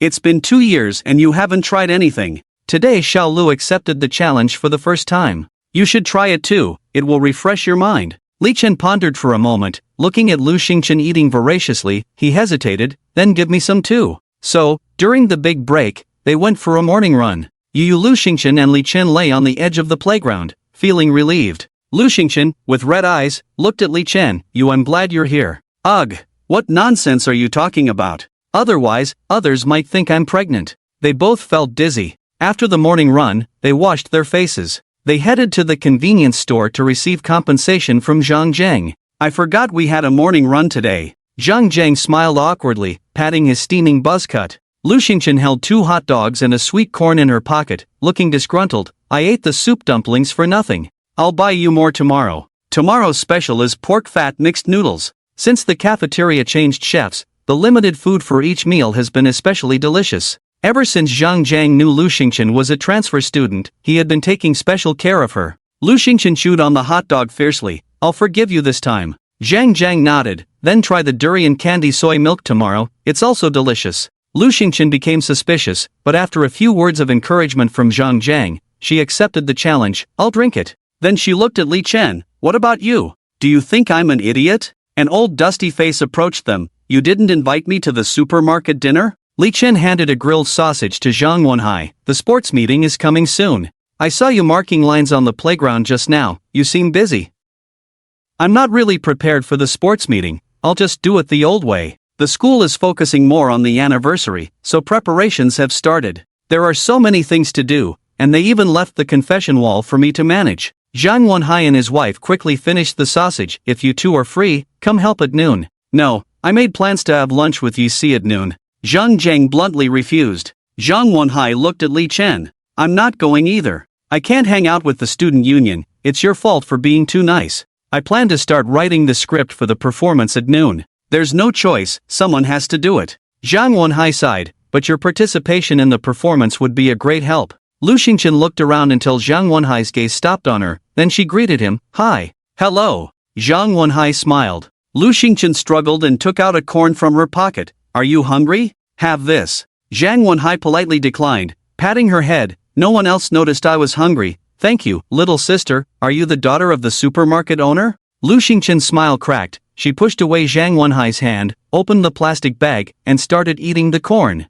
She's a freshman. Li Chen reminded. Zhang Wenhai. Zhang Jiang rolled his eyes. Who can you blame for not getting up in the morning and not having breakfast? The three of them left with cold shoulders, heading to the classroom, leaving Zhang Wenhai, who was scorned for his careless words, disheveled in the wind. So rude, Lu Xingchen, gnawing on the corn indignantly, asked, what events did you sign up for in the sports meeting? Zhang, shot put and javelin. This year, each person can only sign up for a maximum of 2 events. Li Chen, I signed up for the 5000m and 3000m. Is it just you? LV Xingchen sneered. Li Chen waved his hand. Last year, I got second place in both of these projects. Just this. He. A light bulb went off in LV Xingchen's mind. He pressed his index finger against his forehead, making Conan's iconic gesture. Could it be that there's a lifelong rival in school, someone you can't beat in anything? You mean, did the same person win both gold medals? Congratulations, you guessed right, Li Chen nodded. LV Xingchen looked at Zhang Jiang, who was smiling with narrowed eyes, and fell into thought.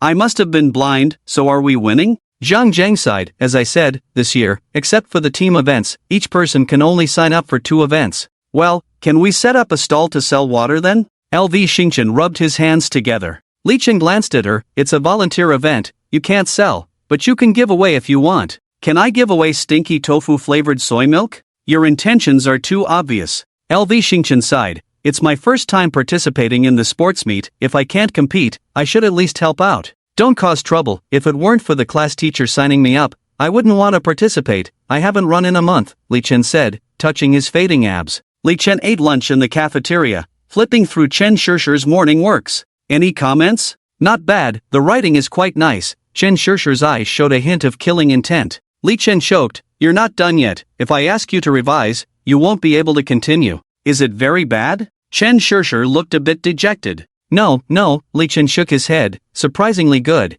It's a usable story. I'm afraid you'll lose steam halfway. That's why I didn't encourage you. Chen Shishir immediately smiled. Yes, I will finish it. LV Xingchen puffed up her cheeks, looking at people with a sly glance. He's a cunning man.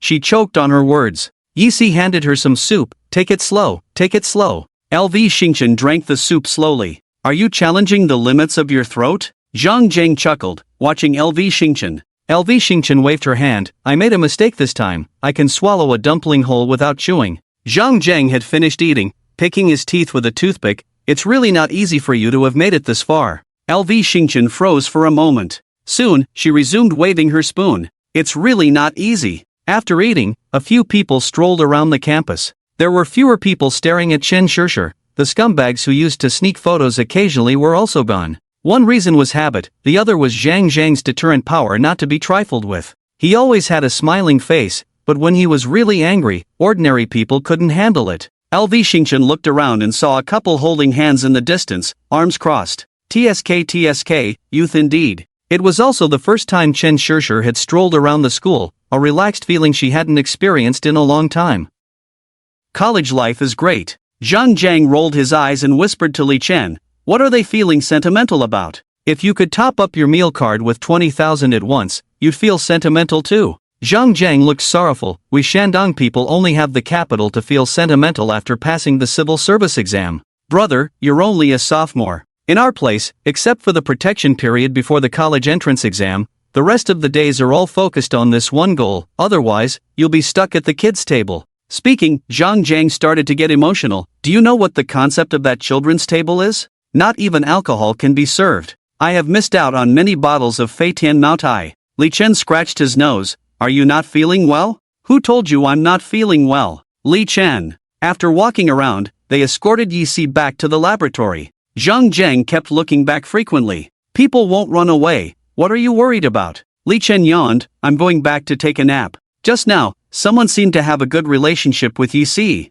Li Chen was helpless with Zhang Jiang. Among the people he knew, no one looked more like the male lead in a pure love manga than Zhang Jiang. Are you talking about the bald one? LV Xingchen shrugged helplessly. He's not as handsome as you. Even if he wears a wig and looks slightly better than you, he still can't beat you. Before he finished speaking, the bald man walked past the group. He glanced at LV Xingchen, shook his head, and left. LV Xingchen. Zhang Jiang stood still dumbfounded. Yixi's academic career is ruined. She shrank her neck, looking timid. I'll go apologize. Zhang Jiang patted her head. I'll go. Zhang Jiang caught up with the bald man in big strides and held his shoulder. The bald man's face was full of fear. Seeing this, LV Xingchen covered his face. Maybe I should go. Li Chen remained calm, without any tension. Don't worry. In this world, there is no man that Zhang Jiang can't handle. It sounds a bit weird and impressive. Chen Shishir commented. Indeed, 5 minutes later, Zhang Jiang returned with a smile on his face. So you're my fellow Shandonger. LV Xingchen applauded silently. You are from Shandong Huyo, amazing, amazing. It's not that amazing. The three of them gathered and went to find Li Chen, who was standing in front of a notice board in the distance. He was frowning, looking at a notice seriously, muttering to himself, talented people, talented people. What talented people? LV Xingchen leaned in front of Li Chen, standing on tiptoes. Student, taking advantage of their position while operating the campus confession wall for profit, their behavior has violated the campus regulations, causing extremely negative effects on the school's reputation. Pretending to be a female student, sending photos of a male student, praising the other's appearance, luring male students to add their personal WeChat, the number of deceived people reached 3 digits. LV Xingchen's cheeks twitched slightly. Have men become so naive these days? The school's punishment notices are always so exciting. Li Chen left the notice board contentedly. LV Xingchen clenched his fists. I want to operate the confession wall. I feel like I can make a lot of money. Can your friend help with the operation? Chen Shishir pointed to a police car not far away, where the main culprit was being escorted into the car. You should think of a proper idea. All the male students in our school have become objects of discrimination. Zhang Jiang put his phone back in his pocket, gloating. The circle of friends is now posting statements of not being deceived. Luckily I have a girlfriend. Li Chen watched as the genius face trial, sighed. No wonder they fight against fraud every day. Who can withstand such methods? Is this a good script? Can we earn $200? LV Xingchen still loved money. Li Chen nodded vigorously in agreement. That's good. It's best to get male students from the school to participate in the performance. For example, you, then let Shishir be the female lead.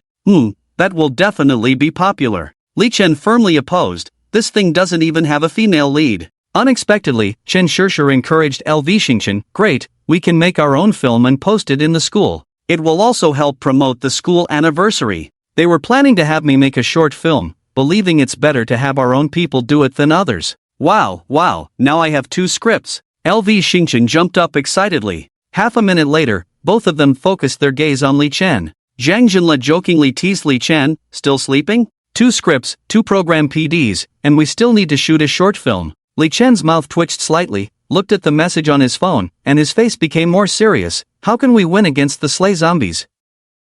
Zhang Jiang, what are you talking about? If we can't win, we won't need to sleep tonight. Li Chen, who no longer chose to be lazy, was stuck in a bottleneck from the beginning, because LV Xingchen was just too annoying. At noon, most people returned to the dorm to play games and take a nap, which was originally a quiet time. But she sat opposite Li Chen, writing her own story with crooked handwriting. She kept muttering non-stop, almost like a mosquito buzzing. It was simply a mental attack. Li Chen couldn't bear it anymore. But making such a person unhappy could easily lead to a tantrum, which would be troublesome to deal with, so he put on a pair of earphones. Listening to music? LV Xingchen poked her head out and pointed to Li Chen's ears. Can I listen too? Li Chen thought letting her listen to music might calm her down a bit. 1 minute later. Since the embrace cannot stay, why not leave when it's time? When it reached the climax, LV Xingchen took a deep breath and sang emotionally, enjoying it. Crying. Off-key, Chen Shishir. Li Chen. The two walked out of the classroom, leaving LV Xingchen immersed in her own wonderful singing. How could she be judged by common sense? Why couldn't she sing while listening to music? Li Chen deeply reflected on his irrational behavior. What should we do? Chen Shishir looked towards the office while holding her notebook. If it doesn't work, I'll go borrow the office from the teacher. Then I'll go too. No, she will definitely come over if you do that. At least Teacher Jiang won't be able to sleep. Behind them, Teacher Jiang said lightly, thank you. I was just kidding. Aren't you sleeping at this time? I came when I heard the screams. I thought there was a murder case at school. Teacher Jiang leaned on the railing, yawning. Can you handle her? I still have 2 classes in the afternoon. After pondering for a moment, Li Chen had a flash of inspiration. Instead of blocking her, let her sing until she loves it. Her voice should get hoarse and she'll stop. Teacher Jiang weighed the options and nodded. I have some mint candies in my office. Don't let her strain her voice. LV Xingchen sang passionately behind the glass window. Chen Shishir sighed. Buy more, teacher. In the blink of an eye, it was the last class of the afternoon. When the bell rang, Li Chen shook his wrist, which was sore from writing on the blackboard, and closed his textbook. Zhang Jiang picked up the basketball. Wanna play? I'll be late for dinner if I go home now. Ever since you moved out of the dorm, we haven't played together. Zhang Jiang raised his eyebrows. Come over on the weekend and play a few games, and get some exercise. There's a bit of collective honor. The sports meeting is coming soon. Alright. Okay, then we'll play soccer, 90 minutes plus extra time. Get out of here, last time your buddies almost tackled me to death. TSK. After greeting Chen Shishir and LV Xingchen, Zhang Zhang joined the crowd heading back to the dorm. Chen Shishir finally finished packing her school bag. Let's go. Chen Shishir and LV Xingchen walked out of the teaching building hand in hand. Today was probably the last warm day, the sun was exerting its power. Some passing students were discussing what to eat for dinner, while others were discussing who would play support in the evening. The two girls in front were chatting and laughing. After listening to classes all afternoon, Li Chen felt his head was empty and didn't know what he had learned. In 2 more years, he would have to intern, then work day after day at the company like his parents, then get married and raise his own children. Then, they would repeat the cycle. It sounded boring, but there would definitely be many interesting things. If it was really like this, life would actually be considered smooth. He just hoped it would continue to be smooth. Hurry up, my fried sausages are getting cold, LV Xingchen urged in a hoarse voice. Coming. Received the reserved snacks. Watched LV Xingchen being picked up by a car, and then took Chen Shishir on an electric bike to her place. The electric bike stopped at the door. In front of her, Chen Mo was thinking about something with her head tilted. She would suddenly come to her senses, a smile appearing on her face. Li Chen. Chen Mo widened her already large eyes, seemingly shocked that she could clearly say his name. Belatedly, she began to feel shy and covered her face. She peeked through her fingers at him, then closed them, then opened them again. Finally, she ran away. Li Chen. After a delicious meal, Chen Shishir and Li Chen sat on the coffee table doing homework. Chen Mo shyly rolled around next to Jiang Yuan. What homework? Jiang Yuanzhou curiously watched Li Chen writing furiously on the table. Don't you use a computer for everything? The Chinese teacher suddenly decided to have us write essays, and insisted on handwritten ones. Li Chen said, putting down the pen, finally finished. Chen Shishir was still pondering, looking at Li Chen's relaxed appearance, feeling a bit frustrated. Is this the gap in talent? Jiang Yuanzhou picked up a notebook. When I was 8, I caught a cold and had a fever. On that windy night, my dear mother couldn't get a taxi, so she put a raincoat on me, carried me, and ran into the heavy rain. Chen Shishir. How can you write 800 words so easily? Jiang Yuanzhou put down the notebook, unable to continue reading. I have good stories to write for the teacher, but now my mind is blank, I don't know where to start. Li Chen picked up his laptop, opened a document, and sat on the sofa. After adjusting the format, he fell into the dilemma of writing and deleting. Chen Mo also moved away from her mother, sat very reservedly opposite him, copying pinyin with an automatic pencil while reading. A minute later, Chen Mo moved in front of Li Chen. Another minute later, Chen Mo leaned against Li Chen. A minute later, under Chen Mo's pleading eyes, Li Chen opened Plants vs. Zombies. Jiang Yuanzhou sighed. I can see that your daughter is the obstacle to Li Chen's progress. Jiang Luan looked helpless. I have no choice. As long as Li Chen is here, Chen Mo just can't focus. The moon quietly climbed up the branches. Chen Mo finally fell asleep and started tossing and turning on the bed. Li Chen closed the laptop and placed it on the bedside table. Chen Mo rested her head on his stomach, forming a big shape. The car lights briefly illuminated the curtains, and there was a faint sound of someone coming down the stairs, probably Chen Wanli returning. Li Chen covered Chen Mo with the blanket again and closed his eyes. Saturday noon. Zhang Zhang and Li Chen sat on the steps sunbathing. What are we doing this afternoon? Playing soccer? Li Chen rubbed the back of his head. What about Zhang Wenhai? I heard he's in a meeting. Next Wednesday is the sports meeting, followed by the school anniversary.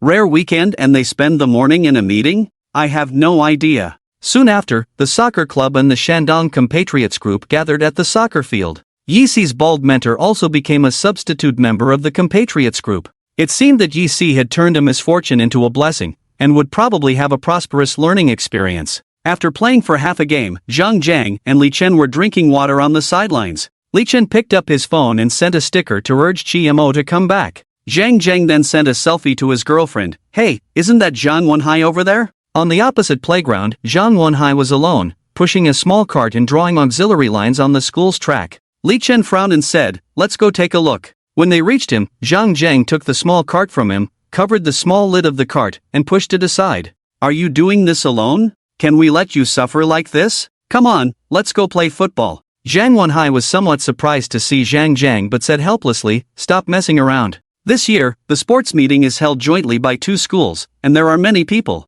After I finish drawing the lines, I still need to go purchase things. Li Chen shrugged. In previous years, you couldn't even participate in the purchases. How come you're in charge this year? Did you get promoted? Are you the logistics director now? Zhang Wenhai smiled bitterly. He took out a cigarette from his pocket and handed one to Zhang Jiang, and the three of them sat on the edge of the stands. Ah, things are different this year. The student union used to have more power. Since the school changed leadership, the supervision of the student union has become stricter. Now it's just an organization for doing work. Zhang Jiang frowned. What do you mean? Li Chen rolled his eyes. In the past, the student union members were in charge of selling new student campus cards, installing broadband, occasionally dealing with the small shops on campus, and the milk tea and fried chicken shops in the school would also voluntarily sponsor the student union.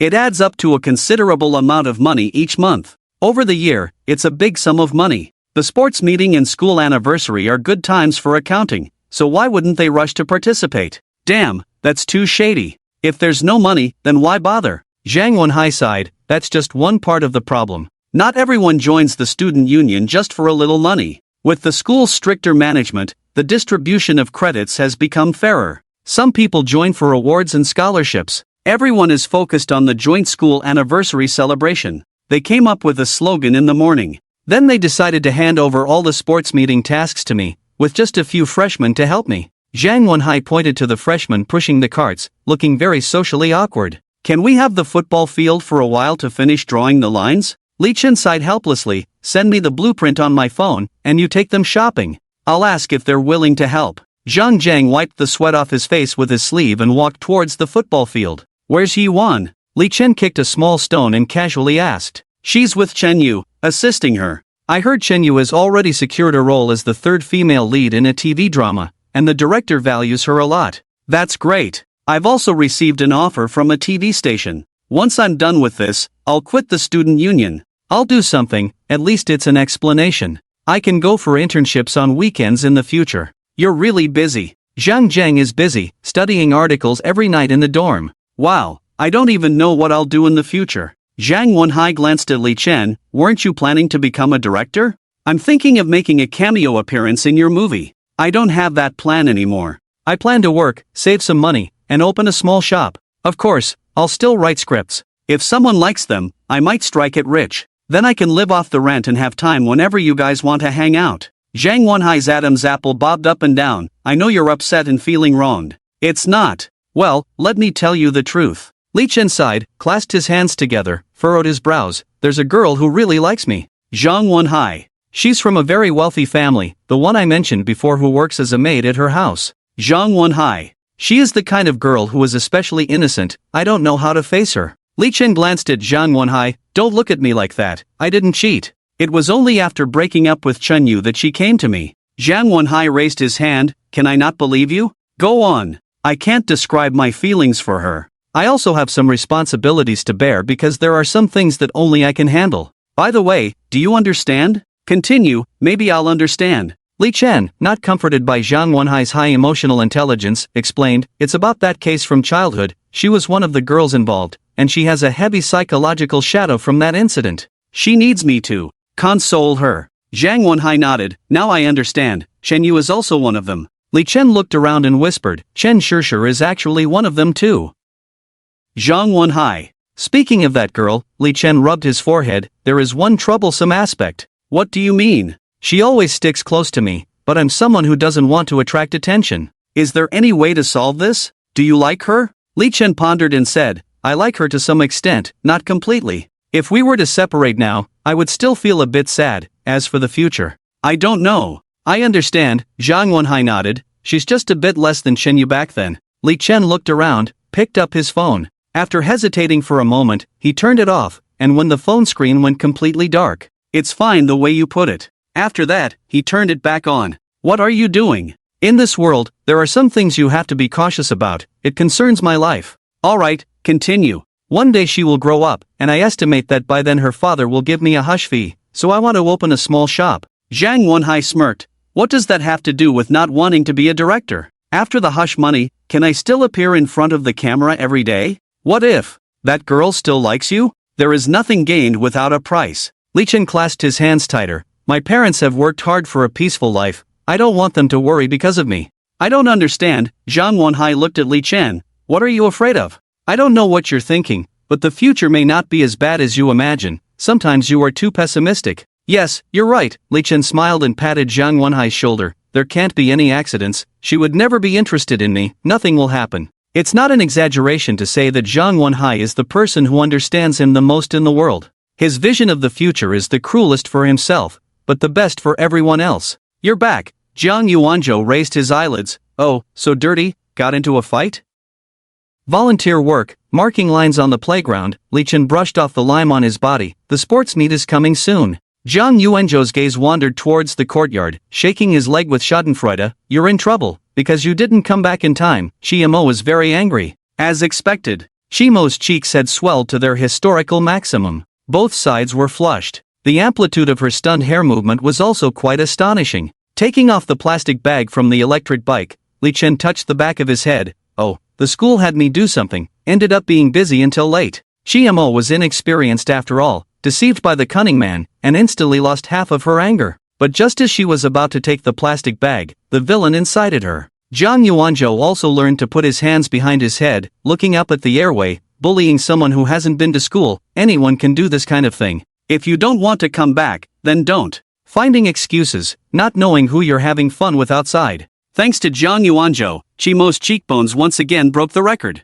Unfortunately, this time Chimo had her hair in twin ponytails, and Li Chen was too close. It was the first time he had his hair slapped. How to put it, a very novel experience. It's like, is this the time for evaluation? Li Chen took a few steps quickly and caught up, reaching out to remove the dead bee from her head. Poof! Shimo turned her face away. Li Chen. Shi Wanli stood on the pavilion, looking pleased. Yes, good, good. Unfortunately, he hadn't been happy for a minute when Shimo pulled Li Chen into the house. Shi Wanli put a cigarette in his mouth, sat back down, and continued the video conference. Director Chi, do you have any other opinions on the arrangements for the next quarter in North China? Who told you? Shi Wanli opened the document and looked at some data. The targets are too low, and the budget is too high. We can reduce employees' salaries appropriately. I have a plan here that can reduce costs and increase efficiency. Shi Wanli nodded and interrupted. This proposal is very good. Management down by 30%, middle management down by 20%, grassroots up by 3%, to fully motivate employees. Director Chi. Shi Wanli, expressionless, interrupted again. There are no issues with workshop efficiency, but sales are a problem. Who do you suggest we cut salaries for? Send the proposal back for revision, and also provide a specific salary adjustment plan, following my instructions. After the call, he closed the computer, rubbed his forehead. It's so cold, I have to go to the north. Zhang Luan was in a good mood, and soon she could accompany Chi Wanli out. She glanced at Chi Wanli. Don't want to come to my house? Of course not. It's been a long time since I've been there. Who wouldn't be happy to see their father-in-law? Shi Wanli avoided eye contact guiltily and looked at Zhang Yuanzhou. Little nephew, want to go back to our hometown? Zhang Yuanzhou cursed, pushed the electric donkey into the garage, and Li Chen, that bastard, took the key to the electric bike. After listening, he shook his head. Not going. I've already applied to be a school security guard, can earn an extra 3,000 a month. You haven't even started yet? Shi Wanli extinguished his cigarette butt. Let him go, I can't persuade him. Zhang Luan sighed helplessly. Zhang Yuanzhou parked the electric donkey and went upstairs to prepare dinner. In the kitchen, he discovered that the house had been robbed. Li Chen tied Chimo's apron. There were tomatoes on the cutting board, and he was holding a knife, about to cut. Chimo, Zhang Yuanzhou, thinking of cooking? Zhang Luan leaned against the refrigerator with a smile. Chimo asked me to cook for her, saying she's tired of eating at home. Zhang Yuanzhou. Chimo nodded, her eyebrows raised. This was a condition she had planned for a long time. It's fine to come back a little later, it's not like they didn't come back. Just got angry earlier, didn't expect it to work. Chimo, seeing his daughter's lack of backbone, she only felt uncomfortable, asked for a beer, out of sight, out of mind. Zhang Yuanzhou, still not giving up, wanted to fight for the right to raise Chimo. Just because you can cook doesn't mean you will. I learned to cook when I was 5, but I haven't done it seriously for many years. Li Chen smiled, but I've made tomato and egg noodles a few times for family birthdays. Even my sister said it was delicious, so it should be okay. Chimo, very supportive, nodded. Zhang Luan patted Li Chen's shoulder. Then today's dinner is up to you, make a few more bowls. Well, I was afraid you wouldn't be used to the food. What's there not to be used to? It's been a long time since I had noodles. Chimo, who was going to share with his mother, was not very happy. Chimo, girls shouldn't be stingy. Jiang Yuan pinched Qi Mo's face. Li Chen turned around to get a bowl. Qi Mo, Omega, Li Chen turned back. Qi Mo, Jiang Yuan didn't continue to criticize Qi Mo, but instead smiled. It's also good to pretend to be generous. Qi Mo watched Li Chen's skilled movements in the kitchen without taking her eyes off. This was more uncomfortable than killing Jiang Yuanzhou. Qi Mo had never come into the kitchen himself. So, he also took a can of beer. Sat across from Qi Wanli. After a while, Qi Mo ran out, gesturing with both hands, pointing to Li Chen in the kitchen, beckoning the two to come and see. With the highest instructions, the two came to the kitchen. With one hand on her hip, she proudly pointed at Li Chen, who was skillfully cooking, looking very impressive. Jiang Yuanzhou turned his face away and muttered softly, "TSK." Qi Wanli muttered expressionlessly, "When she pestered me to buy her first school bag, she didn't show off like this." Qi Mo looked displeased at the two. Jiang Yuanzhou insincerely clapped his hands. "Wow. So amazing." Qi Wanli even more insincerely said, "So magical." After Qi Mo finished showing off, she ignored them. So the two of them each added a dozen more beers. After a meal, Qi Mo ate 3 bowls, finished all the noodles, sat at the door, untied the belt around her waist, patted her belly, and burped. The two who had just finished drinking had a much better tolerance than Li Chen, and their faces didn't change after drinking. Qi Wanli took a puff of smoke and looked at Li Chen, who was eating noodles with small bites. Although Li Chen could cook, he really didn't like eating noodles. "Take good care of Qi Mo, she's my only child. Never hurt her." Qi Wanli's serious tone made Li Chen sit up straight, and he subconsciously replied, "I dare not." He listened, reached out to smooth his furrowed brow, and then relaxed. Although this answer was impeccable, it was not entirely satisfactory. He flattened the can and threw it into the trash can. Everything is changing. Adapting to change is not a low-level strategy, but it is by no means a high-level one. Li Chen could only nod in agreement. "I'm not your real father, so I can't teach you how to live." Qi Wanli patted his butt.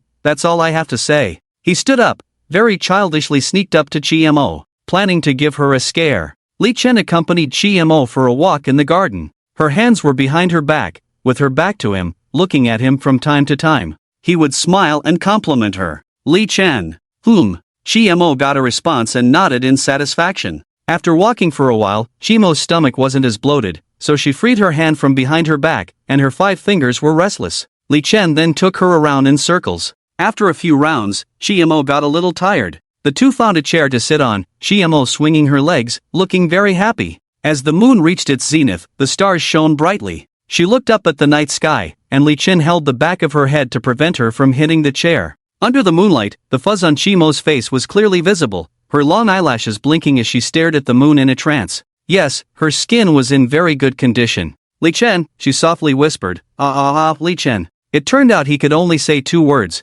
Aunt Jiang had worked so hard to teach him, but it was in vain. This sentence had no context, no expression, and was really hard to guess. At the entrance of the villa, 3 people were peeking with a camera. "She's imitating your tone of voice." Jiang Yuanzhou was interested in observing Qi Mo. Qi Wanli pushed Jiang Yuan and asked, "What is my daughter saying?" "She said the moonlight is beautiful." Jiang Yuan raised her eyebrows and dissatisfiedly said, "She's fishing again today." Qi Wanli's cheek twitched slightly. When did she learn such advanced vocabulary? She's usually not interested in humanities. Jiang Yuan smiled slightly, but she's interested in Li Chen. The lack of interest in humanities is inherited from the maternal side. Jiang Yuanzhou is the same, so he curiously asked, "What does 'the moonlight is beautiful' mean?" When Natsume Soseki translated foreign works, he translated "I love you" as, which means the moonlight is beautiful, and it sounds similar to the Japanese pronunciation of "I love you." It's a more romantic way of saying it. She probably saw it somewhere today. Jiang Yuanzhou sneered, "Those little Japanese devils are really no good. They've corrupted my niece." Qi Wanli gave him a sideways glance. "Are you planning to have her say 'I love you' directly to Li Chen?" Jiang Yuanzhou. As soon as Qi Wanli finished speaking, he clutched his chest, sat down sadly on the side, and started smoking. Li Chen on the chair, without Jiang Yuan's full translation, couldn't quite understand. After Qi Mo finished speaking, he continued to follow the best solution recommended by 36 situations men can't resist. He gazed up at the sky at a 65-degree angle, showing his round jawline to Li Chen. After a minute, his neck started to ache, so he put his head down. Finding no response, Qi Mo sighed. It didn't work. She had to try her own way. "Li Chen," Qi Mo spoke softly again. Li Chen still couldn't understand, and it sounded like a long sentence, but he vaguely felt like he had heard it before. He fell into contemplation, trying to recall. On the other side, Zhang Yuanzhou looked at Zhang Luan. What romantic saying is this now? You're overestimating your niece, how many romantic sayings can she know? Zhang Luan shrugged. Then is she going to say actually, the noodles you made last night weren't tasty? Zhang Yuanzhou counted on his fingers, found a missing word, and sighed. No way, she wouldn't say actually, the noodles you made last night were tasty, right? Only two people together don't tell the truth. Zhang Luan. Isn't it? Zhang Yuanzhou frowned. She said, when should we have a baby? Zhang Luan smiled, she still loves children so much. Zhang Yuanzhou digested this huge amount of information and was speechless. Is that loving children? Shi Wanli pressed his hand against his chest even harder. What has he done? Zhang Luan rolled her eyes, glanced at Shi Wanli who was almost swallowing the cigarette, but she hasn't even asked why there's no child after so many days, and you're secretly happy.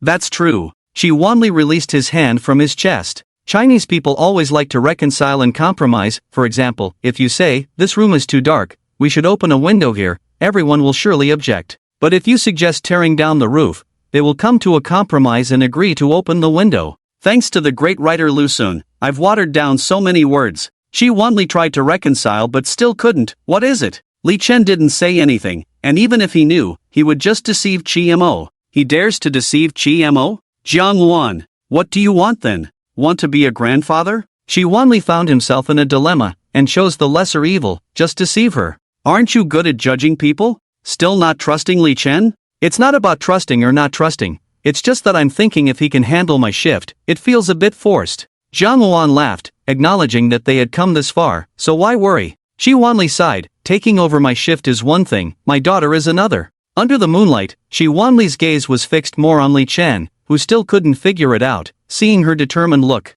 He also looked up at the moon, acting very distressed. After staring for a while, Shi Mo forgot what she was originally talking about. Because under the moonlight, Li Chen's Adam's apple was even more attractive to her. She reached out and touched it, gradually getting lost in it. Shi Wanli. Zhang Yuanzhou. Zhang Luan, Tisk Tsk. Gradually, Shi Mo's expression turned into, 3, Shi Wanli. Zhang Yuanzhou. 10 minutes later. Shi Mo and Li Chen came back hand in hand. Zhang Luan discreetly observed Chi Mo's expression. After analyzing Chi Mo's micro-expressions, she couldn't come to a definite conclusion. Chi Mo just looked genuinely happy, which wasn't a problem, as she always looked like this with Li Chen. If they had kissed, she should have been more excited. There are two possibilities. One is that nothing happened at all. The other is that they have done it so many times that they are desensitized. In the first scenario, Chi Mo shouldn't be too happy, and in the second scenario, the probability of Li Chen passing it is not high. Zhang Luan observed Chi Mo's lips. She had already picked up an apple and started eating it. So, this case couldn't be solved. Zhang Luan was very disappointed. Li Chen, being such a careful child, didn't need observation at all. Even the top reconnaissance soldiers couldn't figure it out, let alone the other two. After a long silence, cigarette butts scattered on the ground, bright moon overhead. Shi Wanli looked up at the moon and asked, what did he do in the end? The weekend passed in a flash. The heavily dark-circled overnight hero, Li Chen, and the equally tired Wan Wang Shueji walked into the classroom. The overnight hero was Li Chen, and Wan Wang was Chen Shishir. Chen Shishir was in the phase of passionate determination that all aspiring creators go through. Li Chen, on the other hand, was in a period of fatigue, unable to write a single word. The overnight hero was mainly because Chi Mo had kicked him out several times last night. Li Chen regretted it deeply, he shouldn't have played King of Fighters with her. During the time they played Plants vs. Zombies, when Chi Mo sleepwalked and cosplayed as a pea shooter making pa sounds, he should have been alert. Damn, why do you have such heavy dark circles? Li Chen took out a steaming hot meat bun and stuffed it into his mouth. Don't mention it. He took out a thermos from his bag, poured me a cup of soy milk. After finishing breakfast with soy milk and buns, Li Chen instructed Zhang Jiang, when the short winter melon comes later, don't let her wake me up, remember to wake me up for the counselor's class. After the instructions, he lay his head on the table. He fell into a deep sleep. Congratulations. Zhang Jiang smiled, you slept like a log, the counselor couldn't even wake you up by pulling your ears, so your class was marked as absent, and you have to write a 3,000-word self-criticism.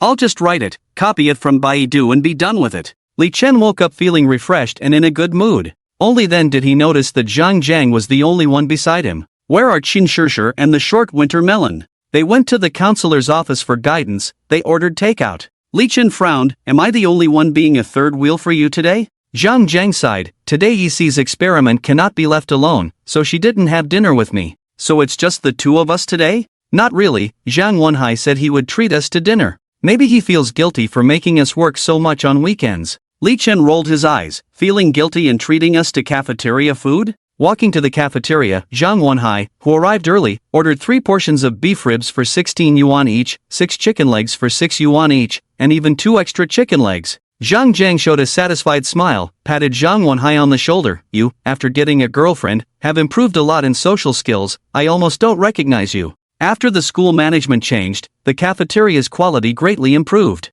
Zhang Yuanzhou's cooking skills were good, but he was a bit too healthy, using less soy sauce. Occasionally eating the cafeteria's rough feed was good for lifting spirits. Li Chen looked at the sumptuous dishes. Seeing Zhang Wenhai's sincere appearance, he understood that this was a trap. He sighed. What's wrong? Zhang Jiang asked. This sports meet is in trouble. What's wrong? The lines are all drawn, and it's not raining these days. It's not just about drawing lines, sigh. Half of the sports meet budget was allocated to the school anniversary. Zhang Jiang frowned, then just save some. No matter how much we save, it's not enough. Zhang Wenhai propped his chin, looking worried, glancing at Li Chen frequently. I've been lazy lately, but not to the point where you won't help. Li Chen chewed on the tender meat with bones. What to do, just say it. That's thoughtful. Zhang Wenhai raised his thumb. Come with me to the student union later, we'll divide the freshmen. Li Chen's cheek twitched slightly. I'll do the grunt work. They're all freshmen who just finished high school, even buying groceries costs 2 yuan more.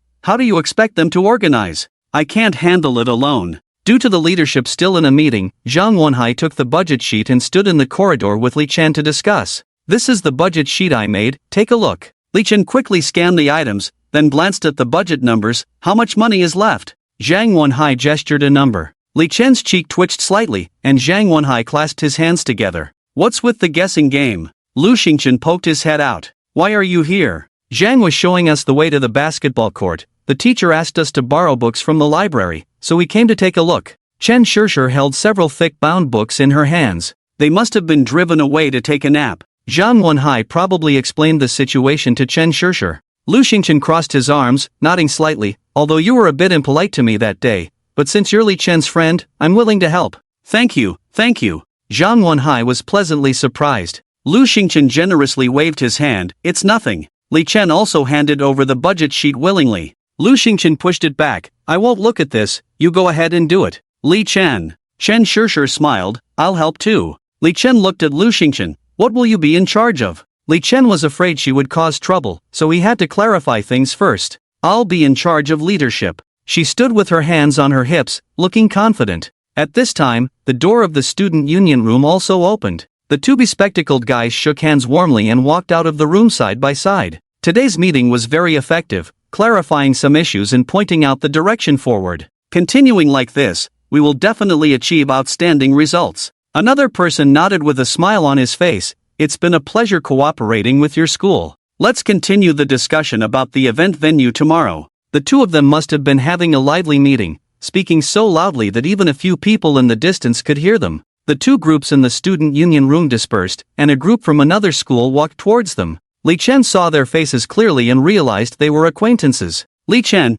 I didn't expect to meet you here. Dai Chang showed a standard smile. Nice to meet you. You're too kind. Thanks to your generosity, you didn't hold my sister accountable for her willfulness. Dai Chang smiled. Let's have a meal together as an apology. Li Chen rolled his eyes inwardly. If you call it willfulness, not holding her accountable would be inhumane. I've already eaten. Alright, maybe next time. Dai Chang looked at Chen Shishir. The highlight of this event was Chen Shishir. How could he not know her? It's great that Shishir agreed to help with the school anniversary event. Why didn't you come to the meeting? Are you too busy recently? No need to be so polite. I don't organize events, you guys must be working hard. Yes, it's really tiring. Chen Shishir. Well, we won't disturb you any longer. After they left, Li Chen looked at Lu Xingchen. See, this is how a leader should work, offering condolences so appropriately. Does a leader have to be so annoying? They haven't adjusted their state yet, otherwise, they would be even more approachable.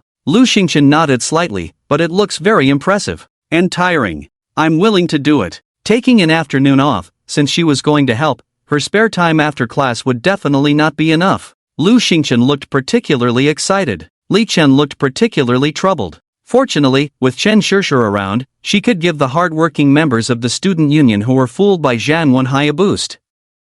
When they arrived at the meeting room, a dozen people sat in a circle, almost all of them gazing at Chen Shishir. The room was warm, and Chen Shishir took off her coat, revealing a high-neck tight-fitting sweater. The black wool sweater accentuated her curves even more. This scene was enough to make the young men in the room excited. Beside her, Lu Xingqian also took off her coat, wearing a tight-fitting sweater as well. She glanced at Chen Shishir and put her coat back on. This world is so cruel. In contrast, Chen Shishir just sat there with a smile on her face, and the young men began to strike various poses of feigned sadness. This scene was like the moment when the female lead in a romance novel made her entrance. However, the people across from them could only be considered as extras. Zhang Wenhai felt embarrassed and awkwardly smiled at Li Chen. Li Chen felt awkward and rubbed his wrist, recalling that he used to act this cowardly in high school. Although he didn't have a specific target, he acted the same way. Among them was a freshman, tall, handsome, with a fair face and a very honest appearance. He seemed capable and hardworking, and Li Chen silently remembered him.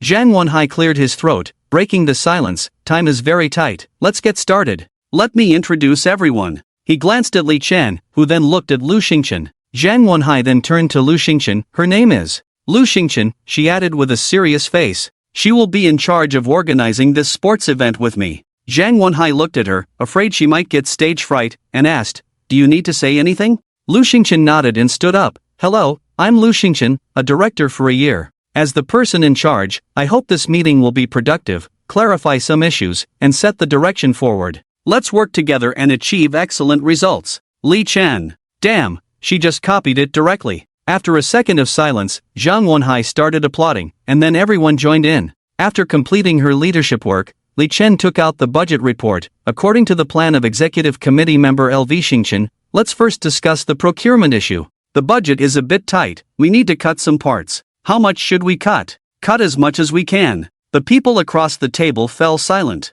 Zhang Wenhai's report had already been cut once when asking for prices. They didn't know how much money there was, and some even suspected Zhang Wenhai of corruption. Zhang Wenhai had no way to directly say it, they would have run away long ago. But now, with Chen Shishir participating, the chances of them running away were slim. Zhang Wenhai directly stated the number that needed to be cut, and the crowd fell silent again. Chen Shishir smiled. Let's work hard together. The group of people began to contemplate various things. Although a bit silly, at least no one complained. At this moment, Gao Shuaibai broke the atmosphere carefully crafted by Chen Shishir. He furrowed his brows. This is simply impossible. Li Chen. Damn, I misjudged. LV Xingqian's eyes were firm as she retorted, no, it's possible. She rested her chin on her hands, her lips pursed straight. I have already discussed with him, this budget is completely feasible. Inner OS, I'm so handsome, I'm so handsome. Yeah. Gao Shuaibai relaxed his brows and looked at Li Chen. Please elaborate. Li Chen. Which parts do you think cannot be reduced? Li Chen asked back. First, bottled drinking water. Li Chen interrupted, can be reduced, replaced with bottled water. 8 yuan per bucket, maybe cheaper in bulk. Disposable cups can hold 250 milliliters, averaging 200 milliliters. A bucket of water can supply 100 person times of drinking. Paper cups cost 5 cents each, the cost of 100 person times is 13 yuan. I estimate 3,000 person times is enough, 400 yuan. No. Student frowned, I have seen the past year's forms. In the past years, we needed at least 3,000 bottles for athletes alone. How many are thrown away after a sip? Are they all taken by athletes? If so, why not set up public water points? If it's bottled water, people won't be really thirsty and won't come to get water. Besides, many people will buy their own drinks. Li Chen thought for a moment, pointing to the printer, go print some slogans on water conservation. Is it too tacky? Student B spoke up.